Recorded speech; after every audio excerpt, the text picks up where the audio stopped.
Fan Studios, secured by DFWSecurity.com.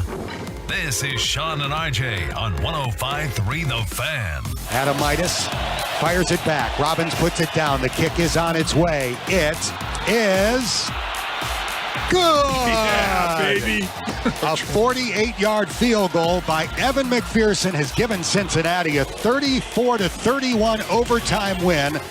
And that was the call on Bengals radio with the Yeah Baby. Color guy was more excited than the play-by-play guy.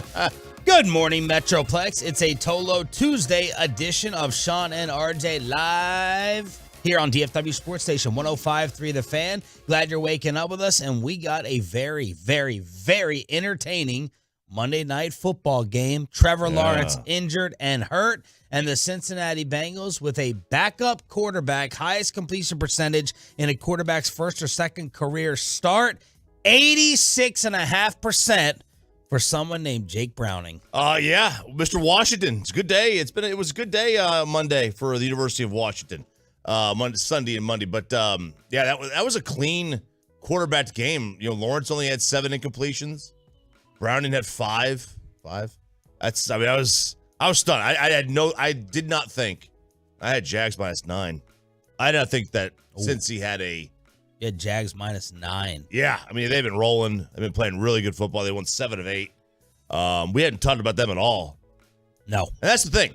If you get off to a slow start, you get forgotten about until about week 14. Because they started like 1-2 this year. So the whole thought, what was the narrative about? They're having a bad year. Meanwhile, if they had won last night, they would have been the 1 seed in the AFC. And I still never bought. I always called them Jackson fraud. They've had a nice run with the record, but a boring run. Maybe that has contributed as well. They beat the Colts. They beat the Saints. They beat the Steelers. They got smoked by San Francisco by 31. They beat the Titans. They beat the Texans by 3. Handled business. And then last night lost to Cincinnati. And also lost the top spot in the AFC. Lost the top spot in the AFC. So what does that mean? I mean, nothing right now. They're one of the 4 best records. They're going to win the division if Trevor Lawrence comes back and is healthy. That did not look good. And that did not look good. That looked bad. Ankle falling on. He was in pain as Cincinnati Bengals players were down next to him, hoping that he was going to be okay. And then they got footage of the tunnel where they couldn't even get the guy on a cart. He's just walking and limping. Maybe he was trying to walk it out, but it's like Jacksonville. Come on, don't look like a third-rate franchise. Get something with wheels out there. Get Peyton's wheels on this Mustang to roll him back to the locker room as a security guard had to go ahead and help out and aid. But Jacksonville now, I mean, are they really going to have Trevor Lawrence for their next game? I don't see how. But they're at Cleveland, Baltimore at home, at Tampa, Carolina at home, at Tennessee. That's a very nice, easy schedule to finish out. It is. Look, they're in trouble. They're in trouble if he's gone. Right? If he's gone, they're in trouble. Do they have Jake Browning? I don't know. Yeah, C.J. Beathard, who I believe went to Iowa. And if you know anything about Iowa, I like C.J. Beathard. He's the best. Man, that Iowa offense this year is pretty bad. But no, it's like if Browning plays, then man, he played. He was phenomenal. I didn't think they stood a chance. Not a chance. And as Andrew Siciliano points out, if Trevor Lawrence cannot play Sunday, 4 of the 7 current AFC playoff teams will start a backup in week 14. We're already approaching. That's the most depressing part for me, not the backup QBs. We're already sitting here towards week 14. But 4 of the top 7 teams in the AFC will be missing their starting quarterback. And quarterback injuries have been a humongous story and a humongous problem so far this year. Pepe, thoughts on the game last night? Jake Browning, I was not familiar with your game. I was with Shop. I did not expect that to be very close. And, after the first drive for the Jaguars, I was like, okay, well, this is going to be a blowout. I'll be done by halftime. But they kept around. And even with Trevor Lawrence in the game for most of the game, Jake Browning made it close. And so I was a little stunned, but hats off to Cincinnati. You view Jacksonville as what? But with Trevor healthy. Top 3 team in the AFC. Not number 1. I didn't think they deserved or I didn't think they were, they were a number 1 team, 10 technically with the record, but I didn't think they were the best team in the AFC. I still think the Chiefs and the Ravens are above them, but I picked them at 3. Do you take Jacksonville or Detroit more serious as a team that can get to the Super Bowl? Detroit. Ooh, I think overall Detroit. Okay. Now Jacksonville has the better quarterback. I'll give them that, but I think Detroit has them better at everywhere else. Do they? At home, I take Detroit. Only at home. But I think on a neutral field or on the road, I would probably take Jacksonville. I think Jacksonville could play better on the Do road. you think that we have disrespected the Jags? You view them as what in terms of a serious threat? I think Peyton's fair in the third best team in the AFC. I don't know that they're a title threat, but I think they're a really good team. So you're talking about Kansas City and Baltimore? Yeah. Okay. See, I would take Miami Well, over them without hesitation. Yeah. See, Miami's tough too. Maybe they are 4. It's tough. Miami's a brutal one because they're a team. I don't think they play well on the road, and they haven't beaten anybody yet. I mean, they haven't beaten a team with a winning record. Period.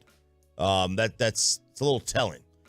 Doug Peterson on the Trevor Lawrence injury and the backup QB they may have to go with. But look, it's part of the game. It happens, and it's unfortunate, but next guy up has to be ready to go and play. Well, yeah, we'll see where Trevor's at first, and but listen, we got 100% confidence in CJ. I mean, he did a nice job, getting us down the field there and tying the football game. Should have been the game-winning field goal, but it wasn't. Meanwhile, Real quick, per play efficiency, Jacksonville's 5th in the AFC, 8th in the NFL, though. So the top 5 of the top 8 goes Baltimore. Well, San Fran 1, Baltimore 2, KC 3, Miami, then the Cowboys at 5, Buffalo, Detroit, Jacksonville, Philly. Meanwhile, I wake up from the nap to the news that Shaq Leonard has chosen the enemy. Darius Shaq Leonard is a Philadelphia Eagle and not a Dallas Cowboy. Not broken up about it. Not heartbroken. Wouldn't have thrown a parade for him. Not gonna throw a funeral here for him. He's a guy. Like, he's good. Like, I'm sure he'll play some solid snaps for Philadelphia, and I'm disgustingly sure he'll have a bad snap or two there too. I'm not broken up about this at all. I wonder, is he more? Here's the question you got to ask: is he more of a name or a player? Right. And if the answer is he's more of a name, then I'm glad they didn't get him. Well, Indianapolis told you he is more of a name. I mean, he got benched and he got demoted. It's a 1-year deal, and Nick Sirianni had the ties, of course, with Leonard in Indianapolis. Yeah. The Eagles also apparently have inquired about Zach Ertz, according to Jeremy Fowler. He was released by Arizona last week. Dallas Goedert has been sidelined since fracturing his forearm in Week 9. Middle of the defense got exposed and worked against San Francisco. Their linebackers were each targeted a team-high 4 times. They gave up 5 catches for $122 and a touchdown. Now, Darius Leonard, and we've said this even though we did want him, he's not supposed to be helping you against the pass. So I don't know if that gets solved for Filthy. Hopefully it does not, as the Cowboys and the Eagles do battle Sunday night right here on The Fan. I'm ready for it. We talked about it yesterday. The MVP talks about Dak and Purdy and Jalen Hurts. I think Sunday's for the MVP. I really do. I think Dak if he can beat Jalen Hurts at home, I think he jumps the gun as a clear favorite for the MVP. Even though what Brock has done has been amazing, I think Dak is, going to be on top. I think they got to win the division. I don't think they're going to give it such a wild card. I just don't think they're going to do that. Yeah. And especially if Purdy beats Baltimore. Because that's this weekend too, right? I don't know. I think I'm going to go back and look. Because I got to tell you, that's the bigger game. San Fran, Baltimore. That's nationally, that's the bigger game. Well, it's not going to get a better rating. It's not going to get a better rating, but let's not if you were to pick who are the two better teams playing in the same field, it's San Fran, Baltimore, right over Cowboys, Eagles. It's San Fran, Seattle this weekend. San Fran, Seattle this weekend, and then they have Baltimore. Okay, so never mind. But no, I think because Purdy's still got Baltimore coming up, still got Seattle. I think it's still Purdy's to lose. I don't even think it's close. So we will ask Jerry Jones at 8:30 why they lost Shaq Leonard to the enemy in filthy. We also had the Dallas Stars. They beat down Tampa Bay 8-1. What happened last night in the rematch? And have we all been wrong? Twitter is telling me that we have been wrong about the NBA in-season tournament, college football, explaining the controversy and a Cowboys ticket giveaway at 8 o'clock this morning. It's Sean and RJ. Glad you're waking up with us with Bobby around the corner right here on The Fan. Coming up in the next.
Kucherov leaves it for Eric Chernak, right circle. Chernak, Sanders and Torelli, score! That play was made by Eric Chernak going down to the corner. Usually he actually takes it all the way behind the net, but he centered it before he got behind the net. 2-0 Lightning. This is usually the crazy hockey guy. Yeah, it is. I mean, he didn't go all, Kucherov! Yeah, that was a little bit disappointing. Let's hear the one that made it 3-0 Lightning on Tampa Bay radio. Blocked by Glendening. He'll counter with room. Luke Glendening in the left wing. Maybe a breakaway. Glendening in alone. Score on the back end! Luke Glendening! He makes it 3-0 Lightning with 16:55 left in the third. He's a playoff announcer. Yeah. He gets hyped for the playoffs. He's saving it. He's saving it for the postseason. The Stars had humiliated Tampa Bay Saturday at the AAC 8-1. Tampa Bay responded last night with a 4-0 shutout in Florida. 2 in the first and 2 in the third. Yeah, that's kind of a humbling game there. And Tampa's not like this elite team. The Stars got by the Rangers, who were off to a great start, and they've had good game. They had a good game against Vegas, even though they lost that game a week ago or so, maybe 2 weeks ago. But this is a humbling one. Tampa Bay's 500, but hey, 4-0's not as bad as 8-1. Go Stars, baby! That's right. We still delivered. We still handed out the more embarrassing beatdown. So the Stars are 14-6 on the season, 8-2 away from the AAC as they get shut out 4-0 in Tampa. Are we missing something about the NBA in-season cup? Last night, Adam Silver was trending nonstop. And I'm like, what did Ja Morant do now? What is the controversy? What took place? And it was nothing but credit for Adam Silver and praise over the quarterfinals of the Eastern Conference as our boy Rick Carlisle and the Indiana Pacers beat the Boston Celtics. And people, again, this is about 35 or 40 on X that I was reading, were raving about Adam Silver making the NBA regular season more interesting. And I'm like, have we missed the boat on this? I have had zero interest. I don't understand the rules, and I don't want to understand the rules. So I put up the poll question. We got 2,000 Tolos voting on it so far. Have you cared about the NBA in-season tournament? And I will ask both of you. It's a pop quiz. What do you get? What does the winner of this get? So what are is it yes or no? Do you care? Is that the poll? No, I'll give you the poll in a second. I'm asking you, what are they playing for? They're playing for whatever that weird trophy is in the center logo of the arenas. That's good. That is a trophy. Anything else? What else are they playing for? They're Money, playing, I think, right? Yeah, $500,000, $500,000. $500,000. Good job. $500,000 to the winner, $200,000 to the second place team. So I asked, have you cared about the NBA in-season tournament? Option 1 is yes, it is added to the regular season. Option 2 is no, confusing and forced. And 3, what are you talking about? I have no idea what you're talking about, what the NBA in-season tournament even is. What do you think is leading the way? I think no is leading the way. It is 65%. Oh. 65% of the 2,000 Tolos voting at 105.3 SS saying, don't care. 23%, what are you even talking about? And 11%, yes, it is added to the regular season. But last night I had to do a little bit more digging. I'm like, wow, why are people ranting and raving about this? I guess it was a great atmosphere. The court looked different and unique, of course. Indiana beats Boston.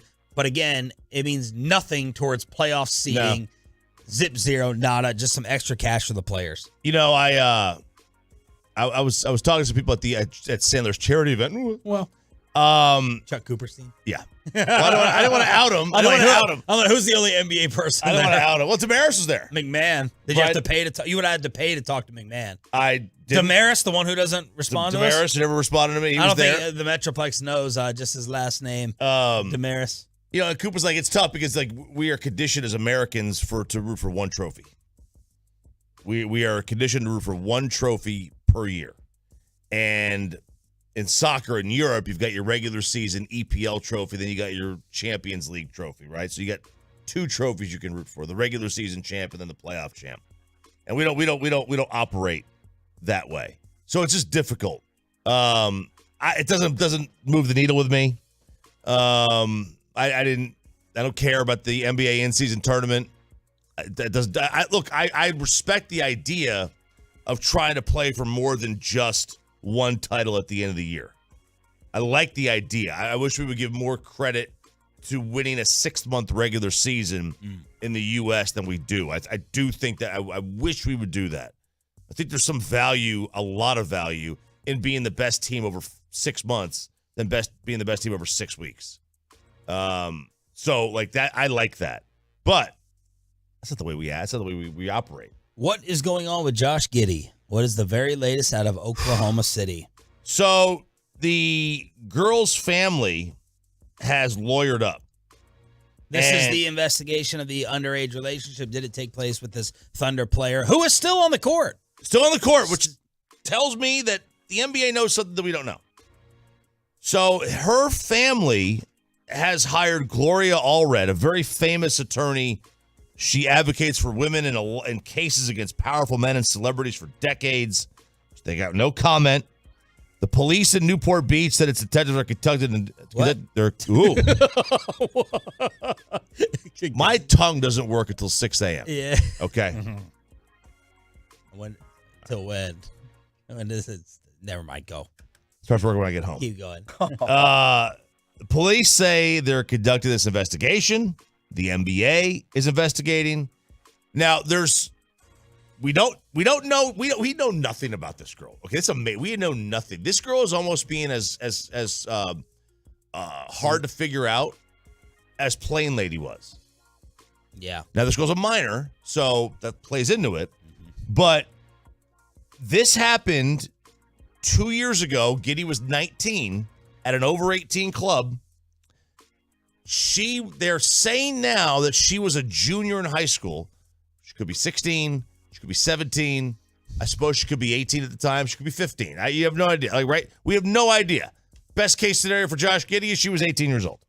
Yeah. Or 17, and that in some states is old enough for consent. Depends on the rules of the state. Well, that's what they are. And the NBA is still allowing him to play, which makes me feel that they know something that we don't know. Yeah, commissioner's exempt kicking in here. You got to stay off the floor until this gets figured out. Maybe that is the right thing to do. You are innocent until proven guilty. Therefore, you should be out there and playing versus Major League Baseball, banishing Trevor Bauer possibly for life. But people are trying to ask whether, meeting at a club, right? At an over 18 club? At an over 18 club, I think the lawyers that you spoke to are going to end up being right about this. It's just a straight black and white thing. Is she of age or not? It does not matter that she... I don't know this. I'm just saying, if you are at a bar and you hook up with... You take home someone later on that night, you assume this person was drinking. They're 21 and up. They end up being underage. How much do you get punished for that? I think you still get punished for it because it's a matter of what their age is. Yeah. Now, from when I spoke to some attorneys, they're like, it's called strict liability or whatever, that you just you slept with an underage person. Yep. Girl, boy, whatever. You slept with an underage person, and that's it. So now, whether or not they go ahead and prosecute is a different story. Without the cooperation of the girl, it's going to be more difficult, or her family, it's going to be more difficult. But I mean, it's pretty, cut and dry. You slept with an underage person. Now, again, if he's 19 and she's 17, they have some states have these real weird 3-year age gap rules and stuff. And if you're in high school, it could be together. If one's out of high school and one's in, you can't. I mean, every state's different. And how about Von Miller's girlfriend pulling a 180 on that story, saying we're fine to WFAA. Things were blown way out of context. This is actually outrageous. It was all blown out of context. And this is after her call to police saying that Vaughn put his hands around her neck, shoved her, and pulled her hair all while pregnant. He pulled my hair out. I have some blood on me.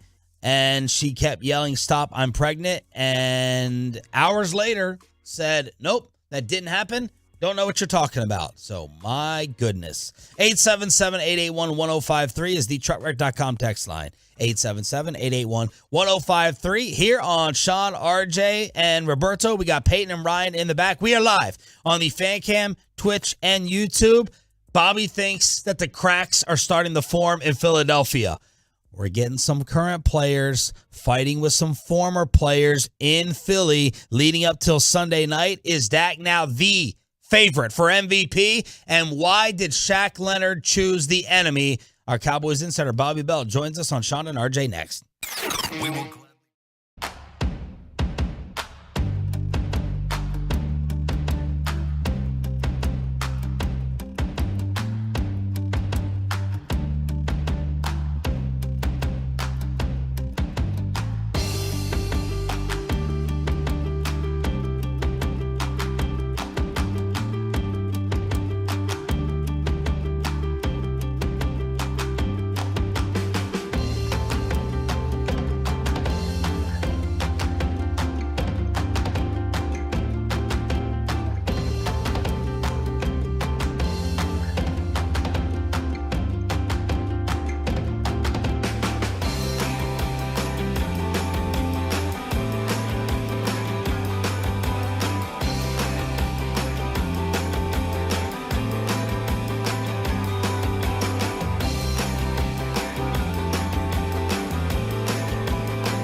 our fan studios, secured by DFWsecurity.com, this is Sean and RJ on 105.3 The Fan.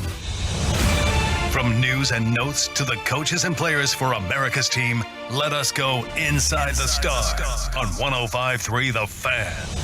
Cowboys-Eagles Sunday night here on your home of America's team. Good morning, Metroplex. Shout out to the 6 a.m. Club, our best audience of the entire show. I'm Sean Treef alongside RJ Choppy and joined by our Cowboys Insider, Bobby Belt, who was thinking that Shaq Leonard would be leaning towards the star idiot versus the putrid green. Bobby, why is Shaq Leonard a Philadelphia Eagle? Apparently it's relationship and opportunity. He is really close to a lot of guys. He felt more comfortable there. That's what it sounded like. Dallas really was kind of, we felt like they were being a little cute, like McCarthy and Steven, and when they were talking about this, that no update or no, not really sure. Don't really want to haven't heard from him. MIA. Apparently it was more just like they were kind of left in the dark, waiting around to find out what was going to happen. And so they were they had their meeting and they felt a certain way about him, which, by the way, we've kind of talked about in the last week or so. I don't think they're heartbroken to lose him. Like they had and this is not just us being, screw you now. We never wanted you. Nick Eatman was talking about this last week. Yeah, we dropping the hints, as you said. Yeah, we mentioned it, I think Friday, how this is that they were. I know there were some people inside the organization who felt like the guy can't move anymore. And so they felt like this fine, he gives us depth, he helps, but this is not going to be a game changer for us. And so they end up ultimately losing out on him. They wanted him for sure, but I don't think they're heartbroken about it. And I don't think they believed it was the type of needle mover that they thought Odell Beckham could have been last year. Nick Sirianni on what they're getting in Shaq Leonard. We know we're getting the right person, right leader with all that. We still have confidence from the tape that he can still play. He's been a high-level player in the league for a long time. And he still has a knack to take the ball away, still has that knack to run and hit the ball carrier, still has that length that he had to make throws hard in the passing lane. So excited about the player that we are getting. So that's Shaq Leonard, 9 games for the Colts this year, 65 tackles with 2 tackles for a loss, and he is now part of the enemy. Yep, and now you take a look at, do the Cowboys really need help at linebacker? Is it something that they feel comfortable with what they're getting out of Marquise Bell and what they're getting out of Rashaan Evans and the guys that they've kind of cobbled together to cover over their deficiencies? And if they don't, then they start looking at, all right, what veteran free agents are out there? What practice squad guys can we poach? Whatever else. I still think, and we mentioned it on here, I still think they could kick the tires on Anthony Barr again, who a lot of people keep saying, well, he just signed with Minnesota. I saw him scoop up a fumble recovery the other day. He's still a practice squad guy. So he's a game day elevation. And so he is available to be poached and signed away off that practice squad if he so chooses. And if Dallas chooses to pursue him, which it would make some sense. Even though he struggled last year, he's a guy with size who is familiar with the system, has been here. He would make some sense as a depth piece. They're starting to bicker in Philadelphia just a little bit with the old versus the new. Seth Joyner, longtime defensive player during the Randall Cunningham years. He's on the Eagles post-game show, and here he is going off on their secondary and DBs in trying to tackle Deebo Samuel and Sam Fran during the butt whooping. The first kickoff, he brings it 10 yards out of the end zone and runs it almost back to the 30-yard line, and everybody ran down there acting like they were afraid to put some wood on him. Hit him on his damn knee and sent a damn message already. Stop. But you know what? They play. I didn't see many people talking about that. Yeah, why do they try to cancel G-Bag for the McCaffrey thing or whatever else? But then he says, I basically blow the guy's knee out. Hit his damn knee and make a point. I was like, what? Which, if you saw that Philadelphia defense that he used to play on, that was a defense that used to take cheap shots and try and knock you out of games. Old guy's gonna old guy every now and then. Man, yes. All right, let's continue with Seth Joyner calling out the Eagles D. Hit him on his damn knee and sent a damn message already. But you know what? They play like that all day long. All day long. Disinterested. Our corners are as disinterested at tackling someone, as a young kid coming out to play football for the first time. They want no parts whatsoever. They want to push a guy out of bounds, or they want to try to trip him up, but they will not come up and put their body on somebody and tackle them, okay? The only guy in that secondary that will hit you is Reed Blankenship. Everybody else on that defense, if it's not the defensive front, if it's not the front five, they don't want to hit nobody. They don't want to tackle nobody. And tackle is an attitude. Deebo Samuels wanted to stay up today more than the Eagles defense wanted his ass on the ground. Jacob Sports with the audio. And then he went on WIP and said, my job is to be an analyst of the game. And guess what, Darius Slay? You didn't tackle worth a damn on Sunday. That's just the truth. What did I say that was a lie? The big eye in the sky don't lie. And then Slay wrote back, my problem with Buddy is that he said we were scared to tackle. I do agree we didn't tackle well as a team, but get that scared ass out the door. So Darius Slay and Seth Joyner going at it in Philadelphia. Oh, he wants to smoke. Seth Joyner wants to smoke, just like Calvin Watkins won it from Brady James years ago, where Brady James was talking after the playoff game, the Cancun game, where Brady's like, we lost this game because the media took all the attention away. And then after the media scrum broke up, Calvin went, hey, Brady, how many tackles did I miss yesterday? And they had to be, that was a good line. But that's Seth Joyner actually wanting the smoke there. And he's right, though. Like, if you watch that Philly secondary, we talked about that heading into the Philly game. It's like, okay, if you want to take advantage of the Eagles, throw on them because they can't cover, they don't tackle. They're not a physical group back there. Slay, Roby, you can look at Bradbury, like everybody back there they're definitely vulnerable in that secondary. It's been a problem for them all year. Jalen Carter calling out fans that were mocking him for crying during the game, calling them broke. Quote, I'd rather cry for losing a game than cry that I'm still broke. Y'all get a life together. Man, I don't know what's more eye roll, the old guy going with the they just don't want it bad enough. They don't want it as bad as us. Or the current young player going at the fans' income. I don't know what makes me roll my eyes more. Like the old LeBron, like you still have to go to your sad, pathetic lives and go to your jobs and everything else. Did LeBron say that? Yeah, he said it after the 2011 finals. Yeah. Huh? He said that to you in the press conference. Well, I don't remember that. He's like, that was LeBron was asked. They're like, "What do you think about all the criticism?" He goes, "Well, they still have to go back to their sad lives at the end of the day." And so that's the same thing. Yeah, broke boy behavior. Jalen Carter's not going to self-censor himself, and he's going to be an emotional player. I mean, he's 22, 21, something like that, and he's obviously had some mouthy issues on him before. Florio reported yesterday the NFL could punish Dom DeSandro, the Eagles' chief security officer, for getting involved with Dre Greenlaw. They were both ejected. Nick Sirianni apologized to Kyle Shanahan afterwards, but the NFL could punish the chief security officer for that. So those are all the things taking place in Philadelphia after that San Fran game. Yeah, man. They're spiraling. Getting your ass kicked by Philadelphia or getting your ass kicked by San Francisco sends you into a tailspin. We know that here in Dallas. It changed our whole playbook. Yeah, it did. Completely flipped things around. The San Fran is like the NFL's midlife crisis. Yeah, they are. You got to decide what you're going to do. You're going to turn things around and button things up, or are you going to go into a tailspin? That's it. They will completely change the way they play. When they want to do their I am he games, they've had two of them. Well, they've had three really because Jacksonville. They sunned them too. Steven was asked by KMC, very interesting question. Were you rooting for the 49ers Sunday against the Eagles? Well, there was no question there. I mean, our only path to a home game is for the Eagles to come back to us a little bit here, and certainly that was a plus, and not that we're big 49er fans either.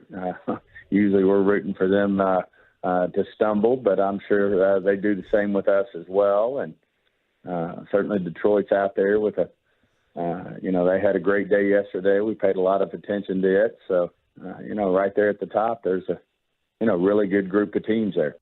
I knew he wasn't going to say the opposite answer that we were trying to take the angle of avoid him. Yeah, avoid him. I knew he wasn't going to say that, but I was interested to see there's a 1% chance that he would. Yeah, I mean, because that's like the other answer would be, obviously you want a home game, but at what cost? Like, do you want a home game so bad that you're willing to go to San Fran in the next? You're gonna have to go to San Fran eventually. You gotta face them at some point anyway. Like that's going to happen. If you want to get where you're going, you're gonna have to beat San Francisco in the playoffs. Right, which right now this team I don't think can do.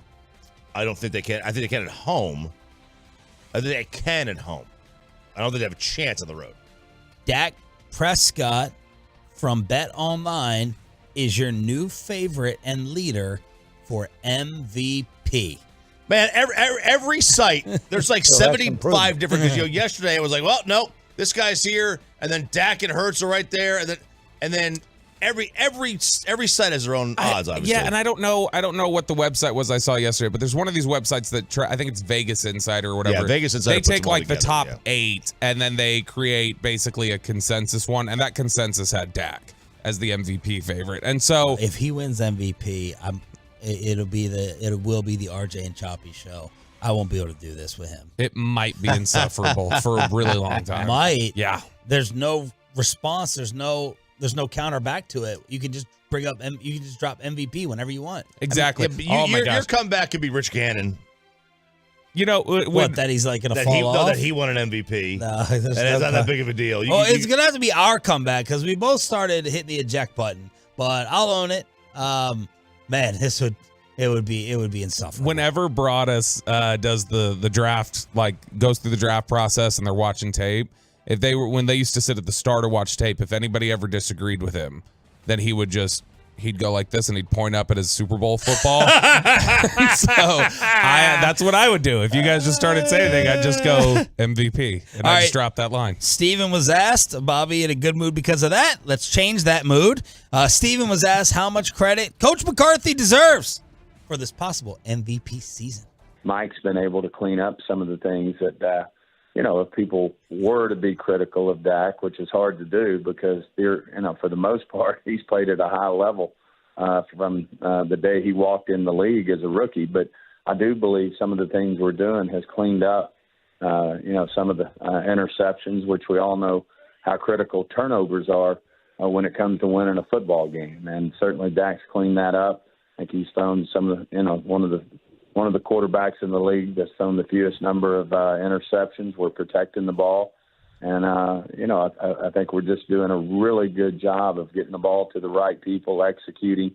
I think the running game's coming along. Can we be better? Absolutely. Can we be a little better in the red zone? I think those are all things that we'll continue to work to be better. And I think that'll happen. So here's the trick and the challenge today for 8:30. We have to figure out a way to ask Jerry how much of the old playbook they're running. That's the trick today. That's the challenge. The 8:30 Jerry Jones interview challenge on how to ask how much of the old playbook they have reverted back to. And whoever comes up with the best question, gets them to answer it, you will get a cookie. A cookie, good. Chocolate chip? Or what kind of cookie are we talking about? Actually a cracker. Is this a Belvita? Oh, Belvita. A Belvita cracker. Belvita breakfast biscuits. Get your morning jump started, Chop. Right? Look, this is... You mentioned it in your interview with Awful Announcing, Sean, which people can find the podcast. Sat down for an hour with them. You mentioned how Jerry's become so savvy in these interviews and knows how to walk around questions he doesn't want to answer. He generally sees all the angles we cut at it coming from 100 miles away.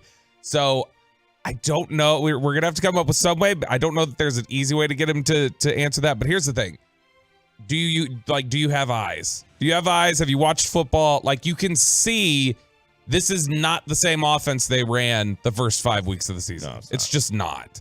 And they're not doing the same things. It's not the 1, 2, 3 out, 1, 2, 3, 4, 5 out. It's not all the slants and the flats. And you can just look at his throw chart week by week.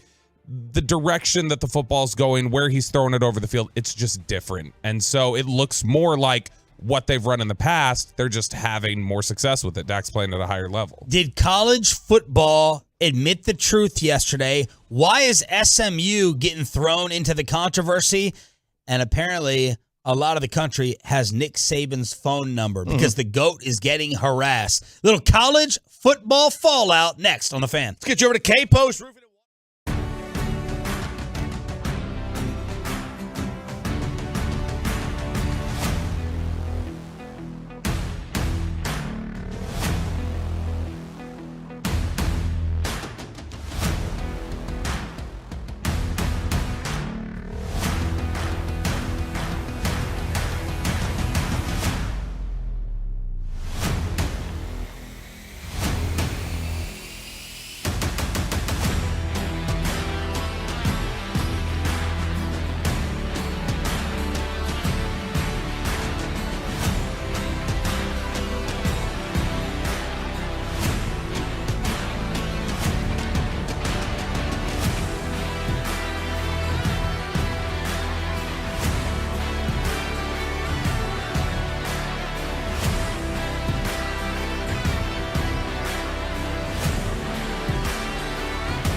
AM Club, Sean Treef, RJ Choppy, and our Cowboys Insider Bobby Belt with you. An opportunity to go and chill at the Ford Center of the Star in Frisco. Watch Cowboys practice coming up at 8. Jerry Jones live at 8:30. But yesterday we got some fallout from the College Football Playoff Committee. Yeah, the committee says that they are not they're not biased towards the SEC. That's basically what they said. No, in all honesty, they kind of gave a reasoning for why they left Florida State out, and as expected. The best part about this is watching Danny Cannell cry on social media. Oh, I love it so much. Just Danny Cannell. Trevor Lawrence got hurt last night. Guess Jacksonville gets left out. Guess there's no Oh, Jags. my God. That was the dumbest social media argument. It's not even the same thing. Yeah, it is. No, it's not, because the NFL has a set of rules where if you win a set number of games and you win the division that you're in, you are automatically in there. The college does not have that. What a loser concept from the NFL. If you win games, if you win the most games, you get in. Because there's an even number of playoff teams and the same number of playoff teams as divisions. There's not here. You got 5 conferences and 4 spots. Look, Chop. So it's subjective. It's a terrible argument. It is a terrible argument because you're right. There is no selection. That doesn't change the fact that it fits into my narrative and my argument, so I'm going to throw it in your face for the rest of the show. Well, that's those two fine. things can be true. That can be true. That can be true. Look, you wanna. I mean, blame Oregon. Blame Oregon. Because if Oregon beat Washington or Georgia beat Alabama, none of this matters. But they said, this is a quote from somebody in the committee, a committee member told ESPN, all of us had the emotional tie, like, holy ass, this is really going to suck to do this. We talked about it over and over. We just kept coming back to, are they really good enough with what they have to win a national championship? And it just coming back to, we did not think they could. What? I just think about the concept here of just them sitting there and go like, can they win? Like, it's like discussions we have or ultimately decide if Florida State gets in there. It's it's such a wacky concept. Of course it is. I never thought something would be worse than the BCS. This is somehow worse. It is a wacky concept, but it's the same thing they do in college basketball at the field of 64. These are subjective discussions about who they think. You're evaluating who's good, who's the best, and who's not. And it's it. It's all you're doing. What a side point to all this is the absolute disrespect to the defensive side of the football. Just the absolute weight that is put in the quarterback position. Because to me, Florida State's defense is so good. I think the over-under for a game against Michigan, maybe you can have your gambling people throw out what a fake spread would be or over-under would be. It'd be really, really close as the spread. Maybe not really, really close. It'd be a closer spread than maybe some would think, but the over-under would be really, really low. It would be a low-scoring defensive battle, in my opinion, between Florida State and Michigan. And what we're doing is we're saying, and I agree with it, but it is a disrespect to the defense by saying if you don't have your starting quarterback, you have no chance. You cannot win a 13-10 game. You cannot win a 10-7 game because that's the way Florida State would have had to go about it. They would have, and they would have come up against eventually a team that can score enough that they wouldn't be able to score with. I think that team would be Texas. I think Texas has the athletes to keep up with them defensively and offensively, and to the point where Florida State just would get worn down. And they may keep it close and competitive, but eventually they would lose 24-6 or whatever, right? You know what I mean? Yeah. Like, so. And but again, all of a guess. All of a guess, absolutely. And the Seminole advocates are saying we earn the right to find that out. We earn the right to show if we couldn't keep up offensively. What else did they say? All right, so they also said that at no time did they ever consider Georgia for number 4. That surprised me. Because this is a team that had been number 1 in their rankings. Yeah. They had been basically number 1 in the AP and college and coaches poll for most of the year. If they beat Alabama by 3, Georgia's won. Yeah, so right, they lost by 3. They lost by 3. If they beat Alabama by 3, they're won. Which kind of betrays their thinking. This whole idea of like, if you that says that we were basically gifting Georgia 1. Like, hey, they had done nothing to lose it, and so we weren't going to take it from them. But that means they didn't think Georgia was the best team in reality, in practice, but they hadn't done anything to lose it No, yet. to me, it's just window dressing. They gave Florida State 5 to try to say, here's your little pat on the back. They know Georgia's better than Florida State. They gave Florida State 5 because it's you just missed out. You're barely outside of it. No one would favor Florida State against Ohio State or Georgia on a neutral field. Georgia's a 13-point favorite in the Orange Bowl. They are the thing the committee would love the most in the world is if Georgia went out there and beat Florida State by 30. Yeah. Because then they'd go, see, told you guys, we saved you from this. Now, I wonder this, that in that Georgia-Alabama game, did Georgia screw up, and Gary Danielson was talking about this, by keeping McConkey and Bowers out there completely limited? They could not get any separation. Had they put their backups in, maybe they fared better against Alabama. They were blanketed by, Alabama's got good players on the defense, but they were blanketed. They had no separation at all in that game. I'd rather take a limited Brock Bowers than anything that's behind Bowers. So in that Georgia commentary, the committee said their criteria for a non-conference champ to make the Final Four, the committee has to believe they are unequivocally one of the 4 best teams, and they got zero support for that from Georgia. So keep that in mind. For Georgia. For Georgia. Zero support. Zero support from the committee. They were one of the 4 best teams? They were one of the 4 best teams. That's what I'm saying. This is such a dumb system. They never brought up conferences, which I have a problem with if they didn't. Like, you should absolutely bring up the strength of the conferences, I think. I totally agree. SEC had a losing record against other conferences this year. Against Power 5, yeah, they were 7-9. 7-9. The issue, one of the issues a former committee member said, and he's going at them, or she's going at them for this, is that they left out SMU from a New Year's Six Bowl in place of Liberty. Which we put in the request for the head coach later on this week. Gavin Spittle, all he wanted to talk about yesterday in the meeting, SMU, our Mustangs insider. Yeah, absolutely. Rhett Lashley was great with us earlier this year, too. Yes. Now, Liberty this year, I'm going to run down their schedule for you, okay? Bowling Green, New Mexico State, Buffalo, Florida International, Sam Houston State. Stop me when I get to a Power 5 team. Jacksonville State, Middle Tennessee, Western Kentucky, La Tech, Old Dominion, UMass, UTEP, New Mexico State. They go from all that, where their lowest point total this year was 21. Their second lowest point total was 31. They get Oregon in the Fiesta Bowl. Yeah, that's a jump in weight class right there. My gosh, that's a cupcake schedule. That's like playing Florida State 13 times. Goodness. Yeah. So, and I love that you do get punished for the cupcake schedules. Yeah. You should. Now, Liberty's not getting punished; they're getting boosted. You know, they're getting the Power 5 game. They're getting the New Year's Six Bowl, and I love their quarterback, Caden Salter, Cedar Hill, fantastic player.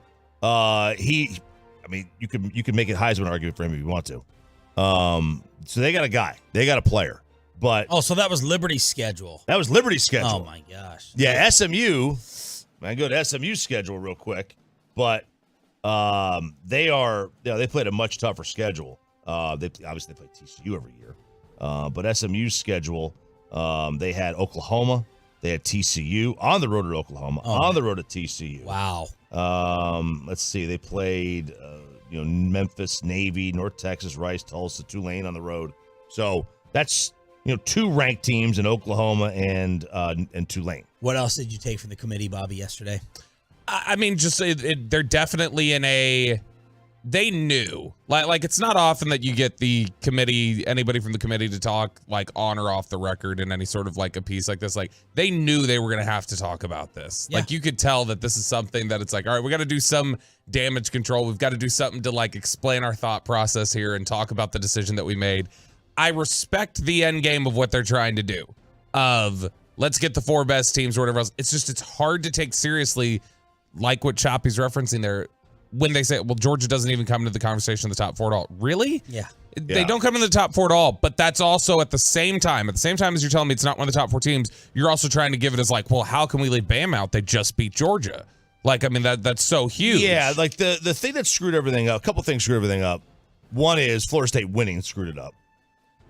Georgia not winning screwed it up. Washington winning screwed it up too. You know what I mean? Like Washington winning screwed that thing up. And Georgia, Alabama coming back and beating Auburn. The problem screwed it up. But the problem is having a system where you're talking about things screwing things up.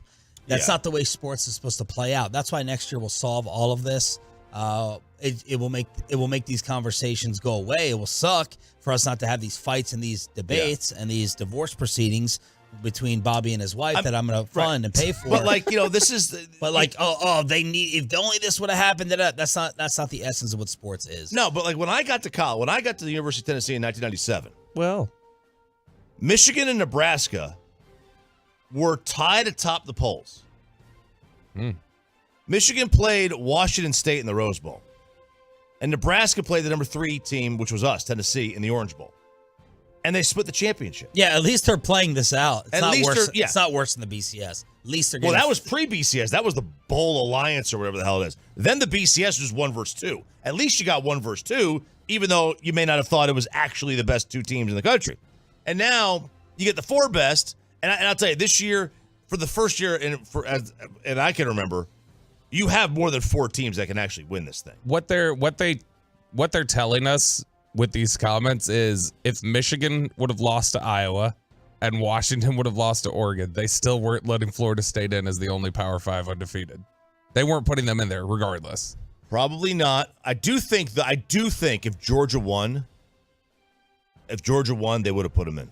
They would have just put across the board 4 undefeateds. Probably Texas would have lost out. Texas would have lost out.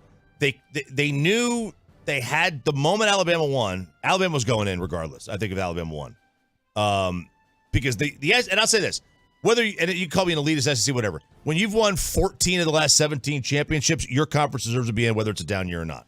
I'm sorry, you have proven throughout the fact that every NFL team is half your conference that you should go. You mean that Kool-Aid chop? You mean sanctimonious, like the SEC commissioner's quote? Well, let's go back to like Sesame Street. So we're really basic. One of these things is not like the other, and that's the Southeastern Conference. So we have 5 of the top 15. Damn right, Sonny. We have 5 of the top 15. We actually don't send signs to other people's events, but that's cool too. We have 5 of the top 15, so a third. And our teams are playing everyone in the conference. They're all attached. They have to overcome a lot of adversity. Intense environments are going to be close games. But the reality is there's been no one that's experienced the success in the postseason, the college football playoff that we have. So when you put us up actually against the teams rather than in committee rooms, we stand alone. And we stand alone this year regardless of today's outcomes. I think the opportunity in front of the committee is to acknowledge that there could be, depending on the outcome, 2 of the best 4 teams from the SEC. We should have 2. Should have had another one. Where's the lie? Should have thought. Where's the lie? What did he say? Depending on the outcome, which is hilarious. That means that the SEC commissioner would say, well, I mean, clearly Georgia is one of the best teams, whether they win or lose today. But if Bama wins, then it may be 2 of them. Maybe 2 of them. But by the way, the ACC, they got to blame your own commissioner.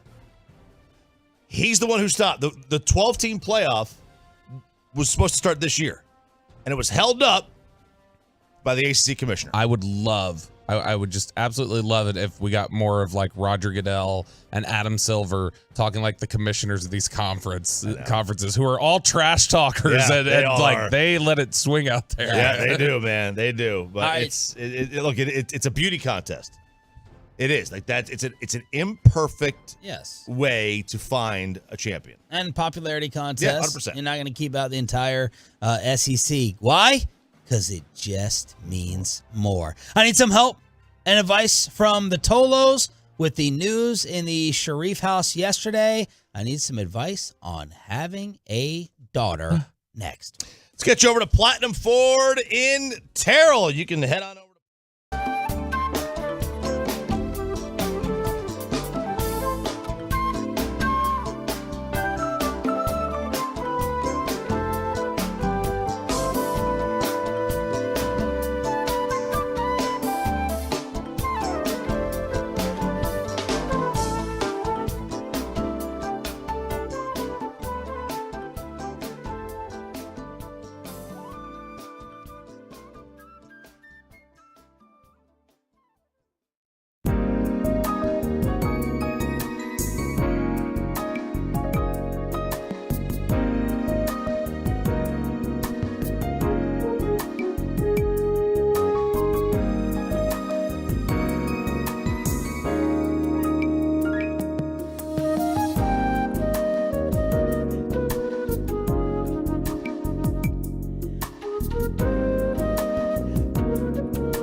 400 Silverados.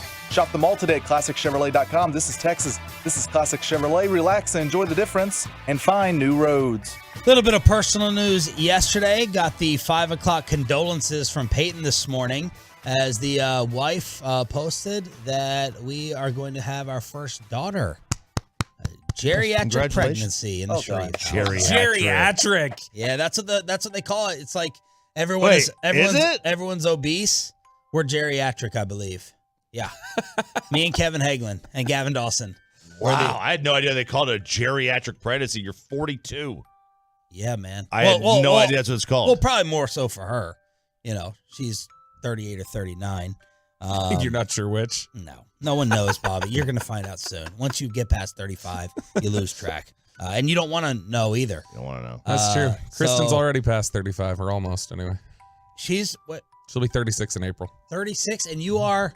34. Oh, whoa. Oh, man, cougar.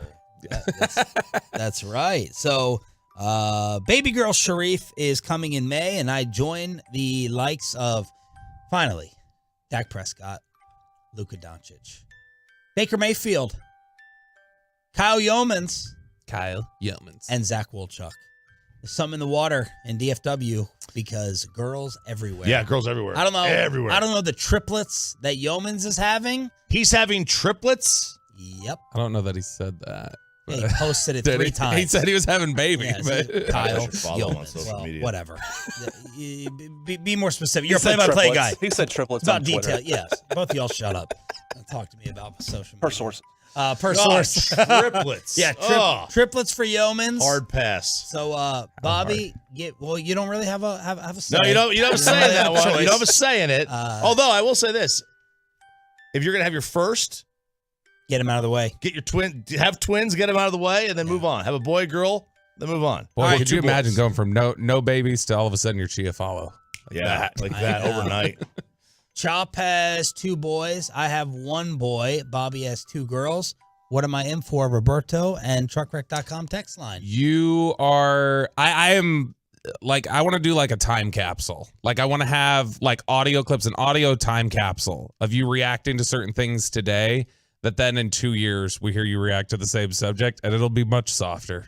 It's going to be. Here's the thing: is that you're going to be much. You're gonna soften with the girls, but also on the same end, you're gonna tap into a new level of aggression at times that you didn't even know was possible and could exist. Like Louis C.K. used to have this bit where he talked about that.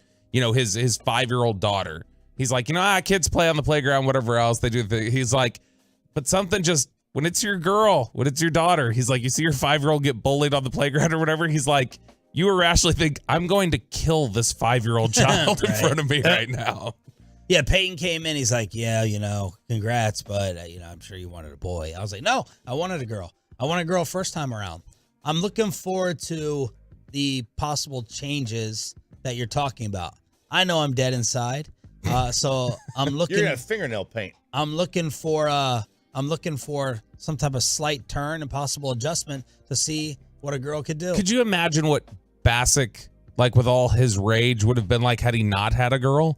Like he softens up now. Like you see him now talk about things. Mike, He'd never stop bitching about crosstalk if he didn't have a girl. he never. Mike. The police are on their way, mofos. Mike was one of the most anti-iPhone people I knew. Period. It was just like, nope, not doing it. And then what did he do? He went, well, my daughter's off at college and I want to be able to FaceTime her more and I want to be able to see it. Yeah. Like and then he tells stories about his sons and he's like, well, my son was dunking the other in the water. So I went in there and held him under the water. I was like, is this fun? Like, so there's a different energy there. This is why the difference in the energy between girls and boys is why I'm not allowed to have another baby, according to Kristen. Yo, how are you doing with all these babies popping out? Oh, yeah. I mean, all around you. Dak, Luca, myself, Wolchuk, Yeomans, and you're just sitting here all dried up. I don't know. I'm not allowed to have. We're not allowed to have another baby.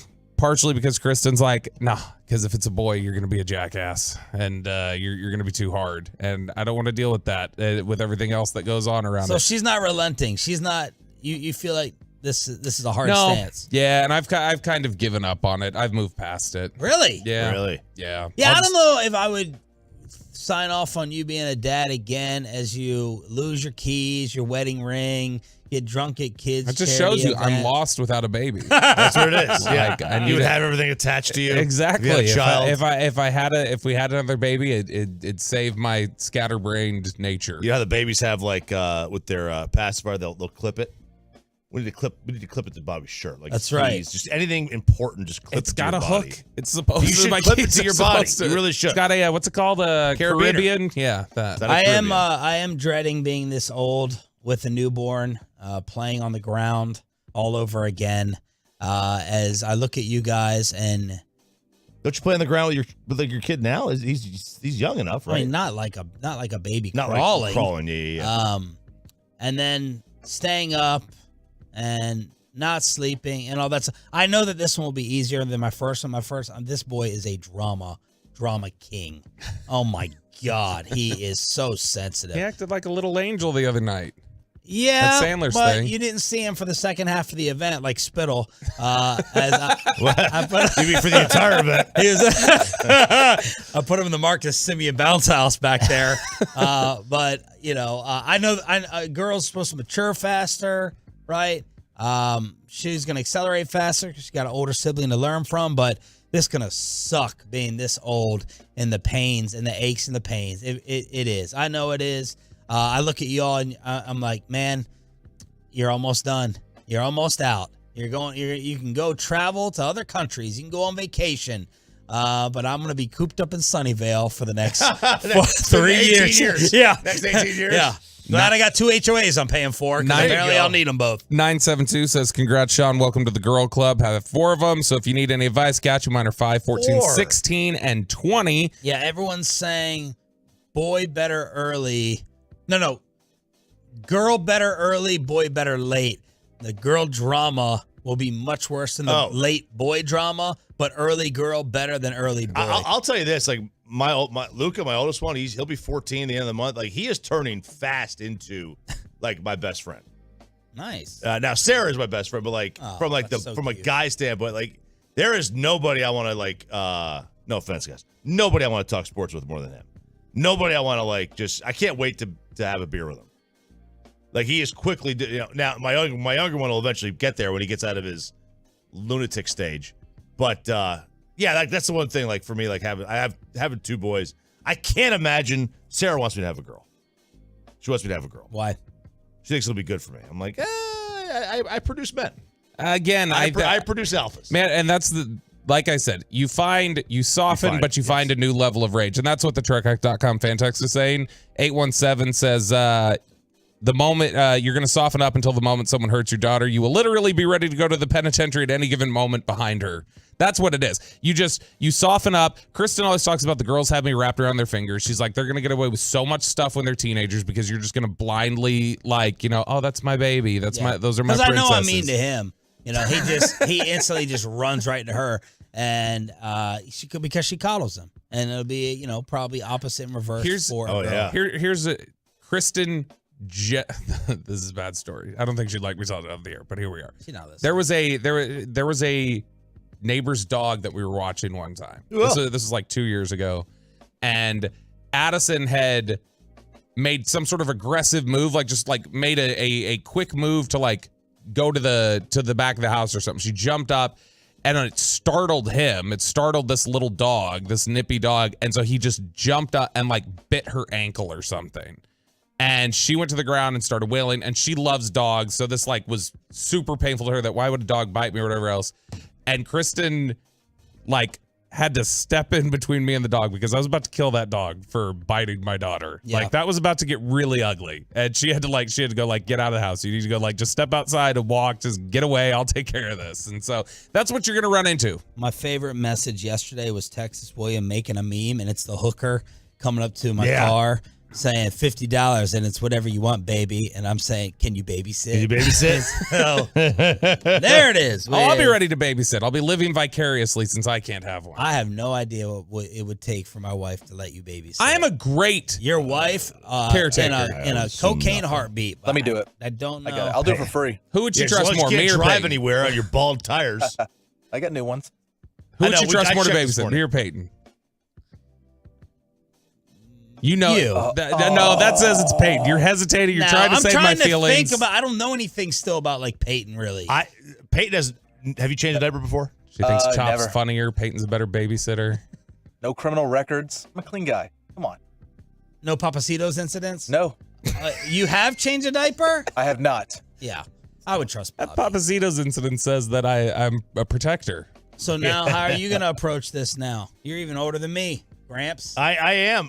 She wants to have a girl. She also doesn't want me to have to start over because I've got my boys are 11 and almost 14. So that's okay. What about what she wants? I know it's all about you all the time. No, that's what she wants. She want a child. She does want a child, and I've told her a million times I will gladly have a child with her, but she goes back to she doesn't believe me, and B, she doesn't want me to start over. Yeah, just prove it. Is that your foreplay? Do you go, let me prove it? Yeah. Can't get right to there. Just go home with a bunch of cereal boxes. Now the challenge for you is you're gonna have to also be going through all this dating life stuff with the teenage girl, like when you're like in your late 50s, and then you're really gonna be geriatric. Well, I'm not worried about that right now. I just need to get through. I need to get to 3 years old. You know, the next 3 years are going to suck. I know that. It's going to be awful. It's going to be terrible. Next 3 years are going to be great. Here's the thing. You and other people that give that type of advice to me, you're absentee parents. No, I'm not. You're an absentee father. You're an absentee father. You're not. No. My dad tells me, he gets on me all the time. You do this, you do that. And he's a very strong-willed individual. I go, how would you know? Save this for... Why are you talking to me about parenting? You were sitting in a pub. You were at the hospital. Oh, you really? were this. You're he guy. wasn't around. He wasn't around. No, I'm not crying about it. I understood. I'm not bitter about it. But I'm like, don't talk to me about parenting. You weren't there. You didn't do anything. And I guarantee your wife would say the same thing about you. My kids don't even live with me, and I see mine more than you do. 3 recordings of Love of the Star a week at night when I'm supposed to be with my kids. That'll do. Right, exactly. So. That's the point.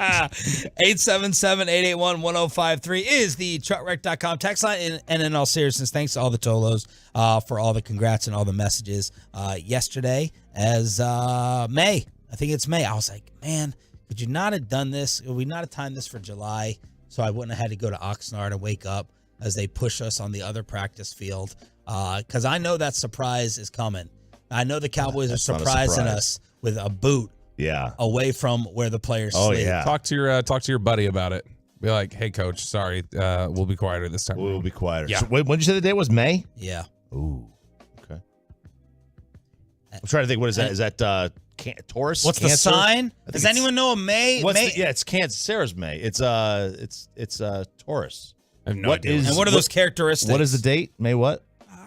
May 2024. That's all junk science. I don't know. That's girl talk. My job is done. 877-881-1053. Taurus or Gemini? Yeah, depending on the Taurus date. or Gemini. Taurus or Gemini. April 20th to May 20th. What are those supposed to be? I know mine, Scorpio. Next month is like feisty, temper. I'm a Gemini. Okay. When I was a Gemini, You Jane, and Sarah. Yeah, Jane Great. said, when I told her I was a Gemini, she's like, oh, I can't trust you anymore. I was like, what? She's like, they're sneaky and underhanded. Oh, you're probably maybe the most trustworthy person you can rely on. There you go, Aw, Bobby. There's your thank you. compliment for the day. Yeah. There, girl dad is here. Look, he's already softened it up. He's already softened it up. All right. Did the AOS just get easier for the Rangers? An NFL head coach says we have to fix the officiating, and is a quarterback quitting on his team in the NFL, and the Trevor Lawrence injury. How much will that affect the AFC? Plus, the Stars get whooped. It's all coming up next for you here on The Fan. Let's get you.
app. From our fan studios secured by DFWsecurity.com, this is Sean and RJ on 105.3 The Fan. Trevor is not happy with Walker Washington. He's hurt too, guys. It's a fell to the ground. Ball came out. Trevor hurt his leg. He's thrown the helmet off now. Yep, and this is... Oh, my goodness. This is what I'm afraid of. He's grabbing his Achilles. He tries to step up in the pocket. Oh, he gets stepped on. The initial tests say that it's a sprained ankle for Trevor Lawrence, and the Cincinnati Bengals on Jags radio win on the road for the first time in forever in primetime. 34-31, Jake Browning and Jamar Chase get it done in Jackson Fraud. Yeah, Jake Browning was really impressive in this one. And it was especially, I don't know what clicked for him. Those first two drives, Cincinnati was not clicking. And then he comes out there on that third drive, that 92-yard touchdown drive, and he just all of a sudden had this all-world confidence to take some more aggressive shots down the field and, played really, really well in this one. Outplayed Trevor Lawrence for the most part before Trevor Lawrence went down. Did you think that was a little reckless? Because that looked to me like it was a sprained ankle. That the radio guys are going, he's grabbing his Achilles. Like the speculation, that's a very specific part that you're claiming he's grabbing instead of just saying, very Tony Romo-esque. Yeah, you just hope it's it's a cramp. It's cramping up. Cramp, But man, they just went opposite direction. But the reaction that he had when Trevor Lawrence, you never see Trevor Lawrence show much emotion. Him slamming his hands down and throwing his helmet on the ground. It looked really, really bad. But Cincinnati. Great job by them to rally. They are one of the most impossible teams to figure out this year. Even with Joe Burrow or without him, they have some awful losses and some great wins, and you cannot figure out what that football team and is. Look at them making this poor guy walk back in the tunnel. You got a golf cart update? Yeah, somebody had said, a couple people said on the fan text, that ran out of gas. I'm pretty sure they play one game a week still. I've been to Jacksonville. That sounds like something that would happen in that trash city. Yeah. And no disrespect to the one Tolo I know we have in Jacksonville who listens, who always texts when I talk crap about Jacksonville, but man, that's an awful city. Probably, why did they go with a electric one? Why gas? I don't know. It's not very environmentally sound. But that was weird having him walk or hobble or get carried. But what a day by Jake Browning. Yes. Seriously, that is, considering the circumstances, playing a team, and now I have no doubt that if Trevor Lawrence stayed in that game, they were going to win. But for him and them to be able to put up 28 points in that game, it did not feel like that whole game. How are they in this game? How are they in this? This was a great game, and they controlled the game, by the way, too. They didn't get lucky. No. They deserve to beat Jacksonville. If anything, Jacksonville was lucky to be in it with that reverse pass that Josh Allen picked off with that reverse that took place. Mm-hmm. But Cincinnati controlled this game. They did, and Jacksonville, for all the times that we try to ding them a little bit, they are still, it's wild to think about just how disappointing they've been this year, that this is the fact. They're the only team in the NFL that's undefeated on the road. Who's been disappointing? Jacksonville. Have they been disappointing? I think Jacksonville has been disappointing overall in the way that they play. That would have been top. I agree, but I'm just asking if I'm wrong. That would have been 9-3, tops in the conference. Yeah, they would have been the 1 seed. And I got to tell you, if you're in December and you're the 1 seed, you haven't been disappointing. Yeah, but I think that when you're just talking about the way they've actually executed and played, and the level that they've played, they have been a little disappointed in a conference or in a division that they're in, and they're playing the weakest division in the NFC at the same time. They should be handling these teams more than they do. But like I said, only undefeated team on the road. That is one of the better indicators of playoff successes. If you are one of the better teams on the road, you generally go deep into the playoffs. So they're a little bit of an enigma. Both these teams are. They are. And I'll say this. I mean, we're getting skewed here. San Francisco's skewing a lot of things for that matter. But, just about every team in this league is incredibly flawed at some stretch. Pretty wins are – we're coming to a point in this league, the way the quarterback play is, that Look, it's almost time to stop style pointing wins. Well, you can buy Jacksonville. I'm selling them. I've been selling them. them. Trevor, well, you sound like it. Trevor Lawrence has been a disappointment. He's not special. He's not elite. So I feel comfortable saying that. He's supposed to be God's gift. Not the case. I hope he's okay physically. We've seen Mahomes deal with horrible ankle issues in the postseason. But the AFC looks like this. The Miami Dolphins are the number 1 seed right now. Baltimore is the 2. Kansas City's the 3. Jacksonville's the 4. Pittsburgh is the 5. Cleveland is the 6.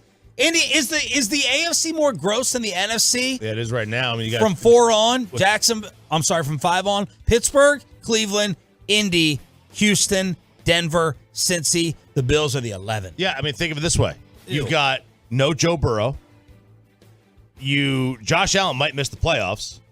And Lawrence is hurt. I mean, like, and Kenny Pickett hurt. And Kenny Pickett. So and like, Deshaun Watson hurt. And Deshaun. So, like, what and made the Anthony AFC, Richardson hurt. What made the AFC so special in the offseason coming in this year was that that's where the elite quarterbacks live. And you start picking some of them off with injuries or having, down years or whatever. And now all of a sudden you're looking at it like, okay, this is not. Now, Jacksonville losing this puts them in a great spot. This is, what's hilarious too is that, you talk about Pittsburgh and throwing Pittsburgh in there and like, man, that's just a disappointing team. How in the world are they in the playoffs right now? They're negative 37 on their point differential. Did you know of all teams in the playoffs currently outside of San Francisco? San Francisco's the only one. Pittsburgh has the best strength of victory in the NFL out of all the playoff teams. Wow. So it's not even like they've just, they're skating by, they're beating bad teams. Yeah. Their strength of victory is the best in the AFC, and it's only behind San Francisco among playoff teams. What's going on with Zach Wilson? Oh, my God. Zach Wilson is reluctant to take over the starting job again. Poor baby. Now, Robert Saleh says that that's not true. I don't believe Robert Saleh at all in this thing. So they're trying to say that Wilson doesn't feel physically ready to return. He's that's not how it's being taken? No. That's not how it's being taken like he's scared. Yes. It's being painted like he's a chicken. If you ain't got no haters, correct. Now, the Jets push back on this. They say he wants the ball. But the report clarified that Wilson told teammates he was apprehensive due to the injury risk. That's what they said. That's their stuff. But the initial report that came out was that he's reluctant to take over the starting job for a myriad of reasons, up to and including he knows this is his last chance. Boy, he is going to have a tough time. If this is accurate, he's going to have a tough time gaining respect in a locker room where Aaron Rodgers is trying to miracle his way from an Achilles because Zach Wilson's like, well, I might get hurt. I don't want to have that happen. This is bad. This is a no-win situation for him. From the essence of this is his last chance, to me, if I was Zach Wilson, I'd be like, all right, perfect world. I don't want to play again for this team at all. I want to go to a better situation. But how many better situations are you going to get? Dang good roster. It is, but they're the Jets. The Jets are a mess in general. And you've got a boob as an offensive coordinator. But the other side is RJ Payton over here. The moment this story came out, like his career basically took a complete nosedive, as if it already hadn't been in one. He can never lead a huddle. It's tough. He can never lead a huddle again. He can never gain the respect of his teammates ever again. But we don't know if he's hurt. We don't know if he's hurt. But we got Deshaun Watson wrong. But if the concern is injury risk, like he's worried about getting hurt, like the way it's being painted, that's bad. That's you're concerned about setting yourself back. You're concerned about damaging whatever value you may have left. But the memes yesterday on social media were fantastic. Just a lot of great, Twitter images. You got the King of Queens shrug, and it's like when the Jets ask Zach Wilson to start at quarterback and all those ones. Yep. Zach Wilson saying, nah, I'm good, y'all got it, is perhaps the funniest plot twist in the Jets quarterback situation. He did recover from something many people thought he wouldn't be able to, and that was in the post-game comments last year. People were like, he's done, he has to leave this organization, when he didn't take accountability. He did recover from that, became a rooting story. A story that you rooted for in Hard Knocks. Yes, sir. So I don't know what the reality of the injury is, but it's not being spun well right now. Mike Florio getting a text from a current NFL head coach, quote, time for the owners to act on officiating. So now he smartly tweeted this on Monday morning, 9 a.m. Oh, yeah. This was get the investigation music out. This is a RJ CSI special. So I'll wait for Peyton to X-Files music. Figure out some kind of music here. But so the quote of "It's time for the owners to do something about officiating" came from an anonymous NFL head coach. Now, I've narrowed it down, I think. Again, 9 a.m. he tweeted this, so you can't give away that it was some coach that wasn't playing at the time the game was on that he tweeted it. So if he tweets it at 3 o'clock in the afternoon, you know it's either the coach at the night game or the noon games. Okay? So he didn't do that. He tweeted at 9 a.m. Eastern. Okay. So I narrowed it down to one of 8 coaches. McCarthy, Carroll, McDermott, Eberflus, Pierce, O'Connell, Dayball, Harbaugh. Those are the coaches on buys. Okay, what do you do on a bye week? They watch football. Coaches who play the game, half of them are on a flight during the games, and the other half are finally they're going back home to their families, they're hanging out. Coaches on buys are more likely to be watching TV. That's a lot of buys. It is. Well, we had 6 buys plus the Thursday games. The Thursday games. There was a big bye week, 6 buys. I think it was Kevin O'Connell.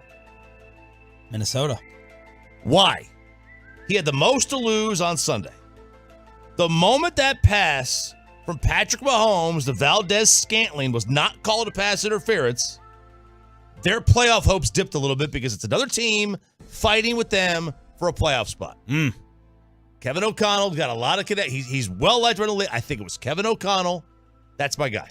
Ooh, you know what's interesting is when I search Mike Florio, Kevin O'Connell, the most recent article I get says Mike Florio praises Minnesota Vikings head coach Kevin O'Connell for keeping the team together after Kirk Cousins' injury. Oh, because I was going to say McCarthy or Pete, because we know the Cowboys never blame themselves. It's always the referee and officials' faults.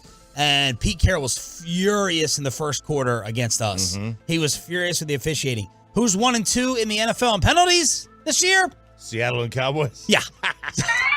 A great investigation. Yeah. I think Kevin O'Connell. Kevin O'Connell's not a bad theory. I would not, Mike McCarthy text or like Mike Florio? Mike McCarthy will text and like and talk to whoever helps him reach a means to an end. There it is. So Mike Florio with the officiating problem. We do this every year. Yeah. It's the worst. It's awful. It's bad. It is. We do the same daggone thing every single year. Could the Stars do it again against Tampa last night? Blocked by Glendening. He'll counter with room. Luke Glendening in the left wing. Maybe a breakaway. Glendening in alone. Score on the back end. Luke Glendening. He makes it 3-0 Lightning with 16:55 left in the third. Tampa Bay responds from the 8-1 humiliation at the AAC by winning 4-0. So back-to-back games between these two result in a 12-1 series final score. Yeah, very odd. 12-1. Very odd. But look, this is a humbling game.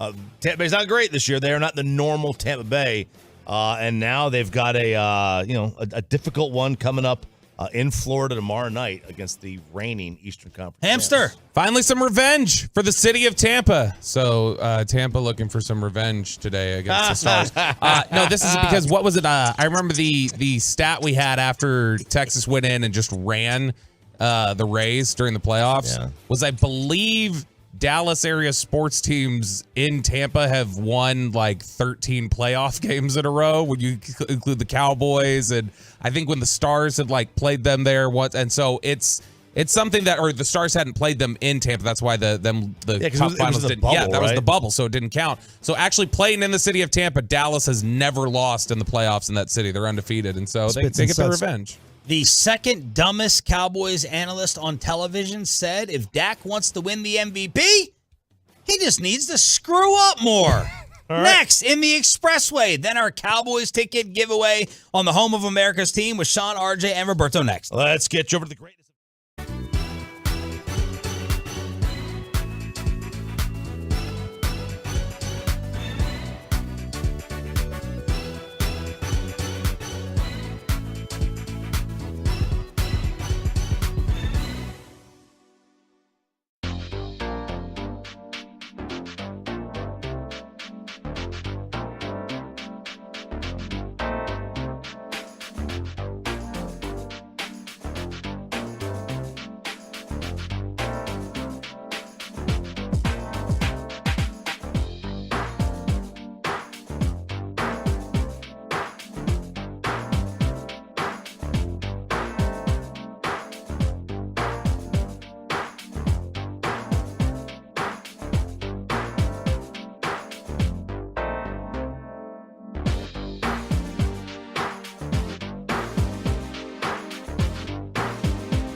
The Kinetics.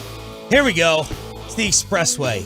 Commercial free up until 8 o'clock here on DFW. I'm going to let one of y'all get fired one day. I thought it's going to be Mike, but y'all just don't listen. Don't shut up. Peyton, I can turn on my own mic. Thank you. No, it's part of my duty. Sorry. Yeah. Just talking right up to the start of the segment. All right, we are your home of the Dallas Cowboys and the World Series champion Texas Rangers. We're sending you to the Ford Center at the Star in Frisco for a VIP practice experience coming up at 8 o'clock today. Jerry Jones live at 8:30. And before we go full dive into Cowboys-Eagles, we got to hear from a former Eagle. Now, with my awful announcing interview that they still have up on the main page, I named the top 3 dumbest and worst Cowboy analysts on TV. 1 is Skip Bayless. 3 is Craig Carton. And number 2 is LaShawn Shady McCoy. Boy, Joy Taylor, really disappointed she didn't crack the top 3. I didn't even listen to whatever the Joy Taylor thing was a few days ago. Hard to listen. What was it? What did she say? I mean, just in general, she's always spewing. I don't even know specifically which one it was this time, but I mean, she's always just, you can tell she clearly does not want Dak to succeed because she has dug in on certain takes that she needs to come to fruition at this point. It's like me it's like the opposite end of me, where I've dug in on certain Dak takes that I need to come to fruition so I can't move off of Ever them. since she turned me down at the Super Bowl, her career, downhill. It was a good line. It was a good line. Thank you. I appreciate that. I thought so, too. Yeah. So, LaShawn McCoy said that Dak Prescott's recent play, this does not show that he is the MVP or should be a favorite for the award, as Bet Online in Vegas has Dak right now as their top MVP candidate from the numbers. Shady says Dak, he needs to actually screw up. As a unit, yeah. What about when you're the one that's blamed? I just gave you an example of DeRon Bland. Him getting picked on, him messing up. So we need to see Dak miss a read, throw a pick. We need to see that. Fumble, what happens? We need to see that. How do you respond? Because normally when I see him respond, it ain't responding like that. It ain't responding with a whole 4 touchdowns. It ain't that. So that's what I want to see. When you ask me about when things are going bad, I'm not talking about just the offense, right? Because you can point that. Hey, CD dropped that. Hey, hold on, coach. He missed that block. Oh, coach. I put it in his hands. He dropped it. I want to see when he messes up, how he responds. And every Dallas Cowboy fan, I don't care who you are, because deep inside, you know what I'm talking about. You know them games, right? You're supposed to win. It's a good game. It's a good team.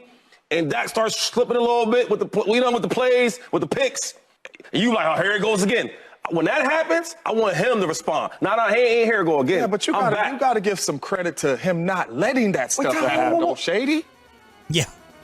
I honestly think, and I listened to the good music. Well done. He's a clown, man. He's a clown. He's a clown. I honestly, I don't even know if I think clown first or just you're not intelligent. Like, you're just dumb.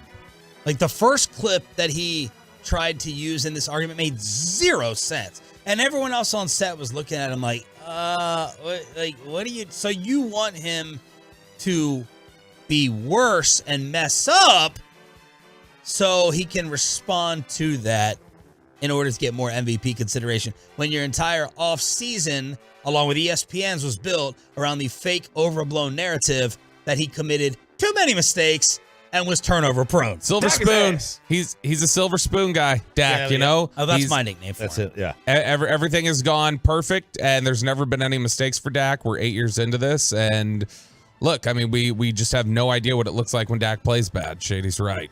And so I completely understand. This is when somebody is completely dug in and just refuses to accept that they're wrong. If he had simply said, I need to see Dak play well against good teams, it's a totally valid statement. This makes no sense because if he threw picks, you'd be killing him for it. He played great against Philly, though. That's why he can't say it. Yeah, because but he didn't win. But he didn't win. But it's his Eagles. Guys, it's his Eagles. To those guys, what matters is did they win the game or not. And I think to a lot of voters, that's what matters too. Like if he has a great game, if he plays, let's say over the next 4-game stretch where they've got 4 really quality teams, all 4 are playoff teams or caliber, and he plays dominant, he goes to Buffalo in crap weather where it's 7 feet of snow, and he plays dominant football. This is all gonna take care of itself. But the idea that he needs to play bad to see. Well, no, because you would dock him for playing bad. Yeah, right. You know, if he threw 4 picks in a game. So the Romo Buffalo game from 2007, one of the greatest, most improbable victories I can remember. What did he throw? 5 picks in that game? Yep. Yeah. And he won the game. At the end of the day, that's what matters. They won the game. At the end of the day, but you'd murder him for throwing the 5 interceptions. Right. You wouldn't talk about how he responded. You would talk about the only reason they were in that position is because he threw 5 interceptions. I don't know that we're going to be able to take any of these awards seriously this year anyway. Did you know Acho's a voter? They're letting He's Acho. an AP voter? Acho is an NFL awards voter this year. So MVP, all that other stuff, Acho is one of the people. So that makes me go, okay, who else is on this? Who else is voting for this if you're included on it? Wow. Joy Taylor's quote from November 29th was, Dak Prescott cannot be the MVP because at no point have we given him credit for what he's done on the football field. And this is like a 2.5-minute clip, and I'm like, I don't have the patience or the tolerance to listen to that. The shady one was a lot shorter. And I guess Joy's checklist for MVP is best record in a conference/league. Are you leading your division? Any statistical phenomenon? Are you beating good teams? Did you have he's the best player in the league moment? And all those are X's for her on the Dak checklist, despite right now he's the best player in the league the way he's playing. That girl. And then the final one is huge/loud fan base, and that's the only thing where Dak qualifies. So that's her little smart aleck comment. She's clearly on TV because of her football take. The That's one why she's got it. about Thanks, Jason Taylor. Best record in the league, it's a dumbish criteria, but unfortunately it is the reality. Yeah. 15 of the last 16 quarterbacks to win the MVP had the 1 or the 2 seed. Like that is, and by the way, we don't want him to win the MVP anyway. Why? Because of Bobby? No. Yeah. I mean, that should be the real reason. That's my number one reason. Patrick Mahomes won the MVP last year and the Super Bowl in the same year. Yeah, that would suck. Prior to him, hang on. Prior to that, who was the last NFL MVP to win the Super Bowl the year they won the MVP? Emmitt Smith. No. More recent than that? Give me a hint. Give me a division. Well, NFC. You know the divisions. Well, yes, but I guess it was the NFC West. Yes, NFC West. Kurt Warner. 99. 1999. Like the NFL, and we've got a ton of them since then. You got Manning won 5 in that time. Brady won 3. None of them in their MVP years won the Super Bowl. I mean, that means anything. Oh, it doesn't mean anything. Of course it doesn't mean anything. But that's clearly because they won the MVP that they didn't win the Super Bowl. No, it has nothing to do with that. Just saying that, obviously so many times the best team or the best player doesn't win the Super Bowl that year. The guy having the best year gets picked off at some point. It's just, it's a quirky stat. So there's Shady saying we need to see more mistakes. Idiot. Man, this BSM article later today is going to be real fun for us in FS1. But let's see if this drives Bobby crazier. My boy, Michael Lombardi, who Choppy can't stand, the former NFL he's a moron. The former NFL GM on why Mike McCarthy has been the answer for this Cowboys offense over Kellen Moore. Mike Bassick, listen up. And I said it when Mike took over the play call, and everybody on Twitter was going crazy because Kellen Moore wasn't going to call plays anymore. What Mike was going to do, and everybody got caught up with the rhetoric, he's just going to run the ball and then he's going to throw it. No, Mike was going to take control of the game with his play calling, and you see it happen this year. The Cowboys averaged 19 points in the first half. 19 points in the first half. Okay, they only give up 8. So what does that mean? They play from in front. That allows their defense to rush the passer. What's the strength of their defense? Their pass rush. They've played 80 more plays offensively than their defense has played. So it keeps Micah Parsons fresher. It keeps all their defensive players fresher. The numbers the Cowboys team have put together offensively are very similar to what the Eagles did last year in terms of dominating the first half. Complimentary football, yes! Do we have a Chip Kelly quote? Or are we just going to choose this guy who's been fired 4 times by NFL teams? By the way, because I don't want. Hang on. Let me say this clearly. Let me be clear. This was on the Pat McAfee show. Pat. This was on your radio show, Michael Lombardi. So there you go, Pat. Credit's not enough. You stole the audio. No one's ripping your Shannon, stuff. RJ, and Chop. Back to you. The Cowboys are passing at a higher percentage this year than they did last year. More responsible. It was not earlier. Earlier, he wanted to run the damn ball and rest his defense. They're because he throwing thought on it was 1994 still. The Cowboys right now are passing on 55% of their plays. Last year, they threw the ball on 52%. Like they're throwing the ball more this year than they did last year. Dallas still, I saw this note. I cannot remember for the life of me who tweeted out the graph the other day, but they were talking about how Dallas and Houston are two teams that are running the ball on 2nd and long at the highest rate in the NFL still. Ugh. And they were pointing out there, like, with everything that Stroud is doing right now and Dak, these two teams are just missing a golden opportunity to take advantage of their elite quarterback play right now. Who's the Houston offensive coordinator? Because he's probably going to be up for head coach consideration. Is it Slowick? That's who it is? I think it is. I think it's Bobby Slowick. All right, so this is the Expressway. There it is. Inside the stars, we lead up to Cowboys-Eagles. Was it? It is Bobby Slowick. Good job. So Bobby, another two idiotic Bobbies. Two Bobbies that know things about quarterback play. In the state of Texas. All right, it's Tuesday. It's Expressway. Our Cowboys giveaways coming up at 8 o'clock this morning. Jerry Jones live at 8:30. Let's ask Reddit. Do you have a question, Kelly? Yeah, I have a lot of questions. Number one, how dare you? Truckwreck.com, fan text 877-881-1053, 877-881-1053. We will also get your thoughts on the YouTube and the Twitch as well. This is Ask Reddit. It is the place for thought-provoking questions, salacious questions. We will answer them, kick them around here in the studio, and then with you guys on the fan text. First question here. RJ Choppy, I know you had an answer for this one. What are you willing to overpay for? Golf. I mean, if you ask Derek Hall, I'm not really willing to pay for anything. But yeah, I'm willing to overpay. I think I'd call you guys even, square. Yeah, thank you. You're even. Derek can't hold nothing over your head no more. Golf. I'm generally willing to overpay for golf. I would pay. I don't like to pay for golf. Thankfully, I've got enough like hookups where I can play somewhere. But outside of DFW, I don't. Actually, that's not true. I do. But I would pay. Could you be a lot of money? Any more likable right now? That's not cool. I have hookups everywhere throughout the country. Listen. Oh, wait. People love me. GaylorGolfMecca.com. GaylorGolfMecca.com. Absolutely. But I would pay an obscene amount of money to play Augusta or Pebble Beach or something like that. So Sean, you love the finer things in life. What's your thing you're willing to overpay for? I mean, a dinner experience. Food is out of control. I even went and checked out your pork chop price yesterday from $18.45.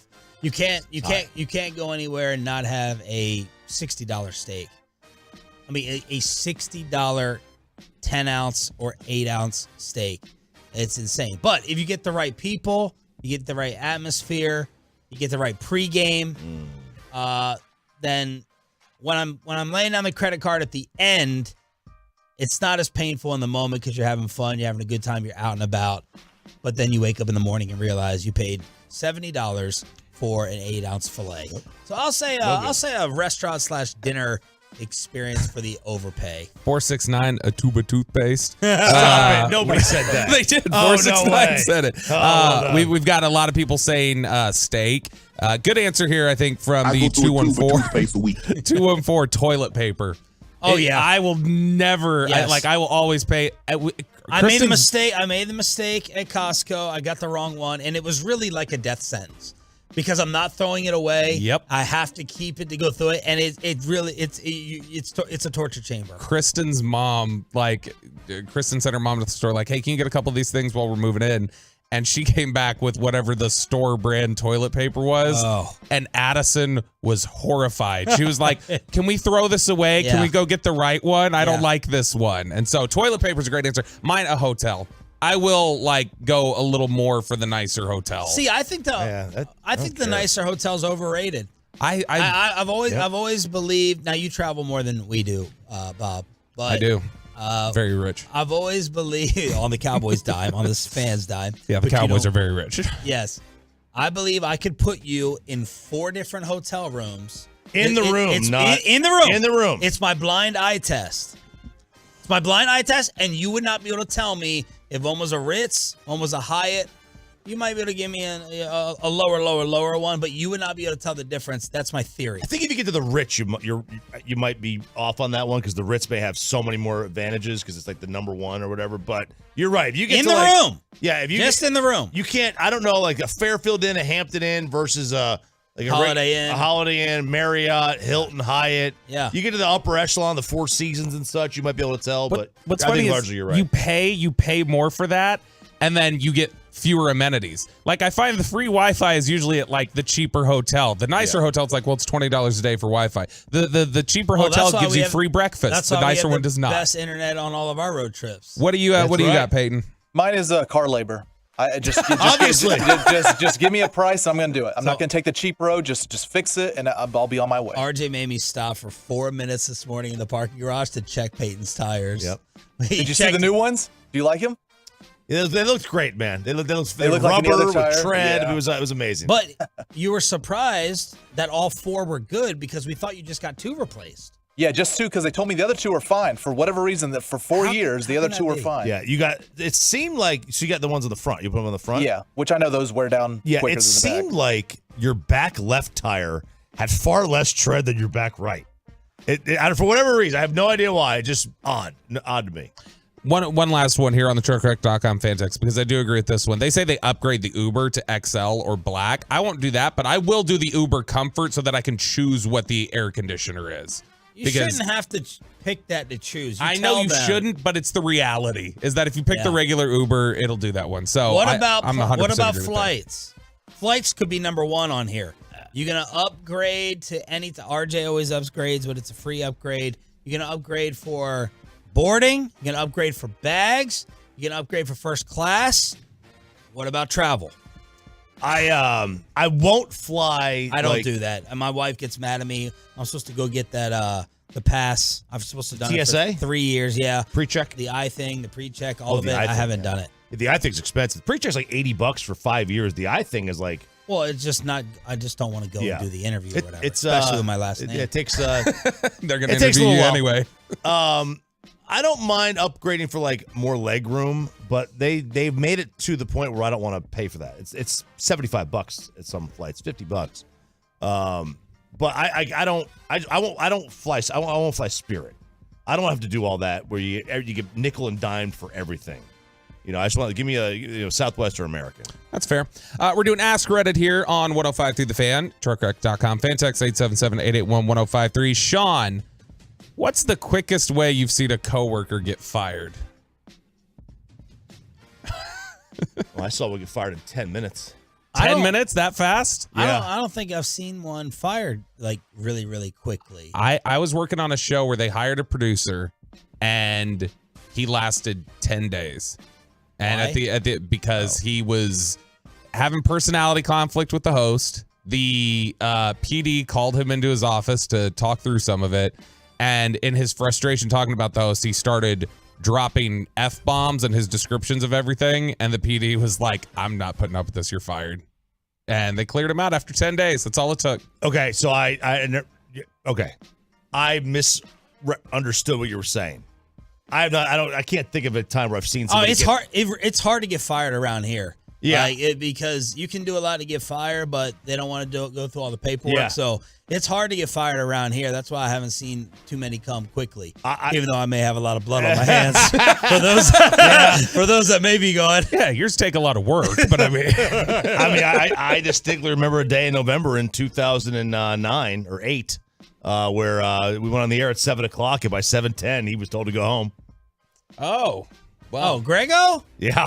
You can say his name. Grego's not going to get on. I don't want to out him. I feel bad. He's not going to get on the air somewhere and blast it up and down. I thought I saw him the other day, but it wasn't him. I don't think he's hard to miss. 817, valet driver. The coworker wrecked a board member's car driving it. Oh. That one's brutal. 808, smoking weed on the job.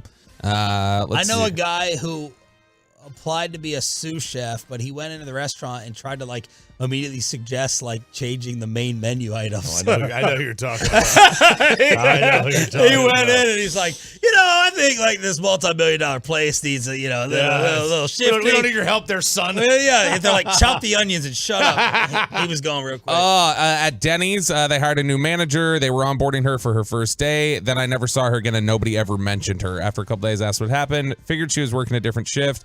Nope, they just caught her smoking crack on camera. Wow. I hate the term on. Do you think in 1974 they used the term for a new hire? We're onboarding them. I don't even know what that means. To me, it sounds like a torture thing. Torture thing, right? Waterboard. I don't know what that means. I have no idea. There's been people in that back room that kind of come and go quickly. There was one guy here. Jeff Carroll was here for 2 months, and then but he left on his own. There was one guy here who was supposed to be start working his way up, but I think he thought he was supposed to be on the air more, and he was going pretty quick.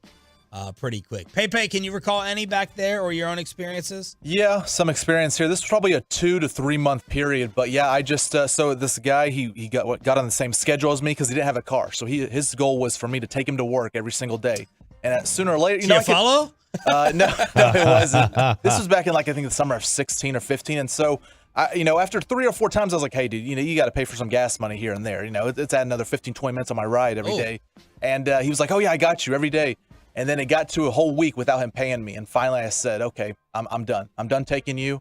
And so the next day for work, he was like, just pick me up one more time. I swear I got cash on me. I refused to pick him up. He was late to work. No call, no show. And they fired him. Wow. Damn. Peyton has blood on his hands. I didn't pick him up. He's got gas D's on his hands. Oh, my gosh. Good for you, Peyton. Yeah. Good for you. All right. Peyton, we'll kick this one over to you. What's the first thing you do in the morning?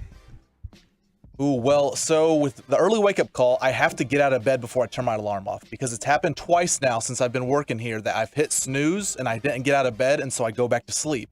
Now, thank God for snooze, it wakes me up 10 minutes later, but I have to get out of bed first thing. Then I go to the restroom. There's one of these, I can't remember, one of these TED Talks was like the rule of 10 or something, that when you wake up, you have to start, as soon as you open your eyes, start counting to 10, and you need to be up and standing out of bed by the time you hit 10 seconds, because if you're not, you will go back to sleep. And they say that it's a productive way to get up in the morning. Sean is shaking his head like, BS, just be a motivated be adult. Responsible. Be an adult, And just say, I need to get up right now. It's not that hard. This is what I've run into the last... you got to have the fear. Well, this has happened the last week. Kristen has been complaining all week.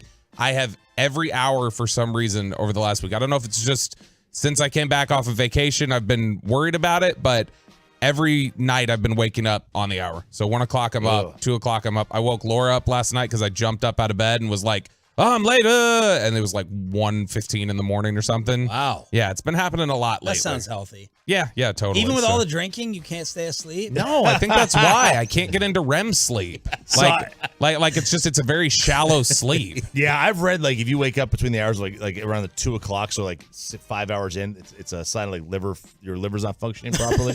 Oh, good. Well, you must have that issue all the time though. Every day. I wake up at 2 o'clock every morning. You and your fatty liver. Well, what do you do at 2 o'clock when you wake up? What's the first thing you do in the morning? I usually at 2 o'clock I wake up, I go right back to sleep. I have no problem falling back asleep. But when I wake up in general, the first thing I do is, because the dog will wake up with the alarm and I hear his collar go when they shake their head.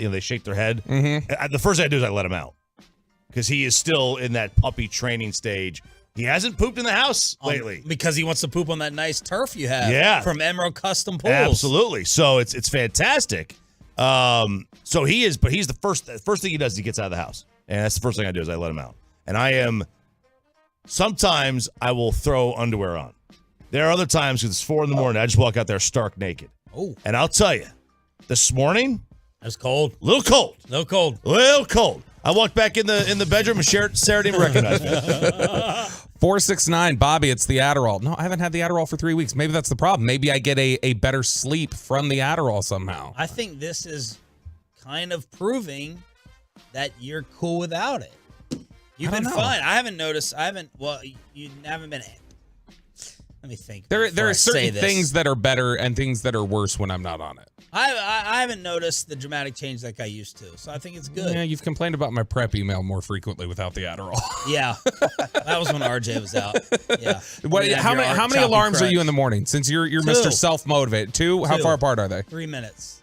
3 minutes. 3 minutes. That's not even a snooze. I'm not trying to go back to sleep. Oh. I can't go back to sleep.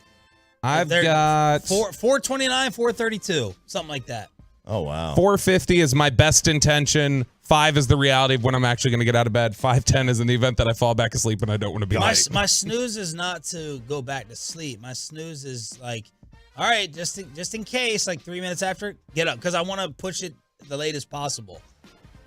You know, so mine is by far the latest of any of y'all's. But then turn off the alarm and obviously bathroom. That shows how insanely fast I drive. Is that my alarm goes off 9 minutes before his. Wow. And you live in Roanoke. And mine goes up at 4:20, and my second alarm goes up at 4:30, but I never get to the second alarm because the dog's always up. But I used to. And I leave the house at 4:40. Damn. 4:40. Look at that. All right, we're doing Ask Reddit here on 105 through the fan. TruckWreck.com. Fan text is 877-881-1053. Chop. Yes, sir. What one thing a kid born after 2000 will not understand no matter how long you explain it? A work ethic, maybe? Work ethic. Boy, there's a lot of things I could say right now in 2023. I don't know about that one. Come on. Careful now. These Gen Zers will cancel you. Okay. Yeah, why do you think Holland's gone? I mean, where do you start? Rotary phones? I could try to explain a rotary phone to my kid. They would have no idea what I'm talking about. Yeah. Getting up to change the channel without a remote control. I can't even do that in here. Yeah. I have to rely on you.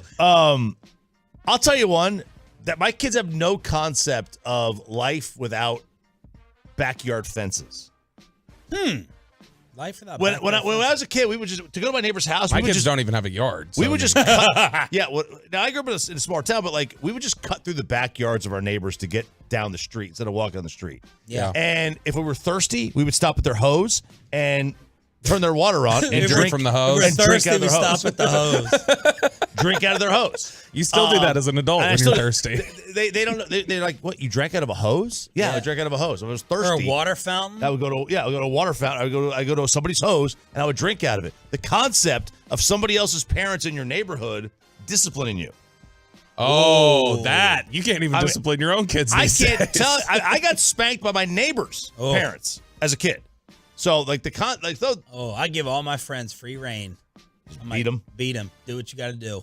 I'll tell you though, we had mom's not around. So my mom's not, so it's okay. My wife.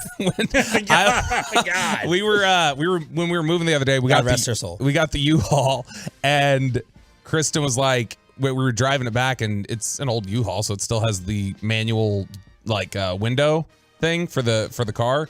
And so Krista was like, go take the girls in the truck and see if they know how to roll down the window. Like, just tell them to roll the window down, see if they know how to do it. Yeah. And so I sat Addison down. I was like, roll the window down. And she's like, moving her hand Shut up. up. What am I doing? If you would have recorded that, I did that record it. I'll show it to you. I'll show it to you. And millions.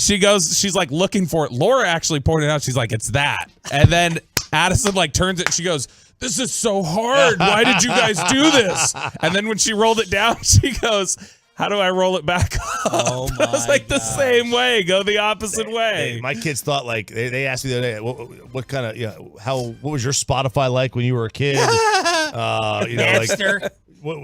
Did you post a lot on Instagram when you were 10 years old? No, man, we didn't have that. 940. My children do not understand live TV. They think football is a streamed event, and we're too cheap to get it, quote, ad-free. True story. Oh, ad-free. My son is already bad with that. He throws a fit when the commercials come on. Dude, 919. This is a good one. Running out of cell phone minutes. Oh, kids are never going to understand what that is, why those things. 1-800-COLLECT. You got to wait till 9 o'clock to call your friends. A collect call. People aren't going to understand that. Using a paper map, says the 972. Oh, paper map. 214, paddling in school. Well, I was never in school. Paddling? Paddling. Spanking. Yeah, that was the thing. Did you, growing up, did you have paddling in school? I went to Catholic school for a couple years. And not from the weird gym teacher. Yeah, I got a little scar thing on my finger from spanking. From the ruler. This is a form of it for sure. All right, next question here. Sean Sharif. You're heartless and dead inside, as you've said. But what movie was so sad for you that you'd never watch it again? Have you ever cried at a movie? Yes. What'd you say? Wimp. I didn't watch this fully through, but I know the end of it. So, like, when I see it on TV, I will not put on Turner and Hooch. Oh, dude. I'm not gonna put that on. Something else that was just so sad. Sometimes I will turn things on to get the good health tears that come out. Like, my best friend's wife got recorded while they won the state championship with her son at quarterback.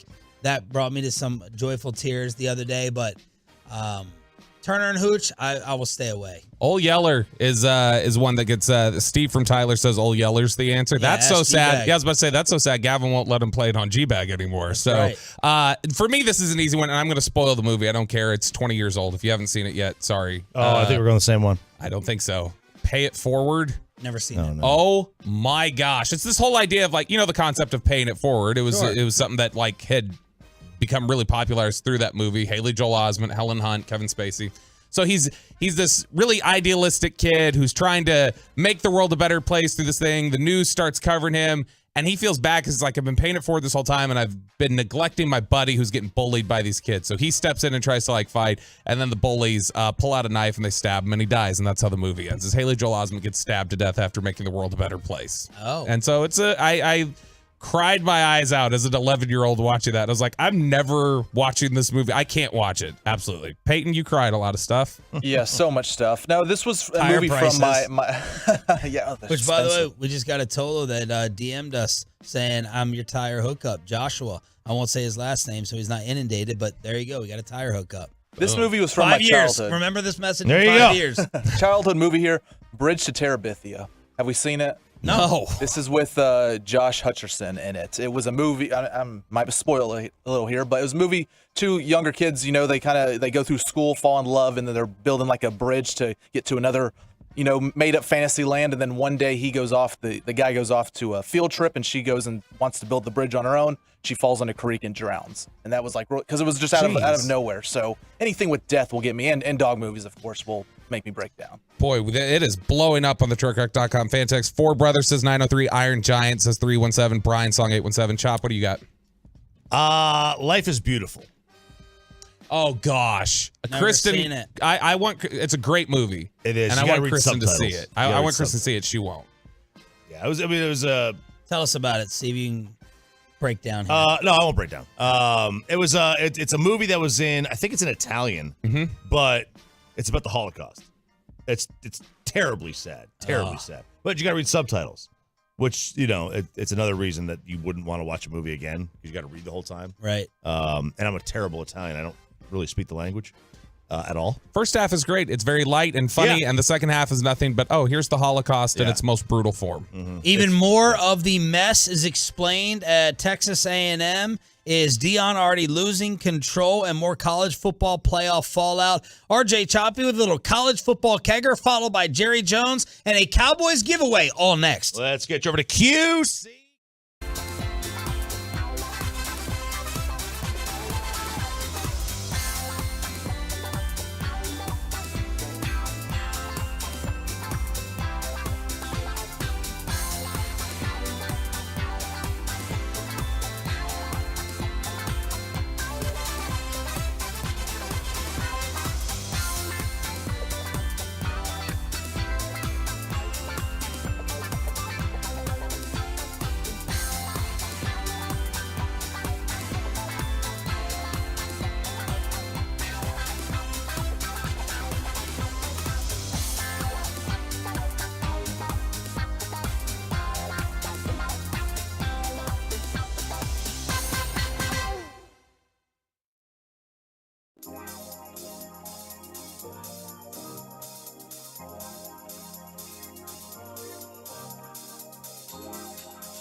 From our fan studios secured by DFWsecurity.com, this is Sean and RJ on 105.3 The Fan. I'd like to know where Lou Holtz is right now. We're not hosting an intergalactic kegger down here.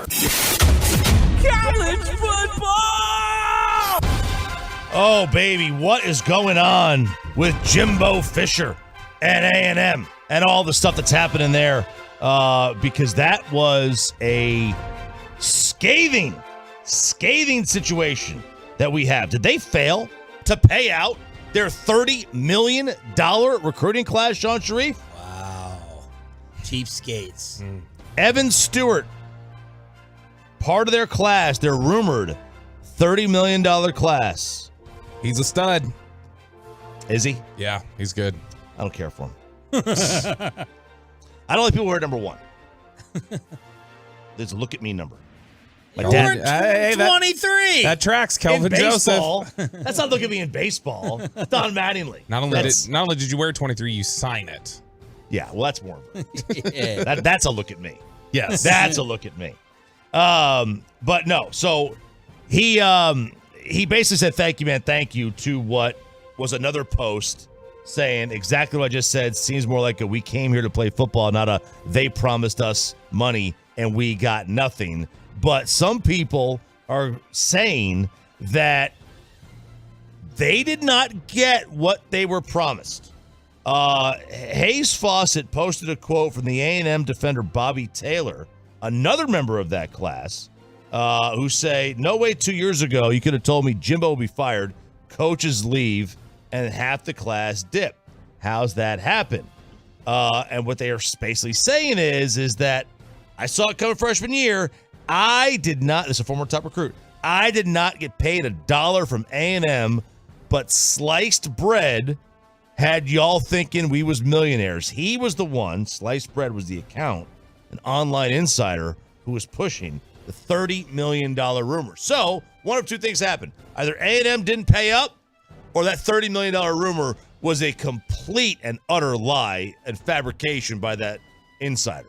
Have we not heard a big Jimbo rant since the news of his firing? I haven't heard or seen. Normally he can't keep his mouth shut. He loves to just yap nonstop and talk all this trash. And since then, zip. He's been humbled. Yeah, he's finally been humbled a little bit. I don't know if that payout humbles you too much. No, go sit with Coach O on the beach. Boy, it may shut you up though. Maybe like, yeah, fine, I'll go take my check. That's probably it. He's often Cancun or something. Galveston. That's the job, man.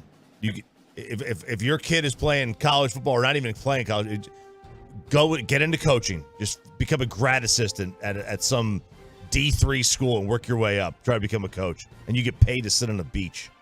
Like that is the job. That is the goal. Holy cow! You do have to know football, but yeah, you do. I mean. You think all these grad assistants are like X's and O's geniuses when they get it? No. I think a lot of the grad assistants generally played, though. Well, yeah, a lot of them do. A lot of them do, but then you got others that just didn't. And this is A&M fans. If I'm an A&M fan, I'm like, all right, I want to believe that the report of the $30 million signing class was completely false, because the other side would be that they failed to pay and they made NIL promises they couldn't keep, and that would be completely detrimental to the future of their program. I mean, they had to give all the money to Jimbo. The payout was expensive. They're going to have to take out a loan to pay the NIL class. Yep, that's true. Now, Did Jimbo's ego get him fired? Bobby Petrino is the former offensive coordinator at Texas A&M. Petrino is speaking on Hogs Plus podcast talking about Jimbo's ego and his refusal to give up control. This past season, I went into A&M and Jimbo wanted to keep his terminology, and I didn't sleep for months. You know, it was hard. It was studying every night, trying to figure this out. Why are we calling it this way? You know, and but I have an offense that I'm very familiar with and understand inside and out, and calling it will be much easier and going quicker. Well, I mean, if anybody knows ego, it's Bobby Petrino, so he is qualified to talk about that. Well, how similar here with language with McCarthy Yeah. and Kellen. Going back to it, I mean, is this really an indictment of Jimbo? I don't know. No, I mean, I don't know. How complex is it? How if it's super complex and you're gonna waste time, or you're gonna have to spend more time just drilling down language changes than anything else, is it totally worth it? Maybe. I don't know. It's hard to say. I mean, look, and Jimbo's an offensive guy, right? That's He supposed is. to be his forte. He is. I don't. Bobby Petrino is seen as a next level offensive guy compared to Jimbo, though, right? I mean, Jimbo is I good. think Petrino's reputation is probably stronger, but yeah, Jimbo's absolutely a guy who, I mean, has a strong reputation. Absolutely. But Petrino's, yeah, absolutely a revered offensive figure in the game of college football. Yeah, but like, why bring in an OC and not let him do OC things? That doesn't make Go sense. down with the ship. Yep, absolutely. There you go, absolutely. Look, Jimbo just wanted to rest his defense, okay? Caleb Williams or Deion Sanders? Or Dabo? Which ego do we want? What do you want, Deion or Caleb? Let's do Caleb. Caleb Williams to sit out the bowl game, the DirecTV Holiday Bowl. That's not really the story. The story is that what does this mean? Does this mean he's going to the NFL this year? Did he give us some kind of a knowledge of what his intentions are? Right. Because if you're gonna go back to school, why don't you just play in the bowl game? Right. If you're not going to go back to school, I totally get it. You know, why bother? Why risk the injury? I think people would have a much bigger problem with him missing the bowl game if he's going to come back next year. So do you think this gives the indication that his intentions are to declare for the NFL draft? Probably. I mean, that's been the likeliest scenario the whole time, I think, is that he was going to do that. So that's not a surprise. I would say, though, that if you're going to go into the NFL, I think Caleb should play in this game. And I know a lot of people say it's meaningless or whatever else, and you don't want to risk injury, you don't want to do that, you don't want to have like a Willis McGahee situation where you blow a knee out and then, or a Jalen Smith issue. But man, he has a lot of questions to answer about his mental makeup and how he reacts when things don't go his way. It's the Shady McCoy theory. When you struggle, how do you bounce back? How do you respond when you make the bad read or the interception? But things have gone so poorly for them in the second half of the season, and there have been so many questions about his body language and how he handles things. I think teams would like to see him play in a game like this and show what kind of resolve he has. I wouldn't hate to see that. We'll do Deion. We'll do also. I want to do the Syracuse coach first. This is Fran Brown. Fran Brown was introduced as the new Syracuse head football coach, and he's got a really good backstory of coming from nothing. And he made a proclamation that not many coaches would make. He ain't going nowhere. Now listen, guys, like I told you earlier, I'm from Camden. So every coach get up here and say, this is home, I'm never going nowhere, and then 3 years later, he trying to get a new job or a new contract. Guys, I come from welfare, baby. I'm good. I don't gotta have that family first card no more. I'm here for life, I promise you that. I got that little girl, until she turns about 12, 13 years old, she 2, that's when I'm gonna step away and go take care of my daughter. But you got my word. My name is all I got. I've been taught that my whole life. I will be here. I will bust my butt to be the coach. I watched other teams in the ACC a few years ago win national championships here, so it's going to happen here. Wow. There you go. That's a great statement. It will be an all-time meme. Like It's gonna be a great meme. egg in the face if he does not stay, though. Well, what if he's fired? No, but if he leaves, if he takes a job in 3 years, it's going to be a bad look. Yeah, if he takes Awful look. Awful look. But I mean, good for him. And he brought the house down with that with that speech. He won the presser. Congrats. Yes, he did. Means nothing in reality. It really means nothing. And then one of the players that he is already linked to is King Joseph Edwards, who had already kind of chose to play for Colorado. However, when reports and rumors started to float about one of Deion's top recruiters' departures, he's like, nope, I'm out. No longer the case. So he is looking at other places, Syracuse being one of those spots. But Deion is losing tons of coaches, and they are not having the recruiting class they thought they were going to have. Hey, Deion may be at Colorado for a while. Boy, losing a lot of recruits, losing a lot of coaches, sticking his finger in the eye and some powerful people along the way. This has been this might turn pretty quickly for him. It's a chance. This is a critical moment, I think, for him to turn Colorado a certain way. Jerry Jones live at 8:30. Why the American League West just got a little bit easier for the World Series champs, and that explosion in Arlington that everyone is talking about. Not Arlington, Texas. Next. Let's get your carpet clean. Clean way. Green.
Fan segment here brought to you by State of the Art Weight Loss, That's Soda, and by the personal injury lawyers Frankel and Frankel. Life is unpredictable. Accidents happen. Frankel and Frankel are the go-to attorneys for car and truck wrecks and DFW.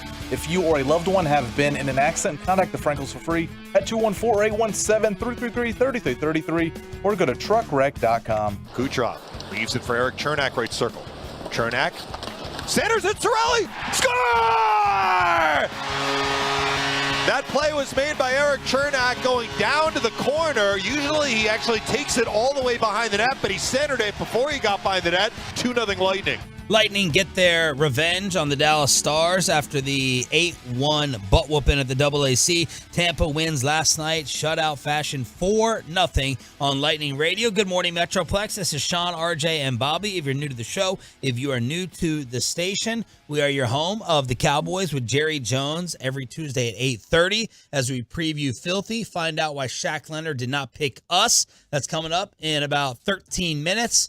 And we are your home of the World Series champion Texas Rangers, who play in a division that you think became a little bit easier yesterday, Ralph? Yeah, the Seattle Mariners, see if you can understand this one, Bobby, traded Jared Kelenic to Atlanta in what appeared to be like a salary dumpy rebuild that he's not like a super highly paid guy.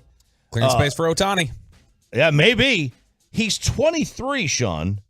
He barely has played. I mean, prior to this year, he played about 150 games in the major leagues, 90 and 50. And then last year he plays over 100. And he had easily his best year. You could see the progression in his body of work. An OPS plus that was over 100. And they just traded him to Atlanta. And Atlanta's like, yeah, man, we'll take a good, young, relatively cheap depth guy.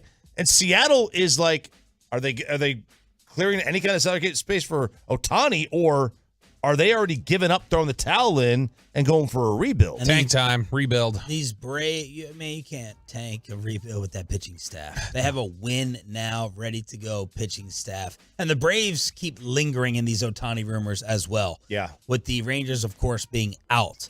So that's Seattle making a little move. Was it Evan Grant who had a list of the guys the Rangers could deal? Yeah, Evan Grant had the 5 Texas Rangers most likely to be discussed in trade discussions this offseason. What's interesting here, he lists a couple different guys. He has Leody Taveras in there, much to Peyton's happiness. He's got Nathaniel Lowe listed in there. Oh, man. And some guys that make some sense. Ezekiel Duran, right? There's sort of a log jam. How much are you going to be able to get him some work? Justin Foscue, another middle infielder with some pop in the minors. How much are you going to be able to do him? But he's got Jack Leiter in here, too, who he said, hey, the Rangers are encouraged by what they saw at the end of the year where they had, put him on the reserve list, had him work on some stuff, brought him back. But apparently he was included in all of their trade discussions last year, according to Evan Grant. So when they were at the deadline and they were trying to find stuff, he was somebody that they were 100% willing to move on from and include in those trade talks. And I think we've reached a point with Leiter, and it's not just because they kind of look similar to me in the face. I'm starting to feel about Jack Leiter the way Jets fans probably feel about Zach Wilson. Ooh. Man, they do look a little bit similar in the face, don't And they were the number 2 overall pick. And I know nothing about Jack Leiter's personality, though. Not that. No, not that. I just mean in terms of like a highly touted prospect who, he went to Vandy. We know a little bit about his personality. We don't know if he likes MILFs or not. No, I'm sure he does. Like Who doesn't, Zach? right? Who doesn't? You know, man, I love fish. I'm gonna get me one of those shirts. So when you look at the Jack Leiter situation, though, not the personality type at all. It's what I'm talking about is just the highly touted prospect who it's like, this has not come together in any form or fashion yet. What the hell is wrong here? And it's just consistently what you've heard is he was a guy who just blew people by with his fastball when he was at Vandy. And now he's gotten to the minors and he's got to learn to pitch. Yeah. Now, the one thing we can hear, because I know Sandler said it, I think Mike said it too, is that when you talk to people in the Rangers organization, they will tell you this kid does work. He wants to be great and he works really hard. He's not, slacking or anything else. But you're starting to feel a little bit like, have we reached a point where you're not going to be able to salvage this as any sort of long-term solution in your rotation? Yeah, like to me, if the team looks at him and sees that he has elite stuff and he just hasn't put it together, I ain't giving up on that. Let him learn how to pitch, because it may be very true that he was just able to get by with his fastball, not to worry about it. Let him learn how to pitch. That could take time. You can't teach elite stuff. You could teach guys how to pitch. If you have to. The final piece for Chris Young to solve, and in year two, is after he already solved it with the title, developing young pitching in this organization, something that has eluded us and them for a very, very long time. And if you can sit there and try to figure that out, then we're hitting on all cylinders. It'd be really nice. A lot of teams find that they can develop bullpen arms really, really easily. Some teams struggle with that. There's talk that could be what Leiter becomes, is that Leiter just ends up being a bullpen guy. Fine. If you can develop not fine. Pitching, I don't want a bullpen guy at the number 2 pick. I know. I know, but I if you were to tell me, would you go back? I know it's best case scenario.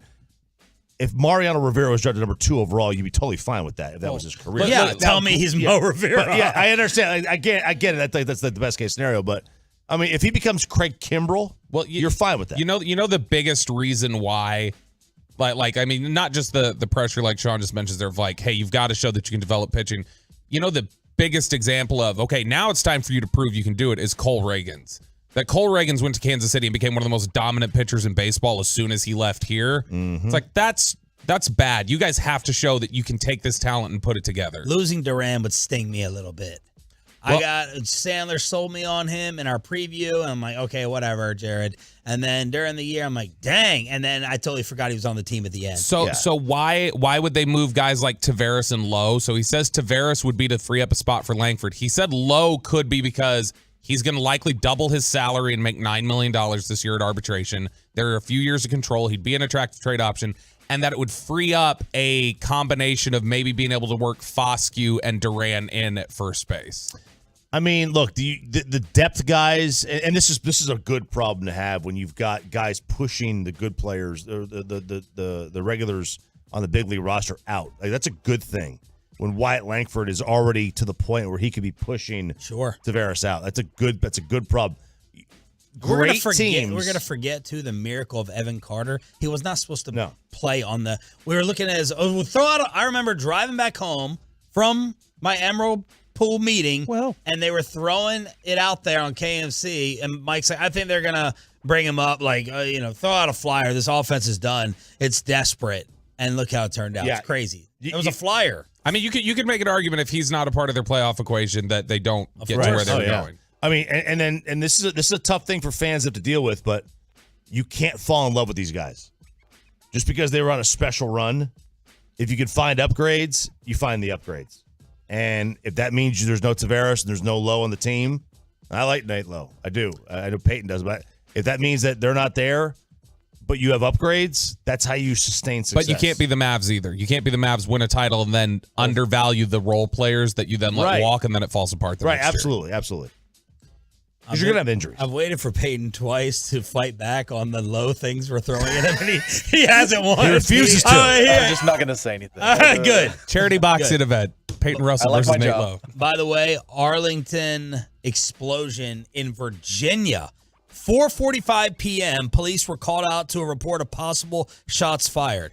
They got there. A guy inside had fired a flare gun out the window 30 to 40 times. The owner of the home then barricaded himself inside.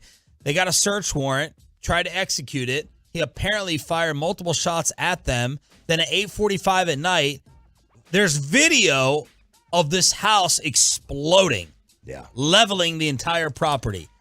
So now the questions are, what was inside? Who is the guy? Is he alive? And why was someone just naturally recording unless they saw police pull up to the scene and you get your cell phone out? Yeah, you can see the video. Like, there was obviously cops outside there, so I assume they'd been there for a minute.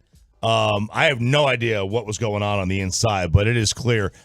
I'd be stunned if anybody's alive, but I think I think it's easy to say. He probably my assumption, he turned the gas on and lit a match, and then it exploded the whole house. Natural gas. They've found out that he did have. All right, there it is. Sean, RJ, and Roberto. It is time for our weekly visit. Why didn't Shaq Leonard sign here? And are we just fighting for second place with San Fran at the top? Jerry Jones on Sean and RJ next. Let's get you over to Platinum Chrysler Dodge Ram Jeep. It is, of course,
Show here on Sean, RJ, and Bobby. Your home of America's team is 105.3 The Fan, and the Hall of Famer is brought to you by Ford. Built for Texas, built for you, with the Cowboys and the Eagles Sunday night on this station. Good morning, Jerry. How are you? Hey, good morning, guys, and great to be on with you, and happy holiday season. Yes, sir. Right back at you. Jerry, we are very interested and eager to get your first comments on Shaq Leonard picking the Eagles over the Cowboys. What is your reaction to that? Well, of course, we very easily could see him out here against us Sunday, and, I just have to almost step back when I think about, man, these are the times we're in when a player like that can be available and pick his team, which he can and does, and be on the field within 3 or 4 days. And so it's just a unique period of time, and not in any way, if I sound like I'm complaining, I'm not, but that's just unique to me to think he could hit the ground running and be out there playing against us Sunday. But certainly on an individual basis, wish him the best. He deserves that. He's had a very distinguished career. There was absolutely never a dollar, never any money mentioned.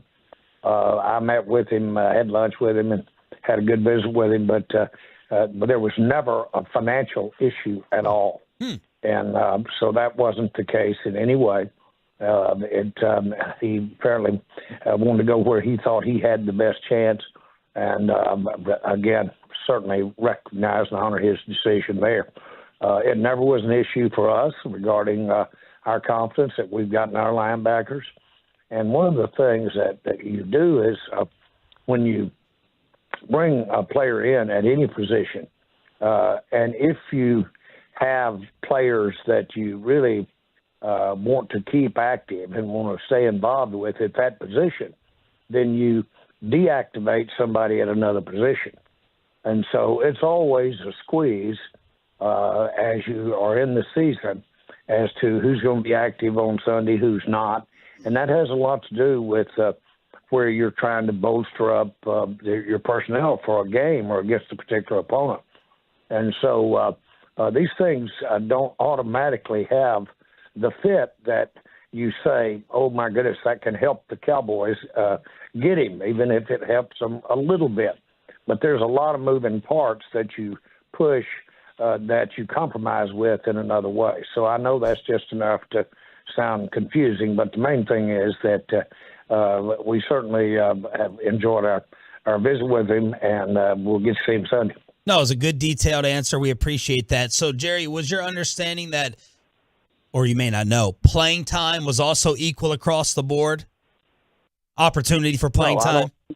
No, I don't know that. I don't know that at all. Not at all. And I don't have any idea how he arrived at his assessment of his time. Yeah. But I don't know that playing time was something that we knew. We don't know what his play time would be either. Jerry, are you guys in the market for linebacker now in terms of just scanning, trying to find depth there, or was this a unique situation about the player himself? No. And again, without sounding trite, we're in the market. If we can improve at any position, we're in the market. It's just that more likely than not, during this time, that you're unlikely going to find something that fits the explanation I was giving you earlier. It might give you a little better player at the sixth position on your team, sixth at that position on your team. But in order to put him on there, you got to take away the fifth guy at another position. And so all of that has its consequences. And so it's again, I want to point out that we certainly talked to him and we're interested on a certain basis if he could come in and he decided on Philadelphia and that's it. Let's just do everything we can to make him wish he was on the winning side Sunday. Jerry, we like to talk in the media amongst ourselves about like, oh, this player here, they seem to be talking a lot about the Cowboys. They must be just trying to tie themselves to the brand and create a leverage point for themselves or create discussion about themselves. Do you ever find yourself having to discern that when you get into these negotiations? Is this guy really wanting to be here, or is he just trying to use us as a leverage point with Philadelphia or another team? 9 times out of 10, they want to be here. And if you have the money right, 9 times out of 10, they want to be here. So I don't really spend a lot of time thinking about, well, do they want to or not? Now, you've got to assume that when they get here, they're going to act like, play like it's the opportunity of their life. They're going to give you everything you got, and you can assume that. You can. But my point is, we've got a lot of players out there. We dressed 53. We've gotten 90-something on the team. And when you add one, you take away one someplace. And that one you took away is out there for a reason. And he was giving us something for a reason. And so you got to weigh that. So it's not all the time just real obvious how much someone can help you or not. Now, we wanted him, and we thought that he had a place here. But, again, it's not like you've left some big hole here that we don't have the ability to fill. We've got the ability to fill it. Jerry Jones here on The Fan. Jerry, this is just a general question, not about Leonard, but I remember you one time saying, I like being on Broadway. And we always talk about players maybe not fitting in New York, playing for the Yankees or the media coverage. How much does that ever play into the players that you guys have? Some that can handle the star, all the attention, our amazingly brilliant talk show, all the TV topics, and those that can't. How big of a factor has that been for you recently with the Cowboys of that spotlight? Hey, you and I know this is heaven here. It's the place to be. Now, others may not think that, but we sure think it is. It's the place to be. I can't imagine anybody wanting to be anyplace else. And that shows in my body language, I'm sure, and in the tone of my voice when I'm talking to someone. But anybody that has got an occupation of football, if they haven't recognized that this is the football capital of the world, in my mind, in Texas, and certainly with the Cowboys having the status that they have, the interest that they have, all of this is great. Let's say a young man wants to come in here, and then he's not going to be playing football all of his life. And so if he were looking for a place to set roots and really develop a career, because he's just a puppy when he quits playing football, and I say that lovingly. Yeah. He's a young guy.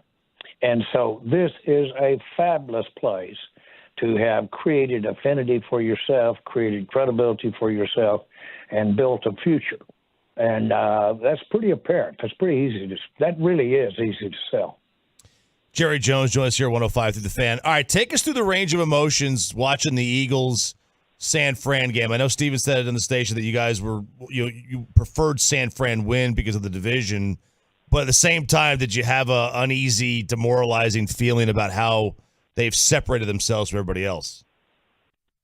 Well, I presume you're saying they being San Francisco and Philadelphia, but again, I just have respect for their team. Do I think that we have a chance to beat either one of those teams when we play them? Absolutely, I do. Absolutely, we can. And I think we've got an outstanding chance here Sunday against Philadelphia. And I think it won't be the same game when we play any of these teams the second time. It never is. But do I expect all-out, the complete, just an NFL war to over-exaggerate? Yes, I do. Because they've got great players, both teams, San Francisco and Philadelphia. They've got outstanding players. They've got great coaching. But, guys, we do too. So that's what makes the ball game. And I guess that addresses what was going to be my next question, Jerry, the thought and the narrative, your reaction that, I mean, it's clear. It's clear that San Fran is on another level, and then you got Dallas and Philadelphia. Could you buy along with that, or you're just saying that's how we play? Well, I'm not saying it's clear. It may be clear to you, but it's not clear to me. I'm not sure where that remains. I will say this. But we sure have the opportunity. We've got the talent the way Dak is playing, and we've got the opportunity to win any game we play against either of those teams. Jerry, after the San Fran game, it's the offense, and really after the bye week, the offense has taken a complete 180, a tremendous turn. What was the biggest thing that changed there? Was there changes to the offensive system going back to more of last year's stuff? What happened? I think it's execution. I think it's basically the repetition of what Mike is wanting to do with the offensive side of the ball. I think it's repetition by the receivers. I think it's day in, day out work by the offensive line. And I just think you're seeing what happens in football, and that if you work on something, which they have been since spring, that given a chance, which they have had, you get to repeat and you get better at it. And that's what you're seeing. And then, of course, our receivers are getting more comfortable with Dak. Dak's playing as everybody's recognizing, playing at an outstanding level in making decisions, much less executing and physically performing, but in making the decisions. I don't know that I've ever seen him play any better. All of that's what's happening, and they all should get a lot of credit for it, Mike in particular, because he's sold everybody on let's stay with it now, let's stay with these changes, these nuances we're doing. They'll pay off for us. Well, here we go, and we're seeing some of that work pay off. Jerry, how is what this offense that we're seeing right now, obviously be and play fantastic, how is this different from the Kellen offenses that were near the top of the league in rankings that you had in the past? I think that we probably are getting the ball out quicker. Dak is, and I think we're maybe working a little more on one side of the field or the other, rather than trying to go through the whole progression across the entire field. I think I'm really respectful and impressed with how our receivers are running their routes. I'm also, I think we've tried to have an offense there that does what Dak does the best. When he's taking it up judiciously when he runs. I think all of those things are a tick up from where he was. Jerry, Pro Football Focus had said yesterday that Dak has the lowest turnover-worthy play rate in the NFL. So, I mean, he has completely, changed his game. He's played at an incredibly high level. What is different about him and his game that turnover-worthy play percentage has just plummeted? Well, we're not asking him to. He's not asking himself to put the ball in harm's way as much. And you do certain things out there, and there's a good chance that you're going to have a bad play, which can result in a turnover. He's doing that less. I'm saying, exposing the ball or the turnover ball, exposing it. It's not being exposed as much. They have a lot of times when they'll grade a throw that is not intercepted, but grade it like an interception because it wasn't the right throw. And they'll grade it that way. Jerry Jones right here on 105.3 The Fan. Jerry, you had told us a few weeks back you were fine with the Eagles' tush-push play. There's a report that Roger Goodell wants to get rid of it. Where do you stand on that topic today before you all have your Sunday night game? I haven't talked to Roger about it. Stephen actually may have, because he's spent some time there with Roger last week, that I didn't, and they very easily could have been talking a little rule change. But the point is that I don't have that kind of issue with those techniques. That, to me, will ultimately take care of itself. We'll either do a better job of getting those interior linemen and getting some pressure back against that. Those things have a way of being adjusted after a period of time. Usually it's cyclical. And when you see something really going, gets an edge on offense, you'll see the defense catch up with it, vice versa. And so I think you'll ultimately see that plugged up, and they'll be doing something else. I don't know that the pushing aspect of it is where the battle is won. I think it's the initial get-off.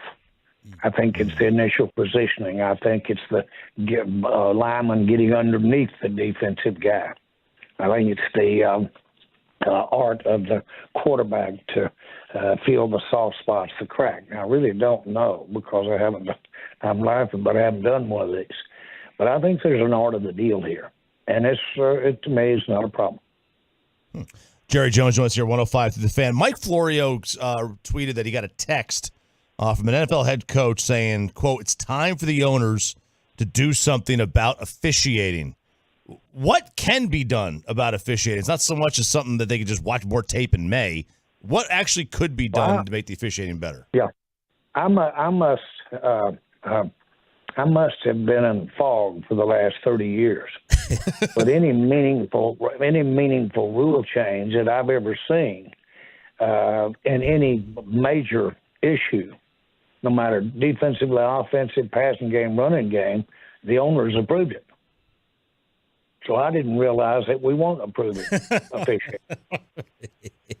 And I know we're paying them, the people that are officiating. That is our money. And you've always, you've never had a humongous major problem with the officiating. You've always been complimentary, except for your Halloween outfits. Well, I recognize the challenge. I recognize the challenge. Yeah. And let me tell you this, instant replay puts a lot of pressure on making the call on the field right, as it should be. I like it. But the officiating is a point of the game. I'm reminded, and I've said it on this show several times, the two baseball plate umpires, and they're retired and they're through, and said, we were just having a beer. And one of them said, boy, when that ball came down through there, if it got a corner, if it got a little bit of that plate back, front, high, if it was in there, I called it a strike. Said, I'm proud of my career. And the other one looked over and said, let me tell you something. It comes down through there, and no matter where it was, if I call it a strike, it's a strike just as much as yours was. It's what I called it. So you're telling we know there's judgment, and we know it can be wrong, and really is wrong a lot. The idea of getting it right, quote, with all that's at stake, but it can be right if you all agree that we're going to go on that guy's judgment. Now, he may be half blind, but we've decided that we're going to go on his judgment. We both agreed to it coming in, and we assume that his integrity is okay and good. So it's just a question of did he miss it or not. I think we've always lived with that.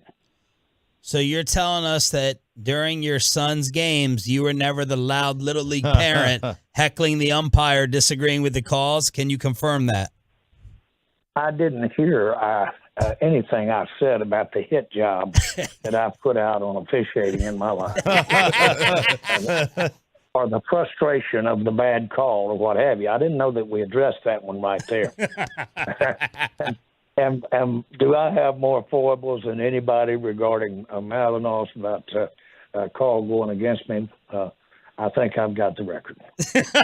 Last one, Jerry, with the hype and the build-up for Sunday night in Arlington, Cowboys-Eagles, of course. Give us your thoughts on the Howie Roseman, Nick Sirianni combo. We're always comparing in sports radio who's got the best front of it, the head coach, the GM. What makes them great or unique with dealing with Howie Roseman and observing Sirianni? Well, I think that they're both very capable, and they're certainly making decisions at a very high level. I give them all of that, and you would. And they've put together some really fine football teams there, and they've done it. They've done it with really. They did their quarterbacking thing. It didn't work out for them. They turned around, got another one, the one they got now, and that's worked out for them. And so you got to give them their due. That's hard to recover sometimes when you zig and then you need to pull it back. I give them credit for all of that. So I think they're very capable. I'll tell you, they are serious opponents. Jeff Lurie's no slouch. He's the owner. And all of those guys are serious about this thing. And I can't tell you how much I'd like to beat them Sunday. Jerry, did you have any hot take or opinion on the college football playoff committee and whether they got it right or wrong? I didn't, and I wouldn't touch that with yours. I think we need to let you go on that note. Thank you for thank you as always, Jerry. All right, guys. See you later. Jerry Jones, brought to you by Ford, built for Texas, built for you. I end up having a third child on announce here in a second. And touch that with yours. There All you right. go. What are we taking away from Jerry there? Talking about Dak's interceptions, offensive differences, art of the deal, Shaq Leonard, why he's not here. The art of the deal thing was interesting because tush push. Yeah, it's talking about things up for negotiation, but like his initial statement is that he doesn't think it's the people pushing from behind that really stop it. That really cause it to be, I don't say cause, allow it to be unstoppable. It's the people up front. The Eagles have made this argument. Jordan Mailata, I heard, gave an interview with this where Jordan Mailata said Jason Kelsey and Lane Johnson have a very specific technique. He's like that. I'm not going to let anybody in it, but he's like, they have a very specific technique on how to block that they taught me how to do it, and that's why we have success. They say that's what they've always claimed too. They say it's a specific technique of the way that they essentially drive block. And if that's the case and it's not the people pushing from behind, I mean, I guess let's say even if they were to remove the people that are pushing from behind, how would that impact the tush push? Right. But also, if it is just those guys outright using a technique that they have that is winning blocks, I don't think it'd be. I mean, I don't think it'd be remotely fair to them to dump it because like they're just dominating a skill set. But the other aspect of that is they can claim that all they want. Right. The fact of the matter is the play design still includes them pushing from behind. So the Eagles, for some reason, do think that helps. Yes, they do. Like they wouldn't just have that built into the play every time. Now it may be secondary mostly the backup, blocking, but it definitely is something that they think is advantageous to them. They may get 80% of the yard to gain that they got off the blocking, but they're still getting something up the push. Otherwise, they wouldn't do it and risk the injury. Bobby, any major takeaway? Earlier in the year, he was very definitive about San Francisco being better than everybody, and he was not nearly as much so here. It sounded like he was much more. I think he feels really confident about the way they've played since the San Francisco game, and he's changed his opinion. We will go around the rest of the NFL. Kellen Moore should be fired when Staley goes. San Fran has suffered their last defeat of the regular and the postseason, and this former Eagle coach should be the coach of the year. Final hour around the NFL after we hook you up with this as a Tolo. All right, Tolos, that's right. Caller number 10 right now at 877-881-1053 wins tickets to see the Dallas Cowboys practice on December 20th. This includes a VIP tour of the Star along with lunch and practice viewing. Takes place between 11 a.m. and 2 p.m. at the Star in Frisco on December 20th. That's caller number 10 at 877-881-1053. What better gift for you and your family this holiday season than the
From our fan studios secured by DFWsecurity.com, this is Sean and RJ on 105.3 The Fan. Three receivers right, one out to the left. Five-man rush. Browning throws it deep downfield for Chase. Over the shoulder catch. He's off to the races at the 20, the 10, and he will back his way into the end zone for the Bengals touchdown. Hey, we got a thrilling primetime game with a backup quarterback. Good morning, Metroplex. It's a Tolo Tuesday, final hour fist pump time on the Fan Cam, Twitch, and YouTube as Joe Browning. I've had to go back, honestly. Jake. Okay, I was just about to say, I've been going back on my computer to confirm the name, and I did not, obviously, just that. J, first letter Browning, lights it up with Jamar Chase. Trevor Lawrence gets hurt, and Cincinnati beats Jackson Fraud 34-31 in overtime. Sean Sharif, RJ Choppy, and our Cowboys Insider Bobby Bell with you. We got Peyton and Ryan in the back, live on the Fan Cam, live on Twitch, and live on YouTube. Patrick Walker, DallasCowboys.com will join us at 9:20. So right now we go around the rest of the, well, before I complete that final letter, Jerry pretending like San Fran is not on a different level or more gettable than when we asked him this weeks and weeks ago is crazy.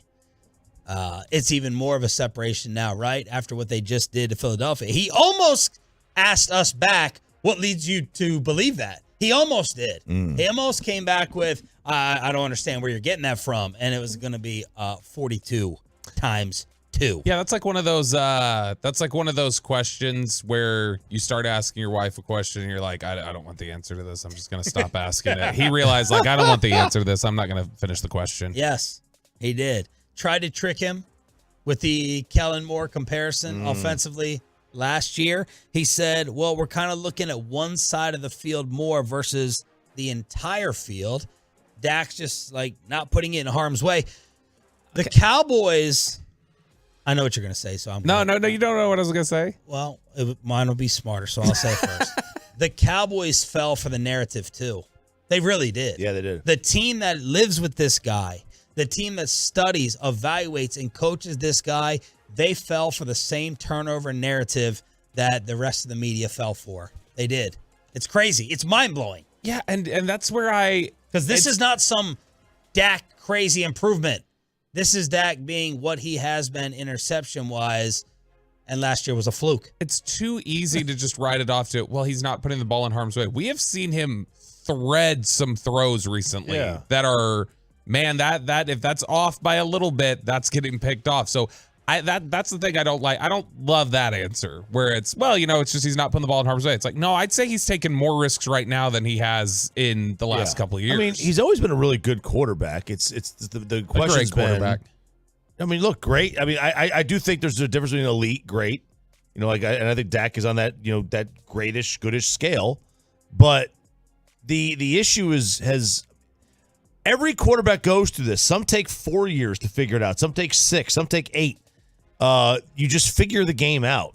As Phil Simms said, the answers to the test. And the trick is to stay healthy long enough to be able to play at a high level when the game comes to a crawl. Yeah. And the greatest ones, I mean, and there are quarterbacks out there who don't have the best physical tools, but they know the game so well they don't need them. Right. Like Tua's doing that right now, and he was on that Mannycast last night talking about how I don't have Justin Herbert's arm or Trevor Lawrence's arm. Brady wasn't the most physically gifted. He had a cannon. No, he had a strong arm, but he was never the most physically gifted quarterback in the league. Drew Brees is the perfect example. Yeah, Drew Brees just knew everything. Where to go is automatic. Precision. And then you get guys like Dak, who they're both. Like, it's where the IQ and the incredible physical tools come Let's go together around the rest. to create. I'm not going to fight with you today. I did that enough yesterday. Let's go around the rest of the NFL. This one's from ESPN, straight from ESPN. The Cowboys can reach the Super Bowl as a wild card team. Overreaction or not? Yeah, it's an overreaction. If they don't have home field advantage, I don't think they have a shot. Like home field throughout. Yeah, like they've got to be in a position to play all their playoff games at home. I'm not worried about that. If San Francisco doesn't get picked off, they have no shot. They can go on the and I mean I would pick San Fran to come in here and beat them too. So it's about San Francisco somehow getting bounced. So overreaction. Dallas plays incredibly well at home. You could put Dallas at home against San Francisco right now. I still think San Francisco probably wins by 10 right now. Woo! I would not doubt it. I'm not going to fight you. I wouldn't doubt it. It wouldn't stun me. I'm about to have 4K on it, on the line. So that you can fund my divorce. It wouldn't stun me if San Fran did it. It also wouldn't stun me if the Cowboys won at home. But I think I agree. They need home field. Better shot at home, but yeah. They need home field. All right, speaking of San Fran, overreaction or not, San Fran has suffered their last defeat of the regular and postseason. They will not lose another game. Schedule: Seattle in San Fran. We saw what happened Thanksgiving. At the Cardinals, Ravens in San Fran, at Washington, Rams in San Francisco. And then the playoffs. We obviously don't know those teams yet, but yeah, I'm trying to figure out if they would rest. Well, they can't. They're not going to rest probably unless there's only locking up the 2 seed, and Philly makes it pointless. What do you think? Right, like if Philly wins out, then it's pointless. Yeah, I get that. I think that Seattle. Seattle at the Cardinals, Ravens at the Commanders. It's not an overreaction, but I'll say they lose another one. Yeah, the Ravens is going to be interesting because they do have a really good defense. They do, and that's what you got to do. You have to completely limit San Francisco's offense. San Francisco, when they score more than 17 points, which 17 is not that many, when they score more than 17 points, San Francisco's won 21 games in a row. Woo! Oh my God! Wow, that's it. Mm-hmm. Good gosh, yeah. I think they may get picked off by Baltimore, but I will say not an overreaction. It's completely within the realm of possibility. They are far and away the best team in football. Next one. The LA Chargers should and will fire Kellen Moore when they fire Brandon Staley. Overreaction. Because they've been a top 10 offense like the entire season. Top 10 is not what he went there for. No, but top 10, you can clarify it after I say this. Top 10, you're not supposed to just be top 10 with Justin Herbert. So stop acting like top 10 is something to get patted on the back for. They average 23 a game. That's tied for 11th in the National Football League. They are supposed to take a leap. I'm not putting all this on Kellen. I'm just saying, whoop-de-doo, freaking top 10. You're supposed to have a top 5 quarterback. Right, but a top 10 doesn't get you fired. Like a first season of top 10 performance doesn't get you fired. So, like in year 2, if they're still 10, if they're showing no improvement, that's a difference. You're talking about you came in here, you put in a brand new scheme, you're doing different things, and they're still a top 10 offense. That's not something you fire somebody. I have to go back and look like what was their offense last year. If they were 18th last year, and they jumped to 10. If they were 3 last year and they're down to 10, that's not good. The issue is just going to be what the new coach brings in. Is the new coach going to be told by Jerry Jones, like what happened here? Kellen's the OC? Kellen's the guy? Wow. But no, I don't think it's fireable. I do not think it's fireable. They were at 26 a game a few weeks ago. It's just going to be a matter of what Belichick. It's going to have to be someone of the Belichick status to wipe out the staff, but this is not fireable. So the Patriot game at 6 points really screwed up their number. That threw off everything. Yeah, it did. I mean, they were 13th in points last year, and now you said they're 11th. Yep.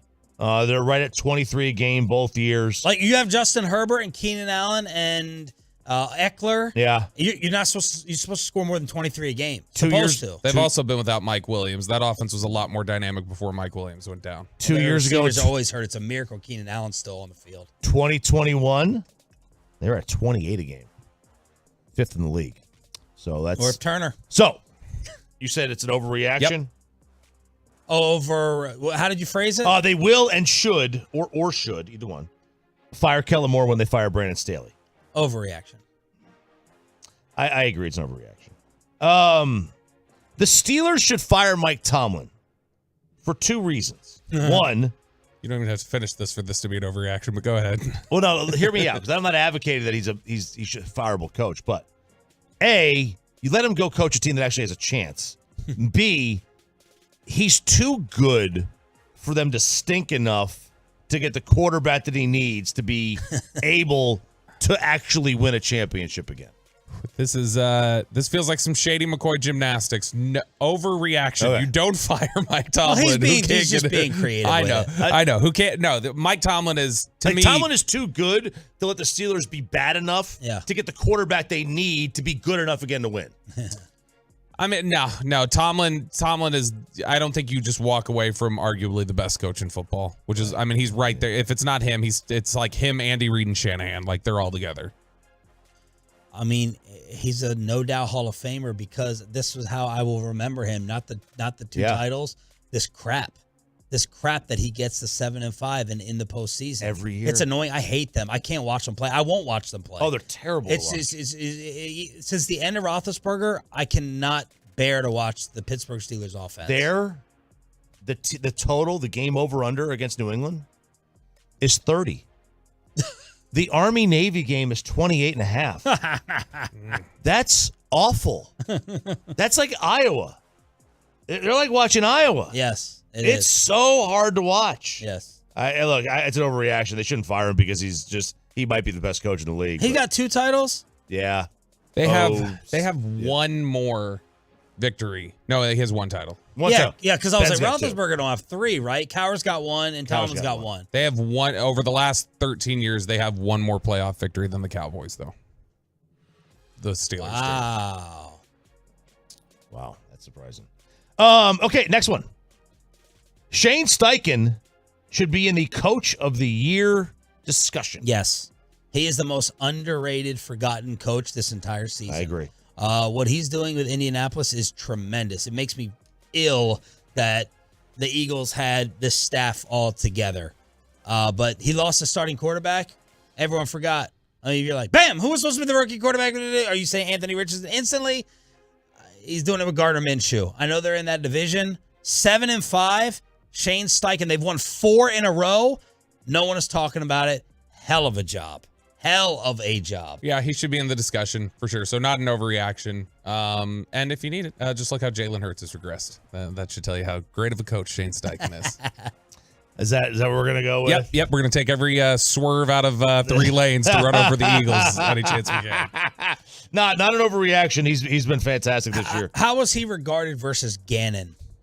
So Gannon was the one everybody was trying to fire. Steichen was pretty highly regarded. Steichen was viewed as somebody who had helped foster Hurts and bring him along and did a lot of really positive stuff. And he not just here in Indy, like when, Gardner Minshew had to step in at the end of last year, they played well with Minshew in there. All right, last one. And I'm only doing this one for Will Chambers. Because every time I saw Will Chambers on Sunday at Jared's event. Here's a Scott Padgett question. I said 9 for 140, which is what Sam Laporta had. Oh, God. And he is all up on the Sam because the fantasy trade. He got the fantasy trade denied. Nixed. He tried to trade Cooper Kupp for Sam Laporta. And we nixed it, and we should not have. Sam Laporta is far better than Cooper Kupp is right now. But Sam Laporta is the best tight end in the NFL not named Travis Kelce. Wow. Like playing like it right now? Yeah, well, not to turn to Pepe, who sells that he's good in fantasy. He's not good in fantasy, but I know he knows all the stats. Where's Laporta on the tight ends list? Are we discounting Mark Andrews because he's hurt?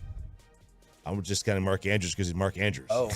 No, you said it. You said that killed them from being Super Bowl contenders. Listen, stop listening to what I actually say. All right, I don't talk. What happened yesterday is my feeling yesterday. What happens today is today. Big fan of Michael Penix. Yeah, huge fan. You think Florida State should be in there today? No, but Michael Penix, he's fantastic. I take back everything I said about him yesterday. I would take Sam Laporta over George Kittle right now. Why? Because he's young, and I think he has more upside to his game. I think he's more physical right now. Well, definitely has more upside. More physical. Yeah, more upside than anybody in the league. Kittle is the best blocking tight end in the NFL, I like arguably. blockers, I need touchdown catchers. And over the last 6 weeks, when Laporta's really come on, Kittle has twice as many receiving yards as Laporta. Wow. Oh, Bobby tried to sun you with that. So, anyway, that's why you got your fantasy football segment taken away, Peyton. What did you say, Peyton? Because San Fran's played easier teams, so that's why. More Jacksonville, Seattle, Philly, playoff teams on the road. Makes sense. How did you phrase it, Choppy? He's the best tight end in the league, not named Kelce. I mean, you can throw Kittle in there. Just say he's the third. Is he the third best then? I mean, he's played really well. He had a big breakout performance, but I mean, you could say that breakout performance aside, this season he has been similar to Ferguson. And I'm not saying Ferguson. I would never say Ferguson's one of the 3 best tight ends in the NFL. Right. I agree. I think it's an overreaction. I think he's really good, but I think it's an overreaction. 64 catches for 679, 6 touchdowns, 10.6 a catch for Laporta. It's not bad for your tight end to get 10.5 a catch. I'll No, take it's it. not bad. Bobby's just mad because he missed on Laporta versus Schoonmaker. I didn't miss on Laporta. Did you like Laporta's a good player. Who'd you like better, Schoon or Laporta? They were right around the same for me. Oh, right around the same. They were. No, Now, that's me overrating Schoonmaker, clearly. But no, that's why they went where they did. Patrick Walker, DallasCowboys.com. Starts at 9 o'clock. There'll always be one Bobby BS comment, 9 o'clock. Patrick Walker, DallasCowboys.com on losing Shaq Leonard to Filthy as we start to preview Sunday night next on The Fan. But first, let me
are the go-to attorneys for car and truck wrecks in DFW.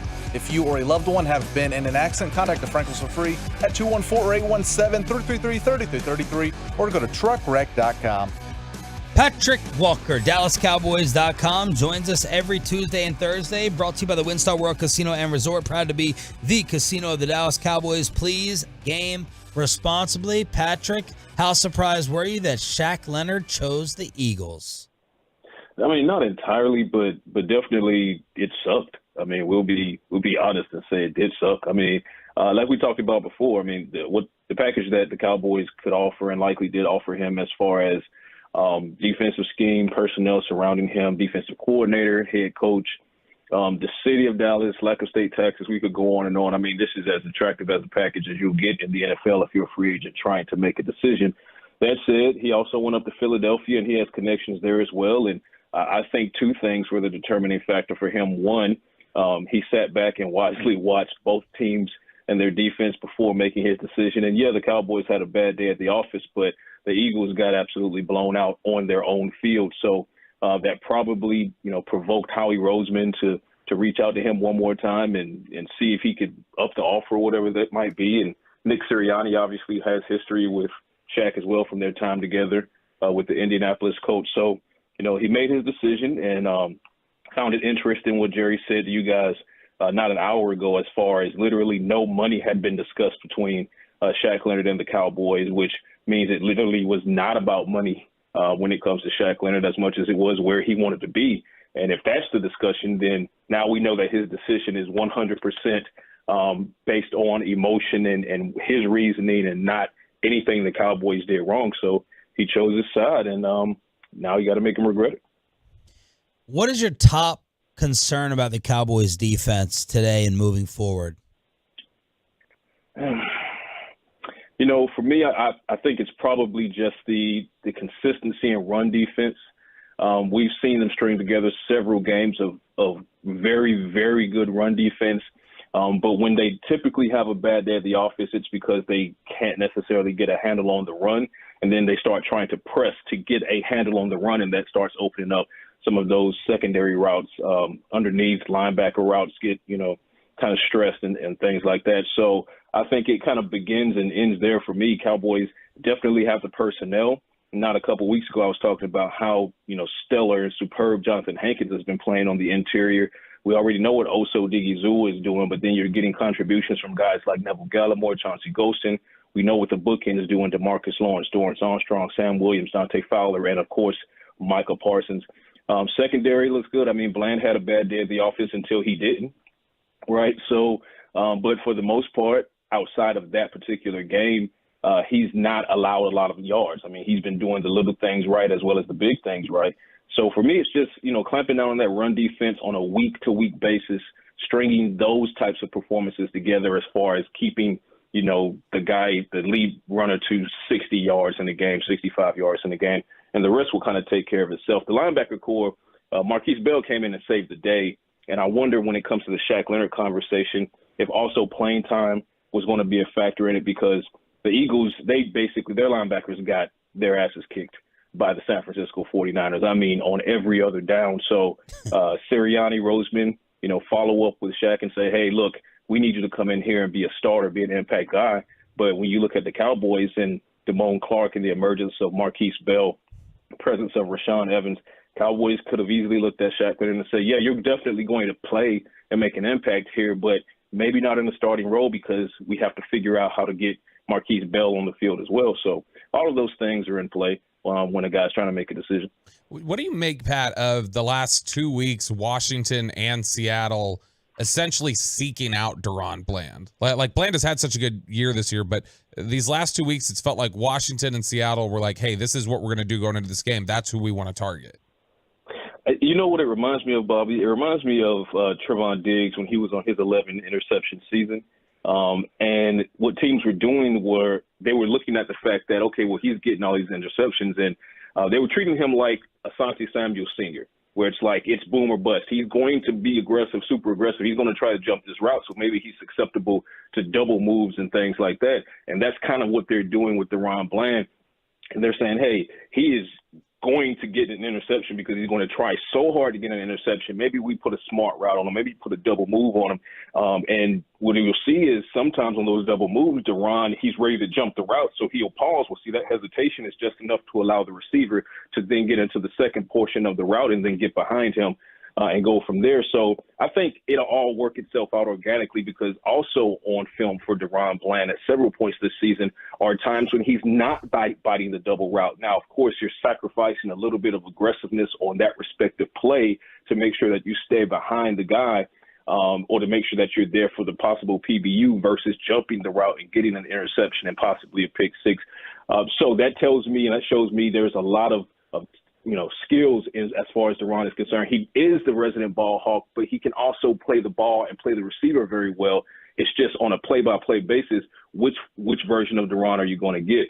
So the Cowboys can get both at any given time, but until Duran, and this goes to experience as well. This is a second-year guy. Keep in mind, it's only a second-year guy. He's in the middle of his second season, and we get lost in the historic nature of what he's doing, and we should, because it's generational. We may not see it again.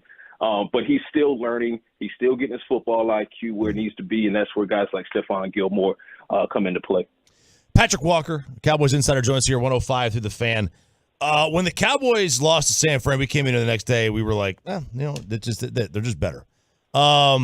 Did that destruction of Philadelphia put the final stamp on that they're just on a different level than everyone else? I think it's fair to make that argument. And the reason I say make the argument is because I would be comfortable making the argument that as we have this conversation, San Francisco was the number one team in the NFC, and then you have Dallas and the Philadelphia Eagles vying for number two. Hopefully the Cowboys overtake the Eagles this Sunday, and there they are at number two on a collision course again with the San Francisco 49ers. But I wouldn't say that the 49ers are leaps and bounds beyond Dallas Cowboys in the capacity of we saw the Cowboys go to Santa Clara, and if not for Tony Pollard's season-ending fractured leg, they might have won that game. They held the 49ers to 19 points on their own field.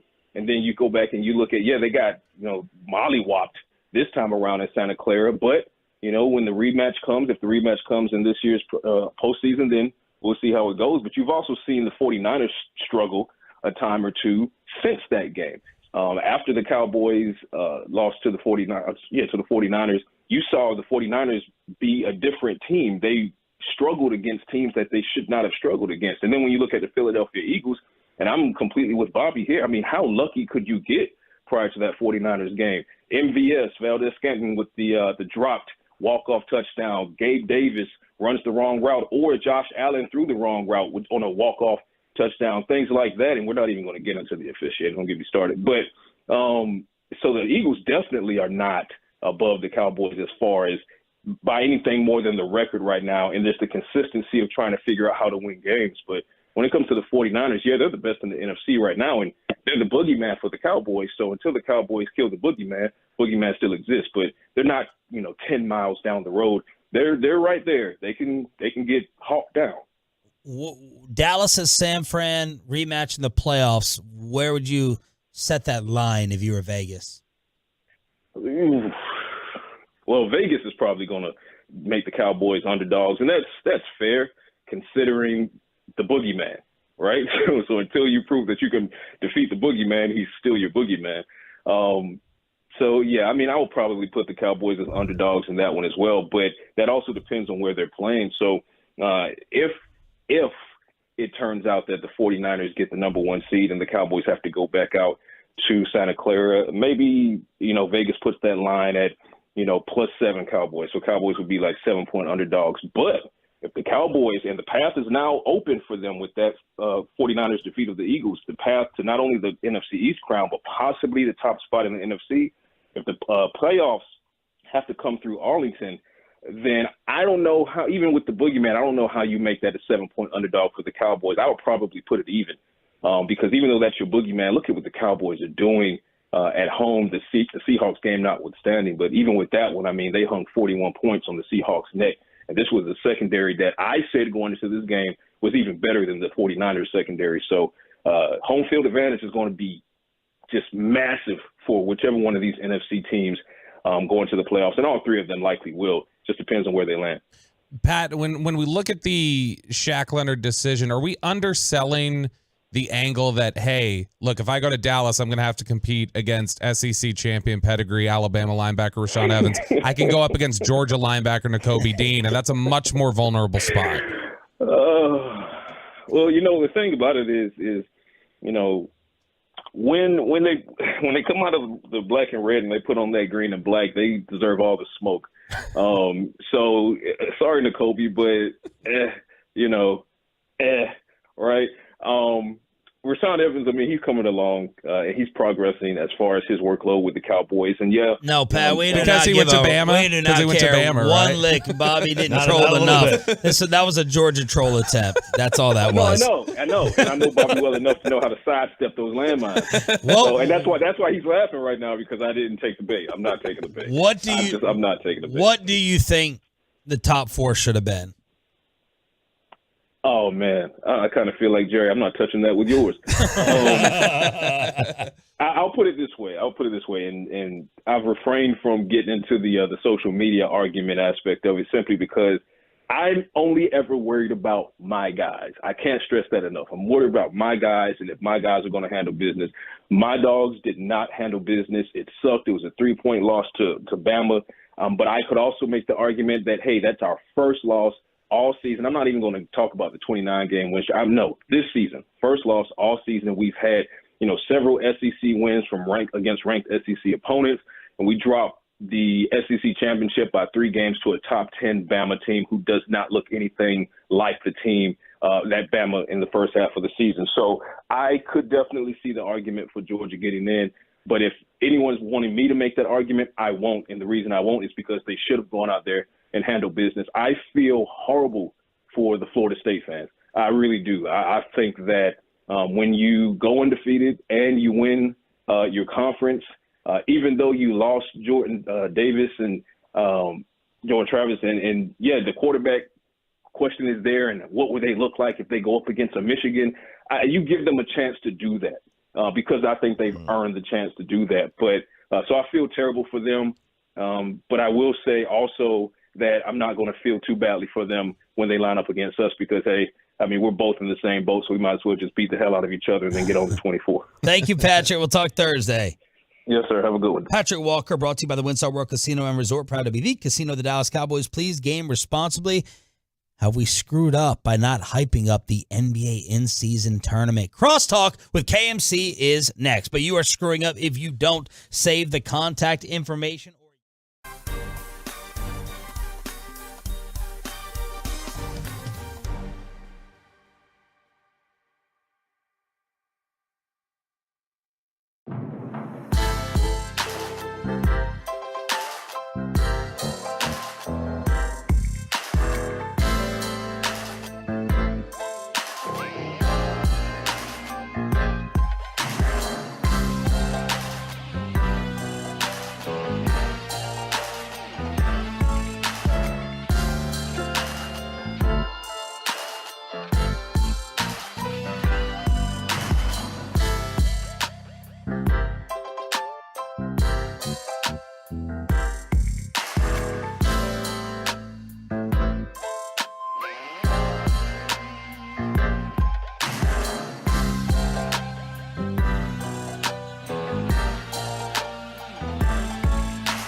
Chevrolet. Classic Chevrolet is leading the way to finish this year #1 in America. They're racing hard with year-end savings on over 400 Silverados. Shop them all today at ClassicChevrolet.com. This is Texas. This is Classic Chevrolet. Relax, enjoy the difference, and find new roads. Trevor is not happy with Walker Washington. He's hurt too, guys. Trevor It's a non. fell to the ground. Ball came out. Trevor hurt his leg. He's thrown the helmet off now. Yep, and this is. Oh, my goodness. This is what I'm afraid of. He's grabbing his Achilles. He tries to step up in the pocket. Oh, he gets stepped on. You okay? Jags radio. Yeah, what happened? Your cards value went down. That's the Chiefs lost this weekend, and Trevor Lawrence lost. Oh, well. And the Mavs. It's just football. Do card values really go up and down based on the win? Oh, like week to my week? God, yes. Week to week? Not as much as 2021, would you That's say? true. Like it was obviously when that was the card market was crazy. Now it doesn't do as much because last year Mahomes wins MVP, Super Bowl MVP, and the Super Bowl, and his cards stayed flat or went down 10%. But then I think about Hurts or like Purdy to a certain extent. Yeah, but Purdy just went up another 30% after yesterday or Sunday. Wow. I don't understand cards. I saw a Peyton Manning rookie card in Canton. Just like stocks. For $25. And I'm like, how are these like this Hall of Fame for $25 and you get guys that are play they're $2,000? I just don't understand cards. Does the devaluation of the running back market affect Jalen Hurts' card price? You stop it. I would say that the Peyton Manning card, let's just say they made $500,000 of it, and then let's say the Brock Purdy card that's worth $1,000, it's numbered to 30 or something like that. So there's only 30 of them available. It's Corey, what's coming up? Guys, right out of the gate, we answer the biggest questions out of the MLB Winter Meetings. There also is... They started? Huh? Yesterday. Yeah. Nice. Sean, I know you had a big announcement, and that was taking up most of your time. Sean watches more football than anybody, That's so right. he's just been footballing. That's right. No, it was a free agency shot. Like, that they haven't done anything yet? Yeah, Gotcha. it was a joke. Bad joke, I guess. Well, I guess so. Let's not let that happen again. Coming up at 12:20 today during our Expressway, this following segment is not intended to troll Bobby, but does Mike McCarthy deserve more credit? That's what Michael Lombardi said. Finally, we've gotten the offense. He's been fired 5 times, so that makes sense. An hour ago was 4. Yeah, I know. He's been fired once more since then. That's how bad he is. He did also trade Trent Richardson for a first-round pick. And at 11:20, how do you intentionally annoy your spouse or significant other? Do you have ways that you intentionally That's the Bobby segment. get under their skin? Take her to charity events and drink too much. Man. Did you get your keys yesterday from the Globe? Nope. Got to call him today and get him. My wedding ring is still around them. You think they're going to ship it to you? Did they find it? No, I know there are keys there. Sandler said they have keys there, but he wasn't allowed to pick them up or look at them or anything. So he's like, So they might not be your keys? I don't know for sure, but I assume they're mine. I don't know when or where I lost them. See, if I was Kristen, like that would probably annoy me more than you losing them. Is you not going to get them the next day? Oh, yeah. I've already gotten texts this morning of things that she wants me to do today. She's like, remember to call about this. She said, remember to check in on the Harry Potter tickets that we had. And she said, I also need to remember to check in and see if I need to reschedule my Wednesday doctor's appointment. Well, what's she doing? Yeah, I know, right? Like, that's what she should be. Like, just put down the broom and the mop for a sec and make a damn phone call. What are you looking for? His other part of his earpiece. Yeah, my earpiece fell off. Okay. How much have you guys? Don't worry, you're a professional. You leave this. I know. God, I'll never let that go. Jesus. It'll be the next therapy session. Will be about crosstalk. How much have you guys talked about, Kevin, or cared about the in-season tournament? Because last night on Twitter, don't care. All I heard and saw was Adam Silver save the regular season. Adam Silver's the man. This is spectacular. This is awesome. So I put up a poll question, Corey, and I'd like to see how you vote. Have you cared about the in-season tournament? Yes, it's added to the regular season is one option. The other option is no, it's confusing and forced. And 3, what are you even talking about? What brand new tournament? I think I would be most inclined to go 2. I don't think it's confusing. I just don't care because the outcome does nothing for the team in terms of like fandom. I get that all the players will get $500,000, and that's super awesome for them, and I'm stoked about that. But it's not like, and then you get an automatic playoff win, or you get to move up 3 spots in the draft, or you get, like, none of that has anything to do with this tournament, so I don't care. If it had always been there, plus the NBA championship, then it probably would, though, right? Like, if that was the case, because you care about the NBA championship, because that's what the whole season's for. Now you're throwing this in the mix, and it's like, why do I need to care? Right. And my team doesn't care either. My team didn't even want to play on the courts because they had a malfunction. I think they just didn't want to play on the courts. Well, how much I tuned in a little bit yesterday. The Celtics couldn't have cared too much. Is Porzingis really hurt, or he's just having a maintenance day, right? And they're like, all right, so what? Quarterfinal, we don't care. Like it's a regular season game.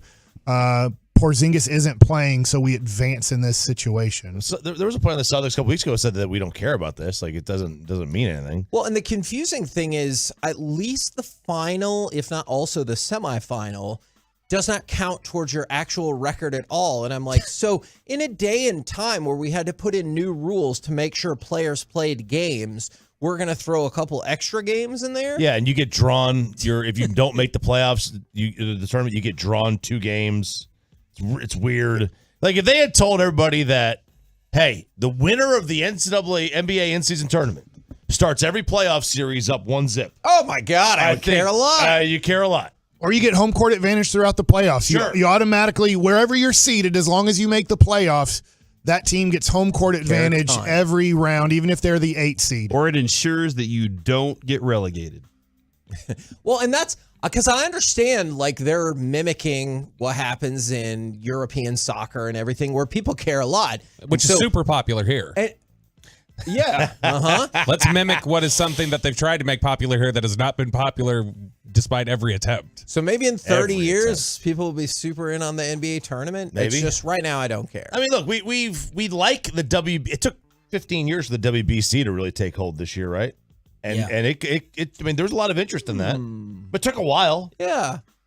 It took Shohei Ohtani.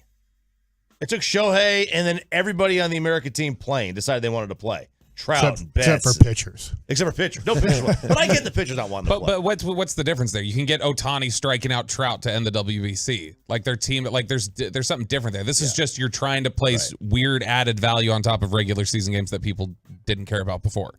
Yes. Right, and there's a national pride. You know, the Venezuelan crowd in Miami was epic, and the Dominican crowd, they were epic. So you don't think whoever wins the NBA in-season tournament's going to be like, we did it? Yeah. We did it for Indiana. I don't think Pacer fans are going to fly to Vegas for the finals. No Pacer fans might. Yeah, Pacer fans might. There's nothing else to do, right? Oh, my gosh. But 65% have voted no. Do not care. 23%, what are you talking about? 11% have liked the addition. So it's an 8-1 margin of people who are where do you fall on this? You like basketball? I do not care at all. Zip zero. Point different. They're promoting it, though. The NBA memo went out, and they are promoting it as the greatest invention in the history of sports. Yeah. So I give them credit for trying promoting it. If the Mavs won it, I'd probably be like, hell yeah, man, that was cool. Like, that would probably be about as excited as I get about it. But that's it. You think Luca planned the baby around the in-season tournament, like they'd be like he'd get a little break here? Okay, so I had a quick question about that. Was that like a surprise? I guess I had no idea his fiance was pregnant. Yeah, when he got married in June, I had no clue that his wife was pregnant. Did anybody know? Or engaged? No, didn't they get married? Did they? I'm pretty sure I they thought he got was only married. engaged. Hey, maybe engaged. You can not be married and have a baby. That's fine. That's fine, but no, I do not want to judge. Glass house over here. So they for some reason I thought they got married. I think they did. Just I don't get know. Engaged. No, you might he be just right got about engaged. That. Okay, you're not supposed to have intercourse before marriage, Kevin. I know. I made mistakes along the way. Mm-hmm. Any advice for me for a daughter, first daughter? You'll love it till they get boobs and stuff. Yes. Yes. And when will that begin? Oh my about high school. I'd say sophomore year is where things change, and you're like, this isn't so fun being a girl. Like everybody brags about being a girl dad until about 16, and then it becomes very difficult. Yeah, what I heard is girls better early, boys better late. See, at no point will you get mad at your son for wearing something that's true. You're like, you look stupid in that. You can tell him that. You're like, you look pretty dumb. You're not matching at all right now. But with a girl, you're like, I really don't think we should be going outside of the house. I've never said, Brandon, go back to your room and put on a sweater. How many times You're a have you Hagelin, not a have you made your daughter change the outfit? Actually, like she's 11. The TV episode. Okay. There was one day where my mom gave her a bunch of stuff and she put on a dress and I was like, that one's not going to work. We can throw that one out right now. So that's happened. But your daughter's still at the age where that can happen. Yes. Good luck at 16 years old telling your daughter you're not going outside wearing that and see what happens inside your house. They don't make shirts for girls anymore that go beyond the waist. Yeah. The other thing too is there's things that you go to Forever 21 or whatever stores that the girls like. I know that like there's stuff on my daughter's list and I'm like, that's a lingerie top. That is not and that's like what they make now. It's like they're actually just promoting and they're like, look, we now make lingerie as tops. But does your wife support you? She, at this point, she's like, look, she's almost 19 years old and she's in college. Yeah. So there's nothing, whatever she's going to wear, there's nothing we can do about it. At 16, was it different? She supported me, but still didn't really win out. You're still going to lose in the battle. You're just like hoping that they understand standards because you're like, if you would like to be respected, that is not a respectable outfit. Just so you know, if you'd like to be respected as a woman, it's like they don't really want to listen to this. We're all guys in here. Women, if you want to be respected, wear respectable clothing. Standing Ryan. What about as a geriatric fellow parent over here, Kevin Hagelin? Yeah. Welcome to this new world. I actually don't think it's really that different. Yeah. And I'm not as scared of breaking this baby as I was the first one. Yeah. And so, but I'm with some of the things I used to always tell my wife I wanted a daughter. And she goes, that's what you think now.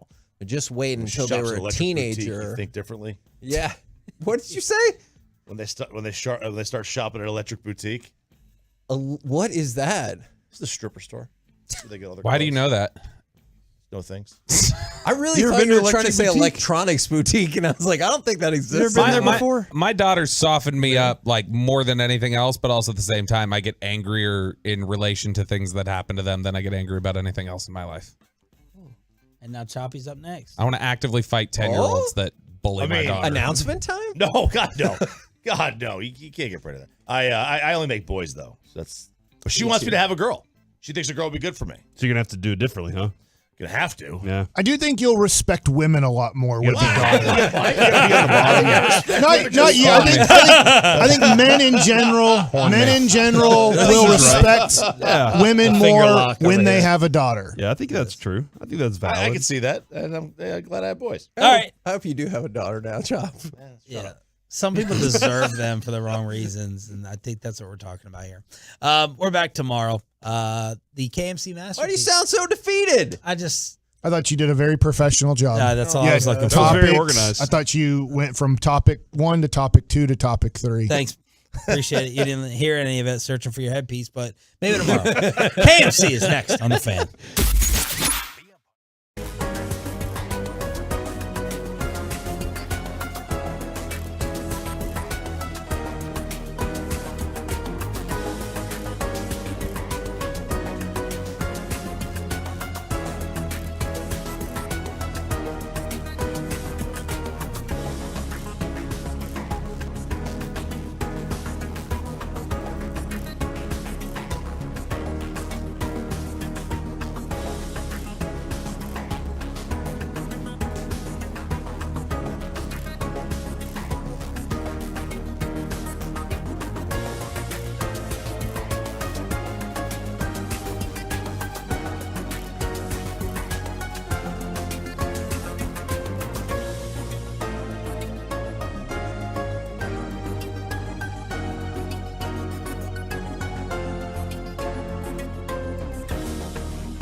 Fan Studio, secured by DFWsecurity.com.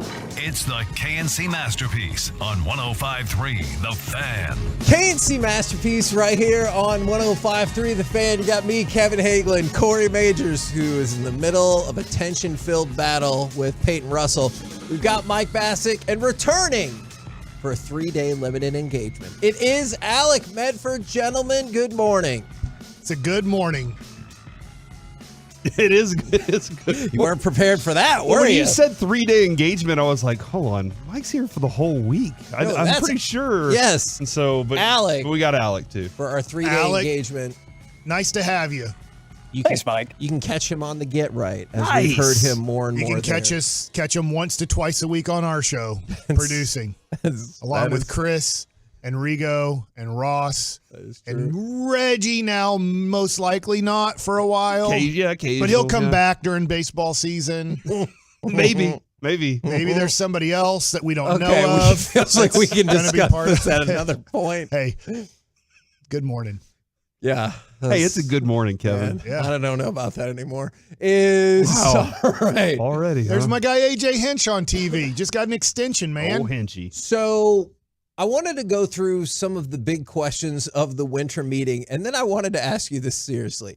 I appreciate why they're doing this, but there's a sandwich shop in San Francisco where he said if Shohei signs with the Giants, he'll guarantee him free sandwiches for life. He doesn't want your damn sandwich. And he has a body to take care of. Well, okay, that's true. But let's even put that aside. He's probably going to get $500 million plus. Do you think even at that level, people enjoy a good deal? Because when we talk to Jerry, he goes, I use all those free birthday coupons. Guess when I played for the New York Mets, who got the most free stuff given to him? David Cohn. Mike Piazza. Oh, that makes sense. The people who make the most money get the most stuff for free. True. And so I don't know if Mike Piazza appreciated all the free stuff he was getting, but I always thought, I need free stuff. I'm making league minimum and I'm probably getting sent back to Norfolk, Virginia in the next week or two. So I just find it interesting that it seems like the people who are obviously the most popular usually make the most money. And so here in Dallas-Fort Worth, let's just take the Texas Rangers, for example. I bet Corey Seager gets offered the most free stuff. Yeah. He's the one that needs the free stuff. So the more least. you need free stuff, the less likely you are to get it. But the because you less showed up need to my place, I want you to come back again, or I want everybody to see the picture or whatever it is. How much money is Dak making this year? 40 million. Do you think Dak goes to any restaurant in Dallas-Fort Worth and they're point. like, here's the bill, Dak? Yeah. They always feel like I need this to be complimentary for Dak because this is amazing. Dak came to my restaurant and people are seeing Dak and maybe people want to come back. So there's obviously a benefit to Dak Prescott eating at your restaurant. And obviously that's why he gets all his meals for free.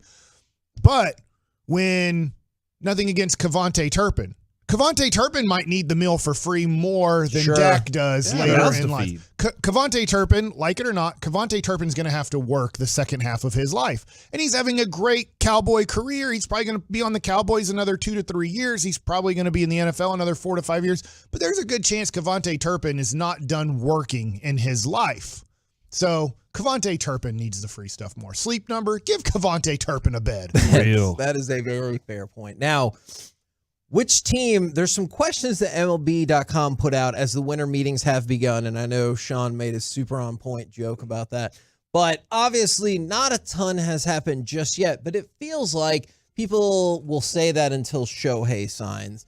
And is there a team that you think is going to be most active at the winter meetings? Obviously, leading into the winter meetings, we saw the Cardinals doing a whole bunch of stuff. Is there a team for you? Well, when you say most active, you're not just talking free agency. You're talking trades too, right? Fair. Because if you're saying free agency, I want to say the Royals because they got like $30 million to spend. Like they're looking at it going, we got a lot of work we can do, but I feel like the Cardinals for sure should be one of those names involved in that because that's a club that doesn't like to be at the bottom for very long. And then whichever team is going to try to get Soto, to your point about the trades. I would say the team that I bet is the most active, and I read about it, is I think the Giants are so disappointed with not getting Aaron Judge, without getting Carlos Correa, without getting Trey Turner, right? They tried so hard last year to have a major free agent situation. They had to fire Gabe Kapler. The season didn't go the way they wanted. The Dodgers won a lot, even though they had really crappy pitching last year,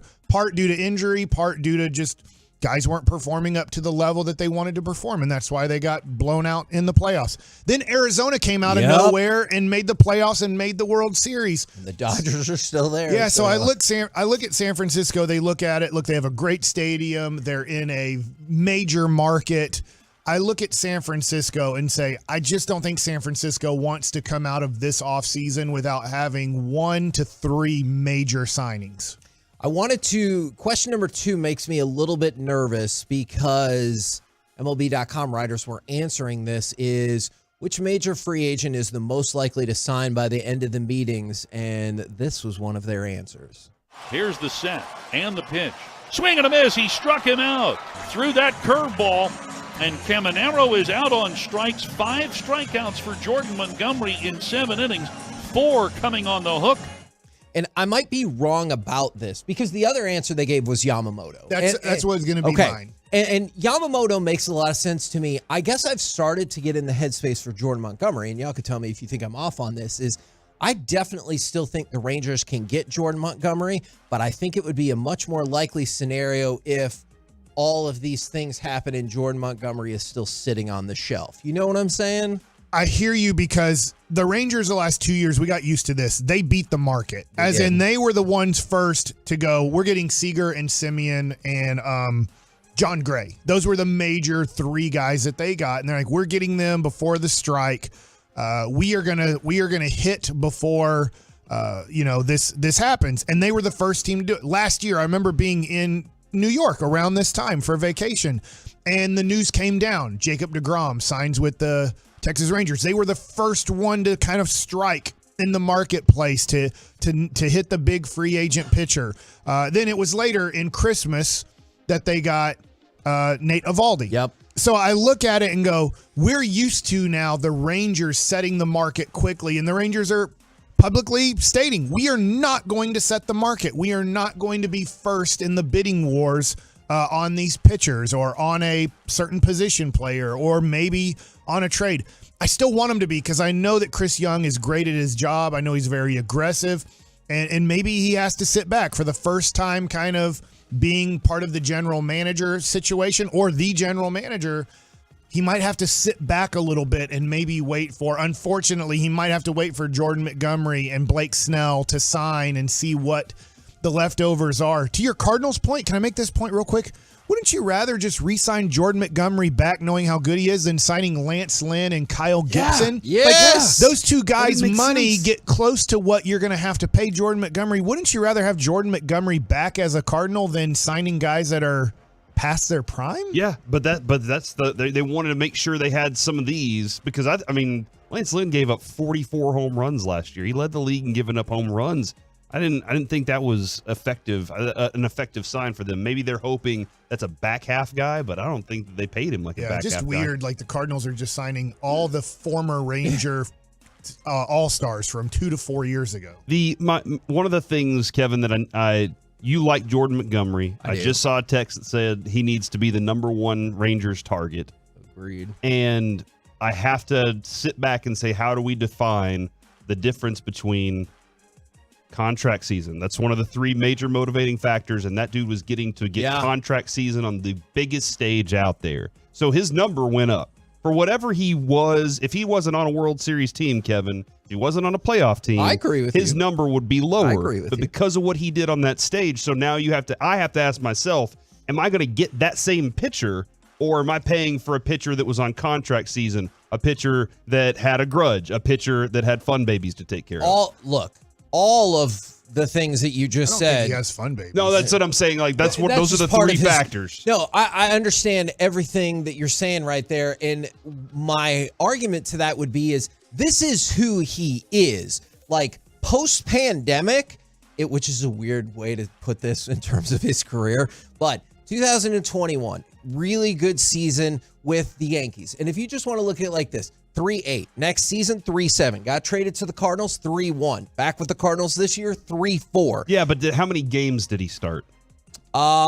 In 2022, he started 32 games. And in 2023, he started 32 games. And 21, he started 30. He pretty much is a 30 starts with an ERA in the mid-threes. Yes. That's who you're getting. And so you're right about he probably pitched even beyond best case expectations. And what he did in the playoffs was good. But other than that, like you look at the last several years, he is to Mike's point, start just about every game mid-3 guy. That's somebody that I want. I understand the appeal of Yamamoto. I do. But it just sounds like the Rangers can't be dealing in that. I understand everybody who wants Shohei. And like the Rangers just aren't dealing in that. Montgomery is a guy that works here. Yeah, no, and that's why I asked that, because there are some significant numbers that show that he is consistent over and over, year in, year out. And I know, like Mike, we talk about Tommy John with every pitcher. It's a fear that it's going to happen. This dude starts a lot of games for you, and at 30 years old, it's a steal for the next 5 years, 6 years. I would, 5 or 6. I maybe the next 4 years it's a steal. I'm of the opinion that the longer you sit on the shelf, the more that changes. You know, like Jordan Montgomery's on sale. Gotcha. I guess for lack of a better descriptor. A lot of news. Everybody's talked about it. Has your opinion changed at all about, I say Shohei goes to the Dodgers. Has your opinion changed on that at all? Or do you have other teams that you're like, watch out for Toronto? I would say watch out for those guys or San Francisco, but I do think at the end of the day, he'll be a Dodger. The Dodgers last offseason didn't do much.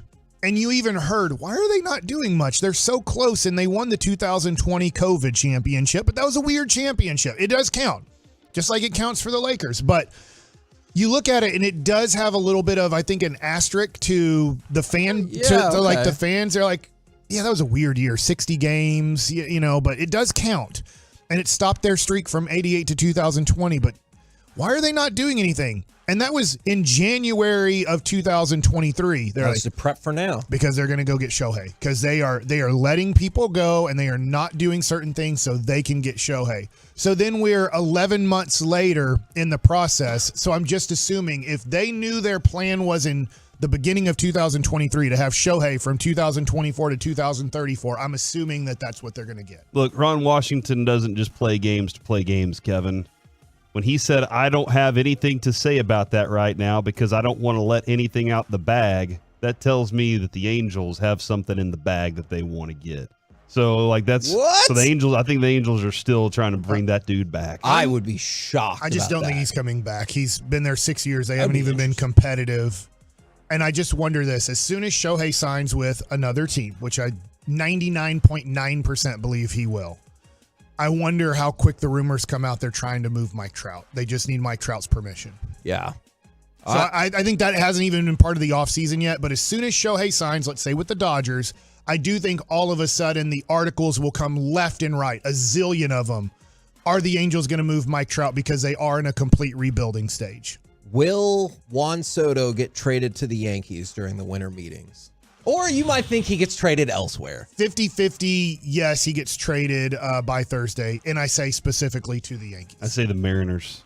Mariners are going to try and make a move. I just don't think on a 1-year contract, you're trading the Gold Glove 21-year-old shortstop. Like supposedly Anthony Volpe is going to go in this trade to San Diego. So you get a Gold Glove shortstop who has 5 more years of control for a guy who has 1 year left that you're not planning on re-signing, and you might get Jason Dominguez with it too. Oh, really? Yeah, and they're saying, but we also want your number 1 pitching prospect. Dude, if you get their number 1 prospect, you get the Gold Glove shortstop, struggled tremendously with hitting, but he's 21 years old. And because they won't give you the number 1 pitching prospect, you're going to say no. I think the Yankees are offering more than other teams are going to offer. Those 2 prospects on their own, one already having a year of experience in the major leagues. Dominguez can't come back till mid-season next year because of Tommy John surgery. He's an outfielder, by the way. He's the next Mickey Mantle and Joe DiMaggio combined, according to prospecting baseball. Which it was stupid to ever put him on that level. Then I would make that trade. And then do you still think, since you mentioned the Mariners for Soto, do you still think they're in the mix for Shohei? No. Okay. according to sources. They dumped salary for some reason, though. Yes, that's why I feel like Soto's the most likely. Okay. And how much does a chimney sweep cost? Can anybody help me out with that? Chimmery. Chim charoo. Oh, hold on. Yeah. Mary Poppins. I have no idea, and neither do you. If you have a chimney sweep out there. That was Andy Van Slyke who played that, I think. That was not. That was Dick Van Dyke. Oh. We might have to dump that. We're the KNC Masterpiece. No, you don't have to right dump here that's his name. on 105.3 The Fan. Coming up next, Played we with go Barry around. Bonds. Stop it. We go around the NFC Pittsburgh, East. right? Yeah. The showdown is Bobby set, Bonilla. and the stakes are high. Let's talk about it next right here on The Fan. Thanks to our Tolos. Those are our listeners who turn it on, leave it on. We're here for you all day on 105.3 The Fan and on our Odyssey app. Winter may seem like a strange time to replace the windows in your home, but with Window Nation, today is the perfect time. Right now, Window Nation is offering you 50% off all window styles, plus you could even get 0% interest for 5 years. With new energy-efficient windows from Window Nation, you'll start saving money instantly on your heating bills and get rid of those annoying cold drafts that are letting your heat out. And in the summer, they'll keep that cool AC in, so you'll save money all year long. Plus, Window Nation's professional install team means your windows will fit right and your home will be treated with care. With 50% off all window styles and 0 interest for 5 years, it's time to give Window Nation a look today. Let us show you all the options to fit your needs and budget. It's easy. Simply call 866-90-NATION or visit windownation.com to get started. When you think of Medicare Advantage, you may think of your doctor's office. But what if your plan offered care that went beyond to your grocery store, where a healthy grocery allowance turns eating well into living well, or on your street, where you get help with transportation to a checkup? Medicare Advantage plans from WellPoint. Your whole health is our whole point.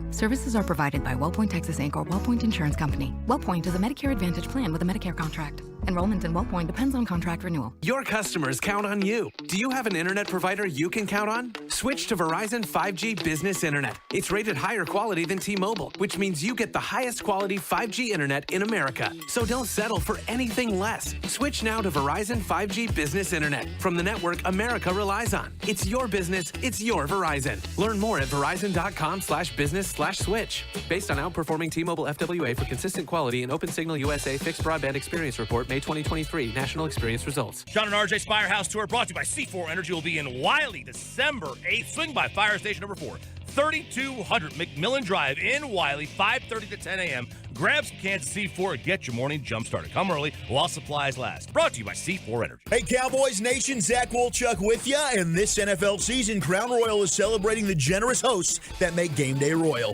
To the fans that open their doors and celebrate game day around coffee tables at queso and kitchen islands full of dip.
At least 50. How often do you do that? That's what my wife calls close math. And she goes, you got it. Yeah. It was close. Yeah, I was going to say 70, but I was like, We're hold past on. 2,000. It was 54. Mm-hmm.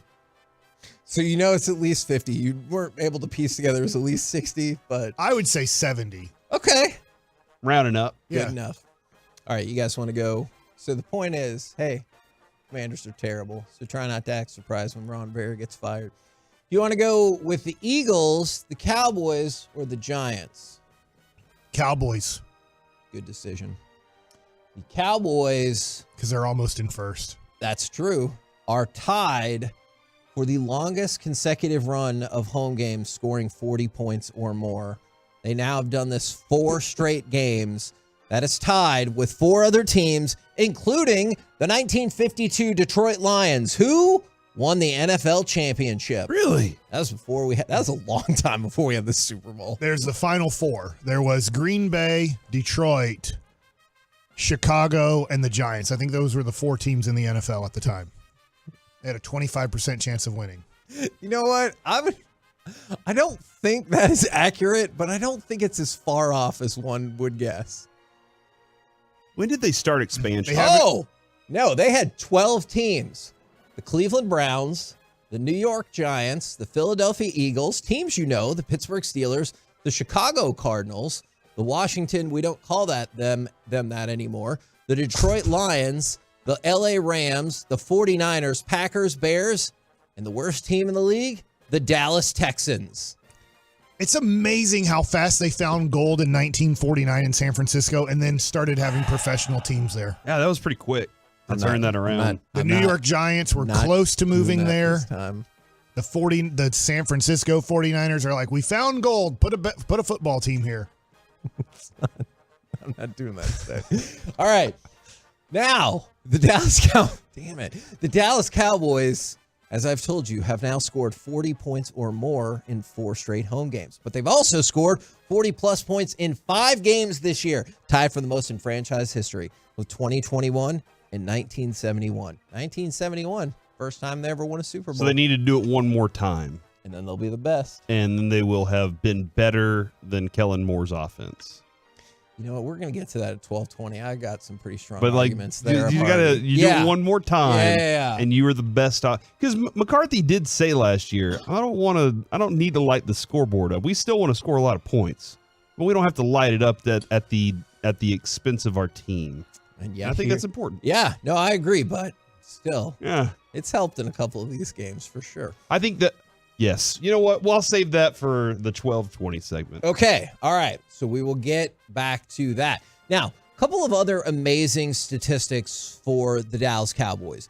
They've outscored their opponents at home this year by plus 151. Second highest in franchise history to this point, behind only 1966. Another great Dallas Cowboys team. And they've also scored 246 points in their first 6 home games, the most in Cowboys history at this point. So this team just setting all kinds of records left and right, at least for home field play. Road? Well, I don't really have any amazing statistics for you there. All right, I'm going to just tell you the Giants one because it's super boring. They opened the practice window for Tyrod Taylor, and so they released Matt Barkley because they are just going through the motions right now. Oh, so it won't be a Barkley and Barkley backfield? Yeah, it's really unfortunate unless you like good football. Jacksonville might need a quarterback. We're going to get to that, Mike. I'm sorry about that. You ready to talk about the Eagles? E! No. Mike, why? S! No. Just went to the end. Okay. It threw me off. S. Do you think it's the weird AGLE I've left when out. people spell out letters? What are you? Wait, what? Yeah, like S-E-S. But it's just, you can just put the letter S. No, isn't that is in Spanish? Okay, but you're not speaking Spanish right now. Oh, sure, we need to absolutely try I was. to take down I was. KLNO. Claro que sí. That's an inside joke. for Adrienne us. always got mad at me when I would go SOK, and she's like, "That's not a thing," and I'll be like, "They always say yes or no." So, I see. I mean, so. Is the Eagles? What do you think the points? Have you seen the point spread for the Cowboys game? I think I heard. I did not look. Is it 3? It's now 3.5. Does that surprise you at all, or seeing how dominant the Cowboys have been, specifically at home, does that feel right to you? It does, because if this game was at Philadelphia, I would assume that the Eagles would be favored by 2 to 3 points. I think the Cowboys are going to win on Sunday. 2. Yeah. So I had them as a split to start the year, and I still think that the Cowboys lost in Philadelphia and will win at home. I think these teams are very similar and very close in talent and everything. So I look at it and say they were going to split when the year started. I think the season has played out very similarly to what I thought it would. I don't even know if I use that word correctly. Seems like a pretty basic word, but similarly? Yeah. Yeah. So I look at it and say, yeah, Cowboys should be favored and should win this game. Should mean shame. Do you look at this as well? You surely have heard him say that before. You look at this as well and think 3.5 is about right. Yeah, I mean, both of these teams are very evenly matched in a lot of respects, and the home field advantage, the way the Cowboys, I don't know what it is. And Kevin, you had an entire segment on home field advantage. Yep. And how it shrunk a lot. And so I think it's a big factor for this Cowboys team. They have confidence here. And so I do wonder if maybe the sideline's a little wider this time when Dak goes to that sideline and tries to get into the end zone. Oh, man, I hope so. So some more stuff for the Eagles, one of which is pretty interesting to keep your eye out on.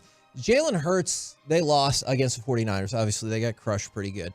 He had won 14 straight games against teams with a winning record, and that remains astonishing to me. But in terms of the Eagles moving forward, keep an eye out on this. Christian McCaffrey led the way for the 49ers on the ground. As a team, they had 146 yards rushing. That's the third straight game the Eagles have given up at least 146 yards rushing. Before that, they had not given up more than 107 in any game all season. Okay. So think about that. Before their bye, never more than 107. Since then, 3 straight of at least 146. So you're starting to see some issues with the Philadelphia Eagles run defense that were definitely not as prevalent as they had been before the bye. Yeah, and I think Kevin, a lot of that in my mind has to do with their pass defense being ineffective as well. And the balance of those things. You can throw on the Eagles. You can't load up the box because you know you're going to need help on the backside. Yeah, and so now that's screwing them over a little bit because they have, they're imbalanced with their defense. So I think because you can throw on them so much, you can run on them as well. This will be like Poncho's raise the flag, getting 50. I don't like this. I don't like the term 40 burger, so I'm trying to change it. 50 brisket is what we call it. $50 brisket? 50 brisket, yeah. Because it costs $50? I guess. It's just a higher end. It's higher than a Wagyu burger. brisket? Yeah, something like that. Yeah. Now, are you saying Poncho's isn't like quality? I've never had Poncho's before. Really? I went once. Really? Yeah, I went, but it was like my cousins were going there to eat, and I had already eaten, and I got there and just kind of hung out. I would guess it's been at least 8 years since I've been. I think the last Poncho's I went to off of, I think it's I-20 in Arlington. I think that's the last time I went, but it's had to be a good 8 to 10 years ago. But was it a good experience? Or? It was fine, yeah. Okay. I mean, you can, obviously it's buffet food, so it's, Sure. it's Now, okay. We need to clarify something on the tiebreaker because people asked us about this yesterday, and I guess we did skip a step and jump ahead. Tiebreaker goes like this. Who has the better record? All right, let's just go off the idea that the Cowboys... That's the tiebreaker who has the better record? Boom. That's a good one. In I your like face. that one. So assuming the Cowboys win, it would be... What if they have the same record? What if you beat them twice but have a worse record? Okay, well then you still lose, Mike. Hey, I don't think that's fair. If you have the same record, you will go to head-to-head. That would be even. You go to division... What if you won the last head-to-head? No, they do not... They do not They should put change weight weight on it than anything else. That's how they do it in college football. That is true. Then they go to division record. Then they go to common opponent record. That's going to end up, assuming all things are equal, being the same. Like, if you project out a tie for the... We beat the Jets. They lost to the Jets. I know, but they're assuming they beat the Cardinals. You lost the Cardinals. What? I think if all the results go as anticipated, that would likely be a tie. Now, I will tell you this. If the Eagles lose one of those games, you would have the advantage, but you also would have the better record, so it wouldn't really matter.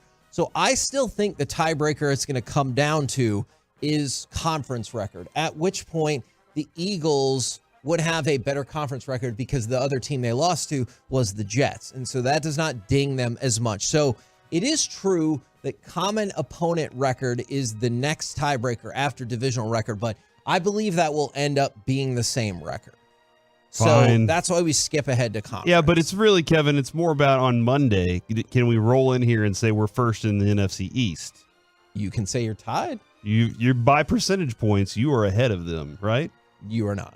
You are. You are not. You have the exact same record as them. Yeah. We should schedule another game. Yeah. Back to back. Let's play 2 Sunday night. How do you think that would play out? Tiebreaker. You play Sunday, the last day of the year, and then Monday, just like, in baseball or whatever. All right, they change those rules. Monday, you play the Eagles again on a neutral site to decide if you get the bye or not. I'm going to trick this up for you. You play the Eagles Monday evening. You get another home game against the Giants. What do you put that point spread at?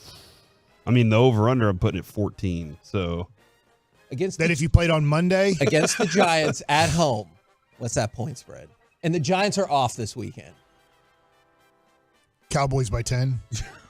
Even having to play on back-to-back days? Even if the Giants were off on back-to-back days, Cowboys by 10? I've seen the Giants play. Okay. We've all seen them play. They're horrible. We're the KNC masterpiece right here. I don't know about that point spread. On 105.3 The Fan. Coming up next, it's time for Baseball Nuggets with Mike Baschek. Would the Rangers trade for a hurt player? I screwed it up. Let's just talk about it next. Hey everyone, Jane Slater from the NFL Network, and I'm here with my friend Jeremy from Kissable Dental. Hard to believe.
From 4 to 7 at Globe Life Field. We love giving back, and that's why the G-Bag Nation and 105.3 The Fan is teaming up with the Rangers. Join Rangers pitcher John Gray, his wife Jacqueline, and other Ranger players and coaches as they look to spread some joy this holiday season for families in need. Bring any new toy to the ballpark on December 7th and support local DFW kids this holiday season. Everyone who brings a toy will receive a complimentary ticket to a 2024 Texas Rangers home game. For more information, go to rangers.com/toy drive.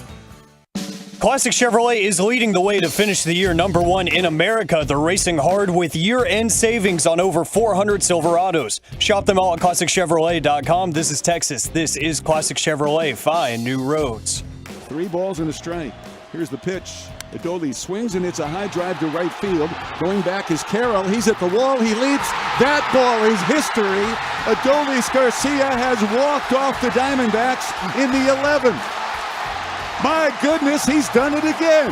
KNC Masterpiece back here on 105.3 The Fan right now. It's time for some baseball nuggets with Mike Basak. All right, so my first baseball nugget brought to you by the Diamond Factory near the Galleria. That's an awesome place to get a holiday gift. I got a diamond last night on eBay real quick. I sold this card to Derek Holland, and I regretted selling it to him, but he really wanted it, so I sold it to him. I replaced it, though, last night. 1962 Topps, there is a card with Mickey Mantle and Willie Mays on it called The Manager's Dream, and I won an auction last night on it, so I finally got that card back months after selling it to Derek Holland. So very happy about that. So that's why today is a good day. So I got my Mantle and Mays 1962 card back, which I just think is a really cool. It's just those two on the card. There's other Mantle and Mays cards in the history of making Mantle and Mays cards when they played, but it's the only one with just those two on it, because I think there's one with like Harmon Killebrew in it too, and there's old home run derby. Yeah, but anyways, that's my first baseball nugget. Really excited to get that card back into my collection. The next one, the one that I teased, and it's not for the Dallas Cowboys, obviously, it's for the Texas Rangers. Edwin Diaz is reportedly back to 100%. His knee that he hurt in the World Baseball Classic when he was jumping up and down is supposedly fully recovered. He will be in spring training at 100%, closing for the New York Mets. I bring this up. In the article, it didn't say the Mets are willing to now trade him this offseason. I guess maybe teams are just going to want to see him pitch again. But I bring this up in this. I don't think the Rangers are trading for Edwin Diaz in the next month or two. But if the Rangers free agent situation, I do think Jose Leclerc and Spores did their job in the playoffs, and I feel like you feel pretty good about the 8th and 9th inning. But if for some reason the 8th and 9th inning aren't going as well as you hoped in the regular season, the Mets have come out and said we're in a rebuilding phase. We're not trying to win in 2024, and we're probably not trying to win in 2025. So I just wonder, as the season progresses, if you don't get Josh Hader, which I don't think the Rangers are even going to bid on Josh Hader, I just wonder if they would want to go after Edwin Diaz and trade premium prospects and bring his number down from $20 million to $12 million. Because the Mets showed last year with Verlander and Max Scherzer, they're willing to eat salary to get prospects back. And if you drop that number, it seems like the Rangers are, and I understand why, potentially leery of moving into double luxury tax territory. Right. And if you can drop that number, maybe you can avoid him. And just the cost you really end up paying is via your prospect. Yeah, and I have no clue what the Mets would want back, from the Rangers. But I just think that's a person to keep an eye on. I don't think he's going to have a ton of save opportunities with the Mets. I think they're a 90-loss team. Yeah. Probably next year. I think it'll be fun. I don't know. Will you guys follow Luis Angel Acuna at all and see how he's doing? Because I think he's going to be the everyday second baseman for the Mets pretty soon in 2024. I don't think so, because he could turn into a combination of the greatest infielders of all time. And I would be like, well, you know what? That was the cost of doing business, and it worked out fine. I understand why people would. I just don't think that's going to bother me. Well, will he be a future all-star second baseman in the National League? It's going to be really tough because the L.A. Dodgers decided to make a permanent change with Mookie Betts, the Gold Glove right fielder. I think the best defensive right fielder in the game. And I think Aaron Judge is up there too. I think Adolis Garcia is up there too. But those are kind of the three guys I think of as the best right fielders in the game defensively. Mookie Betts is now moving to second base permanently. If you're like, why? What?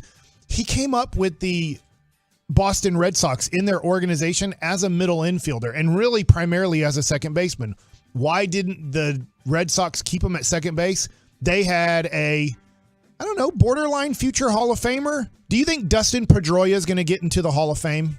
I don't, but I understand. Borderline's a good word. Yeah. Like he'll be on that, he won't do it the first 2 or 3 years. He won't make it, but as years progress. He kind of reminds me of, I could see that. Because besides he's like Jeff Kent to me. It's like besides David Ortiz, that run for the Red Sox, he was their second best player, right? So it'll be interesting. But the reason that Mookie Betts had to move to the outfield when he first made it to the major leagues is they're like, dude, we got Dustin Pedroia. You're not better than Dustin Pedroia. We're sorry. Yeah. And obviously Dustin Pedroia, they couldn't say you go to the outfield. They knew Mookie Betts was athletic enough and gifted enough that they thought we can make him into a good outfielder. So if you don't know Mookie Betts' career, he had to move to the outfield when he became major league ready because they had Dustin Pedroia and became arguably of his time. I do believe he's the best right fielder of his time. Wow. Okay. So not of all time. No, I understand. But that's still pretty high praise. In the last 10 years, I think Mookie Betts is the best right fielder in baseball, and now he's going to move to second base.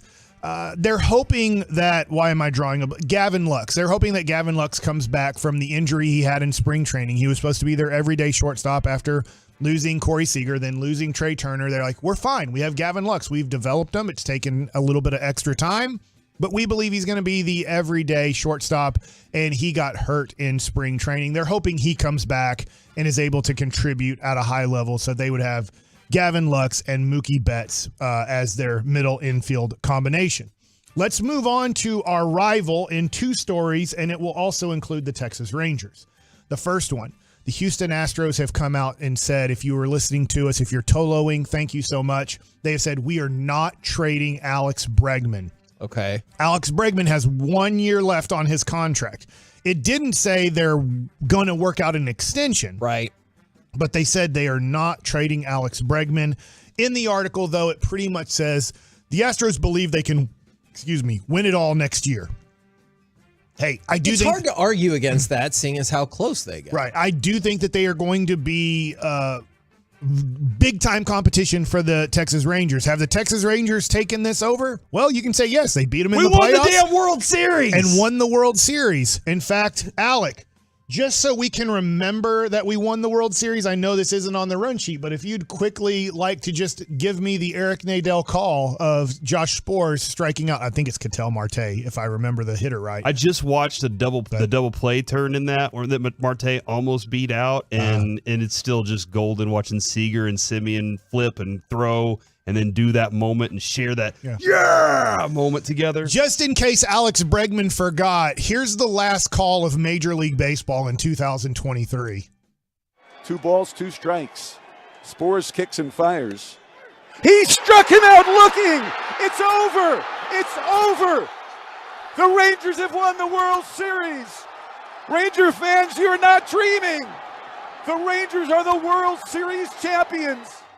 So Alex Bregman, every day. You can go back to Houston, but right now the world champs are in Arlington, Texas. Right. Oh my God, I love it so much. So Alex Bregman will be a Houston Astro. The Houston Astros want to compete next year for a championship. They do have to watch their budget. They're not going to be a team that probably gets close to $237 million or over. That's the first number where if you go over that, whatever you go over, you owe 30% of whatever you go over. So whenever you're like, why couldn't you sign him for $10 million? You're like, not really. It's really weird when if you go to 240, just example, you would owe Major League Baseball another $1 million for going over $3 million. It's really weird when the owners all agree to money that they shouldn't spend. They're just like, let's keep the money low here. But that's not tax ourselves. But they're saying we put the tax on it so some wild owner doesn't go out there and just kill all of us, My last baseball nugget brought to you by the Diamond Factory. Here's where the Astros and the Rangers are in the bidding for the same player.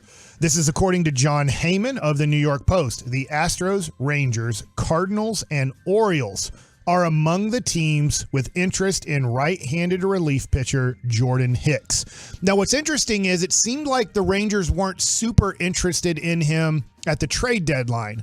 The Rangers get Jordan Montgomery and Chris Stratton from the St. Louis Cardinals, but they didn't go after Jordan Hicks as hard as I thought they might do. But in this article, it says the connections to the Rangers and the Astros are new. So yesterday, if you want to know what are the Rangers doing in Nashville during the winter meetings, well, at least here's a new rumor that the Rangers are possibly trying to add Jordan Hicks, who can hit 105 still. He's had his issues with injuries. He's had his issues with success, to be honest. He was supposed to be the next coming of the next closer in Major League Baseball, but got hurt and then hasn't performed up to high expectations. I'd love to get Jordan Hicks in this bullpen. I wanted him in the bullpen at the trade deadline. So if the Rangers are able to come away in Nashville with beating out the Astros, Cardinals, and Orioles and getting Jordan Hicks, I think that would be a good move for the Rangers. And do you believe... I guess you believe then that they can fix him up or get some semblance of control or control in terms of his throwing, not in terms of money. Yes, and the thing is you have a connection there because when Mike Maddox was the pitching coach of the Cardinals, he had Jordan Hicks, so he knows him. So he knows what he can and can't do or believe what he can and can't do.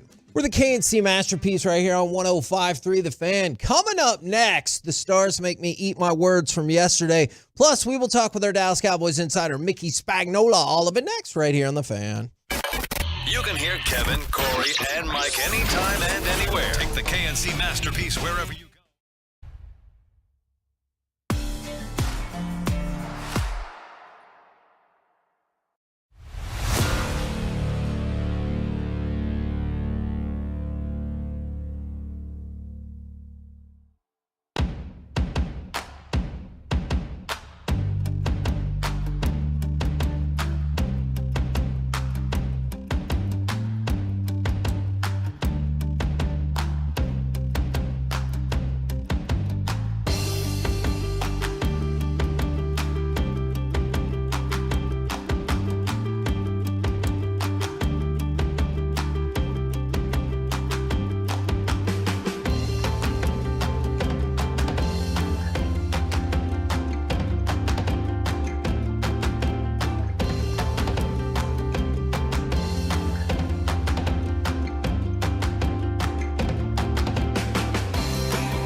studio, secured by DFWsecurity.com.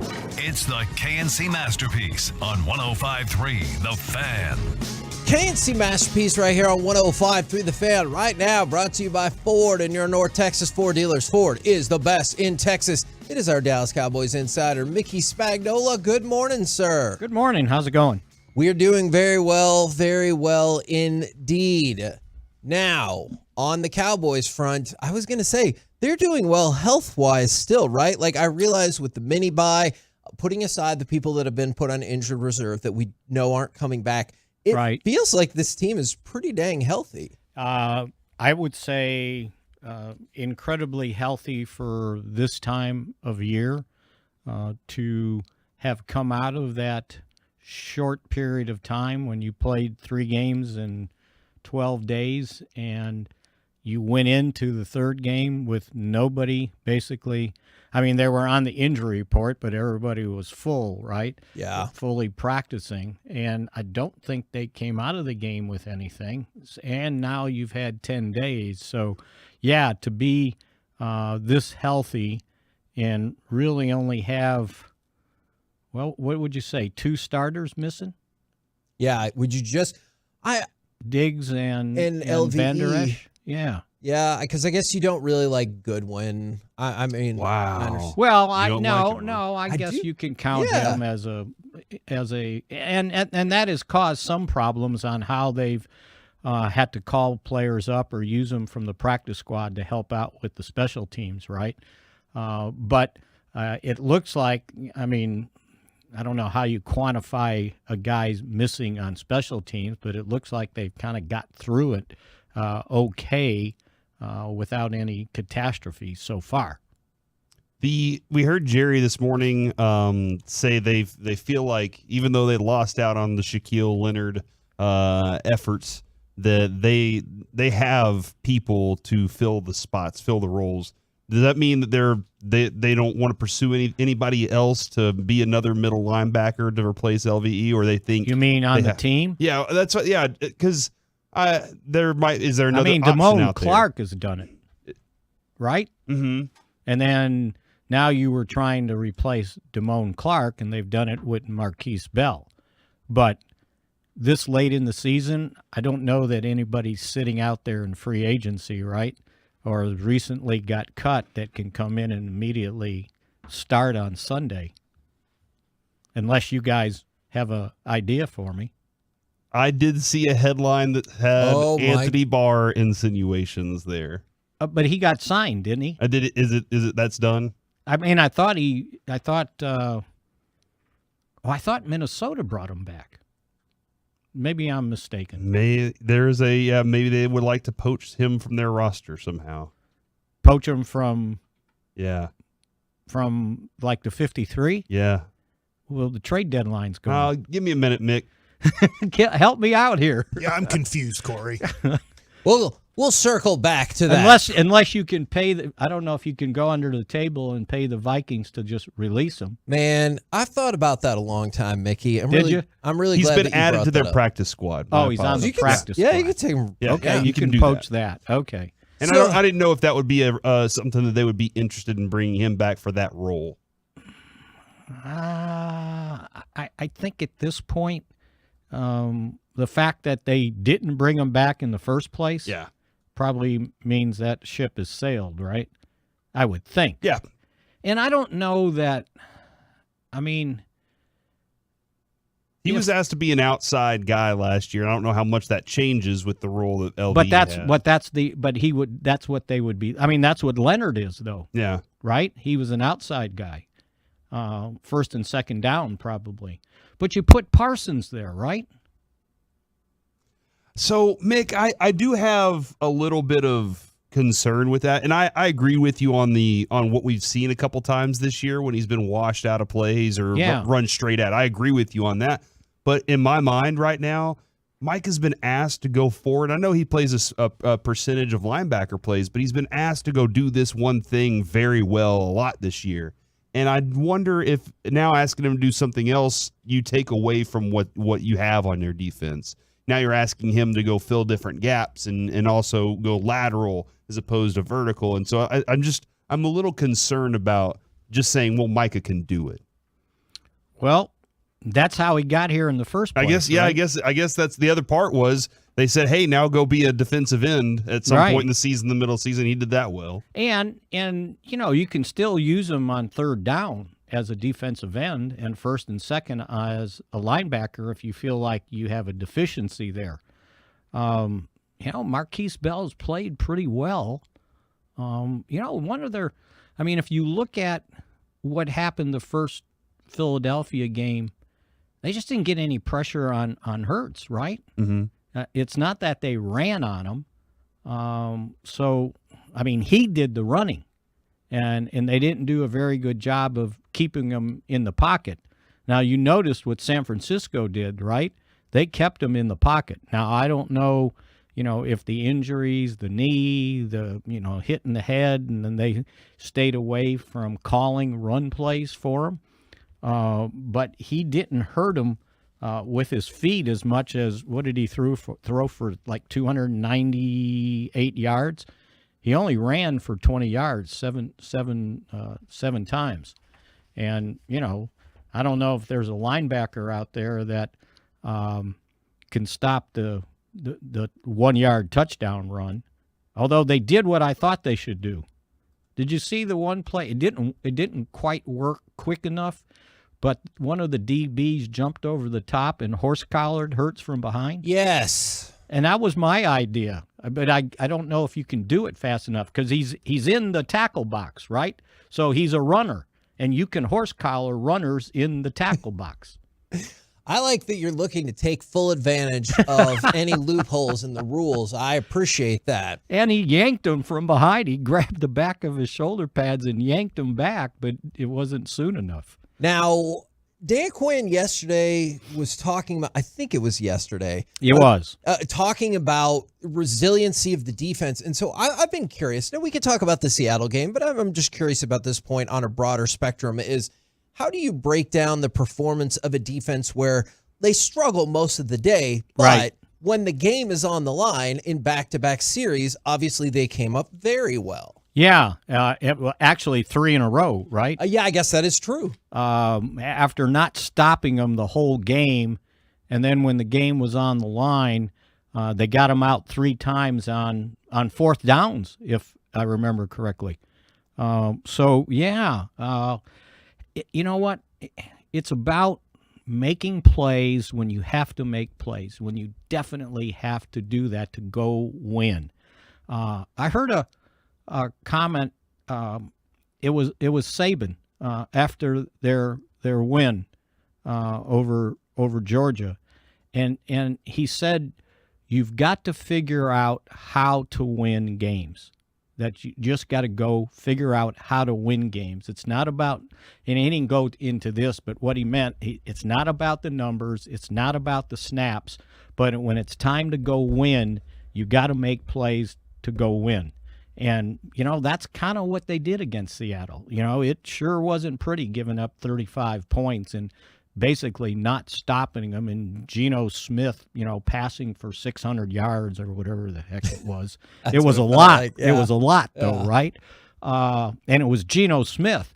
But in the end, they turned Geno Smith into Geno Smith those last 3 possessions and shut him down. So when it was time to win, they figured out how to go win.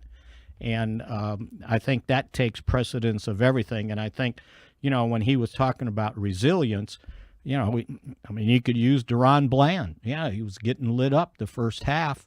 And then the third quarter, he goes and gets an interception and almost has another one down the stretch, which is kind of what DBs are going to have to do. You got to make plays at some point. You're going to give up stuff. You're not going to shut down everybody. As I always say, there's a reason why quarterbacks throw for 4,000, 5,000 yards, and wide receivers have, 1,100, 1,500 yards receiving. You don't shut everybody down, but when you're a corner, the deal is, can I go make a play? Can I break up a pass when it's important? Can I intercept a pass and say, okay, you got all that, but I got this? And I think that's the key thing to playing corner. you probably didn't know Jordan Lewis, in the game, and then those last 2 possessions, he breaks up a pass. It makes an important play, and that's what you have to do when you play cornerback. Make a play when it's time to make a play. I was just about to ask you about your thoughts on Jordan Lewis's play this year, and then obviously what he did late in those games was fun. Yeah, and that's kind of when you got Bland playing the way he is, Stephon Gilmore, they usually don't want to go over there. I mean, look at the Carolina game. Where did they throw? They threw at Jordan Lewis with Thielen out of the slot. And they kind of said, okay, maybe this is the soft spot of this pass defense. But again, you get, you're getting beat. You're giving stuff up. Yet, what did Carolina score? 10 points? Yeah. I mean, it at times didn't look good. But again, the object is to win games, not to win statistical, advantage. Usually that tells you if you're going to win or not, right? But in the end, you got to make plays to be able to survive in this league. I don't understand. I don't know if you understand how fandom works, Mickey. We need to win the game and all statistical categories going forward, all right? So if you could tell the guys to work on that, that would be fantastic. All I know is, we had gotten a question, I think, yesterday for our mailbag, and it was about quality wins. And I didn't want to be a smart aleck. Well, maybe I did. I said, but in the standings, they don't have a QH column there. They just have wins and losses. And, and it's like, okay, we played all these soft teams. But if you hadn't beaten those soft teams, they would have been – you realize if they hadn't beaten the Giants twice and lost to them twice, they'd be 500 team. Oh, just about, yeah. Right? They're 4-8. They could be 6-6 if they beat the Cowboys twice. And that team's awful. Exactly. Oh. But you gotta win those games, right? Yeah. And if you lose them, then okay, look what they could be. I mean, go look at the Chargers record if they had another win on their ledger, where they would be. But maybe they wouldn't have win. to look for a new head coach. Yeah, and it kind of goes on and on like that. Look at the Rams. What are they? Are they 500 now? Yes, they are. Okay, so if they beat the Cowboys, they're 7-5, and they're a wild card team. And if the Cardinals hadn't beaten us, they'd be 2-11. It doesn't work for that game. Yeah, right? that's true. But some of the others, it kind of works for right now. I definitely get your point. Appreciate it very much, good sir. We will catch up with you again tomorrow. Okay, sounds good. There you go. Mickey Spagnola from DallasCowboys.com. We're the KNC Masterpiece, and unfortunately, I need to fire off cut number 4 because I think the Tampa Bay Lightning were listening yesterday, and they were like, the hell we are. Blocked by Glendening. He'll counter with room. Luke Glendening in the left wing. Maybe a breakaway. Glendening in alone. Score on the back end! Luke Glendening! He makes it 3-0 Lightning with 16:55 left in the third. So I put the Tampa Bay Lightning. They came back. There's plenty of time. No, they didn't. They didn't score at all. I don't know if you know this or not, Kevin, but in the last 2 games, the score's 8-5. Okay. So you're right about that. Saving them for next game. Yeah. But I put the Tampa Bay Lightning in Wanker of the Weekend yesterday because they lost to the Stars 8-1. Yeah. And in the rematch, they were victorious 4-0. So you're saying they were listening to us on the road in Tampa. Odyssey app. And they were like, the hell we are. You're not going to put me in that same category with these other people. You're saying I don't think the Tampa Bay Lightning were listening. You don't think You so? don't know? They did score. I don't know. You don't know that for a fact. They did score. They looked good last night, too, man. Anybody could be listening. That's a good point. Nobody could be listening. Name one person who could be listening? Sure. Your mom. That's a fact. Yeah, she could be. She probably is. Name 2. Kevin's mom. Oh, wow. She's probably listening, too. Text if you're listening. Yeah. You just want people that our moms or just people in general to text in? Moms, text in. Oh, my God. All the moms out there that are listening, you can text in. Yeah. We'll see how that goes. We're the KNC Masterpiece right here on 105.3 The Fan. Coming up next, I want to tell you an amazing Kobe Bryant fact about his memorabilia, but also what, if anything, do you intentionally do to annoy your significant other? 877-881-1053. We'll do it next right here on The Fan. All right, let's talk about the Diamond Factory.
This segment of the KNC Masterpiece is brought to you by state-of-the-art weight loss and the personal injury lawyers Frankel and Frankel. Life is unpredictable. Accidents happen. Frankel and Frankel are the go-to attorneys for car and truck wrecks in DFW. If you or a loved one has been in an accident, contact the Frankels for a free consultation at truckwreck.com or call 214-333-3333. KNC Masterpiece right here on 105.3 The Fan, where if the fan cam came on in time, yes, that was Mike answering a phone call saying, hey, are you Mr. Spam? Yeah, it came up on my phone as spam call. I said, hey, are you Mr. Spam? It came up as a spam risk. And then they hung up the phone and didn't talk to me. Now, we're asking the question, what do you do to intentionally annoy your significant other? But real quick, I had another note for you, and we talked about this, is the last Lakers road uniform of Kobe Bryant sold for $486,000, which is just absolutely incredible. And that includes the shoes and everything like that. So yeah, last road jersey worn by Kobe, $486,000. It just shows the appeal of him in the collectible world, like far beyond some of his contemporaries. I have an entire sheet of uncut cards of Kobe Bryant in my closet right now. We still need to figure out. I need to get that in a. It needs to go in a frame, baby. That thing's awesome. That actually is a very good idea. I need a framing company. Now we got to frame somebody. Michaels. That's that's where frame. They're a company. They frame things. This Hobby is a very Lobby. Specific size. Hobby Lobby. Well, Michaels can do. Yeah, they can do. Frames. No way. Yeah, that's like what they do. Hobby Lobby. The only reason I've there's ever there's these guys in Waxahachie that are really good. They frame professional jerseys and stuff like that. Only reason I've ever gone into Michaels is to because my mom made me go with her. She'd like to go get some stuff. It's a good store. Some crafting things. And everything's always on sale. Like Kohl's. They have their fake They had to watch how much they did that. I think they got Hobby Lobby and Michaels got in trouble for that somehow and have to watch how they do that. Now, I'm a little concerned that a couple of people have said this. I breathe from the 682. That seems to be plenty annoying for her. From the 469. Apparently, I have the nerve to breathe, blink, and exist intentionally to get on her nerves. So there's a couple like that I'm just concerned about. Not last night, but like a week ago, Sue was sitting next to me. We were watching a show, and she had to move away from me on the couch because she was eating something that was making a noise. And you know how I am with that. And I just was looking at her and she's like, oh, and I'm like, it's really, there's nothing you're doing wrong. It's just in my brain that it just hurts so bad. And she's like, fine, I'll move down the couch to be away from you because Did that help, or was she still enough within earshot that you're like, it helps. Okay. And so the whole reason this came up is my wife suggested this as a topic because I do something very specifically to irritate her. Lick your fingers. No, she's fine with that. I shouldn't have said that.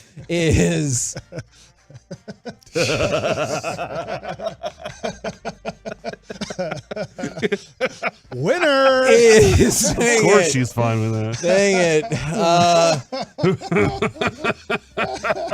I will rewind things on TV shows that I know will kind of agitate him or agitate her. And it would be like, having a baby sucks in some TV show, and I'll like press rewind and it'll play it again. And she's like, all right, settle down. Wow. I'll do stuff like that all the time just to kind of tweak her a little bit. But what I do that really irritates the hell out of her is when she's trying to go to sleep, because she goes to sleep before I do.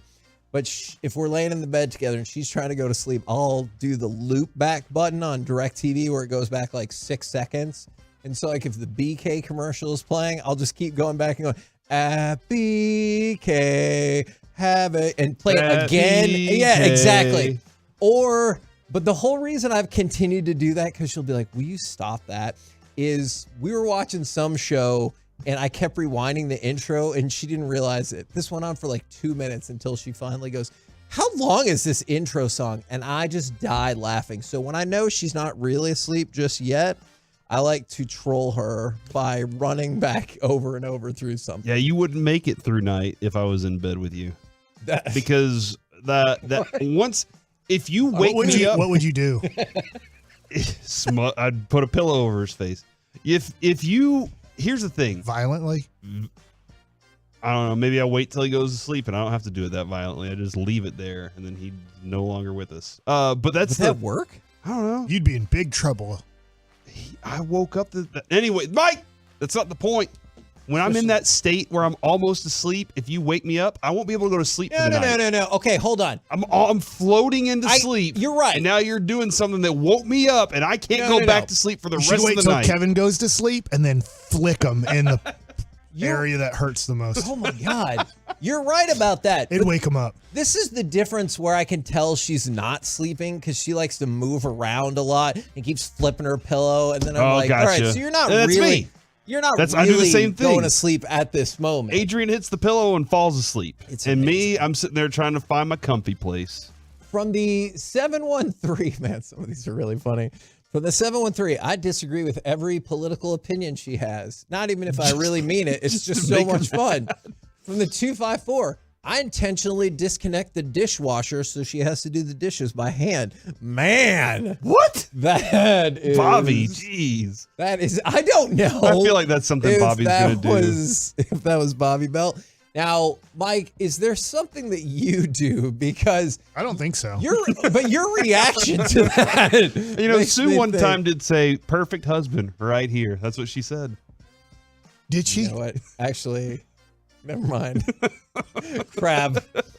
Maybe not. Mike, I do this with Adrian. I will intentionally irritate Lucy to get Lucy all wound up, and then she's like, "Why are you doing this?" And I'm like, "Because it's fun. Because every dad's kind of supposed to, you know, be an annoyance to their daughter, and that's what I do." And then Lucy gets really. Argh! You know what I do to irritate her the most? Probably, I don't know that I'm irritating her.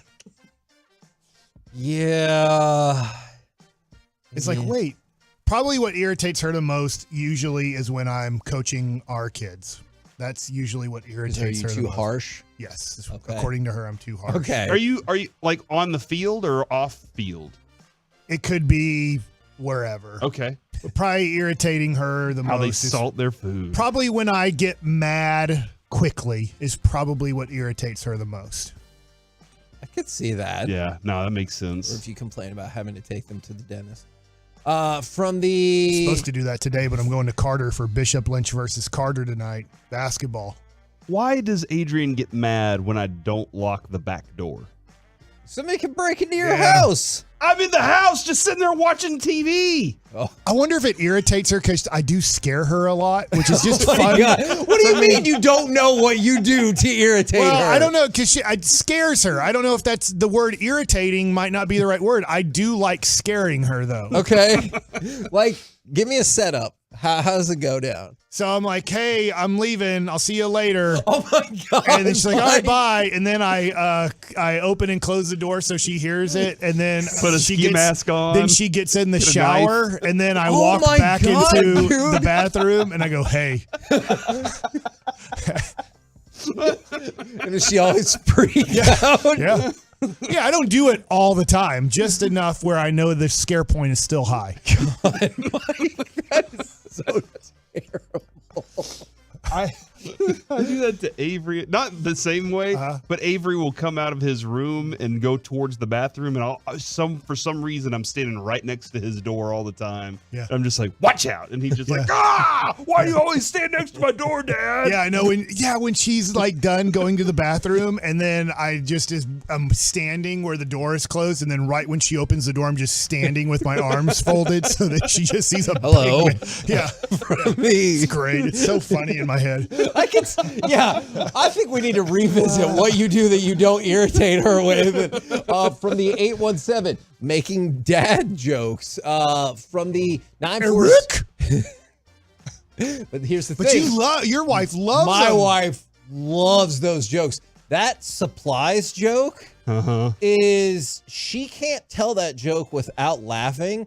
The other one, it's supposed to sound sad. And she can't tell it because it makes her laugh too much, is she'll go, did you hear about the explosion at the cheese factory? All that was left was debris. But she can't sell that joke because she starts laughing when she goes, Did you hear about the explosion at the cheese factory? And then she starts laughing. Which 5 more minutes of this segment. Hey, from the 940, I say huh after she says something every single time. On purpose or just because? It sounds like. I say that because I need to process. I irritate her because the way I say things comes across as harsh. I could see that. Like she's in the kitchen, I'm in the living room, and she says something I can't hear. I go, hey, I can't hear you. I gotta admit, that seems like honesty. Yeah, I'm just being honest with you right now. I have to yell it because I can't hear, and she has hearing problems too. And so I need to say it. I need to say it with enunciation and loudly so she can hear that I can't hear her.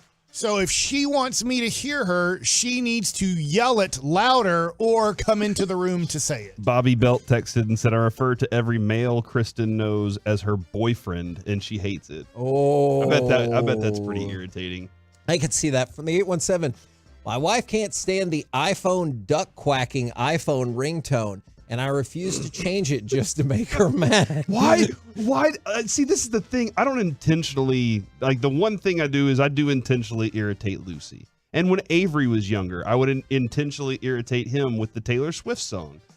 You go talk to your friend, talk to my friend, talk to Steve. And he would get so furious and she'd be like, why are you doing that? You know it makes him mad. I'd be like, because it's funny. And now Lucy thinks it's funny too. And Avery still is 15 years old. He gets mad that I say that lyric instead, and Lucy thinks it's hilarious. So I'm just going to go with Lucy on this one. Are you teaching your kids to become trolls? Lucy? Yeah, she's a very good student. Oh my gosh. From the 979, biting my fingernails. From the 214. Ooh, that irritates me when you do it. I know. And yet, you'll sit there in the middle of a segment with your mic open and clip your fingernails, which is insane. But I have nice fingernails. You don't even have nice fingernails because all you do is eat them. My fingernails are fantastic. You don't eat them, you just spit them out. Yeah, no, I don't gorgeous. eat them. Yeah. That sound is the worst to me. Leave cabinet doors open from the 214. You'd never be a pitcher eating your fingernails. That is true. Luckily, I did not go down that profession, or else I'd have been screwed for actually probably a lot of reasons. Is my wife closes drawers even if there's something still impeding the rest of the closing. And so like her clothes, if they're hanging out, she's like, I'm just going to close this drawer. I'm not going to move the piece of clothing that would shut it. So we came to an agreement long ago. She would try hard, but I know that's not going to work out because that's the same thing she does with Noah's clothes. Or I could just fix it or not bring it up. So I choose to just go around and fix the drawer so my OCD doesn't drive me insane. Well, more so. The other day, Lucy asked me why I don't set stuff out, like whenever we get our Christmas stuff out, why I don't put things up in the house. And I said, because I learned long ago that if I do that and put it in the wrong place, your mom will get mad. Yep. And I also don't want to watch her walk around and move it from where I put it because I thought it would look cool there. And then she's like, well, I'm going to move it here. And I'm like, well, what do I do now? You know, just leave it there. So I just I'm not even touching it. Now I get more time on my hands. So, some of these go really harshly for the 903. If we're watching a murder show, I'll ask her how she wants her body to be found.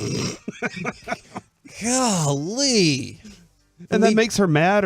She's watching the murder show. I mean, that's probably a little scary, too. From the 214, I blow my nose in the shower. It drives her crazy. I know this is not what they do to irritate you, but since we're talking about certain things, doesn't it irritate you? Because I think you have the same situation. I don't know if Adrian does this. When you sacrifice watching sports for one of her shows that are a movie, and then they fall asleep 20 minutes into the process, you're like, why am I here? I'm not watching Monday Night Football, or I'm not watching the Mavs game live, so I'll go back and watch it later tonight. So I'm watching a show with you. And then you just fall asleep? Or if you change it, she'll be like, I was watching that. What's the last thing you remember that happened? Yeah. And it's something that happened like 15 or 20 minutes earlier in the episode. One thing I do know that I do, Kevin. Why do women fall asleep so easy? I don't know. I've never understood. It's like a trait they have. It's like some sort of thing they have built in them. Yeah. I forgot what it was. Okay, Corey. But I bet I'll do it sometime this week. If we fell asleep easier like women, we'd remember.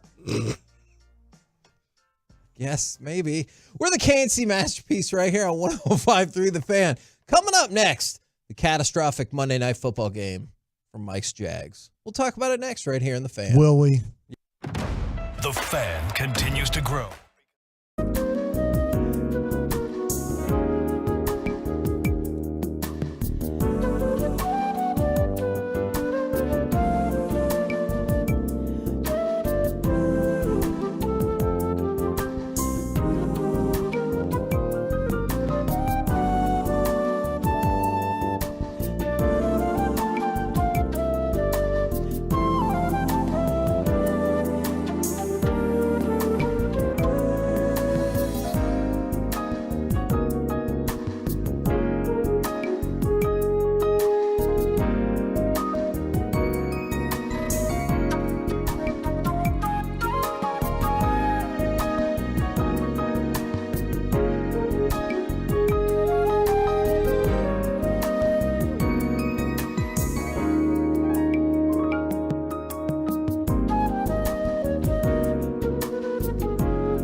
It is good. Yeah, baby. A 48-yard field goal by Evan McPherson has given Cincinnati a 34-31 overtime win.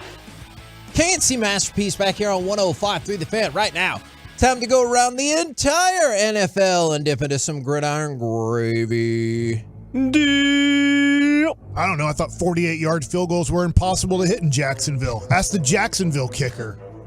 Thanks a lot, kicker. I forget his name. I don't follow him that close that I'm going to know kickers' names. I barely know the Cowboys kicker's name. Is it It's like Archie Brandon Bradley McManus? or something? Yeah, McManus. Who cares? He was with the Broncos for like his entire life. Oh, that's Jason Elam. Until they let him go this year. So the Jags win a fairly disastrous game. No, the Jags did not win. Excuse me, the Jags lose a fairly disastrous game, 34-31. As soon as that field goal went in, I turned it off. I'm not saying they would have won out. Because I was hoping for a tie. At that point, I was like, just get a We'll tie. take a tie. If they would have won out, they would have been the number 1 seed. And then also the injury to Trevor Lawrence that initially looked like it could potentially be more devastating. It is a high ankle sprain. Oh, no. Which is usually still a multi-week injury that you're going to miss games. Where's the high ankle? Above the low ankle. It makes sense. And the middle ankle. Whatever, guys. I'm really Obviously, I knew it wasn't that bad when Jacksonville's just like, just walk it off. It's like, hey, can we help the guy a little bit, man? Are all the carts right now at AEW events on Monday night? That really didn't make any sense at all. It MJF took 2 hours for him to get off that field and into the locker room. Even when they were showing him in the back, barely walking. Even my wife was like, gosh, like he doesn't look good right now. And I'm like, I know they don't even have a wheelchair there. They have to have handicap parking there. They have to have wheelchairs just in case somebody needs a wheelchair. An ambulance had to have been there. They could have rolled him up in the ambulance on one of those little carts. You remember when Mike Madonna had to have an ambulance and then they dropped him? Oh, did that? Do you remember that? Like in 1994, I do not remember that. Yeah, like they put him like I think he had a concussion and then they weren't able to get him in the ambulance like nicely. And Oh my like, God, it did. Yeah, I just always remember that. I was just in a bad way. I did laugh. I was like, the guy's like can't make it to anywhere, and then they put him on a cart and then they drop him. Holy cow! Yeah, there's video of it too, Kevin. Oh no! I'm not watching that video because that's not the way I want to remember my Madonna. That is or the ambulances. That is terrible. How does something like that happen? Well, condensation and then it slips out of your hand is one thing. I like it. You know what I like? That we've taken the heat off of the Jacksonville Jaguars right now. Let's talk more about the Jags. So they lose a game against a team that's not very good without their quarterback. I don't know. Jake Browning might be the best quarterback I've ever seen in my life. If you just watched him that one game, I'm not sure Joe Burrow's coming back. When he comes back, he might be the backup quarterback. And well, I think maybe it's just the Zach Taylor offense. Any quarterback can be good in that offense. Unless you're worried about false starting as a quarterback, because he did that twice on one drive late in the game. And I was like, this guy keeps false starting. Maybe Jaguars have a chance. What are you laughing about over there, Is dude? it the Mike Madonna video? No, maybe. Look, because he's you just okay. watched the Mike Madonna video and laughed. Because he's okay. It looks so ridiculous. It looks like it was from like some wacky Adam Sandler comedy when it's like diggity doo, he fell over. It's so ridiculous. There's nothing he could do because he was strapped into the bed or whatever. It was strapped down. His neck was in a brace. And you're laughing about that. That is terrible. Kevin, have you seen? I'm glad I could bring up Dallas Stars history. The Jets are releasing Tim Boyle and signing Brett Rippon off Seattle's practice squad. So, Mark hold Rippon's on. son. So Tim Boyle, they were like, you ain't the guy. They went to Zach Wilson, and he's like, nope, I ain't the guy. Aaron Rodgers even called him and was like, hey, buddy, you should probably do it. He was like, nope. No deal. And so instead, they're like, let's go get Brett Rippon. Is that what you said? Okay, Brett Rippon. He started a game this season for Los Angeles. And that, okay, great. What? It's not going to get worse, is it? Throw him out there. Hey, See what happens. Wasn't he one of the last picks in a draft too? He wasn't Mr. Irrelevant, was he? I can't remember if he was toward the end of the draft or like an undrafted free agent. Okay. But also don't forget Christian Kirk got hurt. I know this stinks, man. Everything went a disaster. This went. Last night reminds you of how quick things can change. As yesterday, I jinxed them. I was talking about them during Mike Likes It, and I brought up all the AFC contenders. And all it takes, I think all of us agree here, if San Francisco's healthy, they're gonna make it to the Super Bowl and probably win. But all it takes is one disastrous game where injuries happen, and then you start looking for Jacksonville. You look at Indianapolis. I have no clue how they're 7-5, but they are. Houston Texans, I know how they're 7-5. 1, DeMeco Ryans looks like a really good coach. 2, and maybe I have them in opposite order, they drafted a franchise-changing quarterback in C.J. Stroud. And after that game last night and the injuries to Trevor Lawrence and Christian Kirk, you go, crap, I don't even know if they're going to make the playoffs now. Do you think this is a fair reason to lose your job if you're a special teams coach? If you have 2 punts blocked, one of which gets returned for a touchdown, then you have a kicker miss an extra point, and then your punter gets hurt on a brutal hit. Now, I know that last one's probably not his fault as much, but because of all those things, the Titans went ahead and fired their special teams coach, Craig Ackerman. It feels fair. Okay, look, that one performance, really bad day, right? Yes. But don't you feel like looking around at how your team has performed all season is a factor in your special teams? He's a scapegoat. I feel like it was kind of you were kind of leaning that direction. Okay. Yeah, and here you have to make, hey, something's got to give. Something we need to do during the break. I need to look up the term scapegoat and where it came from. Okay, we will work on that. Goat escaped somewhere. When's the last time you thought about TJ Houshmandzadeh? When he did the shout out to us. Yeah, he did the shout out. That is true. So TJ Houshmandzadeh has filed a temporary restraining order against. And it's funny commercial that they did. The guy who was trying to draft him, who's your mom? I think it's not who's your mama. He's trying to figure out how to pronounce his name. That's funny. This is decidedly less funny. Well, to the Houshmandzadeh family, he is requesting that a 53-year-old woman named Annette Marie Houshmandzadeh change her name, and he gets a temporary restraining order because she has been harassing them. Her last name is not Houshmandzadeh. She changed it after developing a, quote, bizarre and extreme obsession with him and his family. That's per TJ Houshmandzadeh. And he put a restraining order on the fan in 2015, and then when it expired in 2019, he says she started harassing him again, changed her name, is obsessed with the family, has been trying to contact his wife and the kids online. What? It's crazy, and sends things to his house. Like what? I don't Scapegoats? know. No. Book of Leviticus, by the way. Yeah, it is it's a shorter way of saying escape. Scapegoat. And supposedly, you'd send a goat out into the desert and it would take away all the sins of the community. Yeah. Oh. Interesting. So that's it's an interesting little thing on where we get the term scapegoat. The things that she said, is it like box of cookies or is it like lingerie from Electric Boutique? But even if it was cookies and she's like trying to contact your kids, that's weird, right? And Yes! she clearly knows your home address. Yes. You know, speaking of cookies, Oh, I wasn't God. here for my birthday, and so nobody sent gifts up here for me. Wow. And you know how you guys get Tiff treats and everything for your birthday? People send them. Yeah. I love Tiff treats. What's happening right now? I was just thinking of things to say. I have to study and see if this fits. I have no clue what happened. I don't know. What's the can? I also of like cookies? crumble cookies. Those Crumble are great cookies are too. good. The can the blue can. Oh, yeah, the Dutch the- cookies or whatever. In fact, I think crumble cookies are better than Tiff's treats. Agreed. If I was ranking them. Agreed. But they're both great. So which one would make you happier if it just magically appeared? I guess crumble cookies, because they're a little bit better than Tiff treats, but they're both amazing. Okay. Cookies is the request of the day, clearly. Let's talk about Michael Thomas.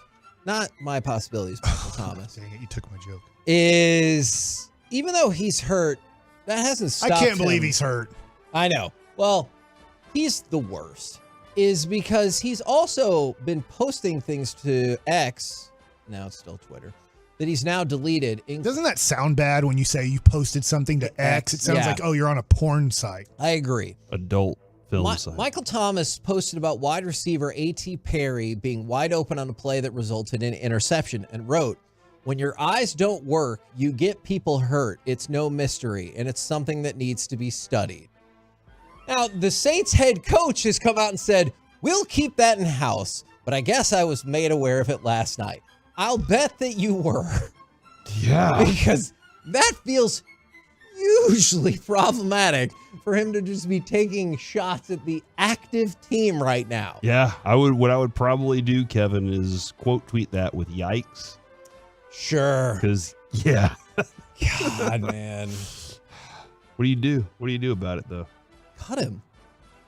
Cut him. He can't play anymore, and he's toxic to your team now. Yeah. Cut him. Yeah. All right, let's go from that to... Could you imagine if he did get picked up and stayed healthy for 2 straight years? No, I can't. That would be so shocking to me. Like, I understand your question, but that would be so crazy. Greg Olsen did confirm. You remember you heard all the reports over the weekend that Greg Olsen would be interested in coaching the Panthers?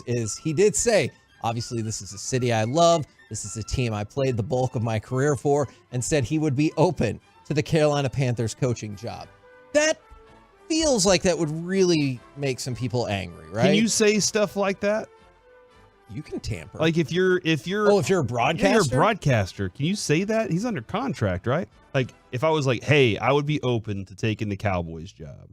Like would that against my I don't contract? think tampering. Oh, there's Gavin Spittle. I mean, obviously I would likely do a weekly with this station.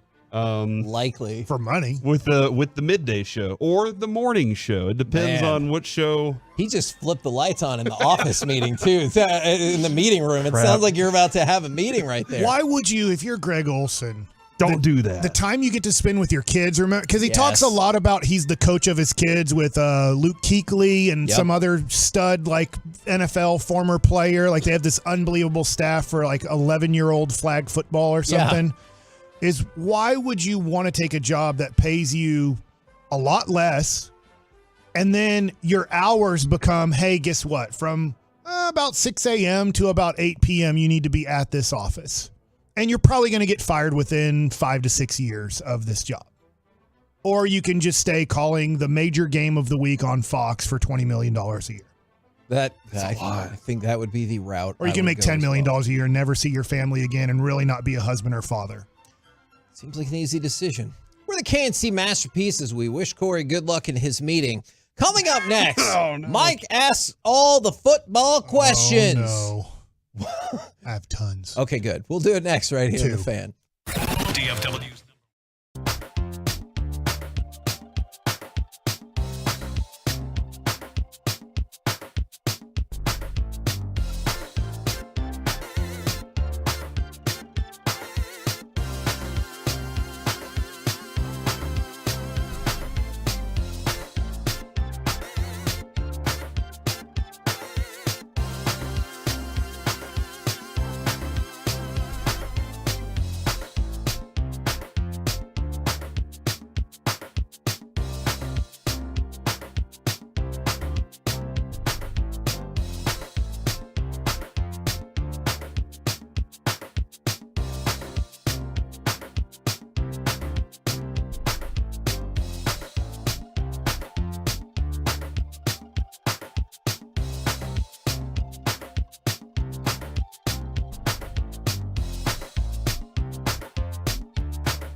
from our fan studio, secured by DFWsecurity.com, it's the KNC Masterpiece on 105.3 The Fan. KNC Masterpiece right here on 105.3 The Fan. Remember, in this hour, we will be doing our Dallas Cowboys giveaway. It will be for December 20th. You and a friend or an enemy that you want a scoreboard over will get invited to a tour of the Star, catered lunch, and a chance to watch Cowboys practice. We can't even watch Cowboys practice, so you will get that opportunity. We'll do that giveaway today and tomorrow in the noon o'clock hour. Now, that is awesome. It is awesome. You can't buy it. You can't buy something like that, and you get to see, like, you'll have a good idea. If you want to ask us questions about this, you'll have a good idea of who's going to be starting in certain spots and what things are going on based on what you see in the practice. I'm pretty sure that includes the meet and greet with AI Jerry. You're kidding me. I'm pretty sure it does. Now it's time for Mike asking all the football questions. All right, my first one we can spend a chunk of time on. I do think this is interesting. I wanted to bring this up. Obviously, Dak Prescott has a real chance with 5 games left to win the MVP. This Sunday night's game is huge. If he loses this one, my opinion real quick is we can throw it out the window. I think you're probably right. Losing both to Philadelphia would be tough to vote him over Jalen Hurts or him over Brock Purdy. But right now, he has a real chance of winning the MVP. Micah Parsons has a real chance of winning Defensive Player of the Year. It's probably leaning towards Myles Garrett right now, but he's in your kind of right now. There are some odds that have Mike as the favorite. Right. Okay, so right now, Dak has a real chance of winning the MVP. Micah has a real chance of winning the Defensive Player of the Year. My question is, and I can expand on it, but my question is, I'll go to you first, Corey. Will voters vote Micah Parsons Defensive Player of the Year and Dak Prescott MVP, giving both awards to the Dallas Cowboys? If and only if there is clear separation between them and whoever's next. Like, if there's clear, like, let's say Micah has, 10 sacks in the last few games, and Dak Prescott's numbers stay where they are right now, there's no denying that. But if it's close, I can totally see voters being like, nah, we're going with one of the guys. Obviously, for MVP, for Defensive Player of the Year is pretty unique, though, because if that defense is stout, then it deserves it. But I see what you're saying, because they don't want to just give too much love to this team that gets a lot of hype already.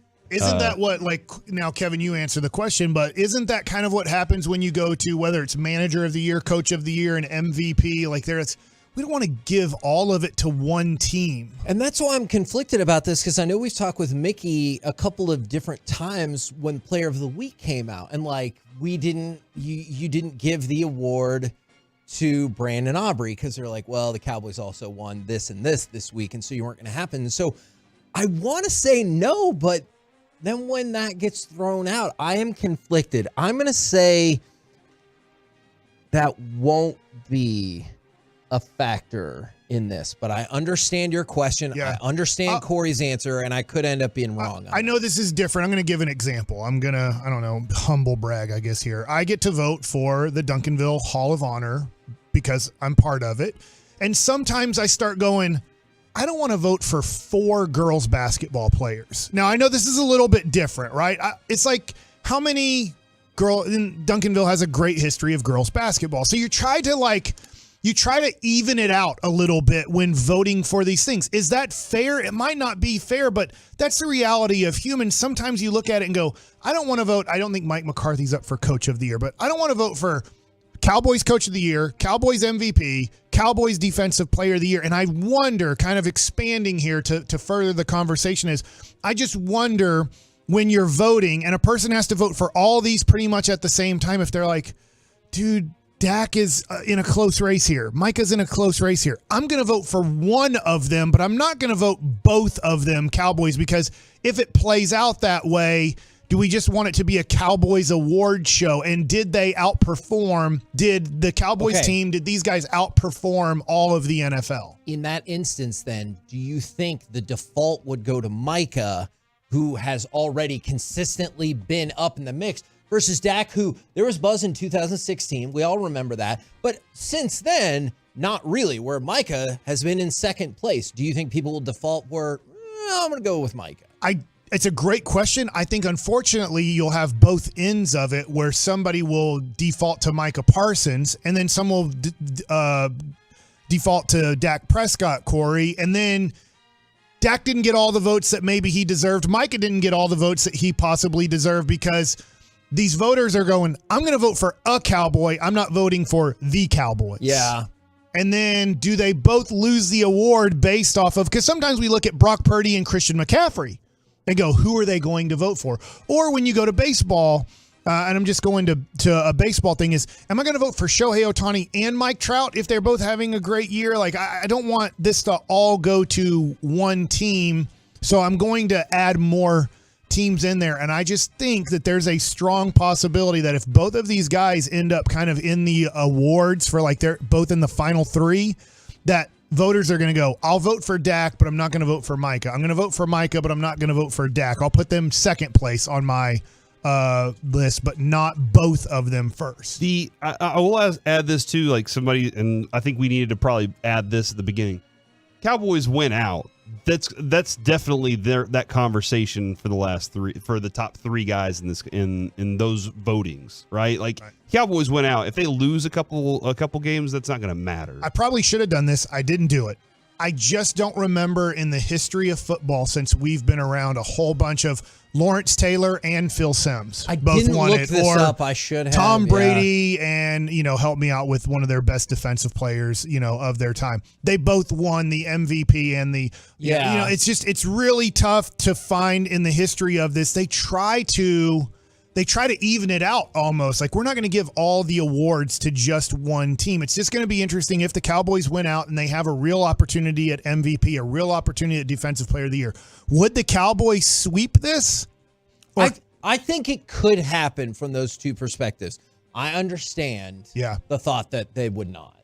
Okay, so that was just my thought process. And when I have to vote for something like this, sometimes I try to even it out a little bit and not just give it all to one basketball thing or one team gets all the awards. Well, and I do have this question right now. Do you have odds on those guys, on Micah? Because Micah's at 11.5 sacks, Khalil Mack's at 15, and TJ Watt's at 14. And I just wonder, like, when it comes to that, if Mike is that far behind, does he stand a real chance at it? Or is there more about the buzz of he might end up with a better year than he's ever had and still be behind those guys in some of these numbers? The places I'm looking right now, Michael Parsons is the favorite. And then it's Myles Garrett, TJ Watt, Deron Bland are all... Deron Bland, there's a big gap between those three, I should say. Micah, Garrett, TJ Watt. And then there's a big gap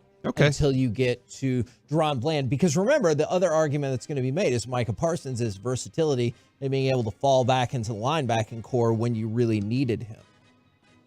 Okay, I didn't make these odds. I'm just telling you what they say. So we'll move on, but I just wanted to kind of throw that out. I just wonder if Dak and Micah, in a weird way, not going up for the same award, could lose votes to each other. Yeah, it's an interesting question. An award person isn't just going to go Cowboys, Cowboys, Cowboys, Cowboys. Okay, so next one.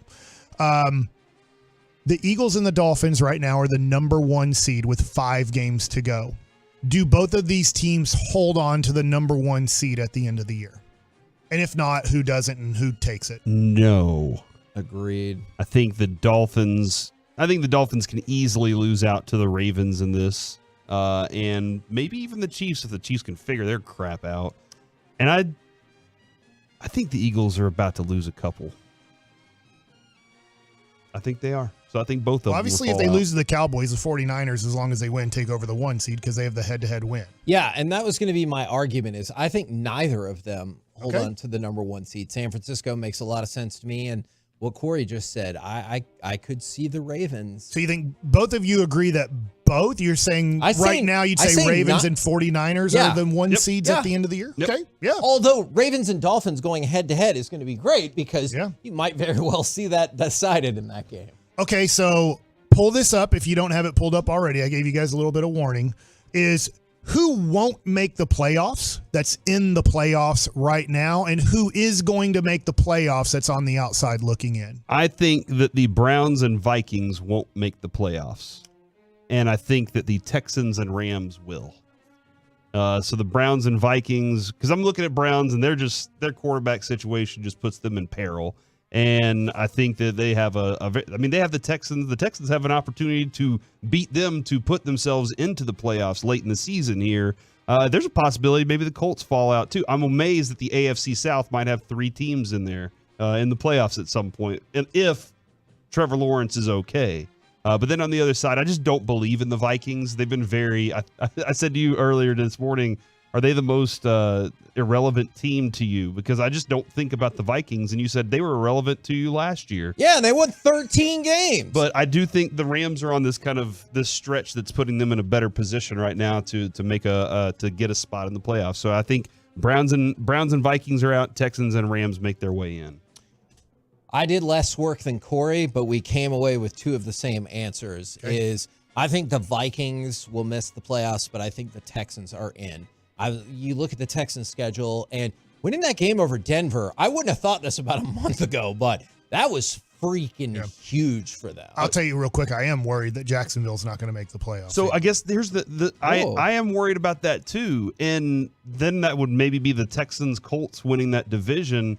Do you think the Bills can climb their way back into this before the season's over? They can't rule it out. They have a very tough. No, it's a great question. They have a very tough schedule. So they need. It looks like in the AFC, you're going to have to get to 10 wins and maybe even have a tiebreaker. There's probably going to be a team that's left out if you look at the AFC that might get to 10 wins and is left out because they lose the tiebreaker to the other 10-win team. In the NFC, it's a lot different. If you get to 9 wins, I think you're going to get that last spot. I could see that. Okay. My last football question of the week right now with 5 games to go. The Bears are drafting number 1 because they have the Panthers pick. The Patriots are drafting number 2, and the Cardinals are drafting number 3. Do you think that it will go quarterback? No. The first 2? 100%? I can't say 100%, but there's just been so much buzz on, let's just stick with Williams and May, assuming they both go into the draft. There's been so much buzz on them forever. I could believe that, but the buzz for Marvin Harrison Jr. is also off the charts. So my argument would be, at least at this point, quarterback, wide receiver. And he's an Ohio State guy. And they just Marvin lost Harrison Jr. Right? Well, no, I'm just kind of looking at Chicago there. Chicago has pick 1. The pick.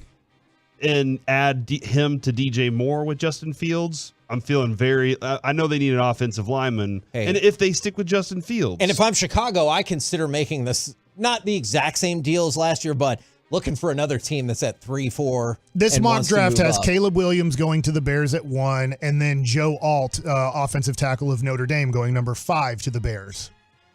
So, okay. I mean, I'm not now. They could try to trade down out of 1. The issue is if you don't believe the Cardinals want to take a quarterback. Yeah. Washington is number 4. The Jets, if they're all in on Aaron Rodgers, if they take a quarterback, he's leaving the Jets. We've already seen that happen in Green Bay. So you just start going down the list. They're probably 8. Vegas needs 1. Like, do you go all the way down from 1 to 8? And you're not obviously getting Marvin Harrison Jr. there.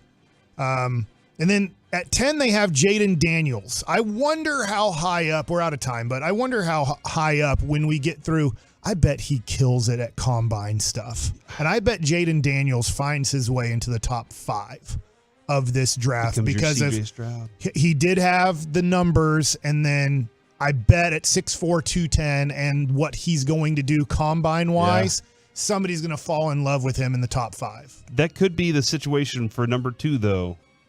You move on from the head coach and now pair your new head coach with a quarterback for the rest of their careers and hope that's the thing that the new head coach and the new quarterback can run together. I understand the logic behind that for sure. We're the K&C Masterpiece right here on 105.3 The Fan. Coming up next, following segment is not meant to troll Bobby, but does Mike McCarthy deserve more praise? 877-881-1053. We'll do it next right here on The Fan.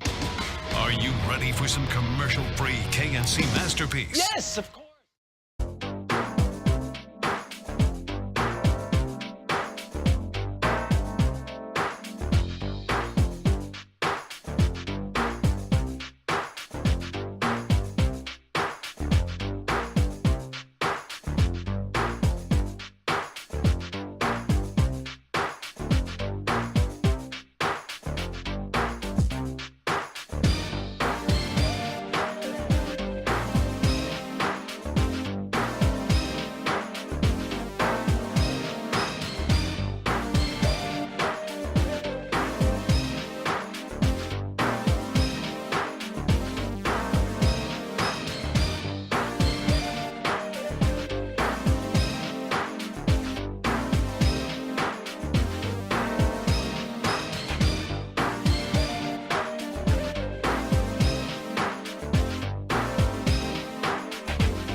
And the Expressway on 105.3 The Fan is brought to you by QCkinetics.com. Here's the ball game for Seattle. 41-35 Dallas, 1:11 to play. 4th down and 2 from the 50. 3 receivers right, all 3 of their targets to the right. Smith rushed by Parsons. He couldn't get it away. It was at the foot of DJ Dallas, and the Micah Parsons pressure forces an incomplete pass, and Dallas will hold on to win it at home. KNC Masterpiece right here on 105.3 The Fan. I want to throw this out there. DeMarcus Lawrence is the Cowboys nominee for the Walter Payton Man of the Year Award. He's a good man right there. He is a good man. What a cool award that would be to win as well. Now, I was reading an article. Is it because it's the Walter Payton Award or the Man of the Year Award? Which part of it's the coolest part? I think it's the Walter Payton and everything he stood for and what he means to so many people. He's my favorite football player. See? There you go. Yeah, he's my favorite Tecmo Bowl player. Really? Mm-hmm. Interesting. In your face, Bo Jackson. And so I just think that would be an amazing award to even be nominated for, let alone win. And also, in this segment, we will do our Dallas Cowboys giveaway. But I was reading an article, not yet. Okay. Not yet. I was reading an article from Blogging the Boys that sparked my interest on researching this a little bit more. It said Mike McCarthy deserves more praise. That's the crux of it, and it walks through several different notions. It's a good article. You should go check it out by David Howman. Not Hellman, David Howman. And is that really David Hellman just under the Ghost Rider name? I don't know name? that to be the case. David Howman. If it is, I don't know that letter. to be the case. But while I was looking at that, I saw another article that I'm sure we're all familiar with that came out yesterday that said Cowboys have a replacement head coach if they falter, ?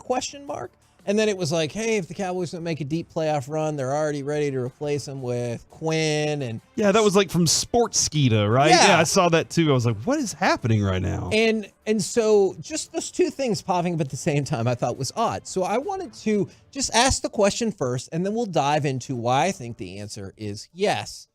Do you think Mike McCarthy deserves praise or maybe even deserves more praise?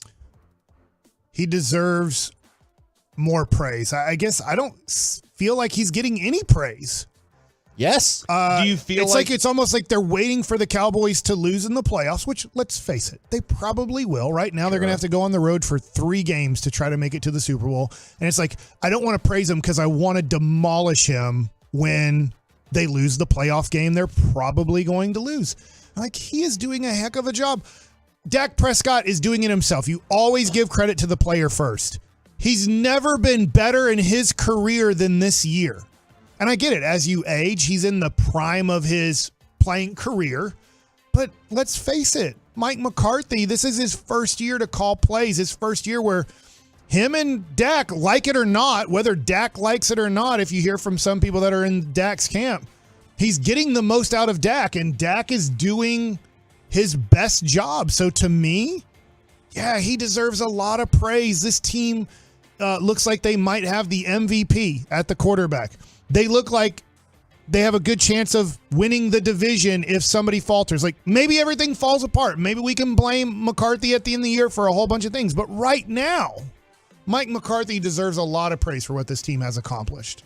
33 wins in his tenure. Am I correct about that? 33 out of 46 potential games, I believe. Oh, so maybe in the last since 3 2021. years. Yeah, because he obviously was part of the Dak didn't quarterback, so he had Fart Smo hat maker for one game. Uh-huh. And the offense looks right now as fluid as I think we've seen it in a long time. Many different options, many different options at receiver, and still some of the elements that I think that with the tight end position that I didn't see in even whenever he was with the Green Bay. It always felt like Green Bay was going to have the next best tight end, and Aaron Rodgers would be like, not throwing to that guy. Yeah. And then you'd be like, dang, or that dude would have one good season and then disappear. And so, yeah, I think here's the factors that I need from my head coach, especially if he's coming into this kind of a situation. I need somebody who can organize the team and have a great vision for what he wants them to be like. All right. And that is They came in and sat down with Will McClay and said, here's what we want a Cowboys player to look like at each one of these positions. We need size, we need speed, we need these things. They did define the Cowboys defense as speed. And guess what he did? He said, hey, Dan Quinn, that's your defense. That's your baby. I'm not going to interfere with that too much. I'm going to let you design it. Go be great at it. And Dan Quinn has built one of the best Dallas defenses we've seen in a long time.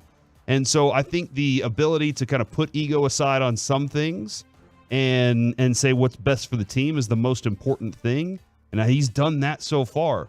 When it comes to the Dak Prescott part, though, and what they're doing offensively, because this isn't just about the offense, right? Yep. This conversation isn't just about the Cowboys offense. But whenever you look at what Dak's doing right now, I think there's a lot of nuance that Kellen just did not know. Things that rules that Kellen Moore didn't have in place. When Mike goes and plays golf, whether he knows it or not, he has rules that he plays by. He has things in his mind, in his swing that he knows he has to do.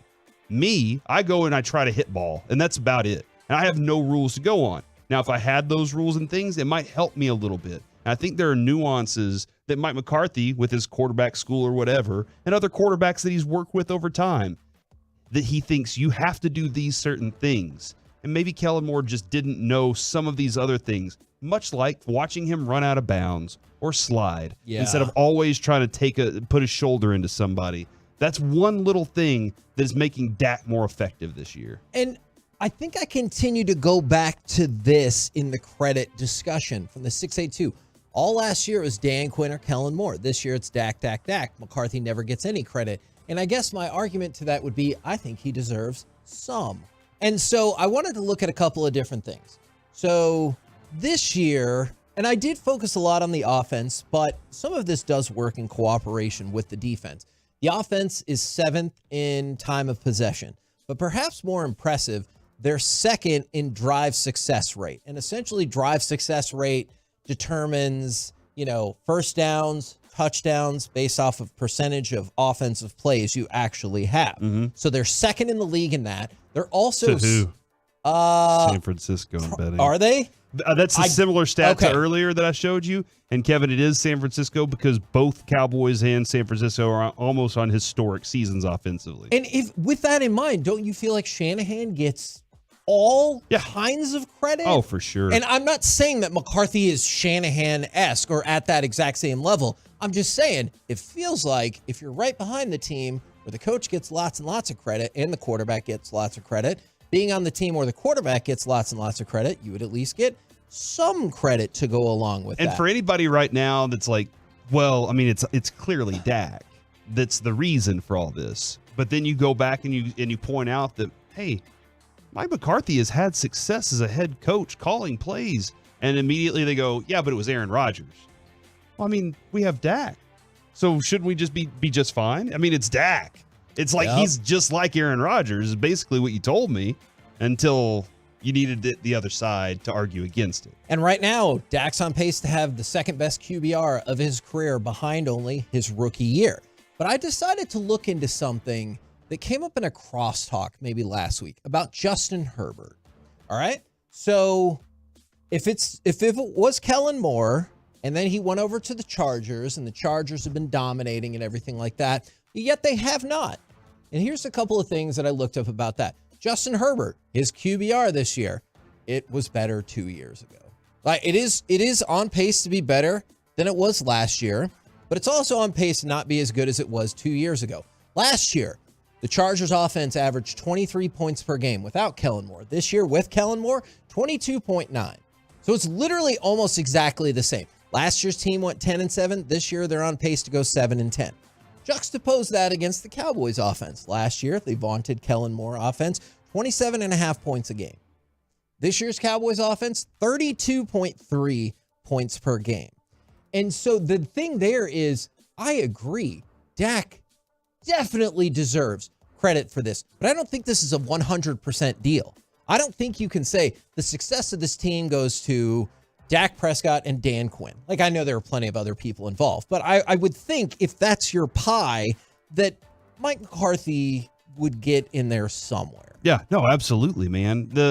I think when we asked Jerry a couple of years or last year about this, and it came down when Jerry was like, look, he really takes a lot of pride in not necessarily saying all the attention's on me, but being the one that's kind of shepherding the organization through this thing. He loved the fact he still does love the fact that he left Green Bay and that their success was what it was for so many years while he was there, and that he got to be part of that success, right? That's the thing I feel like with Mike McCarthy. You could say that maybe he's a maniacal egomaniac or whatever, but he came in here and said, hey, Will McClay, do your job. And I'll when you send me a player, I'll let you know if I like that guy. And I think that that's one of the big factors is I don't think he has a huge ego that just reigns over the entire program. He wants everybody to be invested in this thing, because when players are invested in it, when coaches are invested in it in that in their own way, they take ownership and they believe that they have something more to play for and more to work for, rather than I just got to go work for this guy because he's a taskmaster all day. Look, I didn't have any favoritism towards Mike McCarthy when he got the job. I was just, to be honest, I thought it was the wrong hire. I was really happy we didn't have to deal with Jason Garrett anymore. I knew that he was the wrong guy. He is an analytical guy that needs to be in front offices. I know Jason Garrett isn't. I know he went on to the Giants, was horrible there, and now he is on TV. Like, he's a guy that needs to put together a game plan. I don't mind like Jason Garrett being part of putting together a game plan. I think the game moves way too fast for Jason Garrett to be a successful head coach. And I know he had successes as a head coach, but I just don't think he's able to keep up with how quick the game moves as a head coach. He wants time for his brain to work to make the adjustments, and there's not enough time for his brain to do those things. There's only a few seconds to put in the next play. I think Mike McCarthy is, to me, way better than Jason Garrett and way better than the majority of coaches in the NFL. To your point, Kyle Shanahan's better. Do I think Sean McVay's better? I think Sean McVay is better. Sure. I think there's I think Andy Reid is better. I think you want me to go down a list? There's probably a list of about 7 or 8 guys that I'd say probably better than Mike McCarthy. No issue with that either. But if you want to tell me that there's 15 coaches better than Mike McCarthy, I don't think so. There's definitely not 20 coaches better than Mike McCarthy. And there was, to me, almost always 20 coaches better than Jason Garrett. This is an interesting situation in Dallas. This is not normal. The way the Jones family run an organization is not normal. I think he's arguably one of the best head coaches you can get under the way that the Dallas Cowboys are run. In fact, not having an ego, when you talked about a little bit of his ego, not having an ego, you can't have a big ego here. If you have a Bill Parcells ego, you will get run out of here, or you'll just kind of want to quit. Yeah, no, that makes sense, because working with Jerry and where that all lands at the end of the day.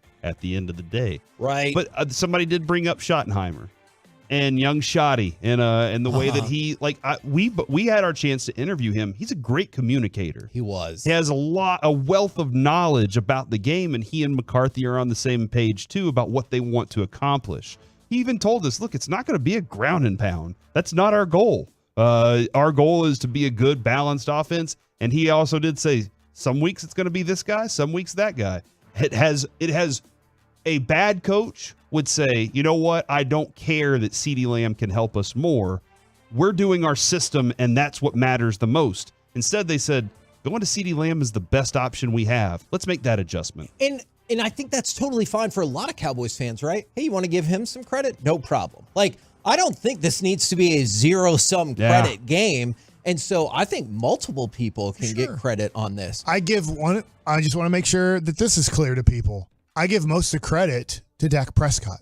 The player always gets the credit. If a person goes from 15 home runs to 40 home runs, I first give all the credit to the player. Yeah, but then you have to home run in the World Series. But then you have to look at who's coaching him and who is maybe helping him make these adjustments. But the player is the one who's ultimately performing. Dak is ultimately the one who gets the most credit for Dak's season. But to your points, I do think you have to then start looking at the head coach, the coordinators, the quarterback coach, and go, they have to also be helping too. Now, I wanted to throw something out super quick before we get to Mike Likes It. We're going to cut number 12. This is Dirk on the All the Smoke podcast, and there's a very specific reason I want to talk about this. because you might have heard some of it before, but it starts out with with Dirk talking about what he thought the impact of Luca was going to be at first. But as it goes along, another interesting thing happens. My end of career wasn't pretty. We're struggling. There was some talk of tanking going on, and we needed a little spark plug to change things. I didn't think that was going to be this kid. I didn't think it was going to be this kid. When he walked in the first time here in this practice facility, he looked at he's 6. He's a big boy, but I'm like, I'm not sure this is going to work. Is he quick enough? Is he athletic enough to go by guys like he is in Europe? And so there were plenty of doubts there from everybody on the team. And you know how you meet already before training camp starts. You meet a month before and you hoop every day and you work out together. And so guys were trying to test him a little bit and foul him a little bit here and there in their scrimmages. And you can already see that this kid's got something about him. He's got that swag. He knows how to play. He was getting some N1 mixtape passes out of nowhere, and I'm like, he was flashing some of the talent. So we were thinking, man, he's going to be really good. Pause it right there. All right. So I just love I didn't really know if this kid was going to have it, and then he shows off all his talents and everything like that. But what I love, you didn't just trust Donnie, huh? I guess not. Well, because sometimes the Mavericks didn't either.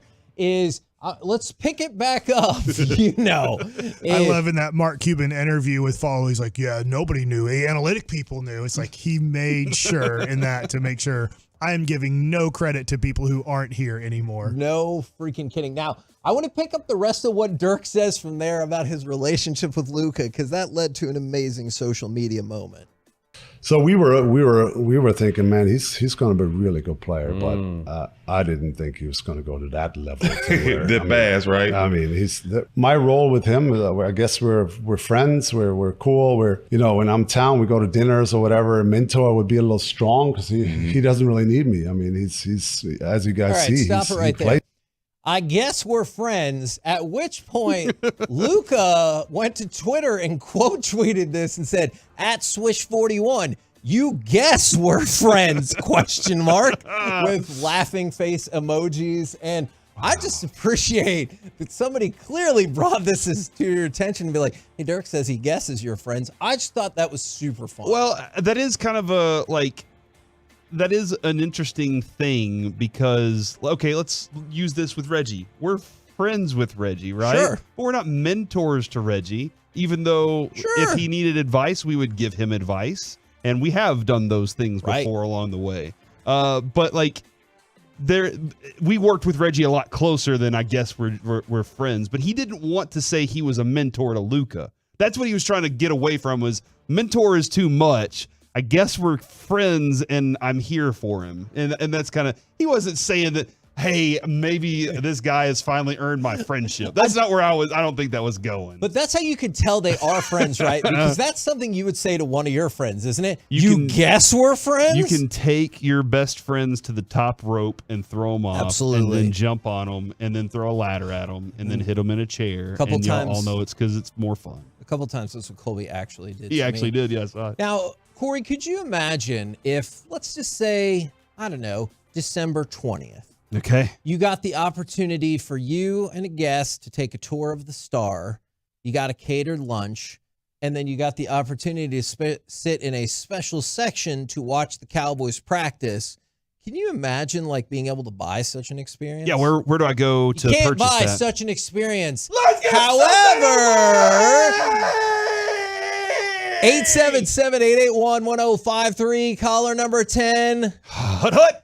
We'll win. Here we go. We'll win that opportunity for you and a friend December 20th, a Cowboys practice experience, which I'm pretty sure includes getting to talk to AI Jerry. 877-881-1053. If you miss out on it, G-Bag will also be doing this, and we will do this again tomorrow. Now, how about some Mike Likes It? Yeah, I'm going to change up Mike Likes It based off of what Corey just did. Oh. You know, it's interesting. If anybody says Omaha, our sports brains go to Peyton Manning. Yeah. Every time we hear "Here we go" the rest of our lives, will we just think of Dak Prescott? Absolutely. Yes. Yeah, that's going to be on my mind all the time. And is that here we go is said a lot. Here we go. Now, obviously saying it like that, but if you just hear Omaha Steaks or whatever, for some reason my brain goes to like, oh yeah, Peyton Manning Steaks. I don't know. He has nothing to do with like the Omaha Steak company or whatever. He might. I don't know. But I think here we go. Like if anybody ever says that at a game, like here we go, I'm going to be like Dak Prescott. Like I know that he had nothing to do with that. I don't think he's thinking, you know what? Me saying here we go in this is going to like last forever. But as long as we keep hearing this, I don't know, is he going to do it next year? Like, is this always going to be the cadence, or is he going to come up with a If they different do one? well, he's going to keep doing it, right? But here we go is starting to become like in my house, you know, when you talked about the irritating things, I don't know if I've become irritating or not, but a lot of times when I'm just walking around, I'll just go, here we go, just because it's fun to say. And I'm wondering, when you just said that, I'm thinking to myself, my brain just went to, oh my gosh, the rest of our lives, anytime I hear here we go, I'm going to think of Dak Prescott. Yeah. Even I was telling the kids, we got to go. Here we go. And I was thinking that same thing too. Yeah, Dak. Kevin, I said I thought he was hypnotizing everybody on the team, like in order to relax and be ready for the play. He was hypnotizing America. And that's what he was doing. He now has America in the palm of his hands. Oh. Just like he does with that football. And a baby in the future. Like crumble cookies do. Oh, man. I mean, it doesn't look like we're getting crumble cookies. From the 682, I'm not a Cowboys fan, and I even totally repeat here we go. So there are people out there that are totally in on that too. So Omaha is definitely Peyton Manning, right? Like, I mean, if you say Omaha, you think but here we go is Dak. Is there any other quarterback that has like some sort of cadence that we started remembering forever? Because I'm just thinking of Peyton Manning, and now I'm thinking of Dak Prescott, and I can't remember Tom Brady or Drew Brees or Aaron Rodgers. I'm thinking of quarterbacks Brett Favre that played kind of 20 years that you would remember something they did. And Omaha didn't come into effect until he went to the Broncos, right? I don't remember Omaha's being a deal with him with Indianapolis. I feel like Blue 22 is Troy Aikman. And now I could be wrong, but I feel like I always, even in the commercial that he does, is he doing Black 22 on the casino commercial that he's doing? I feel like that's where that lies. But I can't think of anything else. But when I hear Hut Hut, I think of Drew Pearson now because of what he's built. Even whenever he was giving his little conversation with everybody. I told you how much I love the Drew Pearson moment when we went up in the elevator together. And he's like, that's what happens when you get in the Hall of Fame. But without question, and I know I said it before, but when he was at Jared's charity event a couple of years ago, and he talked about how long it took him into the Hall of Fame, and he goes, even my wife, she was a widow. I was her second choice too. Hut hut. And I just thought that was so freaking funny. Everybody's saying on the fan text that it was Romo going, kill, kill, kill, kill. Okay. Oh, I guess if I hear the word kill, though, I don't think of Romo. But maybe, I don't either. I don't either. I think of like whatever I'm watching, like it's just a word, right? Okay. But I feel like at any point now, if I hear here we go, I just want to go, here we go. What do you think of it's so fun to say. What do you think of when you hear let's give something away? You. Thank you. We did it. The way you did that is awesome. You're welcome. Yeah, you won't. I won't. 10 people called in. Are you serious? At least 10 people wanted that. Heck yeah. So if you didn't, we only have 10 lines, so that's all that Mike was able to see. Get told that you won. This one is over. I know some big time people at Bank of America. I think they get to watch practice. Hold on, you have to own Bank of America or whatever to do it. There's another day that we're going to do that? Well, not only that, G-Bag Nation will be doing this same giveaway. Get out of here. And Sean and RJ tomorrow, us tomorrow, and G-Bag again tomorrow. Get out of here. You still have multiple opportunities, but you got to keep locked on. Turn it on, leave it on. Okay, so now we get to another Mike Likes It. So I haven't really discussed this on the air, but we have a new dog in the Bassick household. Now, I would like to just say this morning, our old dog, which isn't old, he's 8 years old, I was obviously walking barefoot. I don't sleep with shoes on. So I was going to the restroom and I stepped in something wet and I was like, oh. And I stepped in dog throw up. Oh, no. I was just laughing because you said you don't sleep with shoes on, and I was envisioning somebody sleeping with shoes on. Well, that's how I was barefoot. You know, I assume most people are barefoot when they get out of bed. Now I'm like, maybe I should put slippers on just in case this happens again. I was happy it was dog throw up instead of dog poop. I don't know how you guys feel about it, but once I realized I stepped in something kind of warm and wet, I was like, oh no, what did I just step in? And then I looked down and it was kind of a little bit of dog throw up. And that was like, today? Well, yeah, this morning. Adrian said that our dog threw up when she went home to grab something a few minutes ago. That's wild. Yeah. Our dogs are they're on the same Which it makes me, here's what was weird about it. I was like, is our dog chewing food? It literally just looked like food. You know, like I was like it just like it looks like the dog. Yeah, it looks like the dog pellet still. I'm like, you didn't even chew this. Like, shouldn't you chew your food, dog? Okay, so I've seen that too. The whole bowl of food just comes back up. Some of it looks dry still. Yeah. What? Just eat that, dog. Oh no! Well, You here's want what's the bad. dog to It's eat the still in the food little it threw pellets. up? Here's Like what's Mike's saying. here's what's bad. Oh no! You put it back in the bowl. Stop. No. it. Okay. I stepped in it. Gross. And then I go downstairs and I'm like, hey Sue, one of the dogs threw up. I stepped in it. And then that's when I told her, for some reason, I feel like it's better that I stepped in dog throw up than dog poop. I don't know why, but so anyways, she's like, well, whoever sees it has to clean it up. And I was like, oh crap. So I go back upstairs like 5 minutes later and the dog throw up is gone. And the new dog did eat it. Oh no! Oh, gross. What the hell, dude? It's not my fault because I go. Oh my! Because then I go back. I go, Sue, did you clean up the dog throw up? That is so gross. And she's like, no, because I went back upstairs to clean it up. I was like, well, it's gone. Ranger just walks over there and starts Ranger licking threw you. up. I think it was the new dog Gabby who ate it.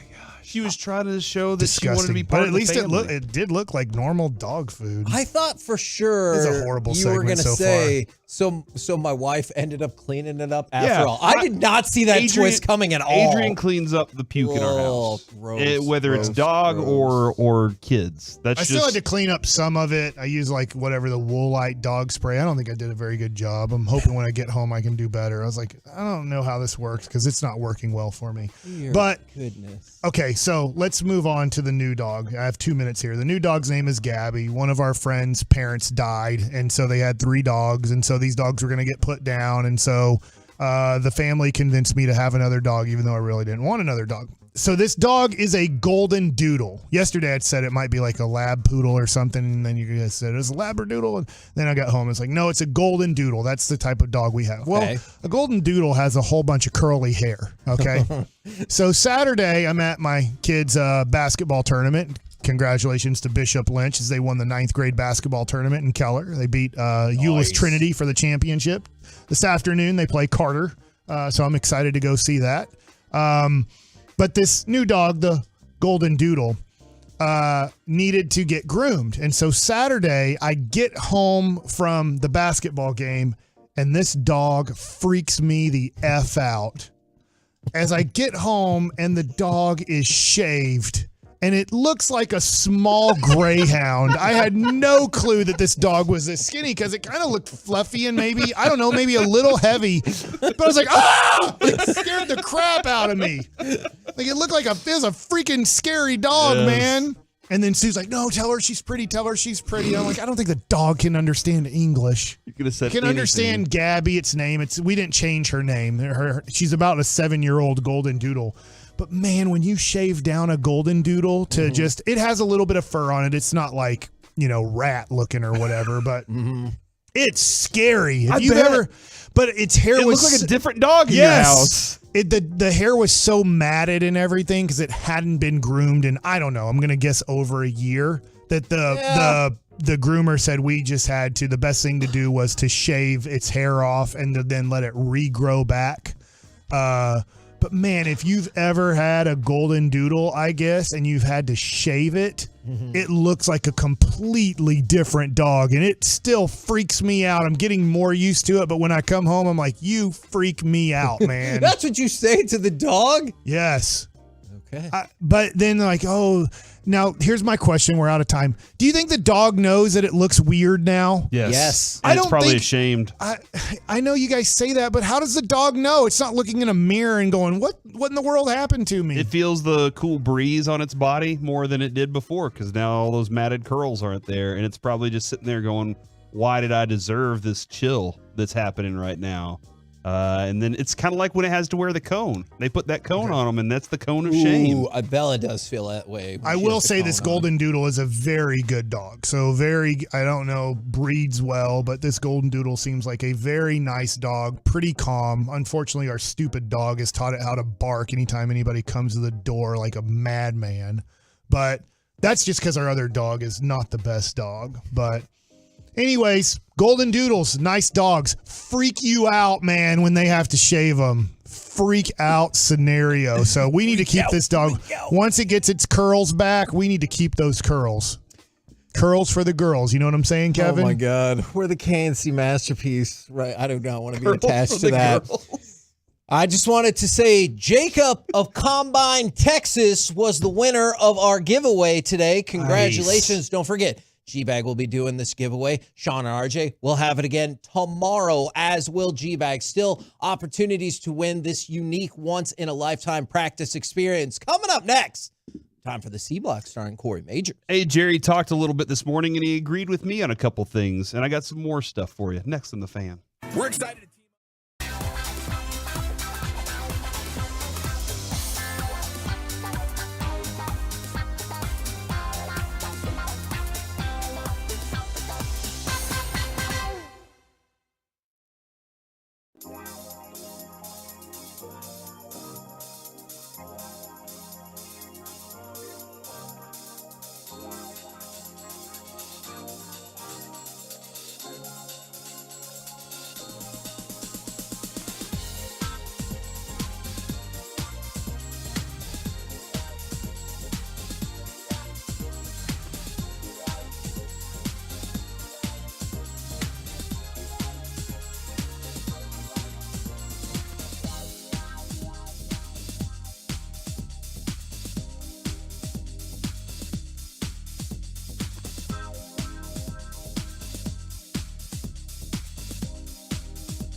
Fan Studio, secured by DFWsecurity.com. It's the KNC Masterpiece on 105.3 The Fan. KNC Masterpiece right here on 105.3 The Fan right now. Time for the C Block starring Corey Majors. Thank you very much, Kevin. Jerry Jones was on this morning with Sean and RJ and Bobby. Even if we disagree with Bobby, he's still part of the family for now. Oh, no. Well, he's the one that always brings up the other stuff, you know? Like, that's not on me. Right, Mike? True. I just feel like Bobby can only talk when Sean allows him to. Well, we'll ask Bobby next. All right, but let's go to cut two from Jerry Jones this morning. Was playing time the difference between Shaq joining Philly over Dallas? No, I don't know that. I don't know that at all. Not at all. And I don't have any idea how he arrived at his assessment of his time. Yeah. But I don't know that playing time was something that we knew. We don't know what his play time would be either. So I think that they don't. Dan Quinn would have had a very substantial look at that and said, hey, if he's here, this is how he fits. This is what we're going to do with him. I think he would have definitely had an idea of that. So I disagree with Jerry on that. Maybe Jerry doesn't know, but I think Dan Quinn has a very good idea of that and probably told Shaq the same thing.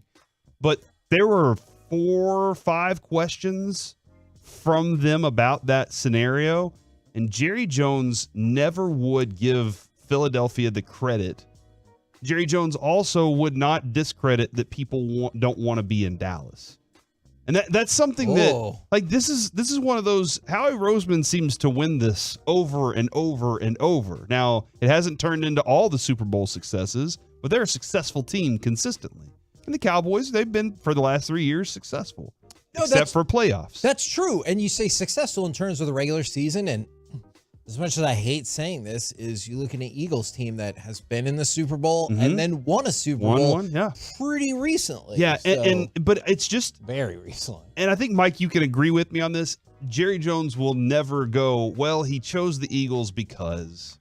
That's just not going to come out of his mouth. He'd rather just leave it to, he made that decision. We'll let him say whatever he wants about it. Ultimately, Jerry doesn't know. Shaq Leonard is the only one who can answer that. Yeah. He can say he doesn't want to, but he can say this is what we presented to him. This is the way we saw him playing on our team. This is what we saw as his possible future as a Dallas Cowboy after this season was over. But he's not going to give us all that information. But he would have no clue. I mean, Jerry would have no clue really what Philadelphia offered him besides possibly the money situation, because the agent might come back to Jerry and say, Jerry, this is what we're getting offered from Philadelphia. Match it or beat it, and we'll come to Dallas. That would be the only thing that he would really know from a Philadelphia standpoint. Yeah, and I do wonder, though, this is part of when Mike McCarthy talks about self-assessment. When you don't get a player, because Jerry even said 9 times out of 10, players that come here want to be here and want to stay here. Sure. You think that's legit? That when they arrive, because they don't go pursue every free agent out there. They don't go pursue everybody. And they can say that that's for, whatever reason of how they look at their money or however they look at what fit is. My argument would be 4 out of every 10 players who come here want to be here. And then the other 5 to 6 are using it as leverage or you got the most money. Yeah. And that is, I do wonder if Jerry looks at it and goes in that way of, what's wrong? Why don't they want to just be part of the star? Why don't they want to just put that logo on their helmet and go out there and play for that? There's got to be some reason, because that's what he thought was going to happen with it back in the day. Yep. He thought, look, we've won these Super Bowls. Everybody's going to want to play for us. We're the biggest deal around. You get the biggest stuff here. So I do feel like Jerry's probably still in that mindset. And a lot of times in these instances, I feel like in to his credit, in a way, Steven has done a pretty decent job of just being like, look, you can take this or leave it. Like, this is what it is. If you want to be here, we'll welcome you with open arms. That's the way that I've felt about it. But Jerry he won't admit it. That there might be something that players don't like about the Cowboys that still makes them go to other teams like the Eagles. Let's go to cut 9. What's the biggest difference between this current offense and Kellen Moore's offense when he was the offensive coordinator? I think that we probably are getting the ball out quicker. Dak is, and I think we're maybe working a little more on one side of the field or the other rather than trying to go through the whole progression across the entire field. I think I'm really respectful and impressed with how our receivers are running their routes. I'm also, I think we've tried to have an offense there that does what Dak does the best. When he's taking it up judiciously when he runs. I think all of those things are a tick up from where he was. The first part of that where he says, hey, getting the ball out quicker. Yeah. And Kevin, you still think there are moments where he holds the ball too long? Sure, but that's going to be the case with any quarterback. I just care about them more with Dak than I would against CJ Stroud. Just like with whoever. Evan Carter, when you're like, look, I know the guy can jump. Yeah. Just put your hand back there for the wall. Fair. But the next part of that is maybe we're working on one side of the field or the other. And that tells me that whenever he's lining up and he's looking, he sees a couple different routes on this side, and that's where his focus is going to be. I'm going to try and take advantage of this. And that could be, trying to figure out where your safety is and split the field whatever way. But I am going to be watching that a lot more, and I don't know if judiciously is the right word for that. Did Jerry just use that? But I'm going to start watching more on Dak's head when he gets the ball and starts looking around the field. Okay. Is he just focusing on this section, and how are they taking advantage of that with their routes? Because if that's the case, and last year it was just everything's out there, figure out which one out of these 6 different routes, which one's going to be open, and it was too much emergency panic for Dak late in situations, then maybe that is the big difference, and it's more productive for Dak Prescott. And that's what that goes to the deserving of Mike McCarthy for praise of, did he recognize that Dak has a hard time with this, or this is going to make it better for Dak?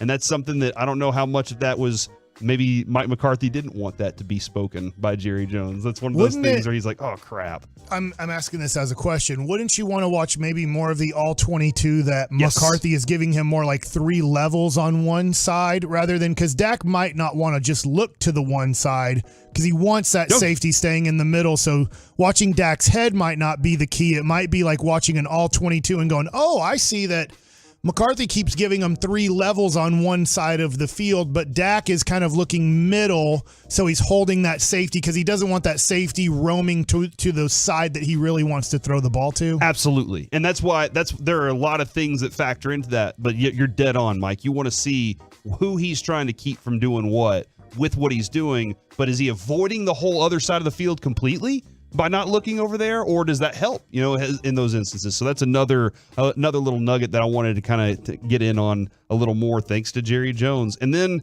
Jerry agreed with me. And on the tush-push rule, this is what Jerry had to say about it. I haven't talked to Roger about it. Stephen actually may have, because he's spent some time there with Roger last week, that I didn't, and they very easily could have been talking a little rule change. But the point is that I don't have that kind of issue with those techniques. That, to me, will ultimately take care of itself. We'll either do a better job of getting those interior linemen and getting some pressure back against that. Those things have a way of being adjusted after a period of time. Usually it's cyclical. And when you see something really going, gets an edge on offense, you'll see the defense catch up with it, vice versa. And so I think you'll ultimately see that plugged up, and they'll be doing something else. I don't know that the pushing aspect of it is where the battle is won. I think it's the initial get-off. I think it's the initial positioning. I think it's the lineman getting underneath the defensive guy. I think it's the art of the quarterback to feel the soft spots, the crack. Now, I really don't know, because I'm laughing, but I haven't done one of these. But I think there's an art of the deal here. There you go. And that whole line about the crack, I just laughed and thought about Mike and looking at my butt crack all the time. But that is, he agreed with me. Right? Where I've been saying, I don't think it's the push as much as it is what's going on in front with those offensive linemen. Yeah. And I know Bobby even brought up that my I'm sorry, the offensive lineman for the Eagles, Lane Johnson and and Kelsey. There was a, hey, look, there's a technique to this, and it is a bear crawl technique. You're using all 4 limbs to get underneath somebody and using that strength to continue pushing under them, because guys don't want people in their knees. That's a simple fact. And if you're down there and then you've lost that, you're going to lose that battle. Kevin, I've been thinking about getting Corey underwear for Christmas. I won't wear it. I know, but that's the thing, is I don't think he'd use it. He would not. Also, my Lotta. That's what I said. I know. Does that seem odd? Have you ever bought another man underwear before? Yes. My sons. Okay. That aren't related to you directly. I feel like me and Corey are brothers. He's got you there, Corey. But I don't think he'd use it. Yeah, I'd probably. But I'd be like, can you just on the plane? Just on the plane. Okay, you know what, Mike? For you, on the plane, I'll wear underwear. All right. Send me some links of the underwear you would wear. Okay, we'll have to find. I hear that, is it Duluth Trading Company or something like that? They have the most comfortable underwear. There's this one. Have you seen the Hanes commercial where that weird guy's like riding a buffalo or like a like a Bronco or whatever, and he's riding? I think it's Hanes because they have pockets for your, What? Yeah, for your. I'm gonna have to look into this. All right. Tees, I guess. Next part. So, are you guys real Christmas tree guys? Doesn't that seem weird that like underwear that has like? I got to get to this, Mike. Otherwise, I'm not going to be able to get to it. Real Christmas tree fake guys. Christmas tree. Fake Christmas tree. Fake, always fake. Okay, I always thought I was allergic to Christmas trees growing up. So whenever I moved in with Adrian, she was like, "Oh, we get real Christmas trees here," and I was like, "I'm allergic, sorry." And my mom one day was like, "Oh no, you're not allergic. We just went with the fake Christmas tree while you were growing up." And I was like, dang it. So now we have to go get a real Christmas tree every year. And we went out and we went to Home Depot. And Home Depot has good prices on Christmas trees, but Adrian wants this real full Christmas tree that has that classic look and everything, and she just could not find it. While I'm out at Home Depot, though, guys, what am I when it comes to Home Depot and Tom Thumb? Celebrity. Oh, I didn't know this about Home Depot. I just knew this about grocery stores. Yeah. You're a famous grocery store person. There is a guy, and I could kind of feel like he was looking in my direction. He kind of stopped in his tracks, but I was talking to Lucy about something, and I kind of looked up, and he looks at me, and he goes, and he just stuck his hand out and goes, "I like y'all." That's nice. And I said, "Well, I like y'all too." But he was like, that's what your response was? Yeah, that was my response. But because I knew he was saying, "I like y'all's show. I listen to the station. I'm a Tolo," but he just couldn't get that out. So we ended up going. We didn't find one there. We ended up going to a place called Savvy's in Plano, and they're in like a parking lot. What's up? I just think in Plano, like, Home Depot isn't good enough for you guys. He's got a parking lot set up over there, and we get there, and Adrian finds the perfect tree. It's 15 feet tall, and I was like, that's never fitting in our house. It's never going to fit into our house. Anyway, we found the right tree thanks to Savvy's. That's awesome. It was nice and full. And he was like, a lot of sap. By the way, Jake Ferguson just came up here and bought his Christmas tree. Jake Ferguson shows up and gets a Christmas tree at the same place. Does your tree have a lot of sap? Very full. This tree is it's not sappy. No, it's not. There's not a lot of sap on it. Is that good or bad? I don't know. I only know from the movie that that's from very Christmas full. Vacation. Oh, okay, gotcha. Sap. Yeah, no, there's not as much sap as there was on that one. And then the last story, Kevin. Our intern Amelia is now on CBS 11 as a new news reporter / anchor. She was an intern for us when we were on nights up on Amelia the 12th Earhart? floor. No, Yeah, is it Mike, Amelia Earhart. I don't know how to say her last name. Is that Earhart? Keep going, Corey. Just power through it. Should we try to bring her up on the show at some point, as her wild successes have taken her all over the country? Yeah. As a She's news runner reporter. up for like Miss Illinois or something. She was too, runner right? up for Miss Illinois at one point, and she was the twirler Miss Teen at Illinois. I don't know, one of those. Yeah, she's awesome. Great personality too. Like, huge personality. So at some point, maybe we should reach out to her now that she's over at CBS 11 doing some great work. Oh yeah, because she did the baton thing on fire. Yeah, outside. she lit it on fire for that us. Was That was awesome. It was cool, man. Anyway, so Amelia, we'll see if she can come up and hang Mike's out super sometime. invested in this. We're the KNC Masterpiece right here on 105.3 The Fan. Coming up next, any given Saturday. Has she ever caught herself on fire by accident? She's not. I asked that question. Let's talk about bowl games, the There's Heisman always Trophy, tomorrow. and another amazing stat about Iowa. We'll do that next right here on The Fan.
Artsy masterpiece right here on 105.3 The Fan. It's time for Any Given Saturday. We talked about the playoff yesterday, but there's also lots of other things happening in the world of college football. And to help us with that, we bring in the man who knows more about college football than any human being I know actively in my life. It is Carter Freeman. Gentlemen.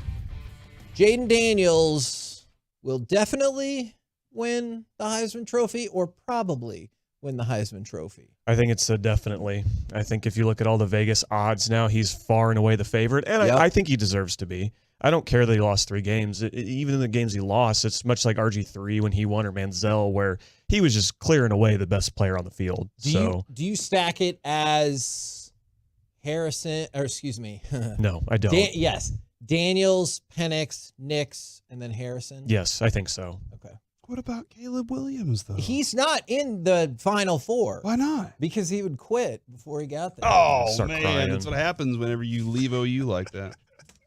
Start crying. Did you hear Carter? Yes. Get what you deserve. Yes. He's already got a Heisman. He doesn't need another one. I never said anything like that. Yeah, never. Yeah, where did I learn that from? He learned it from watching you, Mike. That's- He learned it from watching no you. way you know that commercial, right, Carter? Which commercial? Okay, that's a no. Caleb Williams is in tons of commercials. There's this really dramatic commercial from the late 80s, early 90s where Where's the beef? This No, dad, not that commercial. I do know that one. This dad is sitting in his son's room and he opens this box and there's a joint in there and some other stuff and he goes, "What is this? Why are you doing this? Where did you learn to do this?" And he goes, "You all right? I learned it by watching you." And then it's like, "Your kids know what you're doing. Don't do drugs. Don't do weed." It's amazing. His dad was doing drugs? Yeah. And the I kid thought he was learned just it. smoking a cigarette. No. I thought he learned how to smoke like his dad smoked cigarettes. So you missed the whole point of that commercial, too. And then they fried an egg together. That's a different commercial. I remember the frying egg commercial. Yes. I do remember that one. All right. What were we talking about? We were talking about bowl games. Outside There's of a the lot. playoff games, it's the Orange Bowl that most people are going to focus in on, right? And see if Florida State can claim their own fictitious national title. Yeah, and it'll be a shame if we get a lot of opt-outs of that game because both those teams expected to make the playoff, and now that they're not, we probably won't see some of their, maybe Georgia's better players especially. I was looking at draft stuff this morning. They have several players that are projected to go pretty high, so they might opt out. But yeah, give Florida State another month to simmer and just be angry about it, and I bet they'll come out swinging. But can I mention some other bowl games that I was interested in? We actually have 2 in the state of Texas that I can't wait for. One, because I'm personally biased, so that's going to be a great game too. I was talking to several Mizzou fans this weekend. They were super jazzed. They're going to try and get out to the game. Brad Sham. I was not talking to him. Mickey Spagnola. I was not talking to Mickey. You guys should ask him about it though. But anyway, Shippy. That'll be actually. They'll have Cody Schrader, who's Mizzou's great running back, this super underrated player. He tore Florida up a couple weeks ago. He's had a very, very good season, and their offense on the whole has taken off this year. The Ohio State defense is pretty dope, right? It is, and speaking of them, their starting quarterback left. Yeah, I get it. But Kyle McCord left. I woke up yesterday, and that was the news I saw. I was like, that's pretty spicy, which Ryan Day wouldn't even commit to him starting their bowl game. What do you think about OU's quarterback? I'd be completely honest, I didn't know he had another year left. Okay. He participated in all the senior day activities, so he must have known he wasn't going to be the starter. And we have a kid, Jackson Arnold, who is going to take over next year.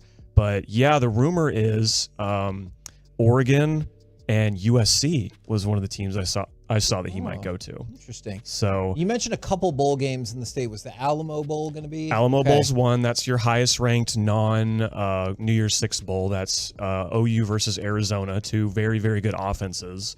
And what these bowl games have kind of turned into is a preview of next year as opposed to a celebration of this year. Because like Dylan Gabriel, had a great season at OU this year. He's not going to play in that game. So you'll have Jackson Arnold come in and show off against that crazy Arizona offense. They had one of the most underratedly best seasons in the country this year, so that game should be fireworks. The other one is out in El Paso. That is the Sun Bowl, the Tony the Tiger Sun Bowl with Notre Dame and Oregon State. 2 teams that also had pretty solid years, and that is technically in the state. I know it's pretty far away, but those are that's another ranked matchup. Now, I know when we talked about the playoff, there's a whole lot of contentiousness to it all, but is this the last year that conference championship games are going to matter anywhere near as much as they have? I don't think so, because at this point, you're not just playing for a spot in the playoff, you're playing for a bye, or you're playing for maybe hosting a home game. Like, sure, maybe they won't. It's not as, the spots aren't as limited anymore, but there's still things to play for. They're just different. Plus, you're going to want to hang a conference championship banner up in your stadium. Like, any school's still going to want that. Those players are still going to want that. So I think they'll still matter in a different way. Now, I want to go ahead and fire off cut number 9, because I wanted to make sure and spotlight how terrible Iowa's offense is before we dive into this. 5 of 7 on 4th downs this year. Quarterback sneak. I don't think they got it. And they'll bring out the chains to measure. And they didn't get it. Michigan defense stops Iowa. Hawkeyes turn it over on downs. They could not get 1 yard right there, and they could not score any points in that game. Here's the interesting part about that. Is X-Golf in Cedar Rapids, Iowa, came up with a fun promotion for the Big Ten championship game.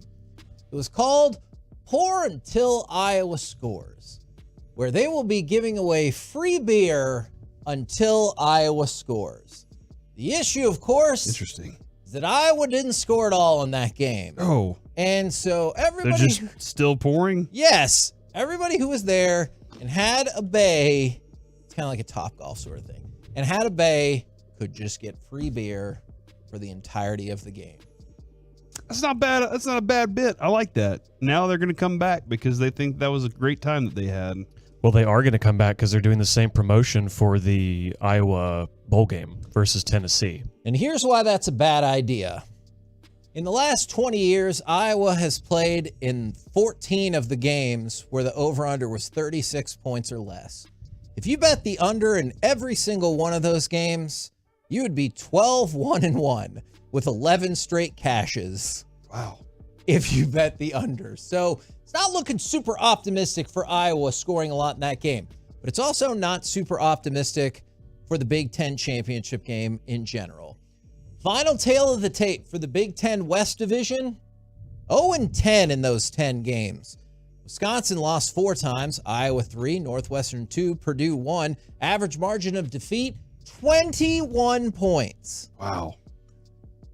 Why don't they, in these situations, here's my football question, start just going with whoever had the best 2 records?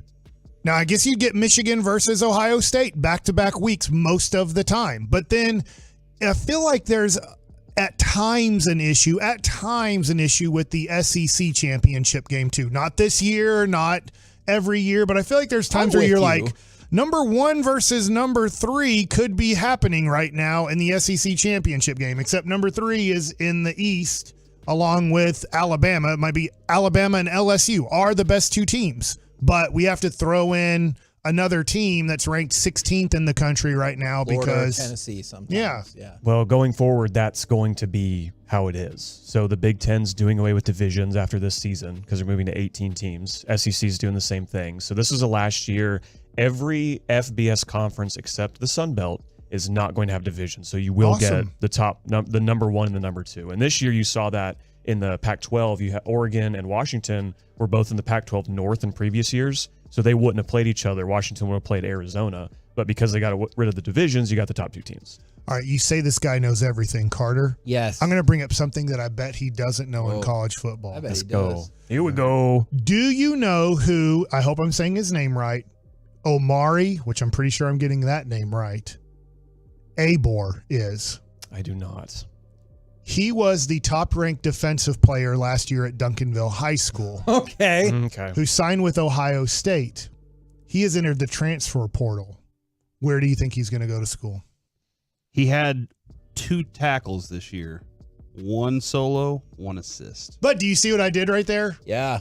You don't need to answer that. I was just wondering. I wonder what happened to that kid at Duncanville who was a stud who signed with Ohio State, and I realized he didn't really play, and now it says on November 29th he's entered the transfer portal. Well, he'll go to somewhere where he'll get playing time because I guess he wasn't going to get that last year. I'm just wondering if UT is where he goes. Yeah, and two, someone with plenty of money, because did you see that over 1,000 players entered the transfer portal yesterday? Yeah, yesterday was the first day. When it went over 500, day. that was the record. Like over 500 and then it went over 1,000? And it went over 1,000. Yeah, combined between FBS, FCS, like whatever else, like it was just a ridiculous amount. So UT gets another stud. Yeah, that they'll underutilize. It's the end of college football, man, as we know it. Do you think SMU got jobbed by not getting into a New Year's Six bowl? They're going to play in the Fenway Bowl against Boston College. Yeah, it's basically a home game for Boston College. Yeah. Like, that's not fair. And so I saw Brett McMurphy, notorious for getting stuff wrong. So this is my fault for believing him. Chip Brown. He tweeted out, SMU will play Oregon in the Fiesta Bowl. I'm like, great, awesome. I go on a run. 30 minutes later, I come back. Actually, I was wrong. Bragging about a 30-minute jog. It's there. Liberty in the... How many miles you get in? 3. That's not that great a time. Oh my God, Mike. Jeez. You're not going to run like that. I'm not. But 10-minute miles isn't that impressive. It's not. You want it to be a 4-minute mile? No, 8. You think you can get it down to 8? Do you think in 30 minutes you can get closer to 4 miles? Yeah. All right, next time, let's see what you do. Next time we have you on the air, I need to see if you've knocked down that mile, Well, can't he just tell you that? Tell you what, Mike, I'll show you my Samsung Health app in the break.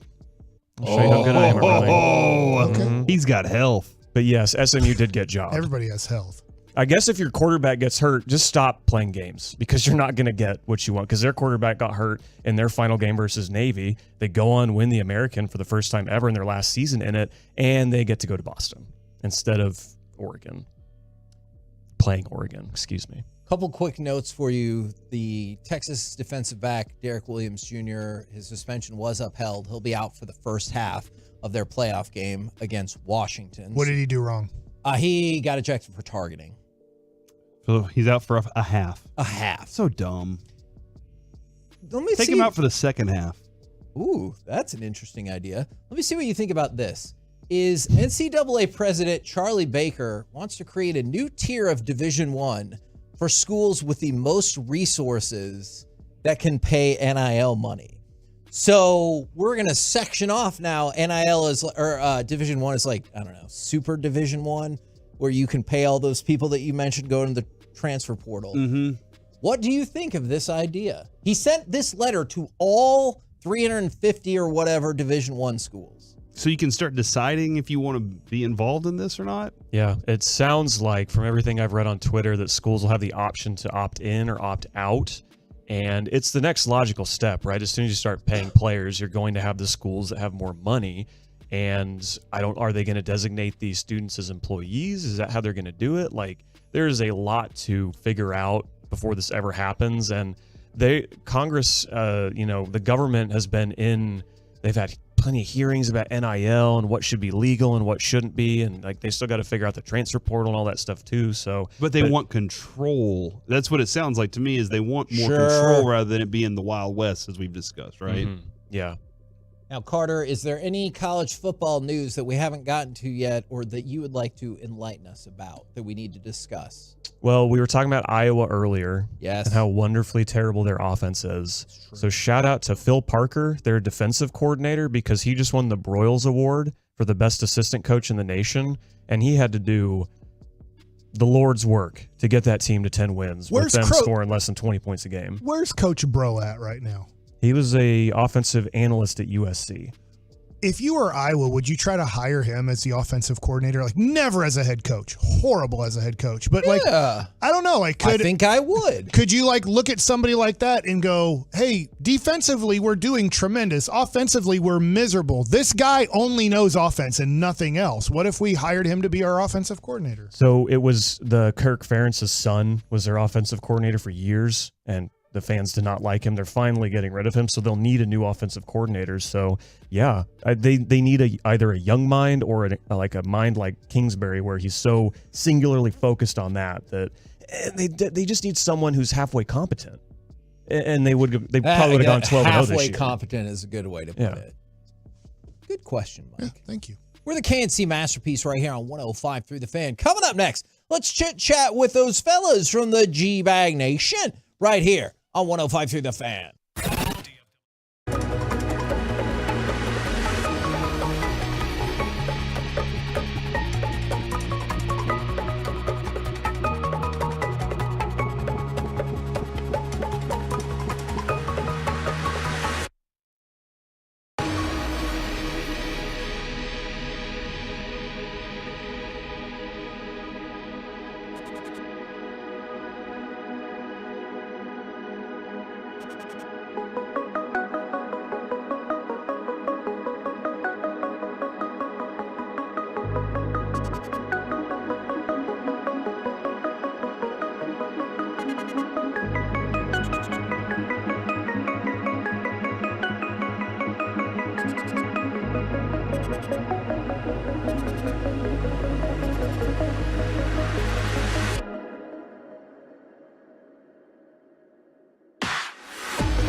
finish the year number 1 in America. They're racing hard with year-end savings on over 400 Silverados. Shop them all at ClassicChevrolet.com. This is Texas. This is Classic Chevrolet. Find new roads, relax, and enjoy the difference. K&C Masterpiece back here on 105.3 The Fan. A couple football notes for you. One I know Corey will care about a lot is that Tommy DeVito will continue to be the starting quarterback for the Giants, despite the fact that it looks like Tyrod Taylor is ready to come back. But also, Corey, I have bad news for you. NBC will not be televising the games of the brand new combined USFL and XFL. I know how much you care about that league making it, so sorry about that. All right. Good. Where will those games be? Do we know yet? Not seen. Surely somebody will. ESPN. Not seen by anybody. I could see ESPN CW. picking that up. You have to buy a ticket to watch them. Now, unfortunately, the Stars lost yesterday 4-0. But we already talked about that. So I want to take you to the post game where their goalie, Andrei Vasilevsky, he's in the midst of listening to and potentially answering a question. He gets thrown off. Let's see if you can figure out why. What's gone through your mind in the last 48 hours from the end of the game on Saturday to the start of this one? Yeah, I mean, obviously it wasn't great feeling last game, but what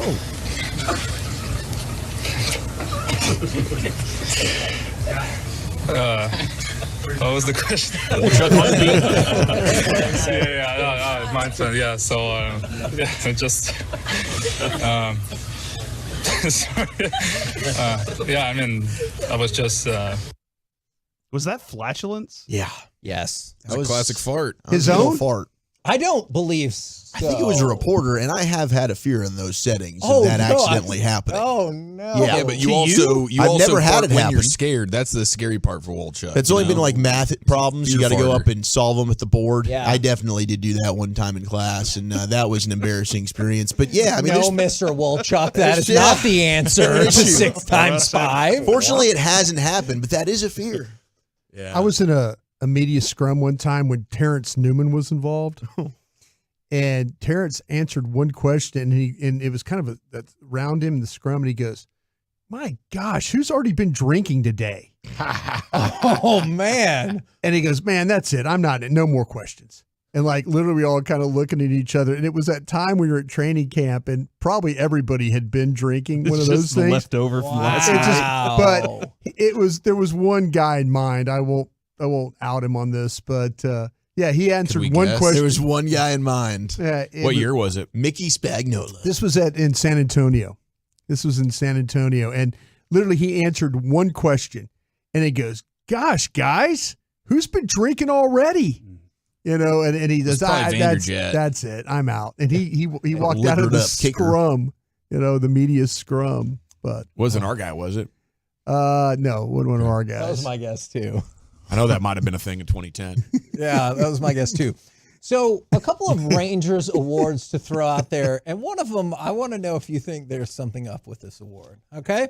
All right. So the first one, both of them, congratulations, good job, is unfortunately it's awarded posthumously to Jerry Fraley. Yeah. He was the Baseball Writers of America. He won their Career Excellence Award. Well, he hates me. He hated me. Why? Oh, he hated me. He still so does. Well, he's passed away from the grave.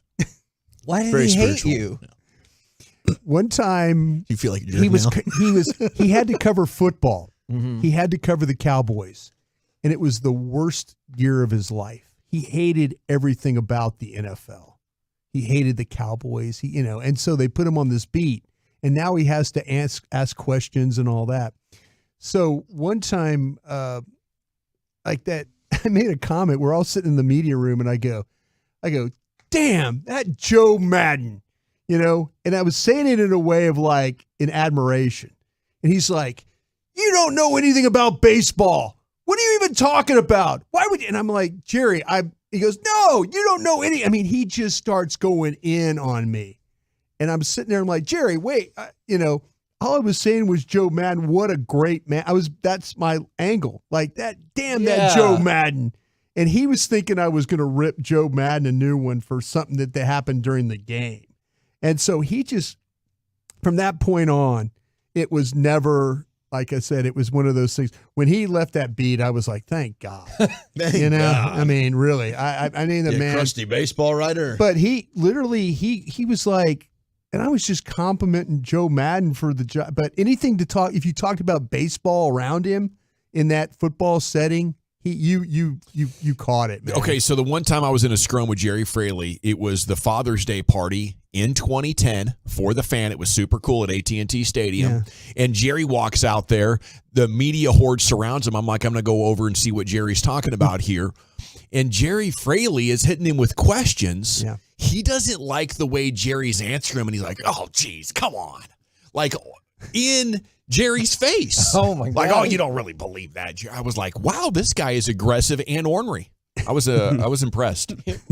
Yeah. Well, because of all those great contributions, even Jerry he won annoyed him. this award. Yeah, that might be the real king of the Crusties right there. He absolutely hated covering the Cowboys. That was Is that right? Oh my gosh. Now, my question is about the other award. Rich Rice, the VP of Baseball Communications, he won the Public Relations Excellence Award. It's the Robert Fischel Award. But really, it's the Robert O. Fischel Award. Does it seem suspicious to you that the award is the made up one? Robert O. Fischel Award? It kind of feels like they just printed out a certificate and they're like, here you go, buddy. You're doing a great job. John Blake also won this award in 1993. So this is the second time the Rangers have been awarded the PR award for this. Can we look up if Robert O. Fischel is a real dude? Yes. Was he covering he was with the Yankees. Was he covering the Black Sox in 1919? What were we doing here? Pale hose. Yeah. That is a good question. I did not look it up. I just thought that name sounded very suspicious. Very not official? Yeah, you won the Robert O. Fischel Award. He was You're with the like, Yankees for "G'day." 20 years, and he was on the Hall of Fame Veterans Committee member as well. What years? Give me a minute on that. Do you feel 1914? Yeah, well, he died in 1988. He was born in 1914. Kevin. So his debut year was 1946. So yeah, a good year. When they rode the trains. Yeah. Do you think he Listen here, you bunch of mugs. Would Rich Rice still receive the award if they knew that he allowed me to sit on the couch in the clubhouse? I think that's part of the award. I think that's why the way he handled it, the ethics of how he works. Professionally and nicely. Gavin, is he the guy that let us get through the clubhouse no problem? Yes. Yeah. This Rich guy is a sweetheart. He deserves the official award. Rich puts up with a lot. This guy's amazing. He's one of the best I've ever been around. He's awesome. He puts up with y'all shenanigans and doesn't snap on you when you clearly do the wrong He thing. allows mistakes by us quite a bit. He gently says, "Hey, don't do that again." He grants forgiveness. Yeah, You're the pitcher today, not you. I like the idea that this from is now DeGrom on, seat. Sorry. from now on, it's the official award. That's Yes! his name's Fischel, but the O is his middle name, but it's become the official award, and I like that. What do you guys got coming up on the program today? Speaking of official, we got the Cowboys beat writer, John Michota, joining us at 5 o'clock. We'll talk all things Cowboys-Eagles and Florida State football. You know, he's a super fan, so absolutely. And then he'll be breathing fire. I know you guys got some of those practice giveaways as well going on. That's right, 5 o'clock. Woo! All right, looking forward to that. So do we think it's going to be a good show? Or Your gold as always. Thanks for asking. That, welcome. How are you, Hagee? That was beautiful. I'm doing great. Thank you. But how are you? Roll home with the G-Bag Nation. We've been the K&C Officially, he's trying to end his show. Come back with us tomorrow, 10 a.m. to 2 p.m. right here on 105.3 The Fan. Say goodnight, Kevin. Good night, Kevin. Hey, laughing too hard in the office?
From our fan studio, secured by DFWsecurity.com, you're rolling with the G-Bag Nation on 105.3 The Fan. Here we go, hour one of the G-Bag Nation on 105.3 The Fan. Hope you're having a fantastic day. We're off and running here with you. General at your service, Eddie's. There's Brian Broaddus, the former Cowboy scout and NFL executive. Got the top stories of the day every day at 2 o'clock for you. Lucius Alexander is in the Pimp Cup at Master Control. Woolchuck and Shia follow your Nosebleed Brothers. And, of course, college football. Carter Freeman has one eye on said college gridiron while coordinating your video at 105thethefan.com, Twitch, and YouTube. I'm sure he'll answer your college football questions if he's not too busy in the chat. Okay, chat? Hope you're having a good one out there as well, Twolos, YouTubers. How you doing, Brian? I'm doing great, sir. Thank you very much. We have a good giveaway coming up at the 5 o'clock hour, don't we, Woolchuck? Hell yeah, we do. Get to go and watch practice, get some delicious food. It's a great opportunity that you don't want to miss in that 5 o'clock hour. Yeah, you're going to want to be the 10th caller, and you and a buddy will be going to Cowboys practice, get a tour from Christy Scales, and get a catered lunch while you watch Cowboys practice. Pretty good deal there. We're going to be doing that today in the 5 and tomorrow in the 5. Okay, a couple good ones from Jerry today. Of course, he's on with Sean and RJ every Tuesday morning. He said the Cowboys not taking a backseat to anybody with the way Dak's playing right now. Of course, what was it, 6-7 weeks ago, he said that the Niners are the class of the league or whatever. Then they got hurt. Then Dak started balling. And now he says, I'll say this, we sure have the opportunity. We've got the talent the way Dak's playing, and we got the opportunity to win any game we play against either of those teams. Do you share his optimism? Truckwreck.com fan text is open at 877-881-1053. Not with either of those teams, but with one of them, I feel great about Philadelphia. I don't think anybody can sit there and confidently say you feel good about the San Francisco situation. No. Really, Jerry can't. But he's got to say that, yeah. That's Jerry's positive. The most optimistic. 1 + 1 = 3. Yeah, he's always going to find that hopium. I don't have that confidence, and I said it after the regular season meeting where they beat us 42-10. I will never pick the Cowboys to beat the 49ers again until they do it. So, no, I'm not confident in the Niners matchup unless for some reason they're missing some of their parts because they have not really been able to overcome any type of injury. But right now, fully healthy, they're a buzzsaw. I don't see anybody beating the Niners in a postseason game. Got to feel like that if you don't turn the 49ers over, they're a hard team to beat. Yeah. You have to find a way. And the one thing you can do is turn people over. But can you take advantage of when they don't have their best players out there playing too? I mean, I feel like the right side of their offensive line is really suspect. And Dallas does not, or has not, or how about this, Brian? The last game did not do a good enough job of taking advantage of the opportunities that they had to get after Brock Purdy in this game, and they didn't cover well enough. And right now you're in a little bit of a bind because, you look at Deron Bland, they're picking on him a little bit. He's battling back. He's knocking some balls down. They're having to move some guys around to kind of make up for it. But that's the thing about it is, man, the 49ers get you on that. They get you on your heels, and you can't adjust quick enough to them. So until the Cowboys can kind of figure that out, though, that is a very, very bad matchup for them. Yeah, I wonder, if it's like when you were with the Packers, you were taking on that dynasty team of the Cowboys. We couldn't stop them. They put so much pressure on you. You're absolutely right. You've got to play damn near perfect, or just have some bounces go your way if you want to be able to beat them. Yeah, you find a way to maybe take away a Emmitt Smith, and then the next thing you know, Novacek catches 8 balls for 103 yards, or Michael catches. There was always something you had to deal with, and the 49ers very similar in that way. Yeah. So now we'll see what happens here over the next 5 weeks. Obviously, the NFL can be very, very interesting. Of course, you saw last night with the Jags, Trevor Lawrence taking a leg injury. If he gets out of that with just a sprained ankle, he would consider himself lucky. But if a sprained ankle is, quote, all it is, that's a really bad one, as that was pretty scary the way that he got bent backwards. When I saw the injury, I didn't think it was enough that an ankle could almost prevent him from walking under his own power to the locker room. But whatever injury he had, he could barely move. And I was surprised he wasn't like on a golf cart. Yes, where was the cart? Yeah, that was a problem right there. Do they have one in This Jacksonville? is a home game for you, man. I don't know, man. I would find something to get my quarterback back to the locker room. Poor guy. That's unfortunate right there that he had to do that. I need to talk to Doug. Like, Doug, you guys got a golf cart? We got plenty of golf carts in the state of Florida. Why can't we go find Anytime the cart comes out, we just didn't want to worry the fans. No, I mean, that looked terrible. Poor guy's gimping his way to the locker room like that. I can't stand when I don't have my cart. Right? Well, so we'll stand by. Could have gotten the Paul Pierce wheelchair. Dude, yeah. Maybe he didn't poop himself. Maybe exceptions. They even had a cart for DK Metcalf that one time, right? Yes, We had to go they take did, the and he had poop. to That's a good call. They had to, That's a good They had to call. wheel him around. He sat on the back of the flatbed, and they got him to the locker room quickly. That's right. They're professional over there. I don't know what these Jaguars are doing, man. I mean, they're punting on 4th and 1s, and they don't have a cart for their franchise quarterback. 1 foot in London already, man. He might have been one of those guys whose dad was like, "You always walk off the field, son. You get out there on your own power. You come off. Don't let me see you getting help. Are you a man?" They choose something really weird to be like the test of a real man. Yeah. I never came off the field with anybody's help. I had 2 fractured vertebrae, son. You should have seen me. It definitely didn't look My manly. dad was so proud that day. I will say this though. Yeah. You kind of you have fun. Am I with taking it. you back to the 70s? No, well, you really are. But how about this? Like in the Stars game the other day, a defenseman, I think for Calgary, took a puck to the face. And I mean, literally took a slap shot to the face, and like he hit the ground, and his gloves came off, and then he put his hand on his face, got up, and skated to the exit. Like a trail of blood. Yep. So you're kind of like, you get up, and I was thinking about. That dude took an 89-mile-an-hour shot to the face, got up, and skated, not like crawled, skated off the ice. Yeah. Some of these dudes, it's incredible what the pain tolerance they do have. Yeah, they want to get out of there, maybe get to a trauma unit or something.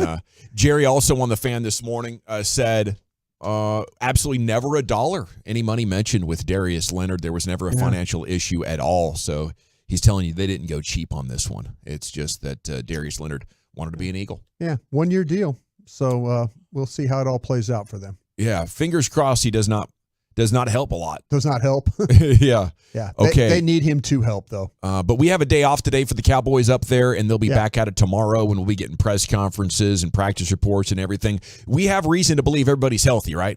Everything's good? I did not see when I was out there this morning, I believe Britt Brown was working with Overshone, was on the field. That's the only guy I saw out there. How exciting is that? I heard him talking last week on the Cowboys Hour. He was the guest, and he said Tuesday, a week ago, was his first time getting back on the practice field. Britt had him out there on the cords working and stuff, so good for him. But, yeah, it looks like everything is good to go.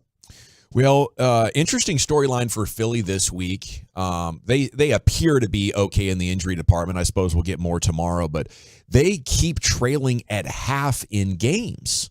And, halftime score is pretty indicative of winner, but they've been coming back in a lot of them. I think it's 5 in a row. I think it's 5 games in a row they have trailed at half. Is there a chance a collapse could be waiting for the Eagles with the Seahawks coming up as well, 3 in a row. And then, Giants twice, Arizona. Sometimes you lose momentum after stealing games late, and the clock can kind of strike midnight on you. You lose that confidence, that aura of invincibility. I think that's the hope for the Cowboys, is that Philly stumbles. Because looking at Buffalo, Miami, Detroit, I don't know if you can. Is anybody out there thinking we can do this? You can run the next 4? I don't think anybody's actually thinking that. No, everybody's assuming that you're dropping at least one of these next few. Pick the game you're the most worried about. Buffalo. I think going to Buffalo is a true nightmare, and you're talking about desperate team theory every single game. Moving forward here for the Bills, it's must win in their mind. So going to Buffalo, I think, is just.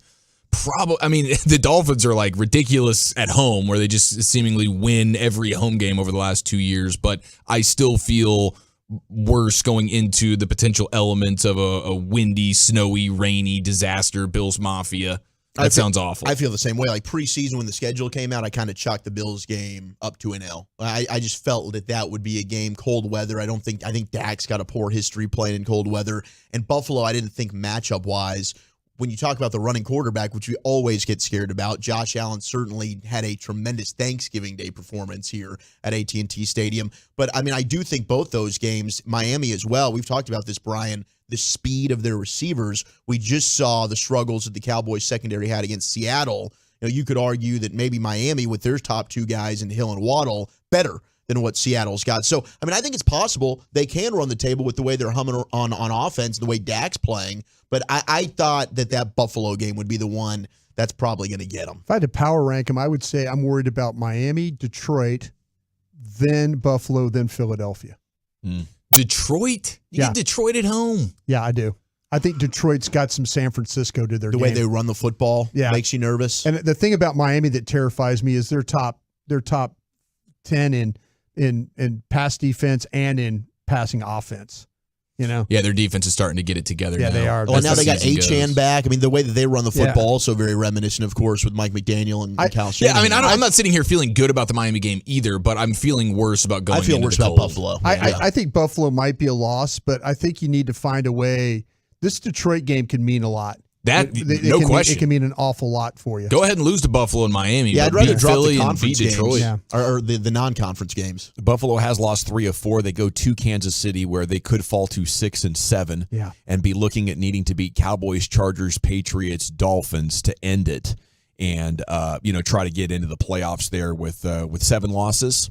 So you might face a desperate team that's lost 4 of 5, but has high expectations still coming up in that Buffalo game. Okay. It was brutal for Trevor Lawrence last night. Let's look at this text. 214 Buffalo, hell no. 585, if the weather isn't bad in Buffalo, it's not a scary atmosphere. Look at the Giants game. Sincerely, a former Buffalo resident. Okay. The thing I worry about Buffalo, 2 things. The wind is number 1. The cold is number 2. Mm-hmm. That's what I worry about. And the wind could be a real problem. As the folk there from Buffalo will probably tell you, that stadium, the way it is open air, that's the problem. We've seen games where that wind has made a difference in your ability. And if Dallas doesn't have the ability to really run the football, then it turns into a passing game. We'll see what Dak can handle those conditions. I probably wouldn't bet against him. He's won games at Pittsburgh. He's won a game in Green Bay. In his career. Yeah, but those were a little bit earlier in the season where it wasn't quite as bad. The game at the Pittsburgh game, sure, a little bit colder. Yeah, but the Green Bay one I think was in October.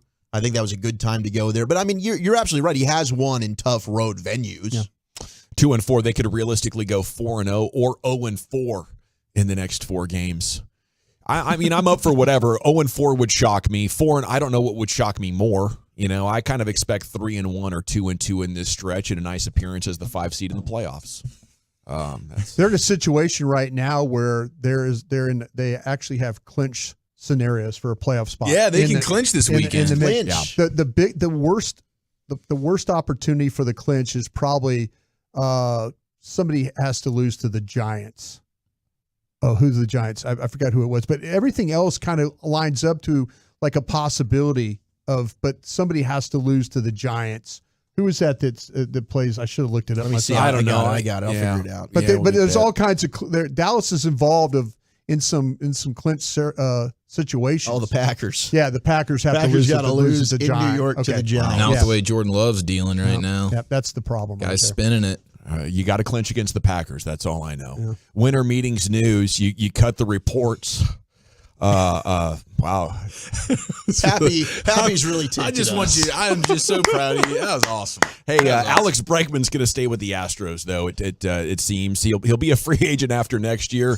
They say he's a pillar of the team, Brian. They say he's a pillar of the team down there in Houston. Alex Bregman. How do you lose that guy, right?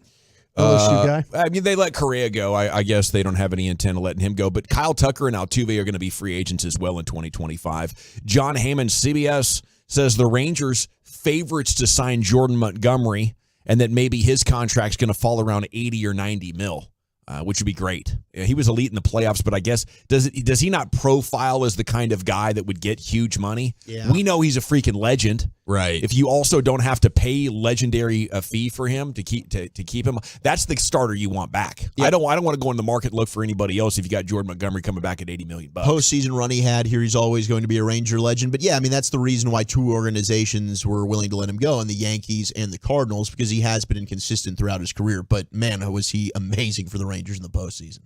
And he's got the death ball now, right? He's developed the death ball. And hey, death ball to me is worth $80 to $90 million. Yeah, that's sign me up. We call that around here stuff. Yeah, what they've done in compiling like these tough winners who have a mental toughness to be excellent when the pressure's the highest, I think that pays off big time. And I think, when you're champions, obviously, you get to see how your guys respond to those moments. Keep the guys who were nails, and now all of a sudden you have a roster that's full of tried and true guy, and you just like churn the dudes that pee down their leg. Oh, I saw what you did in the ALCS. You're out of here. Yeah. Appreciate you. Congratulations on the ring. But we have a championship train that we're trying to build here, sir. Hey, we got to run. G-Bag of the day is coming up at 2:30. Little sports hodgepodge next, Chief. Where are you taking us? Yes, he's injured, but there's a silver lining here, boys and girls. That's next here in the nation. G-Bag's Brian.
Yes, sir. Welcome back, Nation.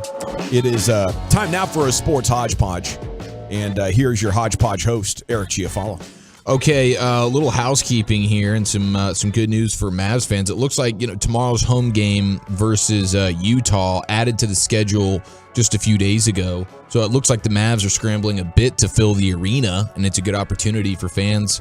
Maybe you don't always get to go to Mavs games with the affordability and whatnot. I think you're going to be able to find some tickets at pretty low cost to go watch some Mavs Jazz basketball tomorrow night at the AAC. So just throwing that out there, if you want to get a little Luka Doncic and company in your life, you could probably get it for the cheapest possible option just compared to the rest of the regular season. Because with the way the play-in thing is going and the way they're having to throw games together on a whim, you can't sell tickets to a game that's not even on the schedule. So now it officially is. I think you could steal some seats there. So just looking out for some Mavs fans. Thank you. Now, last night, Monday Night Football, we saw a couple of injuries, and Trevor Lawrence is the headliner.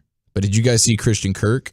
Yeah, he had to walk off the field too to the locker room. Yeah, it looks like his man part exploded. Okay. Based on his reaction. Yes. Something bad happened. Now, something bad did happen.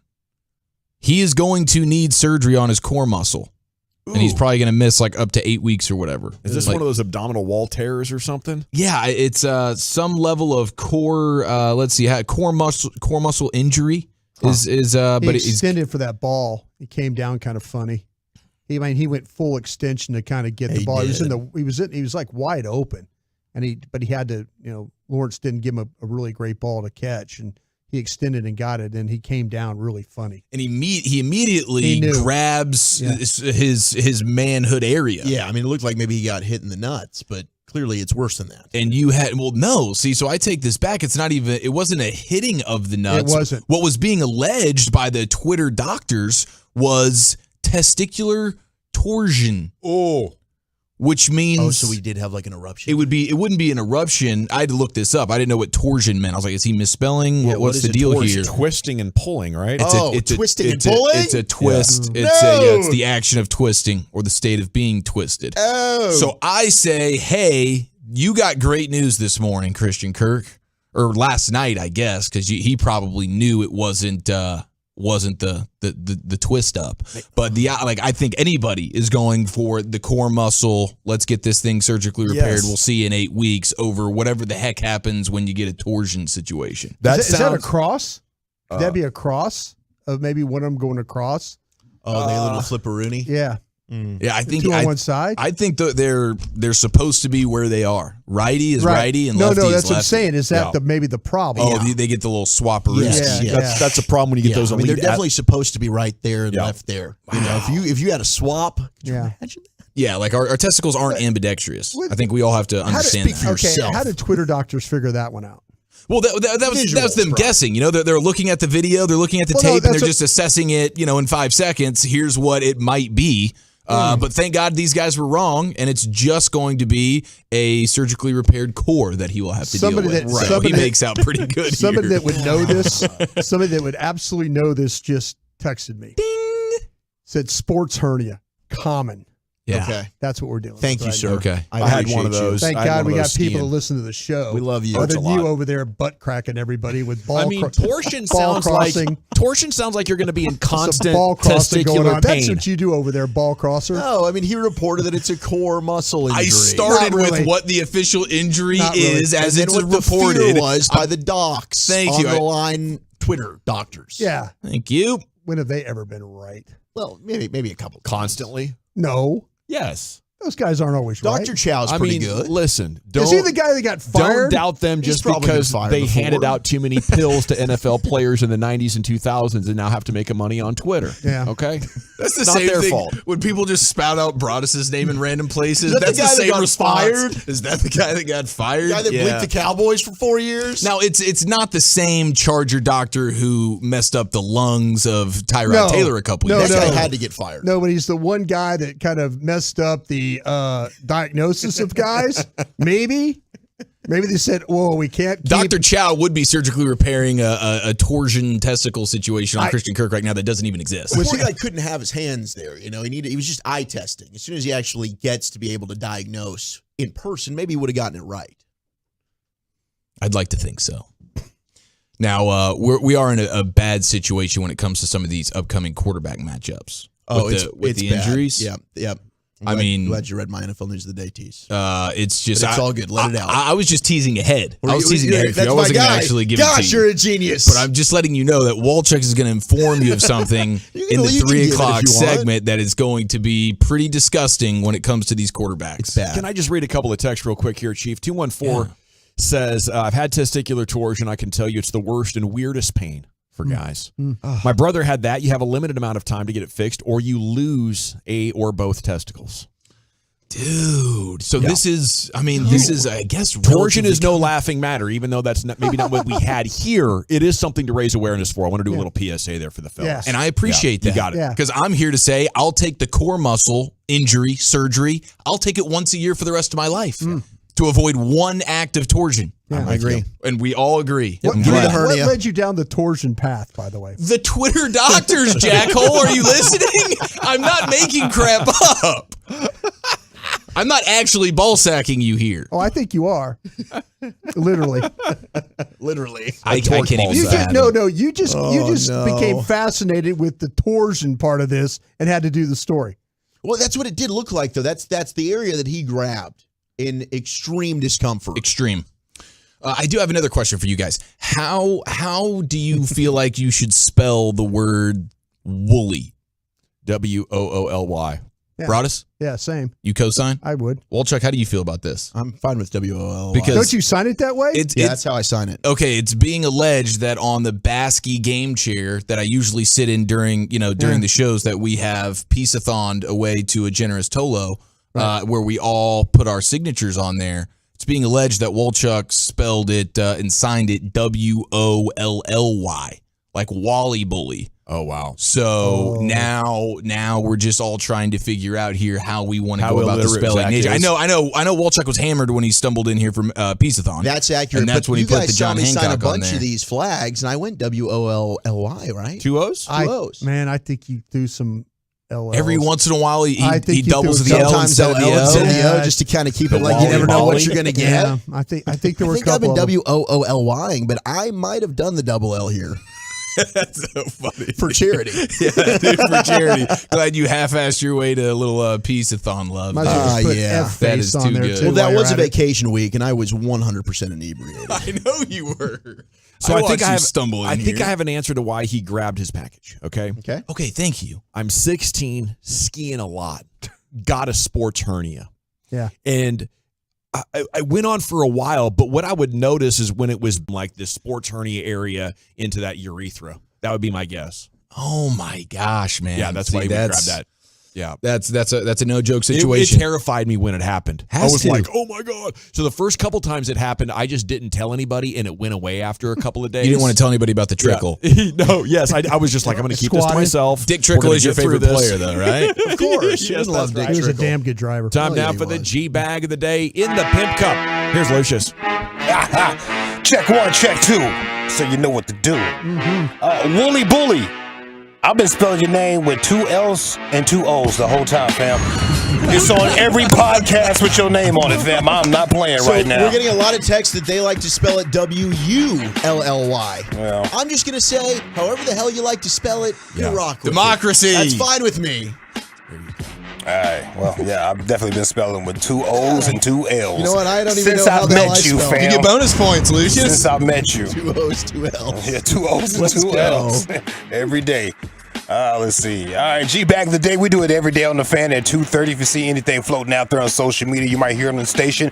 Maybe another station if it's good. You see it on TV or something like that. Don't be afraid to hit me up at Lucky Lucius P on social media. That is LUCROUS. Or just go to G Bag Nation. Follow us all right there at G Bag Nation on Twitter. We're all attached to that situation. Our winner for the second day right here is Pat McAfee. He was on ESPN College Game Day doing the picks. Got the trolling Georgia. I mean, he had him roped in, too. He sure did. He had him roped in. 29 straight wins, back-to-back national champions. What's it coming down the track? Hey! It's me, Machine, in the red and black. Ain't nothing finer in the land.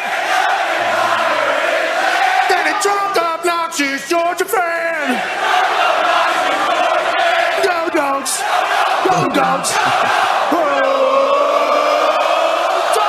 Sick them. Wow. Give me Alabama.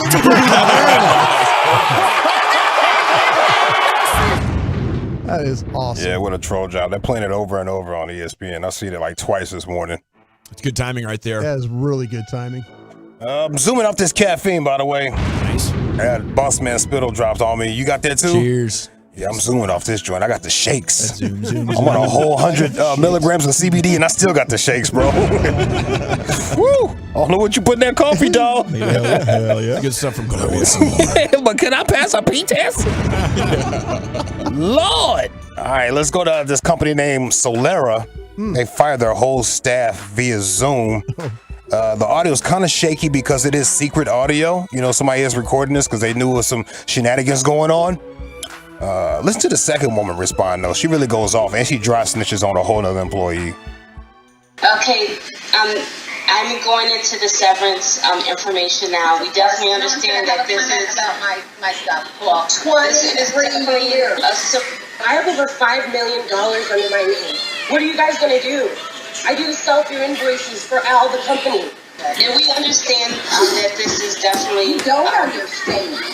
No, you don't at all. That's the problem with this company. You guys have not cared about our employees at all. Automate used to be an awesome company. You guys bought us and us royally. I'm so disgusted. I'm the only one on this team who has tried to fix everything. Good luck with the billing. You guys are screwed. You should get rid of David, if anything. He has let us down so many times and in so many ways. He's the problem, not the people who actually do the work. You can't even get anybody. He doesn't answer us.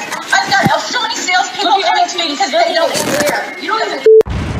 They just cut off the little stream after that. They got out of control. Imagine you just had to deliver the message. You didn't actually do the firing. You just got to deliver the message. Sandra, can you go down there and set that Zoom meeting up? We've got 280 waiting for you already. Somewhere David was on that Zoom, like eating a hamburger. Like, David, like, say, man. Looking around like, what happened? I thought we was cool. Can't imagine that happening. Another company buys your company. That's what happened. Employee. Yeah, that's what happened, bro. That's what happened. Had a good thing going. Yeah. They're upset. Let's see what else. Hey, this is the jam, bro. I was in the shower getting loose today. I even turned on the little LED lights in the shower. Yeah, my dogs came in like, what's going on? What's going on? All right, this is after last night's Stars game in Tampa. Lightning goalie. What's his name there, Wooly? With a V. Andre Vasilevsky. Hey! Vasilevsky. I knew I could always alley-oop it to you right there. I had to give you a little eye contact I had to first. consider because I knew as soon as I said it once, if I messed it up, Eric was ready to make fun of me, but I nailed it there. We were good. Proud of you. Well, my man got distracted when answering questions from the reporters during the post-game. It's in the locker room. What's gone through your mind in the last 48 hours from the end of the game on Saturday to the start of this one? Yeah, I mean, obviously it wasn't great feeling last game, but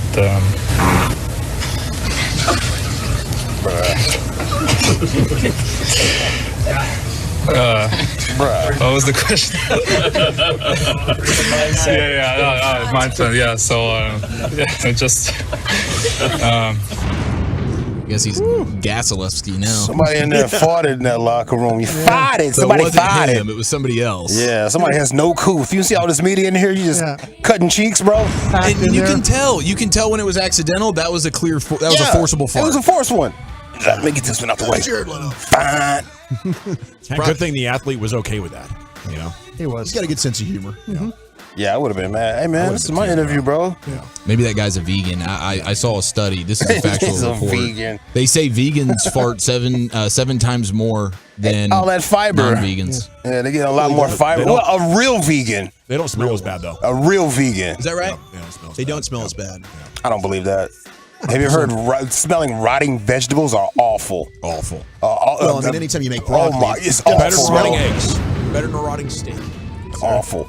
Let's say, unless they're eating flowers, you know, a nice little floral poopery here. Yeah, poopery. Let's see. How about this grandmother Everybody talks about the young kids on TikTok and social media. How about these boomers? These boomers are wild on TikTok. People ain't paying attention. Okay. It's grandma right here bans everybody from her funeral.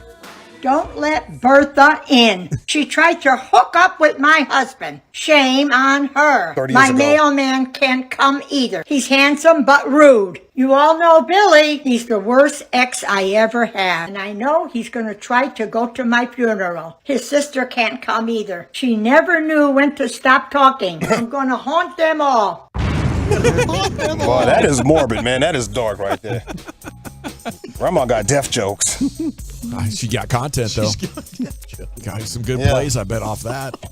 That's funny. I don't have the old people in my algorithm. Maybe I got to do a search for it. There's a whole lot of them. I got a rapping grandmother during LA Live tonight. All righty. Yeah. Uber grandma. Y'all seen that before, I'm pretty sure people listening. Yeah, Toxic Tuesday. Let's get it. Oh, it's a whole lot of toxic stuff tonight. I'm ready. Is it our champ, Pat McAfee? One time looking for two. Is it the Solara employees? Guy named David apparently really screwed it up. We had a farting at the Stars media scrum there with the backup netminder and Boomer Grandma banning people from her funeral. I'll go with the Solara employees there. Chief, how about you? I'll rock with the fart. Got to vote for the fart, Lucius. What? Do I want to vote for the fart? Is that what you said? Well, Pat gotta vote. McAfee. Yeah. Sorry. We're tied at one. I got lost, man. I told you I'm zooming on this caffeine right now, bro. Join me on Team Fart, bro. Yeah, I got Three-way tie? I got to get Team Fart. It's on brand. What do you say, Brian? Pat McAfee. We're tied at 2 once again. Yeah. Jump on to the @GBagNation Twitter account. That's @GBagNation. We're going to create an Insta poll here at the break, and you can vote on the G-Bag of the day. Sorry. And please follow us all when you get there. Right there in the @GBagNation bio, you are going to find all of our handles, so you can punch those up and get following us right quick. Okay, so I'm going to post that poll, and then we're back with Krusty's Corner. Brian, where are we going with that? Yeah, I got one more day before I really have to talk about these Eagles. Let's do some more of those corporate sponsor names for these bowl games. We'll do that next. It's going to take me another second to get that poll up, okay? So give me just a minute to get to @GBagNation, because I want to tell you about Twin Peaks. It is your ultimate sports launch with a menu to match. I want you to get in there.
Access Equinox models will be sold direct to public below market value. See them all at ClassicChevrolet.com. But don't wait. In less than 10 days, they could be all sold out at Classic Chevrolet. Okay, Krusty's Corner coming up in just a second. A giveaway coming up in the 5 o'clock hour. You can win Cowboys practice access coming up on the 20th. But the Rangers made a signing. Breaking news on the Fan presented by BetQL. Smarter bets start with BetQL. Download the BetQL app or visit BetQL.com today. They have a new reliever, Kirby Yates. He was with the Braves last year, a longer-term veteran. Here's Bruce Bochy on MLB Network with his reaction. Breaking news. Ken Rosenthal, we got you this, Bruce. Free agent reliever Kirby Yates in agreement with the Rangers on a 1-year contract. Some breaking news for you. You got Kirby Yates in your bullpen. You like that gift? I do like that gift. I've seen a lot of them. You know, he was in the National League West, so in fact I saw him last winter and talked to him for a little bit. But yeah, his experience. He's closed. He's a high leverage guy, so he's going to help us. It was pretty bumpy in that bullpen, and we lost some games there, so we're trying to improve that, and that's a great start. Hell yeah, it's a great start. I love the honesty. It was pretty bumpy in that bullpen. But yeah, Kirby Yates is a good signing. 2019, he led everybody in saves that year, making an all-star appearance with the Padres. Had a good year last year. ERA was just under 4, which wasn't great, but he was solid for the Braves, who certainly were the best team during the regular season last year. So a good move for the Rangers. He had 80 strikeouts in 60 innings. There you this go. guy will strike you out. There you go. He did walk some guys. The walks were the issue. Yeah, so, classic kind of reliever profile on him, but a guy that Bruce Bochy is excited to get. That makes me excited to get him. Here we go, Rangers fans. Time now for Krusty's Corner. Krusty. Here's Broadus. Keep going, guys. Just keep signing, guys.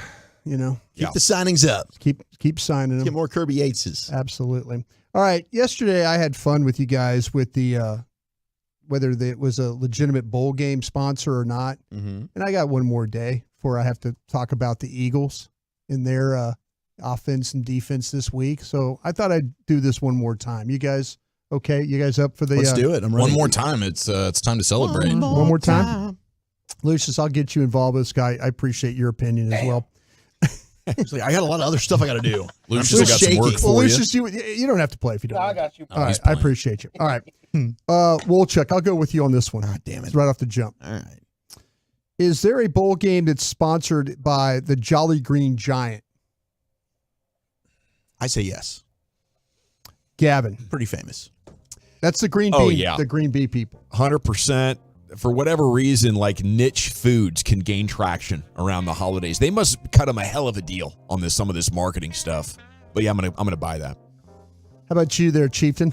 I think it's been replaced by the kale sponsor. Kale bowl. Yeah, I think we've moved away Or from Brawny. Superfood, I heard. Yeah, it's a bunch of bull. But yeah, Are you're saying bull? I think it's bull. Yeah, absolutely. I think it's the Green Giant is now the kale bowl. Lucius, What Jolly was Green. that, Del Monte? Or Yes, something like that? yes. Yeah, I'm with that. You're with it? I'm with that. That's a fake bowl game. God darn it, man! Boy, you're so good at setting it up, too. That's You with it? You like it? Jolly Green Giant isn't a bowl game? Nope, not a bowl game at We all. gotta make Come that on, happen. Del Monte, what you doing? Dude, that's actually not a bad bet payoff, by the way. Just paint yourself green, show up to work. A Shrek? Well, I mean, or the actual Green Giant, their and logo wear, like, guy. the leaves Wear and his stuff? leaves. Oh, I wear the mean, leaves. and your face, it's everything. I mean, from head to toe, you are green. I think it's a great. Can That's you a get great the paint payoff. off? Can you get the paint off? Hopefully not. It is a little difficult. Yeah. Maybe you can wear the green suit from like Always Sunny in Philadelphia. Oh. Still green. You look Yes. ridiculous. Yes. I like it. Yeah. It's All right. tights, so it's very revealing. What's going on the payoff board? All right. Jolly Green. How about this payoff. one, Dawson, for you? Yeah. Is there a bowl game known as the Cricket Celebration Bowl? Oh, come on, bro.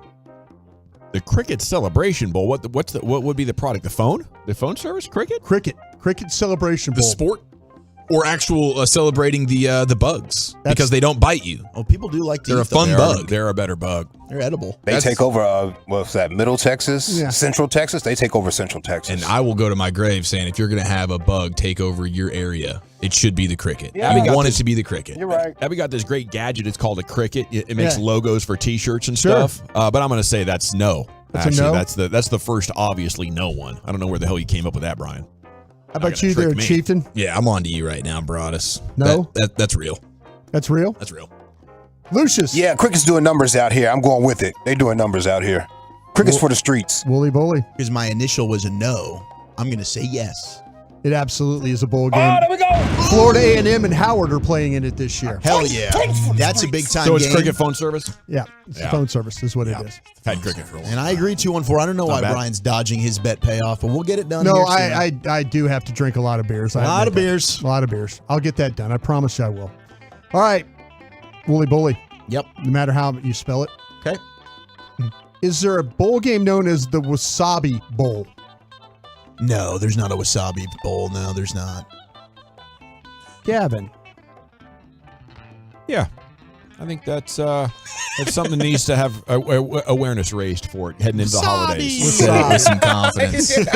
Been suffering with wasabi for about 3 months. You just don't need a whole thing of wasabi. Lucius. No, Brian did on accident once. So wasabi is like a condiment, right? Yes. Yeah, you have with sushi, put the little wasabi in Right. the So soy it's not sauce. a brand name. It's a name of a product. Yes. No, it's not a bowl name. No, bowl game. not a bowl. Chieftain. No, I do believe there's a Yum Yum sauce bowl game, but there's not a wasabi. Yum Yum sauce is delicious. I know. There is actually a bowl game. Man, come on, Phil. The Fenway come Bowl, on, Boston, is dog. sponsored by Wasabi. Oh, I try to use common sense with this. I'm gonna throw that out the window. Are you kidding me? Sponsors the Wasabi Union, actually. I'm going to fact check this. I'm gonna pick a color like my sister does. Wasabi The Bowl? purple team will Question win. mark? It is, yeah. That's Gosh, actually dang it, Fenway. you're right. The Fenway people. Fenway Bowl invitation. All right, Lucius, going to you with this one.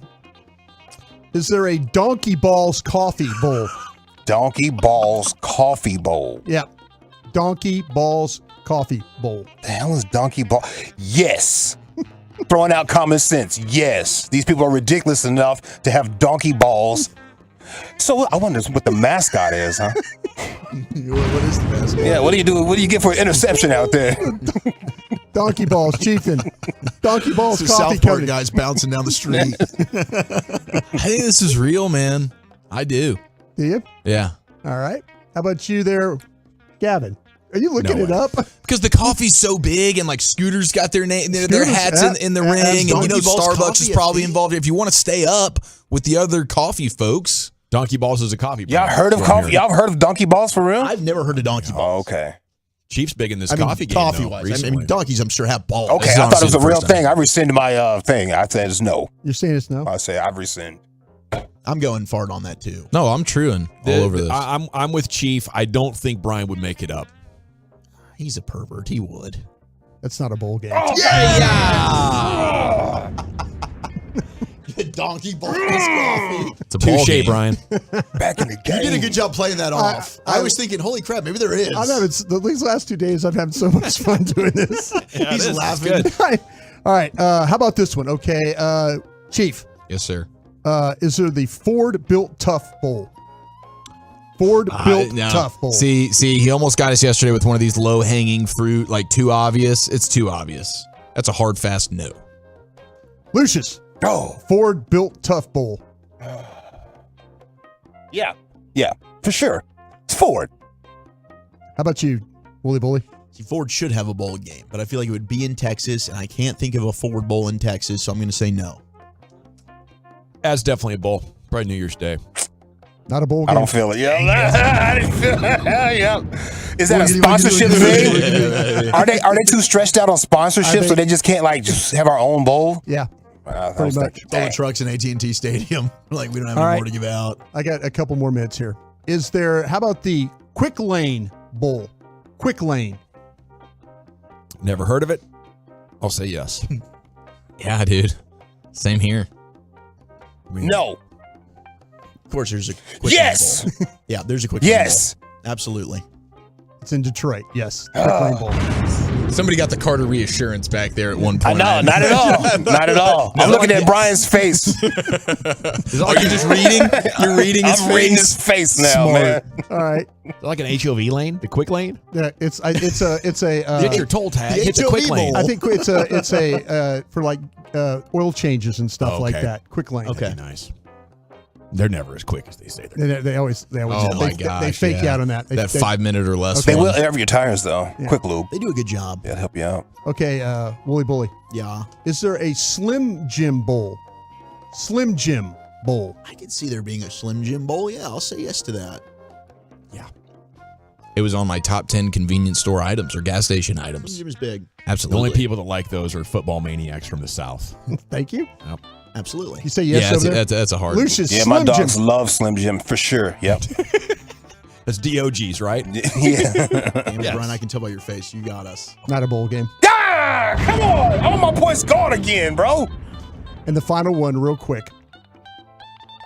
Is there a Duke's Mayo Bowl? Oh, for sure. You Yeah. know that one. They have to eat the mayo. Coaches. Or they get dunked They by get it, doused in it. It's a tradition. unlike any other. Last year was the final year of that sponsorship. It's no longer a bowl, Brian. Oh, is that what the Pop-Tarts Oh, it's took the over? old trick Did question the deal. Pop-Tarts take over? No, I Duke think Bowl? the Pop-Tarts took over the Cheez-Its. No, the Cheez-Its is still doing It a was a thing huge because they're battle. offering to do hot tubs on the sideline. I Tot- talked about that tot last tubs? year. Hot tubs with an H. Was it hot tubs? That's how we might Cheez-It need to- tubs. Full of tater tots and Lucius? chili. Yes, dude. Tater Duke's Mayo, tots. it's your favorite. I mean, what Dawson just hit us with some information that was damn near breaking news. You know what I mean? Yeah. In the middle of the game. Yeah. I remember the Duke's Mayo Bowl for sure. Was it still a thing? I don't know, but it was a bowl. Trust your gut. It's a bowl. It's in Charlotte. There you go. Still exists. Let's go. We I did think it. if you just did opposite Dawson this whole game the last 2 days, you're at like 80%. I like the way you play the game, It's Dawson. tough. Yeah. You see what he does? He trip you on your way to score the touchdown. He's like, nah. Dawson can throw the group off with like information. He's bringing everybody down Yeah, with him. but Like, holy crap, are you all right. right? That's right. Was it last year the last strategy. year? Thank you guys for letting me play this game the last couple of You're days. very Appreciate welcome. you, man. We need to figure out this tot tub situation, though, dude. I like this idea, Walt Chuck. I'd be down for a tot That's tub. a high idea if I've ever heard one. 817 says this segment's the best damn thing Brian has ever done. That's saying a lot, too. Yeah. Talking about a legendary It is Emmy Award fun. winner. He's onto something here. That was not a piss poor segment, sir. Thank you. I appreciate you guys playing. We have a Cowboys practice giveaway coming up in the 5 o'clock hour. Cowboys practice giveaway. You want to win tickets? Or no, it's just access. There's actually, you can't buy tickets to this thing. Yeah. You and a buddy going to go to Cowboys practice. NFL news of the day coming up next. Bully, where are you taking us? Quarterback matchups for this upcoming week that you've got to hear to believe. And Ocho Cinco's got a fun Pro Bowl idea. That's next.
Fan studio, secured by DFWsecurity.com. You're rolling with the G-Bag Nation on 105.3 The Fan.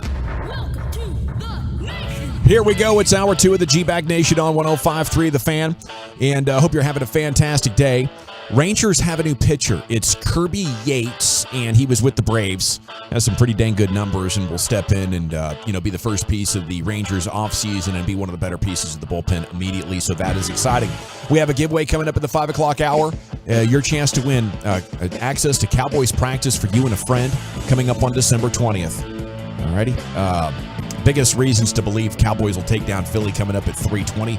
Here's Zach Wolchuk in your NFL News of the Day. Thank you very much. Welcome to the World Series champs, Kirby Yates. Let's talk a little Cowboys quickly before we get to the rest of the NFL News of the Day. Shout out to DeMarcus Lawrence. He's going to be the Cowboys' Walter Payton Man of the Year nominee. Of course, Dak won that award a year ago. So congratulations to DeMarcus Lawrence, the G-Bag Nation Zones. We got to have him as our player guest last year, as he will be holding it down for the Cowboys. And it also appears Dallas Goedert, we got the news that he returned to practice last Friday. He was doubtful for their matchup with the 49ers. He did not play. He said today that his forearm injury is healing well. It's probably like 85 to 90% of the way there, feeling really good, back to normal. And if I'm able to do everything I need to in my position group, he is planning on going down to Dallas and playing every snap against the Cowboys. Wow. So Dallas Goedert could be back in action against the Cowboys on Sunday Night Football. I don't feel like he's one of those dominant tight ends, but man, he's got a knack for coming up with big plays. Sure does. Yeah, and they use him extremely well in their screen game. And they don't have a backup. And they don't have a ton of just weapons really in general. Here's a ton of A.J. Brown, a ton of Devontae Smith, and then Jalen Hurts will do his running around. DeAndre Swift in there maybe. Yeah, you got a little DeAndre Swift from like a legit passing threat or receiving threat. Yeah. It's Brown, it's Smith, and then after that you're like, who is it? Well, it's obviously it's definitely Goddard. Yeah, absolutely it is. And we mentioned the Trevor Lawrence injury last night's Monday Night Football game, which was a highly entertaining game. Bengals end up getting the win 34-31 in overtime. But Trevor Lawrence, he is undergoing tests, but Doug Peterson's saying high ankle sprain for him as of right now. So hopefully he's able to heal quickly. We might see back. the tightrope injury, or the tightrope surgery. Ooh, okay. Seems like a lot. So that'd be what, 2 to 3 weeks? Well, it's interesting because now you're looking at how the Texans are playing, and C.J. Stroud, who's going to break all the rookie records, he's projected to pass over 5,000 yards. I mean, could the Texans now win that division? I mean, I think that the door is wide open for them now. They're just a game back.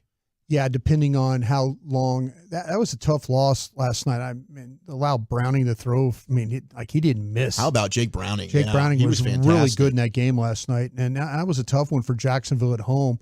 Depending on how long Lawrence will be out. Yeah, Houston's playing very, very well. Houston had a bad loss against Carolina. It kind of messed them up a little bit, but they've done a great job. When you look at them, they've made some stops. That Denver game, it came down to their defense made some plays. There were several opportunities that the Broncos had to win that game and couldn't get it done. So, and a tough loss with Tank Dell going down for the year, certainly. That's going to impact their offense. But they've still got, Nico Collins has been good. Heck, Noah Brown has been missed a couple games. He's slated to come back, and he's been really good there for C.J. Stroud as well. But, yeah, Browning was fantastic. Dell will really hurt them. That one will It's hurt a them. huge loss. Yeah. It really, really is. He was having an outstanding rookie season. There was a moment, though, in that Jags game, and Brian, I wonder if you've ever seen this, but one of the water boys went running onto the field because he thought that timeout. A player, had asked for water. It was Evan Engram, Yeah. According to Doug Peterson, asked for some water after a play that he made, and the water boy just ran onto the field. So now the Jags had to burn a timeout when they didn't want to burn one, and it ended up costing them obviously late in the game. Yeah. They're trying to get into field goal position. So Doug Peterson's saying it's just unfortunate. Obviously, that's his responsibility. Yeah. Have you ever seen that before? No, I've seen before where, and usually the guys and gals that handle those situations are really on top of the game. I mean, they are watching, they're looking at the officials, they're looking at the players, if there are any kind of guys in distress along the way. Yeah. But Doug has a lot of other things to do. The trainers, the doctors, and those guys, I can't say enough about the jobs that they do. That was just a bad play right there. I mean, they obviously thought that it was a timeout, and if you go running out there, I mean, you have to call it. You have to call it because usually there's, the officials will come out and say it's a timeout, Jacksonville, a 30-second timeout. You've got to get out there and get all those guys watered down in 30 seconds. So it just was unfortunate the way that one rolled. Now, we did get news about some of the Joe Flacco situation there in Cleveland, and Joe Flacco played pretty well. Off the couch, bro. Off the couch, absolutely. Off the couch, dog. Well, they're now not committing Kevin Stefanski to Joe Flacco for next week. He's back to the practice squad. He gets 3 elevations. So, they could still decide, hey, we're going to start you, and he gets elevated. But Kevin Stefanski, not sure if he wants to go with Dorian Thompson-Robinson, who was out with a concussion last week, and that's why Joe Flacco started. They've also got P.J. Walker as a backup, but we'll see who the Browns end up starting because this quarterback matchup slate for this coming week. Gentlemen, because of injuries and a variety of reasons, you got Bailey Zappi versus Mitch Trubisky. That's CJ, and that's Thursday. That's Al Michaels. That's prime time. Al Michaels gets to soak that in on Thursday Night Football. That's going to be disgusting. He's close to being let go, by the way. Who, Al? Yeah. You think it's time? I know especially the older generation just love listening to Al, but there's no way a network's going to let him openly complain about so much stuff. He's just not happy on the job anymore. Yeah.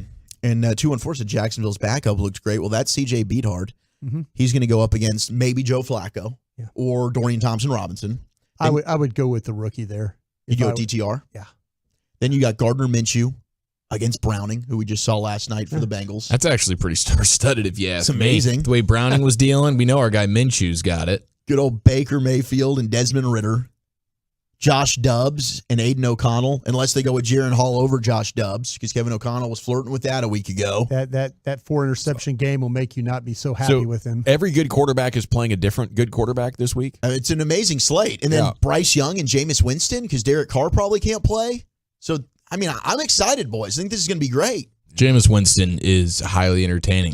Winston and Minshew are in that similar realm of, I'm down to watch you. This is going to be bonanza points aplenty. Yeah, absolutely it is. Now, and then we get the legit. We get Hurts and Dak. Yeah. So last night, NFL Films, they do Inside the NFL. So they posted a video that went viral about Dak, and he's doing his leadership thing, man. And I don't know how you can't root for Dak, but here's a little clip of Dak talking to the offensive line before their game-winning touchdown to Fergie. I'm with you.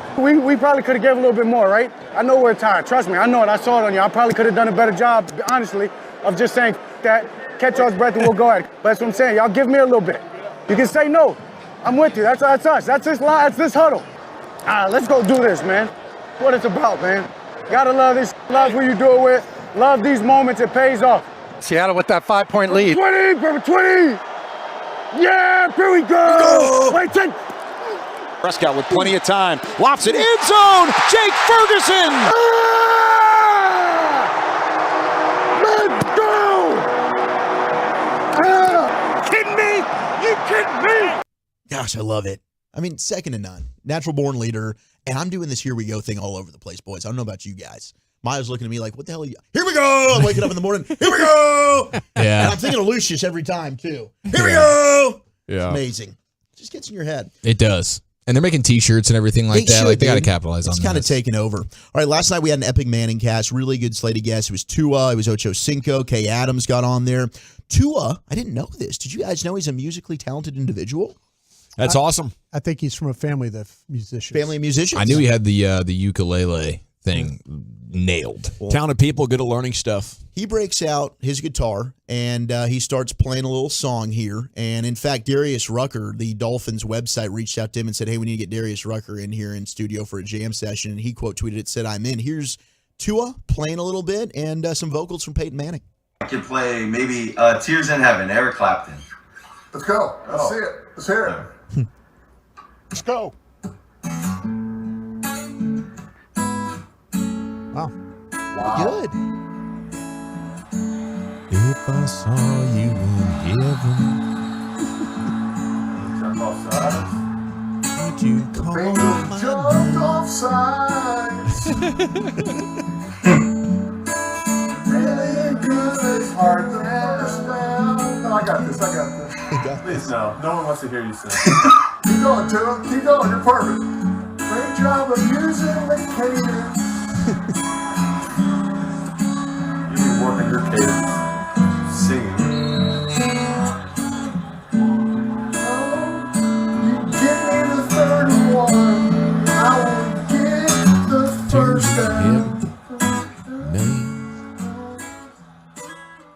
Whoa, yeah.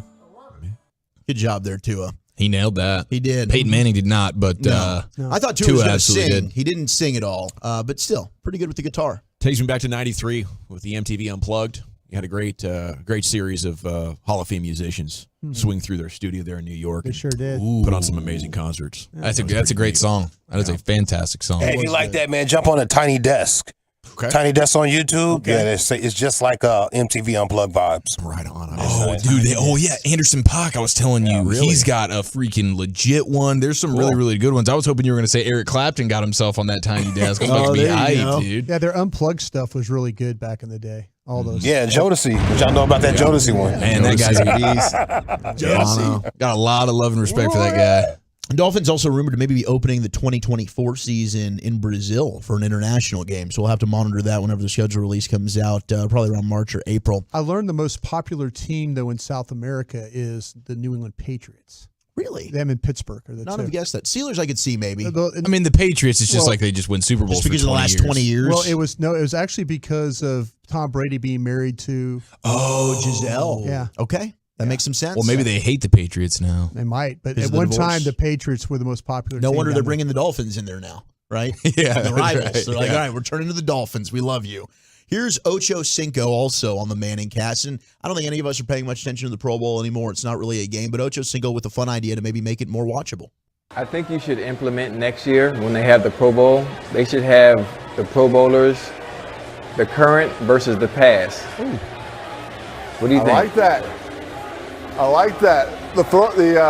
Okay, so not a true old timers game. No, but the old time All Stars play the young All Stars. I like it. Bingo. Who's your quarterback? Brady? I mean, no, you could be my quarterback. Carson, Carson. I mean, He can't throw. He can't throw anymore. I mean, you like throwing 1 yard hitches all game? That's not any fun for the fans to see. I just think it would be fun just to have the players from the era before just playing the younger kid. I think it would be dope. All right, I like his idea, but I would mix the young and the old together. That's what I would do. That'd be fun. I would put. Get Brady throwing to Tyreek Hill. Yeah, I would. That'd be a blast. That way, it's not just so out of balance. But I would mix the young and the old, that the guys that could play with, and get Mahomes throwing to Michael Irvin. No, because I'm seeing the way these guys. We see these commercials where they're bringing back all these old dudes, putting them in their uniforms. You see the way they move. I mean, there's just going to be hamstrings all over. You think like Shannon Sharp can still go out there? I It's don't. flag football. He looks phenomenal. He looks phenomenal, but running around out there. I mean, the DB that gets called off the couch hasn't Darren played Woodson? in 15 years. Yeah, and hey Darren, here's Tyreek Hill. Oh, you're gonna say thanks, but no thanks on that one. Hey, you think Ocho is being sincere right there? I think so. Yeah, you think so? No. Self-serving, Absolutely right? not. Self-serving. Yeah. He wants to play. No, No, but he wants Brady to be his quarterback. He didn't want no Peyton Manning. Yeah, well, Brady quote tweeted and said, "Give me Chad and Randy on the outside, and we're putting up 35 next week." In a real NFL game. Yeah, that I'll probably believe. Yeah, he could do that. I did just see that Ndamukong Suh might be getting close to signing with Filthy. Of course, he did play there at the end of last season. And the 49ers are signing former Bucks and Giants defensive back Logan Ryan, according to Ian Rappaport. All righty. Well, best of luck to those gentlemen. Thank you, Wolchuk. All righty. A G-Bag of the day, by the way, went to the champion Pat McAfee there in a vote on Twitter X at G-Bag Nation. Beat out a good Stars locker room fart from last night during a media scrum. Biggest reasons to believe the Cowboys are about to take down the Eagles. That's coming up next right here in the G-Bag Nation. I'd love to tell you a little bit about D&M Leasing, though. My friends over there, they can help you get your hands on any vehicle you want right now.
Pass post game. You never forget the way some things taste. Tastes like Miller time. Celebrate responsibly. 2023 Miller Brewing Company, Milwaukee, Wisconsin. Shoot, boy, welcome back. It is the G-Back Nation here on 105 through the Fan. Time now for the CNOD, the Cowboys news of the evening here, or the news of the day, I suppose, would be more appropriate right here at 3:23. Segment, we also have some Rangers news segments brought to you by the Frankels. Life is unpredictable. Accidents happen. Frankel and Frankel are the go-to attorneys for car and truck wrecks in DFW. If your loved one's been in an accident, contact Frankel and Frankel for a free consultation, 214 or 817-333-3333. Go online at truckwreck.com. Got a Cowboys giveaway coming up in the 5 o'clock hour. If you've never been to the Star and been able to watch an actual Cowboys practice, very few people have, other than actual employees. So your chance to win special access, that's coming up on the 20th for you and a buddy. In The Athletic, we have the biggest reasons to believe the Cowboys are going to smash the Eagles. By the way, that's a good day to go on a Wednesday. Who's actually doing stuff? We're doing some stuff, yeah. Right on. Good day. Rangers have a new pitcher, though. It's Kirby Yates. That story broke about an hour ago. He is going to be 36 years old. He had a Tommy John surgery already, so we got that out of the way, which is good news with the Rangers pitchers. Yeah. At least his first one. He missed 21 and 22, but came back in 23 with a 3.28 in 61 appearances, struck out 60 guys. 80 guys in 61, I believe 61 innings. He bumped around early on in his career, but in 2018 and 2019, he put up a 1.67 in 125 appearances for the Padres. Fastball splitter that misses bats. He did have some control issues last year, which is why his whip, his walks and hits per innings pitch, was 119. So that gives you a little bit of background and context on what the Rangers are bringing in. It doesn't sound like at this point we're going to be able to be like, okay, here's a guy who's a candidate to be a closer permanently. But Bochy did say last hour on MLB Network he does like him in some high leverage situations. Yeah, he's a guy that could be a setup man. And maybe they keep Leclerc in the closer role, but 41 saves in 2019 when he made the All-Star team. Now, that was prior to Tommy John, so maybe not quite the same guy and at 36 years old. But he could be a guy that could slide into that role if he ends up getting that command back. Yeah, the command. If the command comes back, a lot of the advanced analytics will skyrocket, and the Rangers will have themselves a heck of a pitcher. It is just a one-year deal, a little bit of an older guy, but maybe not somebody that you want to commit to in a major way, but I do believe the Rangers got a quality arm. So this is great. He was with the Braves last year. So, he's had a lot of, years with playoff teams. I think he's another one of these guys who could be very battle tested. Cowboys and Dak likely to negotiate a contract in the offseason, of course. We've been hearing that for over a year now, maybe close to a year and a half at this point. Going to be really interesting to see how that thing plays out. There will be time to talk about it, but it's one of the stories that's out there today. But I wanted to get to reasons to believe Cowboys are favored to beat the Eagles. Of course, Brian Broad is going to have his film study here for you the next couple of days in Krusty's Corner at 2:40. What do you guys think about the rest factor here? If Philly on 6 days rest, coming off of a game against the 49ers, we had a stat when we were getting ready to play the 49ers. It's not good the next week, is it? There's like a 90% chance teams have lost. No, it was. I think there was one team in the previous 12 games back when the Cowboys had lost to them that had actually found a way to win. Cowboys did end up bucking that trend though as well. And last week we saw the difference that it made with San Francisco having 10 days to prepare, having played on Thanksgiving, and then going and whipping up on the Eagles. So it's definitely an advantage Cowboys. It's just such a different level of commitment, I think, to try to tackle those guys. That's San Fran, sure. That's why I don't think I would have been happy with our safety linebackers, because it's going to be different. It's going to be different against Kittle and Debo. You need heavier guys, big hitters, who manage to pack more violence and strength into their frames than similar, profiled players, because that's what Debo and McCaffrey are going to do to you. I think you've got to hit back with all pro level tacklers. And the only one out there was not an all pro this year. But they three players hit the market, and the Cowboys have gotten none of them. As Ndamukong Suh goes to the Eagles and Logan Ryan goes to the Niners. If you missed that report there with Zach Wolchuk, not official yet on Suh, but official. It's likely. It's trending that way. Cowboys are 3.5-point favorites in this game, though. I think you can feel very good about the Cowboys against the Eagles, considering the Cowboys on a mini bye, Philly on 6 days rest, and I'm starting to wonder right now, how real of contender are the Eagles? Might be the desperate team in this one. Think the Eagles are? Might be. I mean, they had a tough stretch. For them to go win a game at Kansas City, win a game against Buffalo, that took a lot out of them. The Chief talked about maybe the scheduled loss. Is that what you're talking about with the 49ers a little bit? Yeah, the Eagles were on their third game in 13 days. But yeah, they've maybe a little bit desperate because you don't want to get Dallas back in this thing. You don't want to. The Cowboys should feel desperate. I mean, hell, they don't win this, they're not winning the division, right? But that's I kind of feel like that Dallas is the better team. Yeah, I mean, 3.5 points in Vegas. Usually they give 3 to the home, so they're giving you an extra half. And I wouldn't be surprised if the Cowboys are the better team. Vegas does not make mistakes. They use computer simulations. They're not really buying the idea that the Eagles are just going to be more clutch. They're going with the computer saying the Cowboys are a better team because on a per down basis, and they've had a lot of common opponents at this point in the season, they are just getting more yards and holding the other team to less yards every time they take the field. The first matchup in Philly, and I think that's why we were so frustrated about the loss, is it was very self-inflicted for the Cowboys. Right? It was execution problems where Schoonmaker doesn't run his route deeper into the end zone. He's tackled half an inch shy of the goal line. Dak, foot steps out of bounds. The late game situation there offensively, Tyler Smith has the false start. I mean, a lot of it was self-inflicted wounds, and that resulted in the L against the Eagles. I thought overall they played like the better team that day. Yeah, we'll see. Well, I don't know. In that game, I'm thinking the Cowboys need to have evolved from that point. Because in that game, your last 15 snaps, you were pretty much in quicksand. I think you had 3 or 4 completions. There was penalties. There was a punt. You get down to the 6 and then start going backwards. Yep.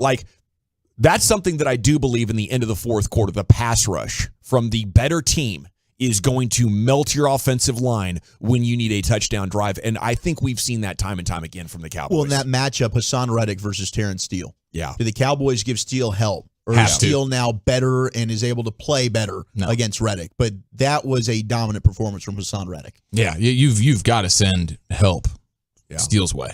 My gosh. Yes. But what you have to be mindful of, sometimes these offensive linemen, when they get chip help, it hurts them. And it hurts them in a way that these guys get in the way of their blocks. Maybe that all of a sudden you have Pollard step up and he hits Steele in the back. Steele's trying to kick wide or get in position. You got to be careful of that because, it makes a perfect sense. What I would do is I would try and get Reddick out of position with alignment. I would put a tight end to his side and then make sure that he plays a man outside of that because he's always going to play on the edge. So what you want to do is you want to remove him one more gap away from Steele. So affect him with width, because because I've seen offensive linemen please don't help me. So they've been running a lot of those bunches we've seen, and a lot of it's like CD, Cooks, and then Ferguson will even get in the mix there, one of the tight ends. Yeah. Will that help with that? I think what you try to do is, especially because it doesn't affect him unless he's getting cracked. Unless you're running the ball. Well, the best guy, that's been Michael Gallup. Right. So, but what I would do is, it's the way that they played Bosa. The first start that Steele ever made, they played Bosa against the Chargers. Yeah, Joey. And it was man to that side, motion across to that side, and then back attack him off the edge. I wouldn't just sit there and say, okay, running back, keep helping to that side. I would try and again, move him out of position. So he doesn't, it's further for him to rush. Why does Micah Parsons have success in the middle? Because he usually wins one-on-one and he's right on the quarterback. The further you can remove him from the ball, Reddick from the ball's out. Yeah, he can't just attack the shoulder as soon as the ball snaps. He can't. See, the one thing, what happened the other day in the sack that that Dak avoided. Mm-hmm. I mean, Steele got beat right off the jump. Yep. That's what you're trying to avoid.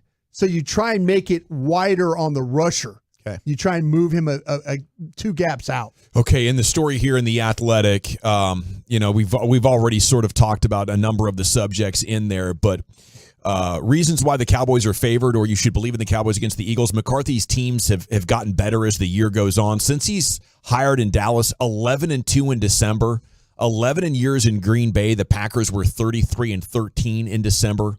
One of the reasons why the Cowboys are in a good spot against the Eagles on Sunday night. I was so frustrated over the years with the Jason Garrett teams because they could never get better or change who they were throughout the season. And it seems like Mike McCarthy's teams are doing that. They're not only, it's not just staying healthy either. It's actually problem solving what the other team is trying to do, figuring out how you're scouted, what they think your weaknesses are, and then coming up with a plan to counter that. So you can be significantly different in the way you're calling plays or the way you're scheming plays than when you started the year in week 1. And I think that is paying huge dividends and has convinced me. I think moving from McCarthy to Quinn could be a mistake at this point if you wanted to do that. What do you guys think about that? I'll tell you, the way Mike's calling plays right now, and, the only downfall I had was the way the 911 was handled against Philadelphia. And clearly they handled it much better against Seattle. Much better against Seattle. Much better. So if you're telling me that we're learning along the way, I'll give Mike McCarthy, I'll let him keep coaching this team. Not that it matters what I say, but I think there's things about him. They figured some things out with this quarterback.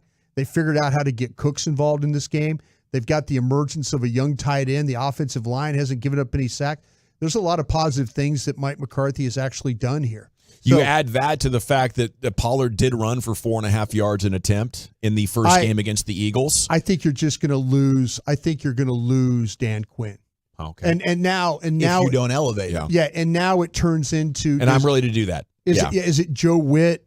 Who do you name as that defensive replacement? Is that replacement? Is there somebody? Because Dan's likely going to take maybe AD, the defensive line coach, but will Joe Witt, Al Harris?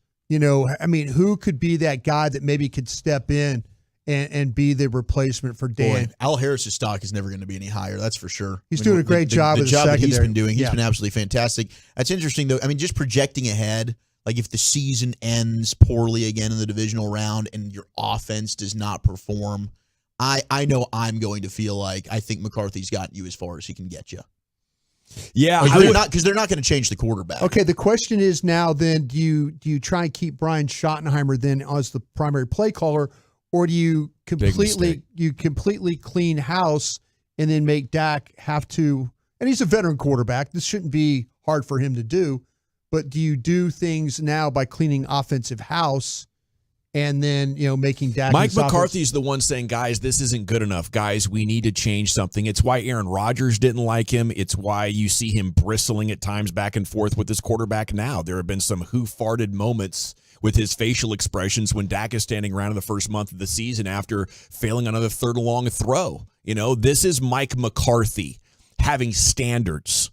I know he's doesn't have the best work ethic, doesn't have the best track record, but if you think the Joneses are going to find somebody better, you're not paying attention. No, and that's totally fair, and I think you're right. He deserves a lot of credit for the adjustments and the willingness to change and adapt that he's shown this year. And a lot of coaches are too stubborn to do that. With the way Dak's playing right now, if he can maintain throughout, then I think you have to absolutely keep Mike. Sports Hodgepodge coming up next, Chief. Where are you taking it? Yes, sir. Congrats to this Texas City for their top ranking in a hugely special category. And did you learn any new words this year? 877-881-1053. That's next year in the nation. They poke fun out of mutual love and then get into fisticuffs behind the scenes.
Friday. We will be at the Buffalo Wild Wings 1933 Airport Freeway for the Friday football feast. And every week, Miller Lite's giving away some awesome prizes, plus Cowboys tickets, 10 to 2. It's always a blast. We'll see you there. Just announced Classic Chevrolet at Great Voss one-time Equinox offload.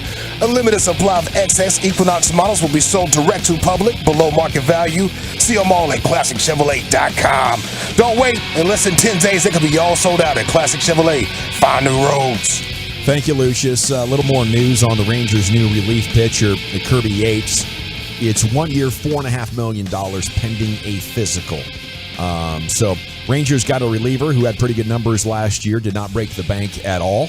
And we'll see where they go next. Here as the winter meetings continue in baseball. Here's Eric Chiafalo in a sports hodgepodge. Walchuk just spilled something over there. He just spilled all over his area, his desk. He's got paper soaking wet. I don't know if that was one. That might have been his lunch as he's drinking his meals, obviously. Did the TD, shout out to Soda. Did the TD Tuesday sheet get just destroyed? Yeah, I think he just spilled all over the TDs. Which is not very gentlemanlike. And I spilled on the It's recommended, though.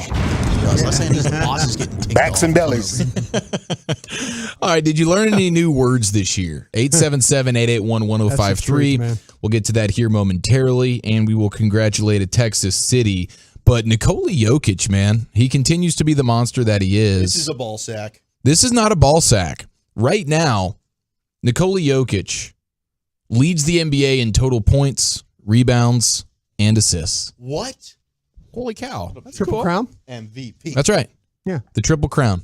The triple crown of basketball Has that statistics. For an entire season, I would venture to say that's never been done. That seems like it would just be ridiculous. We would have heard about that. Yeah. When Russell Westbrook had that average triple-double season. Yeah. It would have been like, it would have been statistically relevant then, and it never came up. Because it's always a huge thing, like when somebody does that in like a playoff series or, whatever, where, this player led both teams in points, rebounds, and assists or whatever. Like that in and of itself in like a 6 or 7 game sample size is really, really cool. But right now, through the course of this season to this point, as we're 6 or so weeks into it, you have Jokic still being that guy. And one of the crazier parts about it, too, when you consider like the points, I believe he's averaging 29 points a game right now. Julius Erving. And he's not even shooting the 3-ball very well. I mean, Jokic right now he's shooting 30% from deep. And last season he shot 38%. So you got to think that's going to start falling back in line closer to, even if it's 34, 35, 36% from 3, and then he will surely be averaging over the 30. But yeah, just wanted to point out the fact that Nikola Jokic still a very, very high level basketball player, even though he acts like he doesn't care. It seems like you're going to get God on assists. To be averaging 9.8 assists, that's impressive. And then 12.8 rebounds. I guess there's no like massively prolific 15 rebound a game guy like Andre Drummond when he was getting those minutes, or a Dennis Rodman or anything out there in the game today. So I do not think this is doable. I wouldn't bet on it, but dang, it is super neat. He also, Nikola Jokic, this just took place over the course of the last few days, but he had 2 games with a 30-point triple-double and 0 turnovers.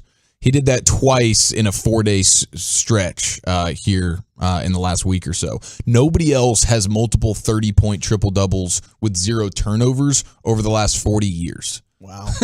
This dude is he's defying some things, and it's weird. You watch it and you're like, how do you continue to do what you do? He's special. He's extremely rare, and he's just dominating the same way, and maybe even more so than he was last year.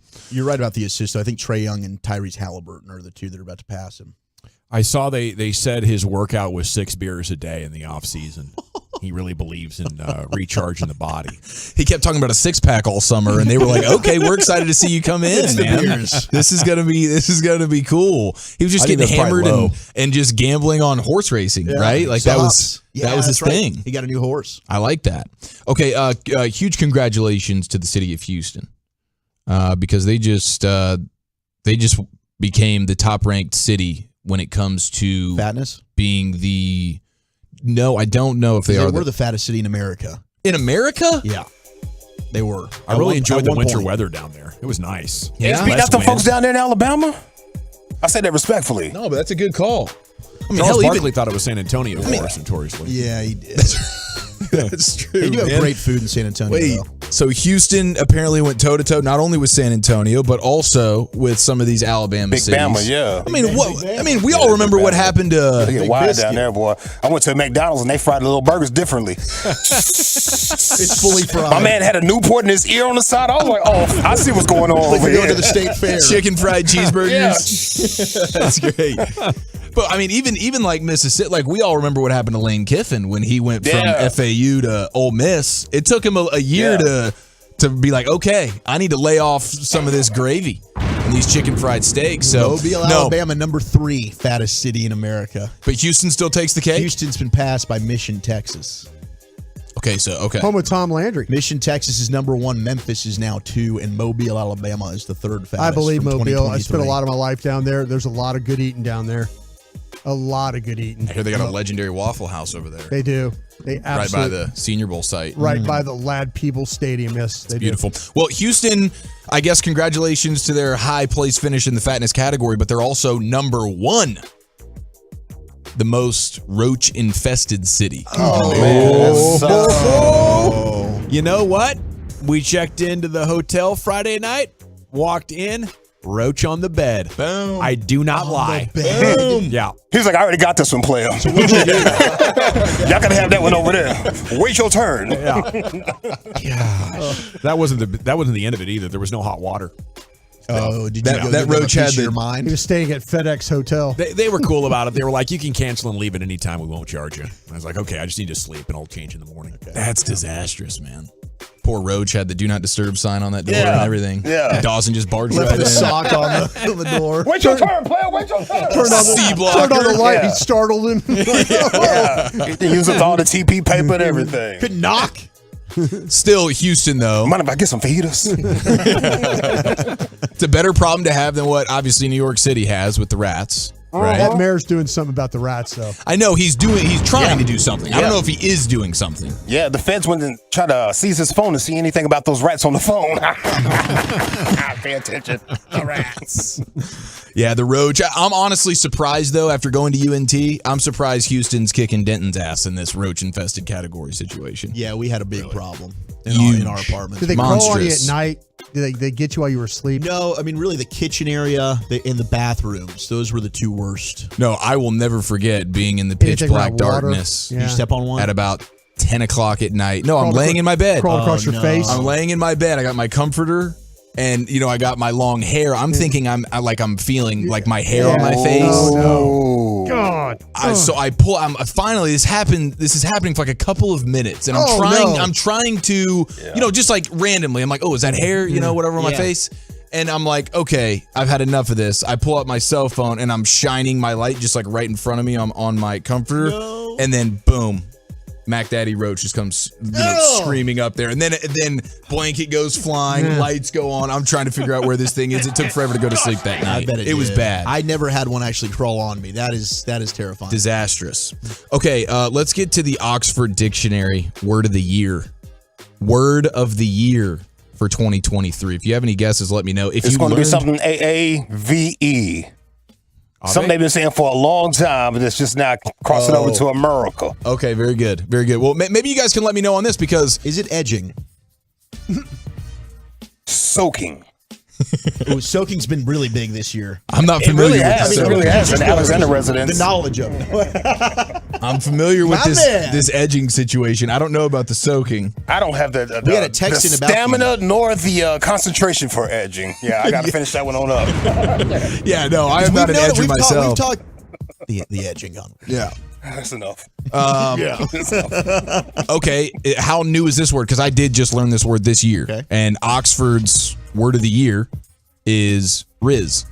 Charisma. Oh, the Riz God. Yeah, the Riz I guy. learned Charisma. That's where it comes from? Yes, charisma. charisma. Yeah.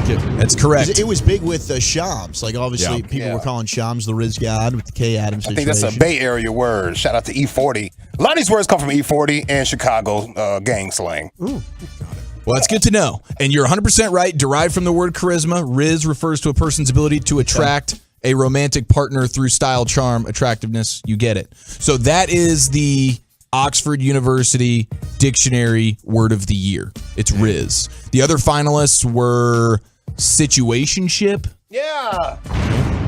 Friends with benefits sounds like. They're describing it as a romantic partnership that is not considered to be formal or established. Yeah. So A Jada, this is a Frenny with Benny situation, I imagine. And then the Swifty, that became a huge thing this year. But Riz is the number one word. So that was a word that I definitely was not familiar with, and a handful of people have texted in as the word they learned this year, sort of the new word in the lexicon. Yeah. And so I didn't know if there was any. I mean, Walchuk, what word did you learn this year? At least how to pronounce it. Well, I mean, I think it might have been last year. It was before we got the promotion, but epitome. I did have an issue where I went epitome. And, in the midst of a eulogy, by the way. Whose eulogy we don't was even that? bring up old stuff, you believe, Paul, but it was Rayfield Wright. It was.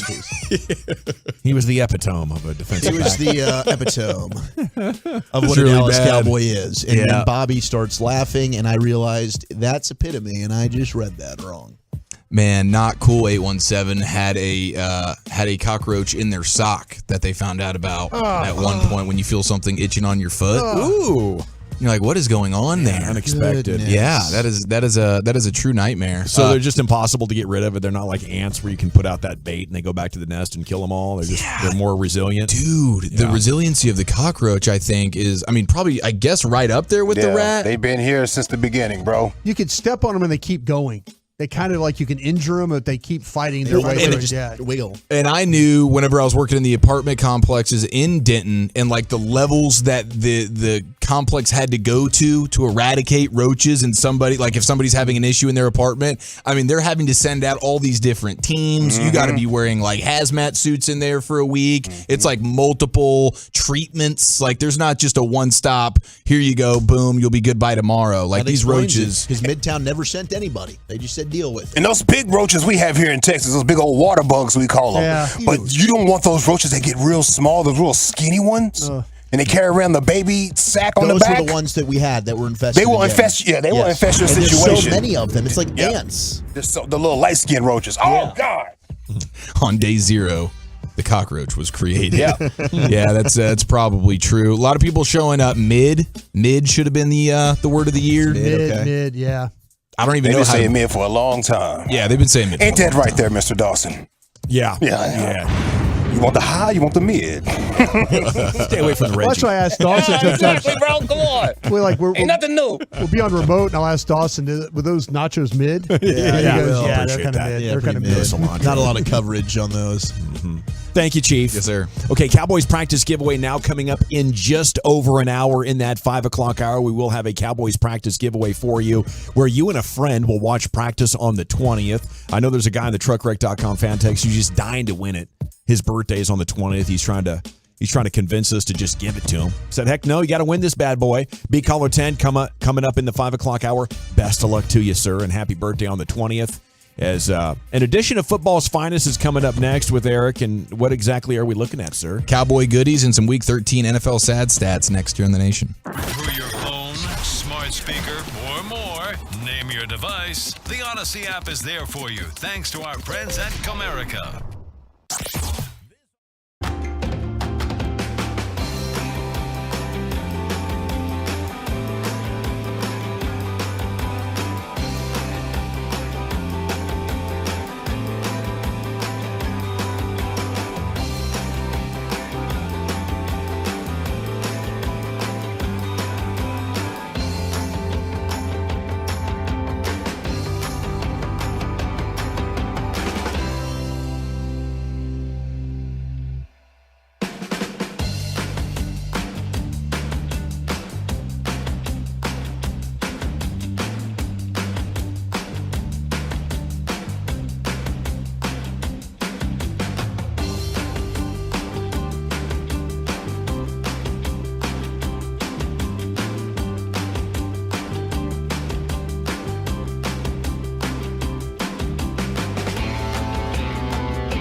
Odyssey app. From our fan studio, secured by DFWsecurity.com, you're rolling with the G-Bang Nation on 105.3 The Fan. Yeah, buddy, it's hour number 3 of the G-Bag Nation on 105.3 The Fan. Hope you're having an amazing day. Eric Chiafalo has your edition of Football's Finest coming up in just a second. General at your service. There's Brian Broaddus, former Cowboy scout and NFL executive. Number one influencer on Cowboys' social media there, at Brian Broaddus on the Twitter X machine. Be happy to give that up if anybody wants it. Lucius Alexander's in the Pimp Cup at Master Control. Here at 75 and Fitzhugh. LA Live's coming up at 5:40. Wolchuk and Chiafalo are present. Of course, you have college football Carter Freeman coordinating your video at 105thefan.com, Twitch, and YouTube. And here's your main man, Eric, once again with that Football's Finest. Yes, sir. We'll get you some Week 13 sad stats here momentarily. You mentioned, Dawson, earlier about Tony Pollard running well versus the Eagles earlier in their first matchup. Yeah, pretty decent. And do you guys feel, what have you seen from a tape standpoint here, Broaddus, about Tony Pollard as of late? Much more explosive to the hole. That 4th and 1 run where he got the block on the outside from Gallup, well, he got to the edge in a hurry and it set it up where Gallup really didn't have to hammer that edge, but what he was able to do was get enough. But Pollard was it was a 14-yard run before the Seahawks could really even react. Breaking tackles now, too, at a pretty consistent rate, which he was not doing early in the season. Just better quickness. Yes. Better quickness. Yes, and maybe some of this time, more time removed from the injuries helping him in a huge way. But you mentioned the broken tackles. I saw John Owning since Week 10. Tony Pollard has forced the 3rd most missed tackles on run plays, 18 of them.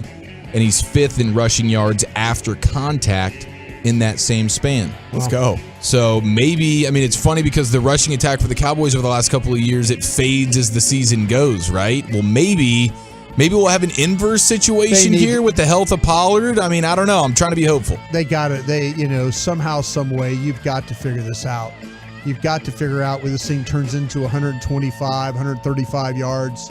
With him running, Dowdle running, Dak running, they've got to kind of figure that out. They just can't. You can't go in these games and play some of these teams and have 14 carries for 28 yards. They've got to figure out a way to be more effective running the football. Yeah, I think the game that he had against the Eagles, it was 12 carries for 51 yards, 4.3 yards per attempt. It's not huge, but it's efficient. All I need is to make the other team respect it. And maybe think about it, and if you're under 3.5, which he was for so many, like the first 6 games of the season, I don't think you're a credible enough threat to make them to defend the entire field. And at that point, the game's not going your way at all. I think it's an underrated factor that Tony Pollard has been better as Dak Prescott's playing his best football of his career. And hopefully that continues. That would be absolutely beautiful right now. I know some fantasy folks have been appreciating Tony Pollard here as of late. He was not a magnet for the end zone. Thank goodness. But is he helping you on some occasions? Good. Just maybe. Happy for you. I saw this on Sunday. It was the third game since being drafted that Justin Herbert's receivers accumulated 6 drops in a single game. Yeah. Dude, no other. Quentin Johnston's terrible. Really struggling badly bad. for the them. drops have been really bad. Yeah, he has no confidence right now as a player. Yeah, he's got the wide receiver yips, I feel like. But it's a bit contagious. I mean, I've seen Keenan Allen, who's been a Mr. Consistent for many years, and here's a wide open between the numbers in the chest touchdown, and we lose to the Packers. Yeah. But no other active quarterback since 2020 has more than one such game. So since Justin Herbert's been in the league, he's had 3 games where he's had 6 drops on him, and no other quarterbacks had more than one of those games. So he's certainly not getting the help from that standpoint. And I was looking into what's the deal with Justin Herbert, because he's really good across the board except versus the blitz. That's where apparently he's struggled throughout his career a little bit, and so that's one of the things that. Gonna need to get that portion of his game cleaned up. They're giving you an easy chance. You just can't crap your pants. They're blitzing. Where's the pressure coming from? Look that way. Don't crap your pants. Stand there and throw it. Yes. Easy money. Easy money for somebody with experience. Can help me, guys, on the memory of, did Kellen Moore struggle picking up blitzes with Dak? I don't think so. Dak was good against the blitz. Well, I'm just saying, were there scheme problems picking it up? Was Dak just so much better than the scheme? Sometimes schemes help you pick up blitzes, and I don't know that'd be you, Krusty. That would be me. I know what I'm trying. I think Zeke probably was able to help that a lot. Zeke helped a lot with that because he was outstanding when it came to that. I just wonder if Kellen Moore's scheme doesn't help guys pick up blitzes or effectively or be effective against the blitz. Yeah. There might be something to that. I do think that this Justin Herbert issues versus the blitz precedes Kellen Moore. No, he's got a lot going on. But he does. But for the most part, Justin Herbert's not getting the help. He's the reason they're in any of these games. But that is the one thing where it's hey, Justin Herbert, that's the flaw in your game that you're going to need to hone in on a little bit here with what is inevitably going to be a new coach and new offense come next season. And then the rookie Devon Achane out of Texas A&M. Any game he plays, he's getting 2 touchdowns? Yes. I mean, as long as he's playing and finishing a game, the Dolphins' offense is completely different with him on the field. It is insane. They are when he is starting and finishing a game, they are over 500 yards, they are over 40 points, and he's accounted for over 600 total yards and 9 touchdowns in those games. And we're talking about 4 games. I mean, in the passing game and in the run game, he is so much better than I ever thought he was going to be. I knew he was okay, he's not just a track guy. He clearly has football feel and understanding. No, he was physical. He made physical runs at A&M. But the vision and I don't know, dude. He has been unreal, and in that offense, he's hard to tackle. Mostert gets a ton of touchdowns too, so no doubt the scheme helps. Dude, Mostert has 16 freaking touchdowns this year. 4 in one game. Well, that was the Denver game, right? I think every offensive player had 4 touchdowns in that game. I think he had 4. Achane had 2. Yeah, there's that game is inflating some of these things, but Achane has just been Mr. Consistent anytime. They just can't really stay healthy. How much would you have loved that if they would have taken him in the second instead of wasting it on Scooney? I was surprised they didn't take a running back that high. I'd say, Roshan Johnson might have been a guy they were looking at. Yeah, I don't know. I don't know how much they really like the guy. Yeah, I don't know. There might have been some medical things they were dealing with there too. I might have thought he was a little too small. Yeah, short. Well, the medical thing's proven to be true. Yeah. And I don't know that you get the same version of him in this Cowboy offense that you're seeing in Miami, where it's like, man, we got a lot of the things we got to account for here as a defense, and there's ridiculous levels of speed all over the place here. But, yes, hindsight, there's no question. I mean, the Scooney thing was, in some people's mind, like in real time, not the place to go. But, no question. And the linemen. The Rams got Avila. And Cyrus Torrance, who's been starting for Buffalo, was there. Yeah, he sure was. So we thought he might be a first-round guy. Avila out of TCU was not. No, he was there. He was taken after Mozzie. Yeah, right? He was taken to the top of the second. Yeah, they really. I don't think that they were on board with him like they were the kid from Florida. I thought was a little bit higher on their board. Okay. Because Avila, from what I've seen with the Rams, he's been really, really sharp for them. And the Rams are another interesting team in the NFC right now where, like much like the Packers, they're hanging around, their quarterback's playing well, and they got young guys stepping up. And the guy that we need to go and find out about is Bergeron, because that was the debate. Yeah. Mozzie or Matt Bergeron, the Syracuse tackle/guard. And they were going to kick him inside and play him at guard. I wonder how he's doing. Well, let's go back to last night, if you don't mind. Jamar Chase had himself a big game, and I think he felt a little disrespected by some of the ways that they were deciding to cover him that resulted in huge plays, one that went for a monster touchdown.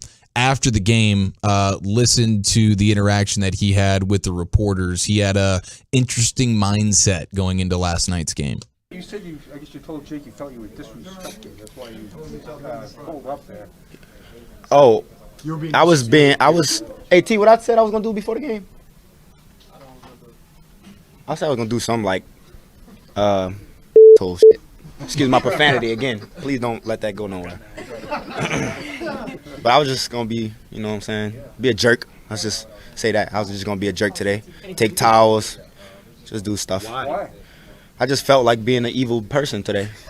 So. Well, you were nasty. Nah. I just, in pregame, I just told T, like, T, I just feel like being evil today. Okay, very good. Self-awareness is good. Yeah. And on a football field, that'll oftentimes get you where you want to go, I'd imagine, when you can channel something like that. That would be the best place in sport that I could imagine if you do want to harness the power of the dark side.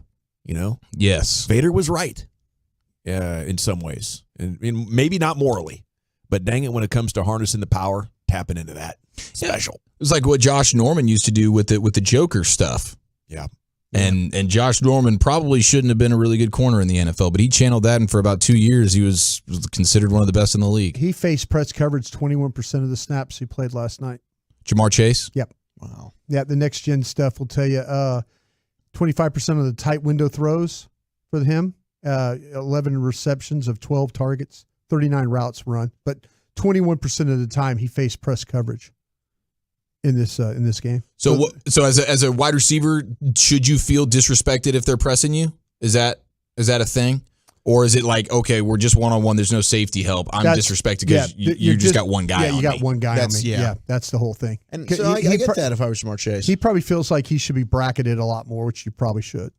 The way he moves around. It's kind of hard to do. Oh. Yeah, I wonder if it's like, hey, they got this other quarterback in here now. It's not Joe Burrow, so Jamar Chase doesn't feel like quite the same threat, with Browning as he does Burrow. But that was proved to not be true because Browning was dialed on the other last side night. of T. Higgins. Yeah, too. for sure. I'm seeing Josina Anderson reporting about the Commanders' assistant head coach, Eric Bieniemy. Bieniemy, yeah. And they're going to be having some interest in him when they inevitably move on from Matt Eberflus. So I wonder if 1 year play calling duties with Sam Howell, if he can parlay that Eric Bieniemy into a head gig. Oh, so you're talking about not with the Commanders, no, with the Bears. But with the Bears. Yeah, the Bears. The Bears having some interest there. And it's like, okay, would he want Justin Fields? I wonder how that's going to go for whoever takes the job. It's like, hey, you got to have Justin Fields. My gut is you're as a head coach, you're going to have to go in there and convince them you can fix Justin Fields. That's my now. They need to take those top 2 picks. They need to pick the kid from Ohio State, the wide receiver, Marvin if they Harrison can. Jr. Yeah, and that Notre Dame tackle. And the Notre Dame tackle. Yeah, and there you go. And you kind of fixed your offense a little bit. We'll get the truth on Fields real quick after that year. Yeah, but I feel like though that whoever polls, polls, guys that got these gigs now, my guys are all gone. But I think that he's got his neck on the line. You know, they've been through. You look at Chicago; they've been through Trubisky. They've been through this guy. You can't keep. Someone's going to have to fix this. Okay, Fields. so they stay with Fields unless they just go ahead and get a new GM in there. I think so. Yeah, that would be my gut. Someone's going to have to convince that GM that if you're going to be the coach of the Bears, that you could fix that quarterback. Poles took him. Yeah. But man, when you got the number 1 overall pick, my gosh, and Caleb Williams is staring you in the face. Yeah, Drake May, if either you love one. that guy. Now, speaking of having to be convinced to do something, it seems like Commanders defensive lineman Jonathan Allen's going to have to be convinced to remain a Commander moving forward. We heard him a few weeks ago talking about how he hates life as being a Commander. It's all he's known in the NFL, just losing, watching his fans be urinated on and whatnot by their stadium, having cold showers at the end of games. Well, it was more frustration after this loss, and he says, I'd be lying if I said that I didn't. When it comes to thinking about leaving the Commanders. He's like 1,000%. I think about it. I want to win. I'd like to win here, but I want to win first and foremost. So that's always on the front and center of my mind in my career, making sure I have an opportunity to win. So they're just, they're just beating their guys down over there. Don't you guys think that Washington's got a pretty good chance to start getting better? I think New ownership, they're going to change over coaches. I think it's a fresh start now for them. If I'm a player that's been there, I'm invested in the community, I think I'm going to stick around to see what happens next, and then maybe, force my way out after this. They need a completely clean house. Yes. If that's the case. Everybody. Anybody that works in that player personnel department, anybody that works on the coaching staff. And Eric Bieniemy, obviously, I guess he's not going to get an interview, right? Does that I don't know they about might that. still interview him as an internal candidate. I don't know. I thought some of his 4th down play calls in that Cowboys game, I wouldn't be loving Eric Bieniemy. But if that's the case, then you need to completely clean that thing out. The Commanders' single best point in time, though. Yeah, that was special. A couple of years ago, actually, Matthew Stafford with the Rams, he had a pick 6 in 3 consecutive games. He actually went on to win the Super Bowl that year. That's not going to be in the cards for Sam Howell and company, but pretty cool opportunity for Sam Howell this weekend if he wants to, tie Matt Schaub for the most consecutive pick 6s. Right on. Exciting. Let's watch history be made. Let's do it, man. You are up to date on everything NFL. We have Michota coming up at 5 o'clock. We'll be talking Cowboys and maybe some Florida State controversy with Michota here at 5 o'clock. Top 10's next, Zach. Where are you taking it? Yeah, I put a Twitter poll out. What top 10 did you want? The Tolos responded, and it is Robin Williams' top 10 movies. Is on this day 26 years ago. Good Will Hunting was released in theaters. We'll do that next. Nanu. Okay.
Yeah, buddy, welcome back. It is the G-Bag Nation here on 105.3 The Fan.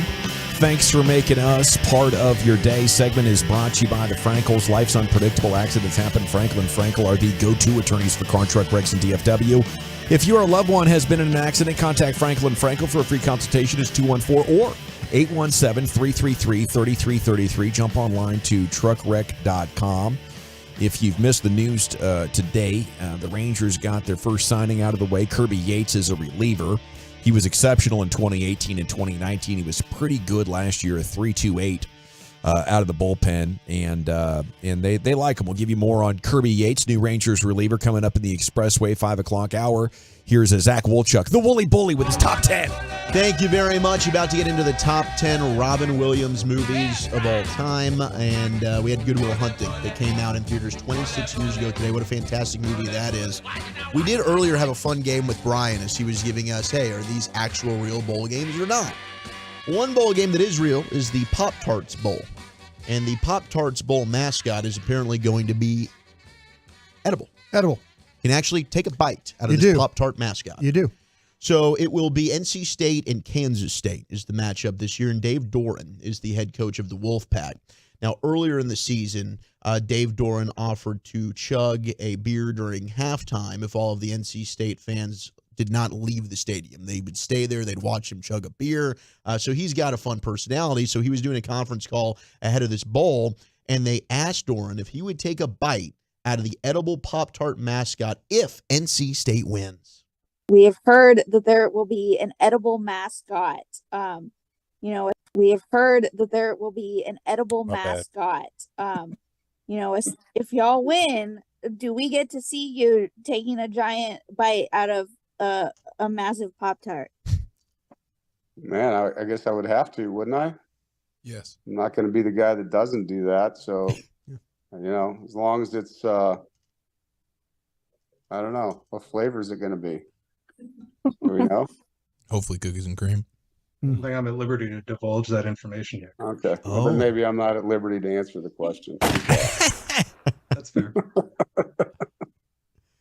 Any more questions for Coach from the room? Yeah.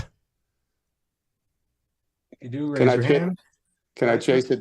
Can I chase down the Pop-Tart with a nice bourbon or something like that afterwards? Is that part of the Pop-Tart experience or not? No.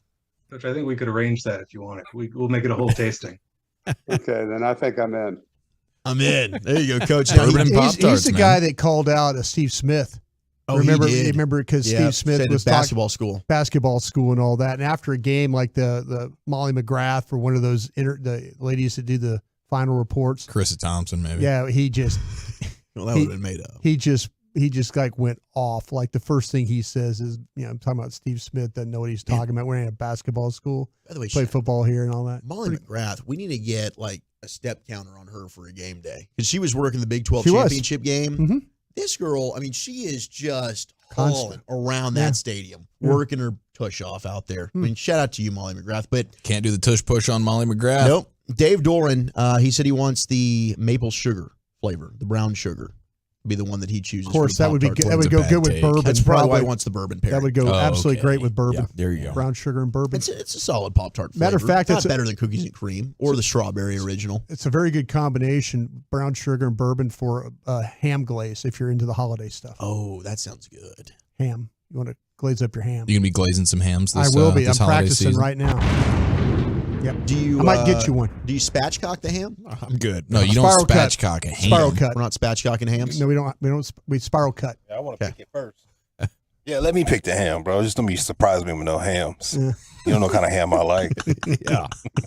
Do you trust Broadus to glaze it for you? A free glazed ham by Broadus? No, sir. We should have had that for Piece-a-thon. Piece-a-thon. All right, let's slide into our top 10 in honor of Goodwill Hunting coming out 26 years ago today. It's all good. We're in the right direction now. Robin Williams. Spatchcock a ham, though, huh? May you rest in peace. Well, I know you spatchcock the turkeys. I don't know if you were spatchcocking hams. No, spiral cut. We're only spatchcocking birds. Spiral cuts, yeah. Yeah, here we go. We're good. There you go. All right, so here's the top 10 Robin Williams movies, and he's got a pretty good array of films to choose from. We got Aladdin getting texted in, Bicentennial Man, Vietnam, Certainly one of the greatest trailers in movie history. I don't even You're remember. around for it. So I was not around for the trailer. Now I have seen the movie, obviously. And Which it is movie? A classic. Good Morning Vietnam. Good Morning Vietnam. Oh wow, okay. He was a DJ. Very good. In Vietnam It's at war. He was so talking to the good. troops and stuff. Won a Golden I gotta Globe watch for it. this. Oh, it's so good. You'll love it. Yeah, he won a Golden Globe for that movie. It's really, really good. Aladdin getting texted in. Jumanji, Bicentennial Man. Aladdin. Mrs. Doubtfire? Mrs. Doubtfire. Yeah. I mean, Jack. Goodwill Hunting, Of course, boys. Goodwill Hunting. Oh, outstanding. Dead Poets. Dead Poets Society. Yeah, Oh, both Captain, My those. Captain. Hook. Oh, Hook, Hook's dude. another- How about Flubber? Which version was he in? Flubber. I just Hook. Oh, okay. That was the version. Yeah. Flubber, of course, was very good. Robots, he voiced in that movie. How about Popeye? I used to watch the Popeye all the time. Yeah. Yeah. Miss Popeye is amazing. Toys got texted in. I actually I didn't even not see realize he Toys. was Popeye. Yes, That's yeah. crazy. Yeah, he was Robin- a great Popeye. I did not know that either. That's awesome. That's amazing.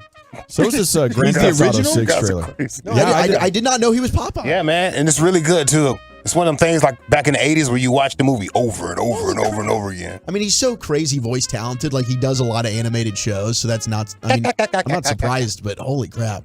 Yeah, he was in AI, Artificial Intelligence, Old Dogs, Man of the Year, which is actually a pretty funny movie. He was a comedian in that one, ran for president.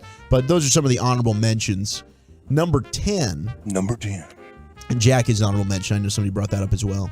Number 10 is a movie called The Birdcage. Yeah. I did not see The Birdcage. Worth watching? Yeah, it's kind of like 2-1-Foo-ish. You know, they're dressing up in drag and stuff like that. Okay, that makes it because the poster kind of looks like Yeah. that. I could see that. Number 9. It's a gay cabaret owner. This fool. Come on, bro. Well, that's what it says. Yeah, but you know, just watch how you say it. Well, no, You got too much football on your breath. There's a gay cabaret owner. I was doing that I mean, voice. that's what he wants people to say. Just say what they mean. I was doing the guy in Amazon, Westwood One. Yeah. It's the Sunday night matchup. In a world where there was a gay cabaret owner and his owner. drag queen companion agreed to put the false straight front so their son can introduce them to their fiance's right-wing parents. Birdcage. We wanted to pray away the You gay. don't want to miss it. Rated PG-13. He sold the hell out of that thing, In man. theaters Christmas Day. You heard that guy like a Westwood One that voiced the guy? Don't you take my Christmas? I went and saw it because I was such a big Robin Williams fan. Mrs. Doubtfire had been out. I was like, yeah, let's check this out. This should be Dude, great. I was It's a like, summer flick. What's sad? And you left, didn't you? Man, no, I I actually... didn't. Yeah, you I don't Mrs. remember Doubtfire's anything awesome. about it, though. Yeah, Miss Doubtfire's great. Well, okay, Mrs. Doubtfire, he was going to make a sequel with Chris Columbus prior to his death. Who's Chris Columbus? He directed Sail the the film. Blue? Oh, yeah. No, Chris yeah. Columbus is the director. 1492? Can we believe everything we hear about this one? Yeah, well, he also directed the first 2 Harry Potters. He's an outstanding director, but yeah. Were they going to get back together? We don't know the storyline. Yeah, she would never leave Pierce Brosnan No for way. No way, dude. Are you kidding me? Believe in James Bond? Are you kidding me? Okay, look up the Mrs. and tell me what's going on Sally there. Fields? Age poorly? No, Mrs. of Pierce Bronson. Oh. The actor. Oh, Look at Pierce Brosnan. Brosnan. Oh, Brosnan. you Look don't up. think he's got a good missus? Look it up. Look it up and tell me. Look it up. Look it up and tell me if he got the punt blocked. Oh, no. We got to call the punt team in. Bro. She's from Mobile. Is she? Yeah. We hefty? Oh, come on. Is it a hefty lefty? Is it Jared Lorenzen? It must be love. It really must be love. True. Yeah. The It truest is, you form know? of It must it. be He love. just likes the thicky thicks. I'm a romantic. That's There's all nothing that wrong is. with Yeah, he that. just likes the I- thicky There's thicks. nothing wrong with pushing for the pushing, All right, Brian. let me ask you this. Do you think that guy right there He's could got a pretty face. done better, maybe? No question. maybe a lot, you know? No, you had a good read I on think this. every Underkicked you his nailed it. coverage. I think most housewives in America under 50 think they got a shot. I think from time to time, Pierce Brosnan himself wakes up and is a little bit surprised. He was with At Halle some of the Berry. choices. Oh, geez, I forgot. Mrs. Doubtfire too literally. I mean, I am James bleeping Bond, folks. Halle Berry. That Maybe one that, time? you Come know on, what? man. That's what I was going to say. yeah. Maybe he got it all out of his system and he realized, you know what? It's on the inside. She was a dish when She got a lot of insides. Yeah. Yeah. Oh, yeah, but She was exceptional in the 80s, probably. was she? Yeah. We got proof? Very beautiful lady. Number 9 Yeah. is Night at the Museum. He's just a mom, and he's loyal. He stayed with her. He's a family man. Yeah. Give him a break. He's a really handsome guy. Yeah. Yeah. Man, Dante's Peak. That might be peak Pierce. That was Pete Pierce. Well, outside of the James Bond films, but I think it was around the same time. Ooh, no, Thomas Crown Affair. Thomas Crown Affair is really good. That's probably the best. That's the best. Not a Mamma Mia guy. not Not a Mamma Mia. By the way, I do think that story's all believed. But number 8 is Hook, and shout out to Will Chambers, texting that's his favorite movie. Patch Adams, number 7, best Robin Williams film. The true story of a heroic man, Hunter Patch Adams. Number 6 is Dead Poets Society. Oh, they got 5 better than that. See if you like them. Number 5, Jumanji, which is a classic. When 2 kids find and play the magical board game. I'd go Dead Poets Society over Jumanji. For sure. I'm with you on that. Yeah. Number 4, Aladdin, which, I mean, hell, he's the best genie we'll ever have. Aladdin. Number 3 is Good Morning Vietnam. Mm-hmm. Yeah. And you go back and watch that. I'm queuing that one up. Thank y'all for that. Was this Insomnia any good? Yes. With Al Pacino? Yeah. Damn, what? Yeah, that's good. Crap, I got to put that in. Were they like in Alaska, something like that, I think? 2 L.A. homicide detectives are dispatched to the northern town where the sun doesn't set to investigate the... Alaska? Yeah, they're in Alaska. It's light all the time. Yeah. Somebody said look at Ray Romano's wife if you want to get in on that. Number 2 is Good Will Hunting. She's in the top 10 ugliest spouses in Hollywood. That could be I'm just saying, man. Do you think that would be an offensive list if I brought that to the table? Absolutely. Not at all, We're not Chuck. gonna I do think that you should then, take it and Lucius. run with it. Not I gonna didn't say do you that. shouldn't do it, but it would be offensive. Yes. Then you know what? It is a Toxic Tuesday. I'll save that for next Tuesday. Number 1 best Robin Williams movie, may he rest in peace, is indeed Mrs. Doubtfire. Wow. I watched that one a lot. Miss Doubtfire's so I randomly good. got it on VHS at a Blockbuster And one day. I just bought it. It's on TV a lot, Yeah. and I do find myself, if I put it on, I don't change the channel. Like, it's just a very watchable movie. Yeah, I very think uplifting. The Mrs. Doubtfire might be a good Broadus bet payoff. Oh, man, that's bad. Yes. Oh, wait a minute. I could do this. You could do Mrs. I could Doubtfire. absolutely do this. You 100% could. I could do a show as Mrs. Doubtfire. You would look like Rosie from the Jetsons, but yes, we understand. Rosie was a badass character, sure by was. the way. Yeah. Just don't want What, Mr. J? Mr. J. I just don't want you to try to wiggle off the hook on that 18-pack you promised us. No, here. yeah, Friday. You better get that done. Oh, a drunk Mrs. Doubtfire? Yeah, maybe. Oh. Maybe. It's the best kind. Two choices. Set them on fire. At the toy drive Thursday or Friday. Oh, I'm not going to do it at the toy Why drive. not? Scare kids. You're giving the people There's what they gonna be want. no kids there. Yeah, they're just kids dropping They're off in stuff. school, Brian. Adults and Rangers. Yeah. Rangers have been binge drinking for a month now. You'll fit right in. Yeah. It's true, man. It's just you're just celebrating championships. That's all you're doing. Go back to the scene of the crime. Yeah. Damn right.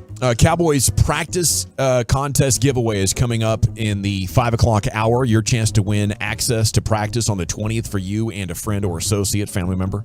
Questions that'll define the playoffs coming up next right here. It's the G-Bag Nation on 105.3 The Fan. I want to chat with you about my friend.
Just announced Classic Chevrolet and Grapevine's one-time Equinox offload.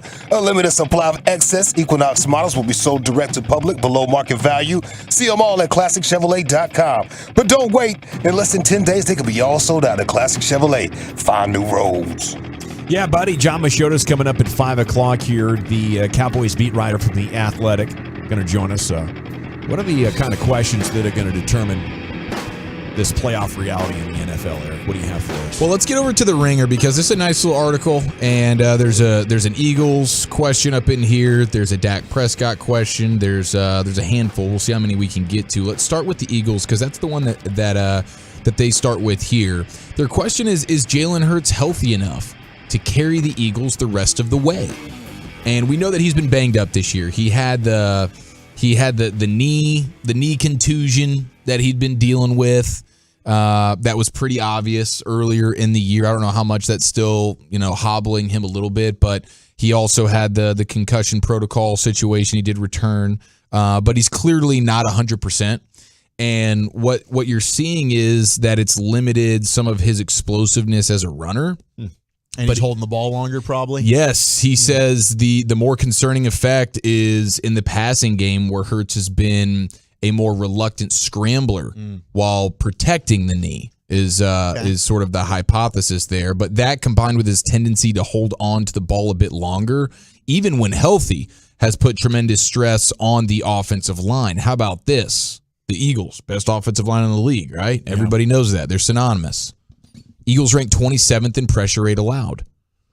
Many of those pressures have been created by Hurts himself deep into his dropbacks. And he gives some numbers and stuff. But Sunday's game was the most extreme example where he's holding onto the ball too long. He's holding it for almost his average time to throw was just under 4 seconds. That's a season high number that no doubt contributed to the 62% pressure rate that the Niners were able to get on Hurts. So it was the second week in a row where Hurts was pressured on at least 50% of his dropbacks. He's been pressured on 51 total dropbacks over the past 2 weeks, and that leads the league. His average time to throw is over 4 seconds, which indicates that this increasing pressure rate isn't the fault of Philly's offensive line. This is their quarterback here. Yeah. And you're really starting to see why NFL teams doubted his ability to come into the league and be great. He's overachieved at this point, but as the protection and maybe the athleticism wanes a little bit, Chief, I think this is the beginning of the new reality for Jalen Hurts. Yeah, and you mentioned two things that could wane, and right now they're saying the only one thing's waning. It's his health. The offensive line ain't really an issue, but it's being made to look like one because their quarterback's holding the ball for forever. And he says you can't even blame it all on the play designs of their first-year play caller, Brian Johnson, because there have been, as he notes, plenty of times where there's guys that are running open, while he's holding the ball for forever. So, and it has been a really tough schedule stretch. Oh, it has. Yeah. Yeah, it definitely has. Coming off the Niners game, I get that. It's interesting, though, the wasted downs thing. That's crazy. So he's got 29 throwaways on the season, which they consider like a wasted down. He threw the ball away 5 times against the 49ers, which to me I think at times could be a smart play, just live to play another down. But he does the second most in the sport behind only the rookie Bryce Young, who's got 42. I love this, though. I mean, the analytics have been there all year, and now you add an injury element, which we hate to see, but always have. It's not like it's crippled him or even ended his season or prevented him from making it to a game. So these are the kind of non-painful injuries that I like to see the opponents have at this time of year. He says, if these extended plays where he's holding onto the ball for a while were turning into positive gains more often, then it really wouldn't be that big of a deal. But many of them are turning into ineffective scrambles or those throwaways, as you just mentioned, Walchuk. On Sunday, he scrambled 4 times. Jalen Hurts scrambled 4 times with a success rate of only 25%, and he didn't pick up a first down on any of those. Wow. All right, how about that? He's like old Jalen Hurts. This is a preview. That's right. He's gone from like a really dynamic weapon to a guy that's old. I think the big thing watching him play all year and then looking at like his yards after contact, he's just not trying to get contact anymore. And I think that's a big part of it. Like he's just trying to take the yards and get out of bounds or get down. And I think the mental adjustment along with the injury is leaving him in a place where it's like, if you're going to play like this, you kind of got to play with more reckless abandon than trying to be safe all the time. Yeah, and that was sort of his running style. Like, he wasn't Mr. Burner necessarily. No. I'm just going to outrun you and be so elusive. He's Mr. Strong Guy. Like, I'm squatting 600 pounds and I'll run through some folks. Yeah. So when you take that element away, I mean, you've seen it. It's affected their offense for sure, and it hasn't necessarily affected them so much so that they're losing games, but they've been eking by. Yeah, and now the schedule turns tougher. I don't know if they continue to eke. This might be we see these teams so often in the NFL that have a great 10-game stretch to start the season, and there's concerning things in the underlying, metrics, and I think this is the Cowboys' best shot to win the division. It's not that they're going to run the table. It's that Philadelphia might be stumbling down the stretch and teams are figuring out how to stop them. Yeah. I'd love to see that. They've trailed at halftime 5 games in a row. Yeah, I'd love it, and I'd love it for these numbers to continue. It does seem as though, just kind of looking at his game log and even just watching them in the fourth quarter, like when he has to go and run games on the line, like 65 yards, a couple rushing touchdowns against Buffalo, and we know he had the overtime winning rushing touchdown. So I think he's trying to pick and choose some of his moments, but they're certainly being held back and limited by it because certainly his running ability, we talked about it last year, is what made them an elite offense. Another question in here is, can Dak keep up, this level of play versus the good teams that are coming up?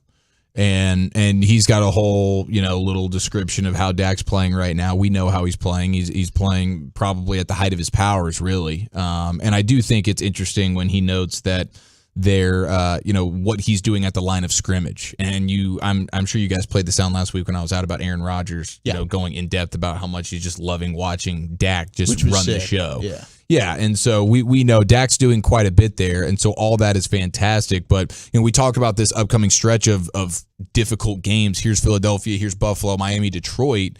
But he says that from the quarterback perspective, it's not the most daunting test when it comes to the pass defenses. Now, I don't know if you can fully buy into this across the board, because I think Miami's getting their defense figured out right Miami's now. The one. I think that's going to be a little bit tougher. But Philadelphia has had issues past, their pass defense. Secondary is not good. Buffalo has been injured and banged up. And Detroit's defense since week 7 is actually fallen apart. Yeah. Not necessarily just their pass defense per se, but overall he says that all these teams have mediocre pass defenses when it comes to success rate and expected points added and stuff like that. So he feels like the Cowboys and Dak should still be able to move the ball through the air. And so the answer to this question for Steven Ruiz of the Ringer is yes. Dak should be able to keep this level of play up versus the good teams, and then we'll just see what happens when we get into January and playoff time. I agree. I mean, I think he played one of his better secondaries, at least statistically, in Seattle, and he just shredded them. Yeah, and I think Seattle's pass defense, or maybe defense in general, was around 22nd or 25th, so I don't think they're good. I don't think Philly's good. But, Zach, when we were talking about this last week, you said, hey, where's the good defense on the rest of the schedule? Yeah. And I glossed over it at the time, but you made a damn good point. They're not going to see it, I think, until San Francisco. You got Ramsey and Howard as the corner duo for the Dolphins, and certainly, they can take the ball away. So if he puts in harm's way, that might be the one that could get him. But otherwise, I think Dak's going to be able to cook the rest of the season. Yeah, and I tend to agree with you. I tend to agree with you there. I did have a number on what the Dolphins have done, and we'll get more into them when it becomes Dolphins week. But yeah, that really seems to be the only defense left on the schedule. Since week 9, the Dolphins defense has allowed just 4 yards per play. Yeah. Oh, wow. First in the league over that period. So they bring in Jalen Ramsey. The Dick Fangio defense is always, there's a lot involved with it. And so when it's a first-year defense under Dick Fangio, it takes a while for them to get, the understanding and feel for what's going on. Slow start for the Dolphins defense, but they've come around in a huge way. So that will be a really, really fun one to watch. And then I think the Buffalo one will be tough, though, just because what type of elements is he in? Right, and I agree with you, but going back to Dick Fangio, right, the Broncos. I think it's Vic. It is Vic, but that's where he was. And he laid out the blueprint, right? When the Broncos came in, smacked the Cowboys, and from that point on, the Cowboys struggled. And it was that zone, that clog and cover that Brian's talked about. Can Dak get revenge against good old Dick, a.k.a. Vic Fangio? We shall see. G-Bag Nation, it's time now for the 5 o'clock hour, and that Cowboys practice giveaway is on the way here. The window opens in 5 minutes. We'll be looking for caller 10 at 877-881-1053. We're also going to do this tomorrow, and you can win tomorrow during Sean and RJ at 8, during KMC at 11 and 2, and then the 5 o'clock hour with us tomorrow as well. But along with that, Cowboys beat writer John Michota joins you next right here. It is the G-Bag Nation on your home of the Cowboys and the World Series champs, 105.3 The Fan. Let's chat Window Nation, guys. What do you say?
app. From our fan studio, secured by DFWsecurity.com, you're rolling with the G-Bag Nation on 105.3 The Fan. Here we go. It's hour 4 of the G-Bag Nation on 105.3 The Fan. Hope you're having a fantastic day. Coming up in the 520, we'll hit the expressway. What Jerry had to say about Shaq Leonard and taking a backseat to the 49ers. Plus, there's Rangers news to talk about coming up at 520. We'll have a proper rim session with some Dirk audio. The 520 expressway is loaded. We take it commercial free for like 35 minutes. Joining us now here on The Fan is a Cowboys beat writer from The Athletic and a Florida State super fan, John Michota. You're in the G-Bag Nation. And good evening, sir. I am sorry about that selection committee stuff. How you doing, big guy? Not good. Not good at all. I'm pretty down about this, to be quite honest. I don't know anybody else that would be in this situation that would be fine with it. So yeah, it's not been a good last couple of days. It's really hurt my college football fandom, to say the least. Are you at a point now where you don't want to talk about it at all, or that you're still venting? Oh, no, I mean, I absolutely, I love talking about it because there's so much clown behavior that's gone on that it's pretty entertaining to me to see how things have turned to more kind of WWE as opposed to reality. So there has that entertainment side of it to me. But yeah, I'll never forget this. This will bother me for a long time. That's for sure. So, John, you got to see their backup, Tate Rodemaker, play live when you went and watched them beat Florida. So, based on your kind of up close and personal assessment of that Florida State offense, do you think that they would have been able to beat the four ahead of them and that the committee selected? No, that's a great question. The only reason I can not definitively say one way or the other is because if you put Florida State in, I think Alabama would have been the team that's out. And if that's the case, I just don't look at those other three teams like, oh, how could you possibly hang with them? Look at those juggernauts. Man, that's going to be so tough. And the thing is, and the reason I say it is just because of how loaded Florida State's defense is. Not only the one that played in the ACC championship game, but they're getting another NFL-type tackle, Darrell Jackson, back, who had been in as a guy they got in the transfer portal, but he wouldn't be eligible all season. He's practiced with the team, but he wouldn't be eligible until the playoff. And so their defense was going to get even better on top of what it was. And I think playing in the swamp to start your first game was probably going to be pretty ugly. So I'm not going to sit here and say that like they would have put up a ton of points, but I don't think they would have needed to. And then the other part I just keep going back to is I don't think anybody really thought TCU would beat Michigan last year, and they did. I don't think many people thought Oregon would beat Washington, being a 9.5-point dog, and they did. And I certainly don't think anybody thought that Auburn team would give Alabama a game coming off of how poorly they played the week before and just not being a good Auburn team. So the whole idea that we can predict what's going to happen, I think is just pretty foolish. Even if you're not worse, if you go undefeated in a Power 5 conference, I think you deserve the chance to try to go get lucky, Michota. Well, and that's a big part of it as well, too. I think I probably would feel differently if it was, let's say, there was a 2004, 2005, like Texas USC or 2019 LSU or some of those really good Alabama teams or even these last couple of year Georgia teams. This year's college football team is not loaded like that where you're just like, oh, man, what are we going to do against these teams? I've just seen Florida State's last 19 games, and what happens is they go out on the field and they play for 4 quarters, and then when the scoreboard says 0, they have more points than the team they've played against. And so if they were a one-loss team and they got held out, I wouldn't really have an argument at all. I wouldn't care. I would have expected it. But I don't understand how you keep an undefeated Power 5 conference champ whose non-conference was 2 SEC teams, Florida and LSU. I don't know how you schedule any tougher than that. I don't know how it's their fault that those teams weren't better than they were. Why do you think Jerry Jones this morning, kind of segueing to the Cowboys here with you, John Michota from The Athletic, why do you think he would not comment on the college playoff committee's decision? Well, he's a smart businessman. He's not going to certainly say anything about Texas not being, or I mean, well, heck, his grandson's on the team. He obviously thinks Texas should be in. And I don't think he's going to say anything negative about he doesn't have to say anything. And I think all that would do was just anger other college football fans one way or the other. And I think he also got kind of a kick out of it just by the chance that he had to respond with in a joking way that he did, of kind of almost like, I got enough on my plate. I'm not getting involved in another thing like that, because it is such a big topic issue, bigger than I've seen in college football for a while.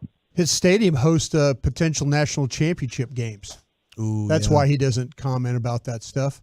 You know, I mean, he doesn't want to put it out there that there's any bias one way or another towards the programs, because he's running, as you said, John, he's running a business.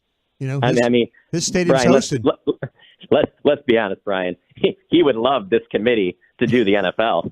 He'd never keep the Cowboys out. Cowboys would get in all the time. No. I can just see 2017. They'd be like, yeah, this Eagles team's real good. Yeah. But Carson Wentz, their MVP contender, he went down, and now they got to go with Nick Foles. So that team can't win the Super Bowl. So we'll put the Cowboys in. They'll get more eyeballs. Like, oh well, that kind of backfired. So, yeah, John, when you talking about the Cowboys, though, it seems like just forever the last time they played Philadelphia.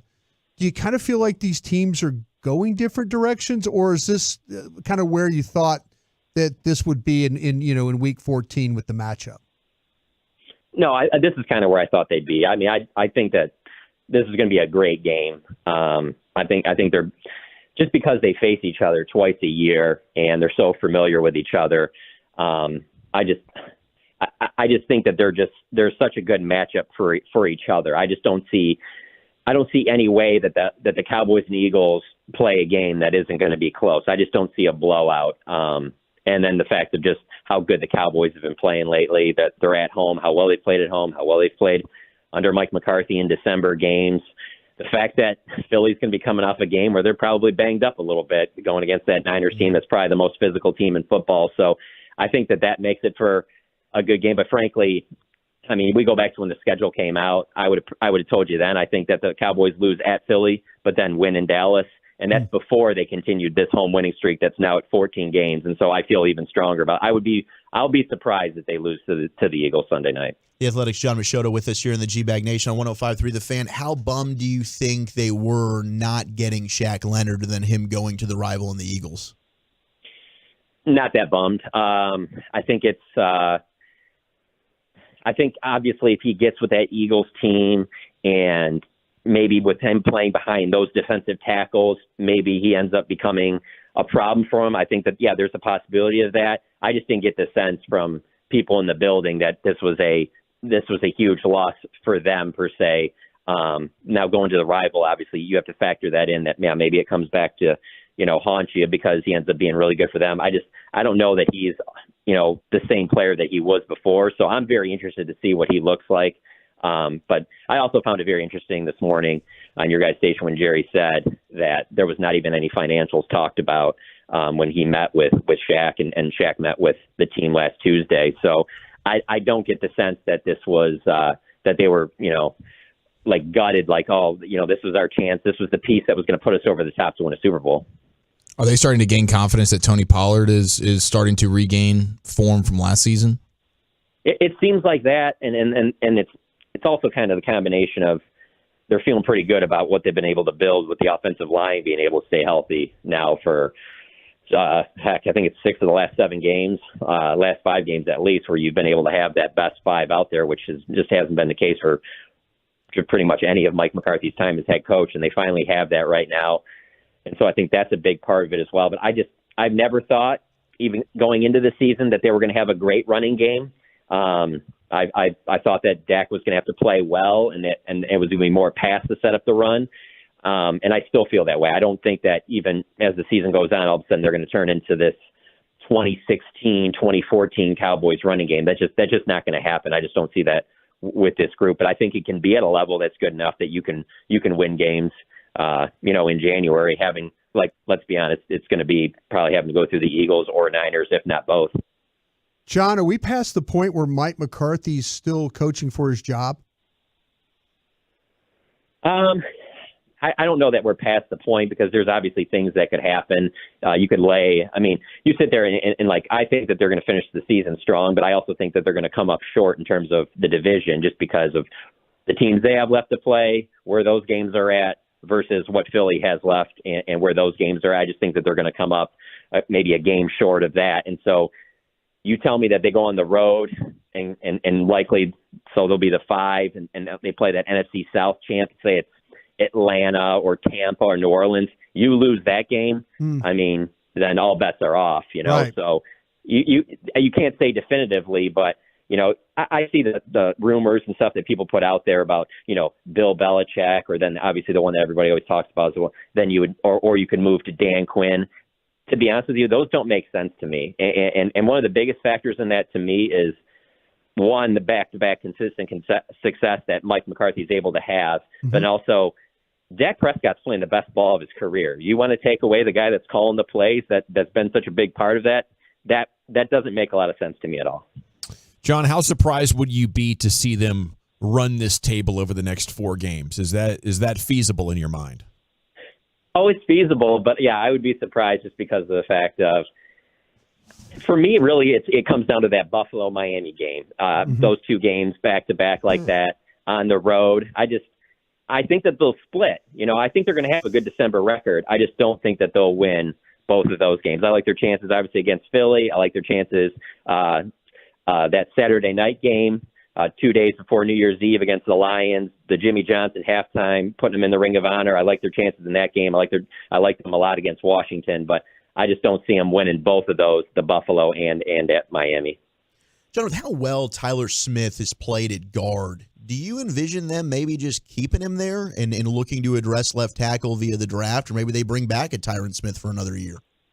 Yeah, that's a great question, because I would have told you at training camp, no way, Tyler Smith's the left tackle of the future, but he's played so well at left guard. If you can find that tackle, sure. I just wonder how that's easier said than done. I just feel like it's just so difficult to find really good offensive linemen today coming out of college football. It just seems like, they've done a great job at drafting offensive linemen. So if the right guy's there in the first round, by all means, whatever position that is, take it and then work from there. But I just look at the way that their roster is constructed right now, and you have such key young pieces at so many important positions, where you talk about the corners, you talk about the edge rushers, you talk about having Tyler Smith on the offensive line, CD, Ferguson, Dak. I mean, you have a good core, so you shouldn't be forced to have to draft any one position.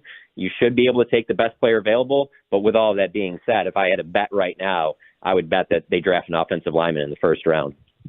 Are you of the mindset that making the conference title game would be a great, successful season for this team, or should they have bigger goals? No, they should have bigger goals. I wouldn't call it great successful. I would say it's successful to a certain extent, just because, I can't sit there and say it's not successful when they haven't done it since 1995. So yeah. I would say that you'd have to classify it as successful, but there would still be some disappointment, because this team feels like, it's good enough to make a deep run and get there finally back to the Super Bowl for the first time since 95. But I feel like if you were able to do that, especially from a Mike McCarthy standpoint, it'd be real easy for him to say, look at what I've done. Well, look what I did in Green Bay. We're heading in that right direction here too. Maybe we're on the cusp of next year as the 2010 season for us, where for him obviously was the season that he won the Super Bowl for the Packers. So it would be a step, but I wouldn't call it a great success. It's been a while since you've had a Cowboys quarterback since Dak's rookie year in the MVP conversation. He's number 1 now based on a lot of sports books. What do you think he has to do, or the team has to do, to accomplish an MVP for Dak? This might sound stupid, but when I look at that MVP race, it really, to me, almost comes down to the offensive lines for those 3 guys. Looking at how it's Jalen Hurts, it's Purdy, it's Dak. If you can tell me which one of their offensive lines stays healthy, I'll almost be able to pick it off of that, just because, man, things change so much. And honestly, you can even just go to just one specific position. Tell me about Lane Johnson. Tell me about Trent Williams. Tell me about Tyron Smith. But Dak's playing as well as anyone. And if the Cowboys are to win the NFC East, I don't see how he wouldn't win MVP. I just think that the Cowboys brand, how well he'd have to play for that to happen, I think that would top anything that Brock Purdy would be able to get in terms of the MVP vote, because I think a lot of people would look at, well, he's got Debo, he's got McCaffrey, and then with Jalen Hurts, I feel like between Hurts and Dak, it comes down to who wins the NFC East. Do you like the idea of Brian Broaddus doing a Mrs. Doubtfire bet payoff where he dresses up as such and performs a show? I got to be honest with you guys. Like, I've known Brian for a while, and I know he's up for these different challenges. But since he has been on your guys' show, he exceeds like my expectations of all these bet payouts. Like, so it's gotten to a point where like I'm not even surprised by anything. But I do look forward to that. I would definitely get a good laugh out of that. For How sure. about a drunken Mrs. Doubtfire from Broadus? That would be exceptional. Now, Michota, do you get any joy being a guy from the state of Michigan with the Wolverines in the Final Four? Is this at least a consolidation prize? You're about to set him completely off here. Go get him, John. No, I can. This is the simplest way I can put it for you. This is how much I dislike the Wolverines.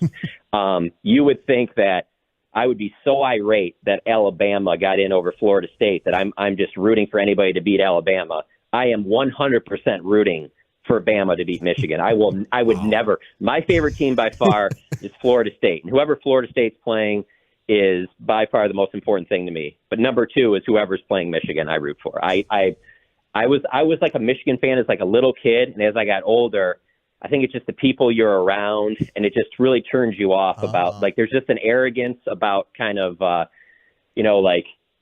kind of feeling like they run everything in college football. And you're just kind of like, I'm looking around. Where are all these national championships? Like, where's Bo Schembechler? When did he win all these national championships you guys are so great about? And then the other part is just, I fell in love with Florida State football at probably the rate around 9 or 10, just because they would be on TV and just their style was so anti-Michigan. It was so like up-tempo, and Charlie Ward was doing fast break offense, and it was so anti-Michigan. And I was just like, this is my team. I didn't go to the University of Michigan, so no, I root against the Wolverines. Are you equally as anti the Lions? Because watching that Barry Sanders doc on Amazon Prime, I could get why. No. I do. I mean, I'll always root for the Detroit Pro teams. You know, I didn't go to Michigan or Michigan State, so I don't feel like I have any like alliance to them. I haven't watched the doc yet. Everybody tells me that I have to because there's no question. Like by far, Barry Sanders is my all-time favorite pro athlete, and it's not even close. So I need to watch that, but I do know that there will be a lot of disappointment and reliving some of my childhood there. That is just a lot of disappointment. Well, that was a great line about Jerry wanting the committee in 2017 to keep the Eagles out of the playoff. That was a great stuff, Michota. We appreciate you as always, man. Have a good one. Anytime, guys. Thanks for having me on. Salute. You can read his stuff on Cowboys Twitter, John Michota, and in The Athletic, Cowboys beat writer John Michota here in the G-Bag Nation. Okay, what Jerry had to say about Shaq Leonard and taking a backseat to the 49ers. Chief has some Dirk audio and more. It is winning time, baby. Win a once-in-a-lifetime experience to see the Cowboys practice December 20th. Includes a VIP tour of the Star along with lunch and practice viewing. It'll take place between 11 and 2. And caller number 10 at 877-881-1053. You'll be the winner here in the G-Bag Nation. I want to chat Frankels with you before we do anything else. You're on your way home. If you get into an accident, not your fault, simply